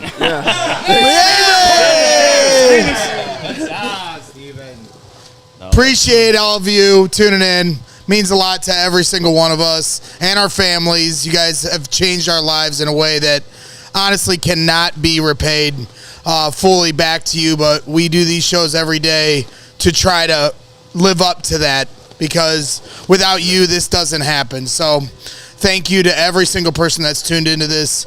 We love you very much in a way that, like, I'll just never be able to describe. No, like, truly, I think I know commenters more than I do know my family members' names. Yeah. Like, I'll show up to family member, like, parties and be like, I think this is Nancy, but, like, I know Dr. Professor, and he's not even in my show.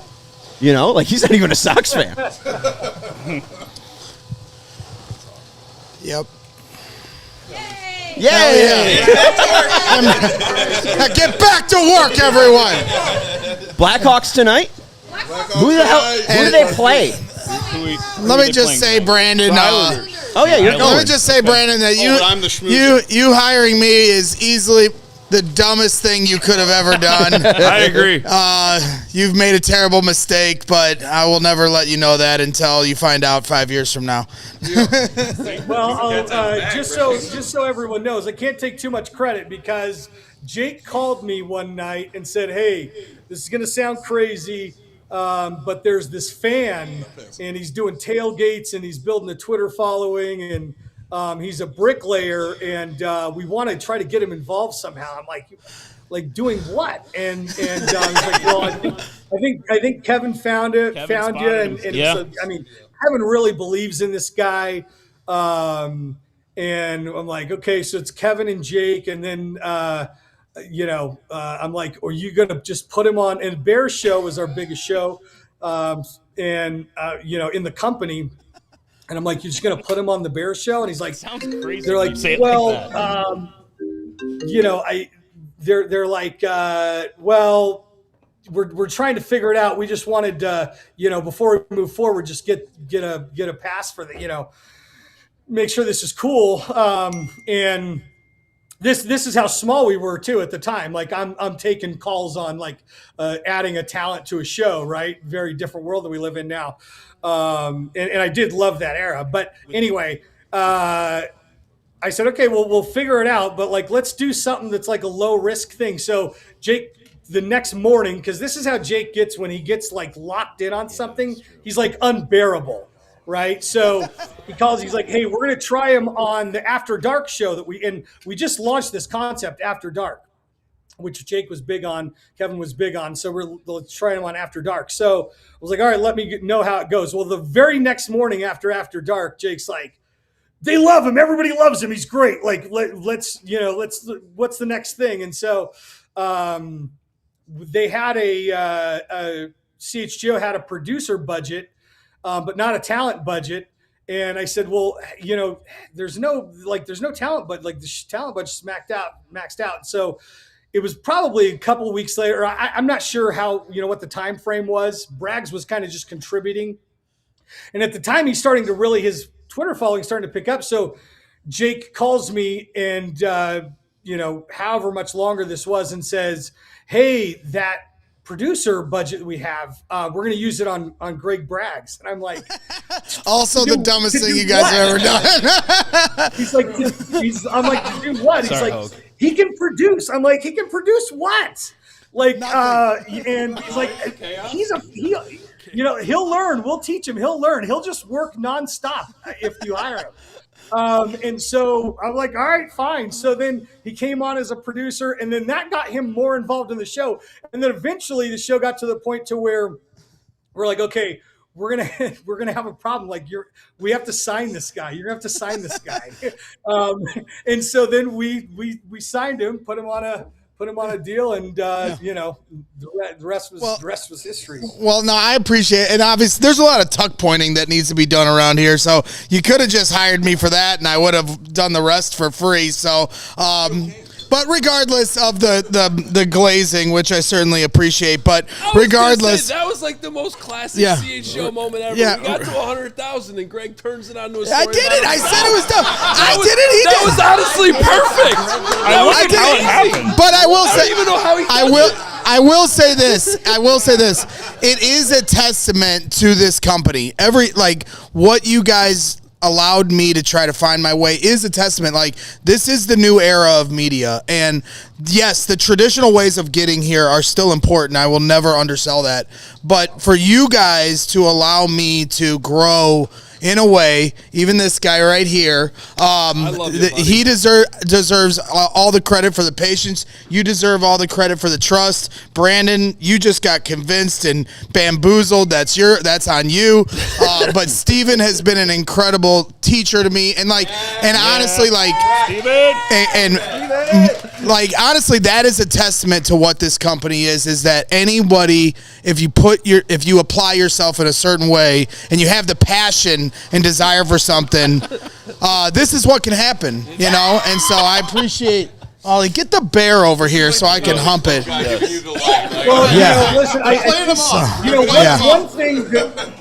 One thing we've always had a ton of conviction about that is different than everybody else. And I know CEOs always say how their thing is different but it really truly is different than everybody else in media, is that we really do see the value in creators in a certain way that sports is talked about, in a certain way that it's done. And we go all in when we see people that we think are going to work and fit there. I remember when we were launching and we saw Big Dave and Matt Peck, and I said, "Oh, those are the guys." Me and Ryan said, "Those are the guys." Yeah.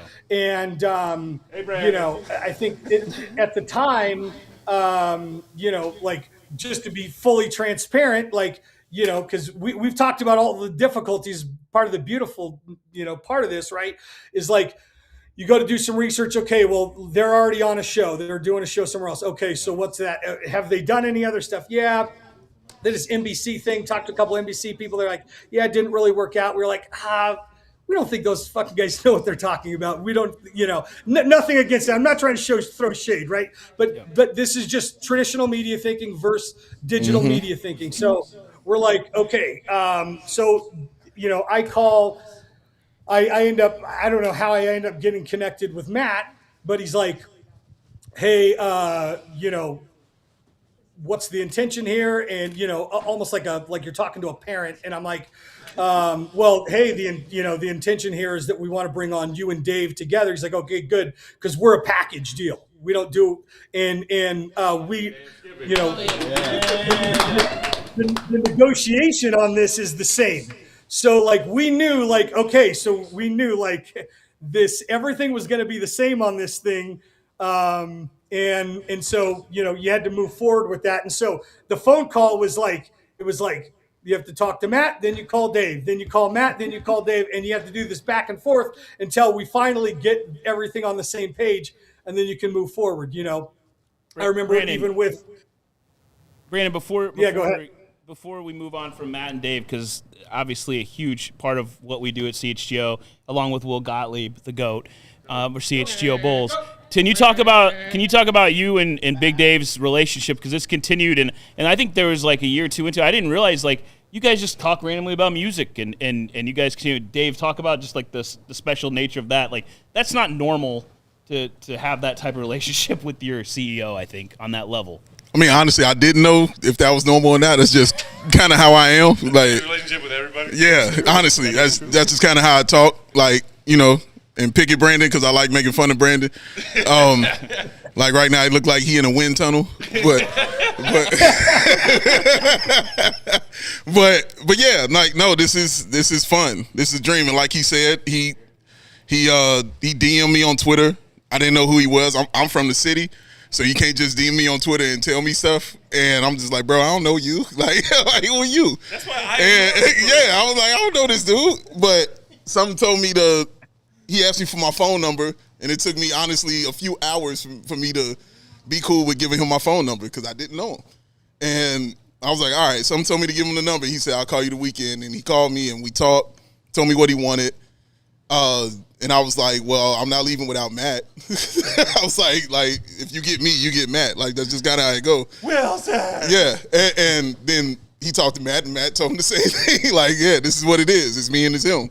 So we talked about this earlier. It was just about they were incredibly accommodating to the fact that they wanted us to be us and giving us that creative control that me and Matt really wanted and letting us do what we wanted to do and not trying to change us because we are completely different but exactly the same. And, yeah, that was really important to us. And they understood that, and they stood 10 toes down with us on that. And we were like, well, we'll roll with y'all because we were honestly very comfortable where we were. Shout out Locked On. I mean, we were the #1 Bulls podcast in the world. Just want to throw that out there. But, yeah, but they promised us, to cultivate and, to cherish and, help us grow, but not change us at all. Because literally that was the first question I asked you, Brandon, when you told me the whole pitch. My first question was, can I wear a hat? That was my first question to you. Because I'm like, if you talking about I can't wear a hat, then this is over. Like, because you don't want me. Yeah, because you don't want me. You know what I mean? Because that's what I do. And so he laughed. He was like, of course. What are you talking about? Like, yeah, dude. Like, we got merchandise and this and that.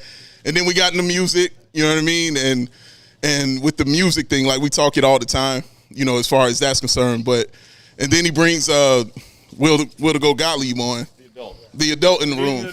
Yeah. Wasn't a goat until I met you guys. Well, yeah. Well, that's fair. Well, I mean, Will was similar because at the time we said, okay, well, we need a journalist on this beat as well, and someone was going to have to be professional with these knuckleheads over here. So,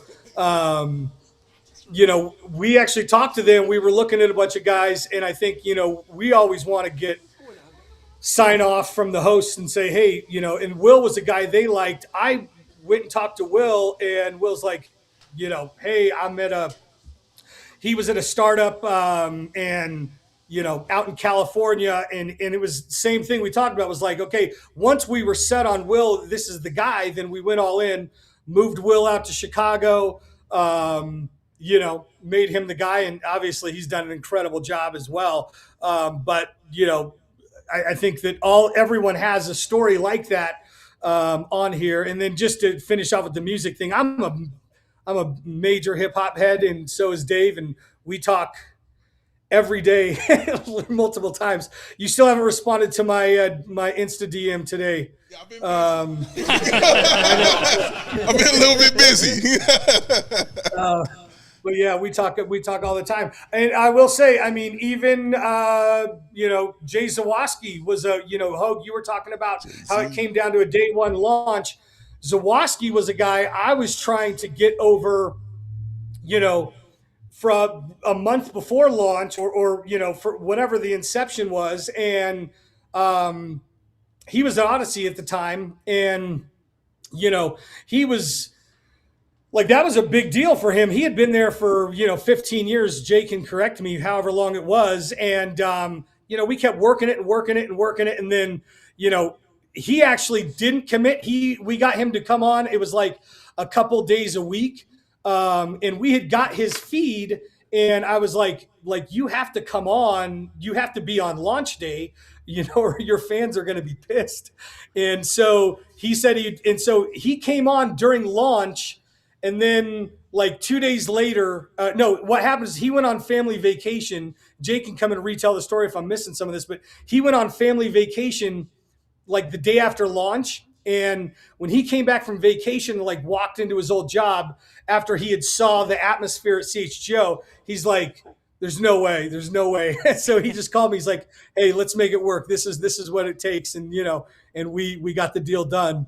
There's another, there's no one that waffled more than Jay Zawoski that later became all in than Jay Zawoski, who's been so important to this place and their success. And thank God that he and his family wanted to jump in on this. And I understood, like many people here, the initial hesitation, is this the right next step for me in my career? And thankfully, everyone in here said, yes, it is.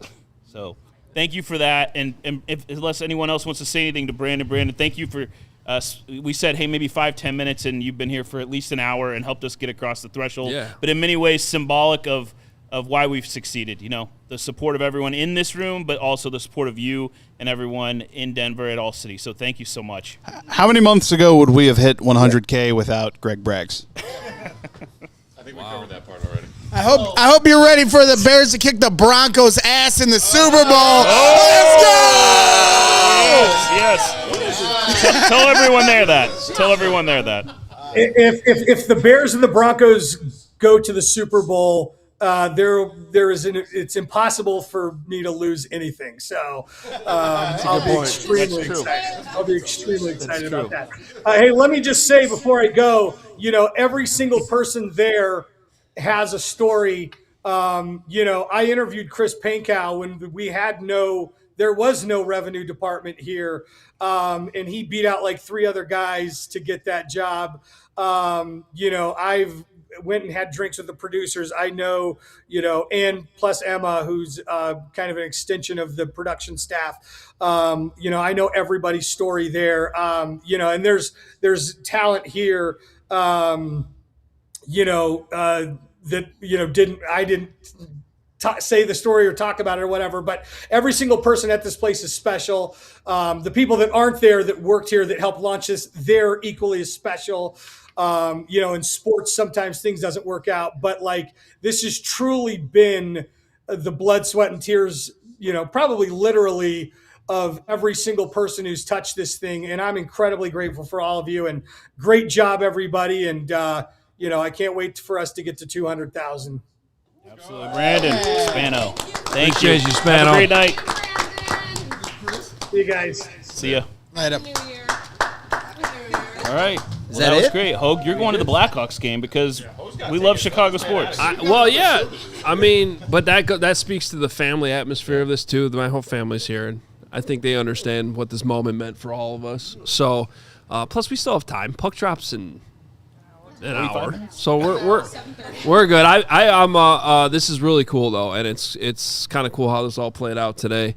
In the end, we didn't get stuck on $9.99 like DNVR did. Oh yeah, yeah. What? Yeah, they got stuck there because everyone wanted to be the 100th. They wanted to be the person. They got stuck there like the last 20. What number are we at now? 133. Yeah. See, we went way over. We just blew right by it, so that was awesome. Yeah. But they taught us, we learned from that, right. And that's a big indicator of All City too. No, we appreciate everybody here. I mean, it's cool to have, and unfortunately, I wish we could have Steven on the screen too right now because get over here now, Steven. James can produce. James is going to be producing here in like 2 years anyway, because all these people here. Steven. A lot of the people behind me right now you don't see on camera all the time, and they work so hard behind the scenes constantly to make this thing work. And so I don't think we knew when we sat down here when it was Jake, me, and Kevin that we were actually going to go all the way. No, I did not. I didn't actually think that was going to happen. Me neither. So it's great to have everybody on here, and there he is, Steven. Hey guys, he's the one who blocks. He's the one who blocks you. So yell at him. Steven, what's this moment, this milestone, and then everything that has kind of led to this in your career to get to CHGO? But tell also us the whole story. What you've done since you've been here, and do it faster than Spano would have told the story. That shouldn't be too hard. I'll say this though: I was this close to leaving the media industry altogether before I got this job, And I'm not even kidding. I applied to over 200 different jobs, and it was the one that I didn't apply to that called. And I got a call from Jake one day, and it sounded too good to be true. And I told him, hey, listen, like, I need to know way more information as fast as possible. And that night I was on a call with Spano. And I said, screw it, I'm in. And that has been the best decision I've ever made. Yes. Thank you. It's true. It's true. Yes. So I mean, let me just say this for. I was gonna say how much easier, how much. Oh, this is not. No. Here's a real question: how much less stressful was it producing the Blackhawks show than the Bears show? Oh man, that was. Sometimes I'll still produce that show. And it's like, oh man, everyone is so calm here. Yeah. Everything's so organized all the time. No. Working with everyone here is so fun. I mean, I'm really gonna be sentimental about it, but like, it is just like coming and like hang out with your friends every single day at work. What you're seeing on air is authentic. I know Jay said it earlier today, and that's the absolute truth. Well, I mean, let me just say this on Steven's behalf, because like we were talking about earlier, when I first started, I had no idea what I was doing in any way, shape, or form. Yeah. And this guy helped me learn how to turn on a damn computer. I mean, I'm not kidding you. When we talk about this guy being the backbone to what we do here, it's not a joke. Yeah. He is up till 5 a.m. every single night. Anybody here that needs help, he's the first person to step up and say, what do you need? He is literally our lifeblood. Yep. Without him, we do not succeed, because I have been working my ass off my entire life, and I have never met somebody that works harder than this guy, period. It is unbelievable. But that goes, and that's not a shot. Everybody here is the same level. Emma is the same way. This girl, she's young, and I'm sorry, don't mean to be disrespectful by saying a girl, but you are young in this industry, and the intensity that you work with is undeniable, and it goes across the board. It goes across the board with the relentless approach that we all carry here, and the passion that we work with. But I don't like, I know it might be weird to single Steven out, but it starts with this guy, and he leads the way for us. And I know I owe so much to him for my career. I never thought I'd be able to say I have a career. Bricklaying isn't a career. It's bullshitting around with a bunch of overweight bricklayers that don't know what the hell they're talking about. This guy, well, it's the truth. It's the truth. But this guy, I'm telling you right now, we have become really close. But as much as he is a great friend, he is the most amazing teammate I've ever been around. And I owe you, and I know everybody feels the same way, so I don't want you selling it short. You and what you do here, the amount of work you put in, it's relentless, and it is admirable, and it paves the way, and it shows us. You lead us because we follow you, man. I mean that. That's true. That's true, man. Well said, Greg. Stop dripping on me, though. Well, I really appreciate that. That's the champagne. I mean, every single day that, there's some long nights for sure. You guys make all of it worth it, all of you. Briggs, I know we talk on the phone all the time. I do consider you my best friend, man. And every single time I'm up late, it's just making sure that I don't let all of you guys down. So that being able to do that means the world. So it's no trouble for me. Thank you, Steven. Awesome. Hump the bear, Greg. This is too emotional. Everybody wants you to do it. Oh my God! Children, look away! All right, enough. Look away. Cut the stream. Cut the stream. It's over. We had our fun. I like Jonathan Otten. He said, "Is that brick juice on Adam?" Oh my Lord! Hey, and shout out to Amanda as well, man. Shout out to Amanda and all that she does and all the work she puts in. Also, shout out to Lori. Also, shout out to her, man. A lot of great work they do. Am I allowed to light this thing, or do I got to step outside? No, we'll go outside. Yeah. Rex is gonna burn down the studio. No, it is. Bears gonna sign Russell Wilson. You should keep going. Yeah, you should go. All right, Hoag's gonna Peace. take off to the Blackhawks game. Love y'all. We're gonna talk about this a little bit longer with you guys, and then shut this thing down in a few minutes. Anybody else that hasn't got a chance to say something? Shout out The Jim. microphone's right there. Please. No. Thank you, No? everybody. He's here. Okay. Shout him out. Come on. Chris, Joey, something. There's a Toyota Camry that's double parked outside. Shout out Sean Anderson, man. Okay. Who does a bunch of stuff. Shout out Sean Anderson also. Let's not lose sight of, this is very self-congratulatory and feels kind of gross, honestly, from where I'm sitting. But we all know how hard we work to make this happen. Never want it to be lost on the people who tune in, who are literally in our live chat right now, that this is all about y'all. All of us were crazy sports fans in our own way, some of whom wanted to make it a career when they were young, and some of us who discovered that halfway through adulthood. However we got here, we all started by being a fan in a chat, whether it's in 3 dimensions or 2, and none of this 100K celebration and patting ourselves on the back happens without the people who tune into every single one of our shows, who have passion for all of these teams every minute of every day. And that's why we're all here, because it's what we have fun doing, and we love that y'all have fun watching us have fun doing it and talking with us about these teams we all love so much. And even though this moron's from, you're Joey. Even though this moron's from Indiana, and some people are from suburbs. The future home of the Chicago Bears. Yeah, the future home. It is truly about Chicago. I don't think anyone else has anything else to say. So it is truly about the city. It's about getting to work. It's about, even though we were the second channel in all city to get to 100K, we want to be the first to 200K, and we know that we can do that with this city. So let's get to work. There's a Blackhawks game against the Islanders that the Hogs will enjoy tonight, and we'll have a post game tonight with Mario, Greg, and Jay. So make sure you tune in, because Chloe flew in at 5 a.m. for it. So let's go. Warrior. Tomorrow night. And we've got a baseball team on the north side that made some noise in the postseason this year. But we've got a baseball team on the south side that's coming. They're replacing all the bad players with Japanese players. It's a great idea. So I think something that should be said is that we've all taken different paths, and we're all here together celebrating this great moment as one. I was probably a month away from kind of giving up on working in sports again, and now look, I get to work with people who I've been reading since high school, and I get to work just alongside some great people. It's an unbelievable experience. Wouldn't change it for anything else in the world, and I really appreciate all of you guys here. I like how you bring up that you almost gave up your journey. What, were you 12 years old when you gave up your journey?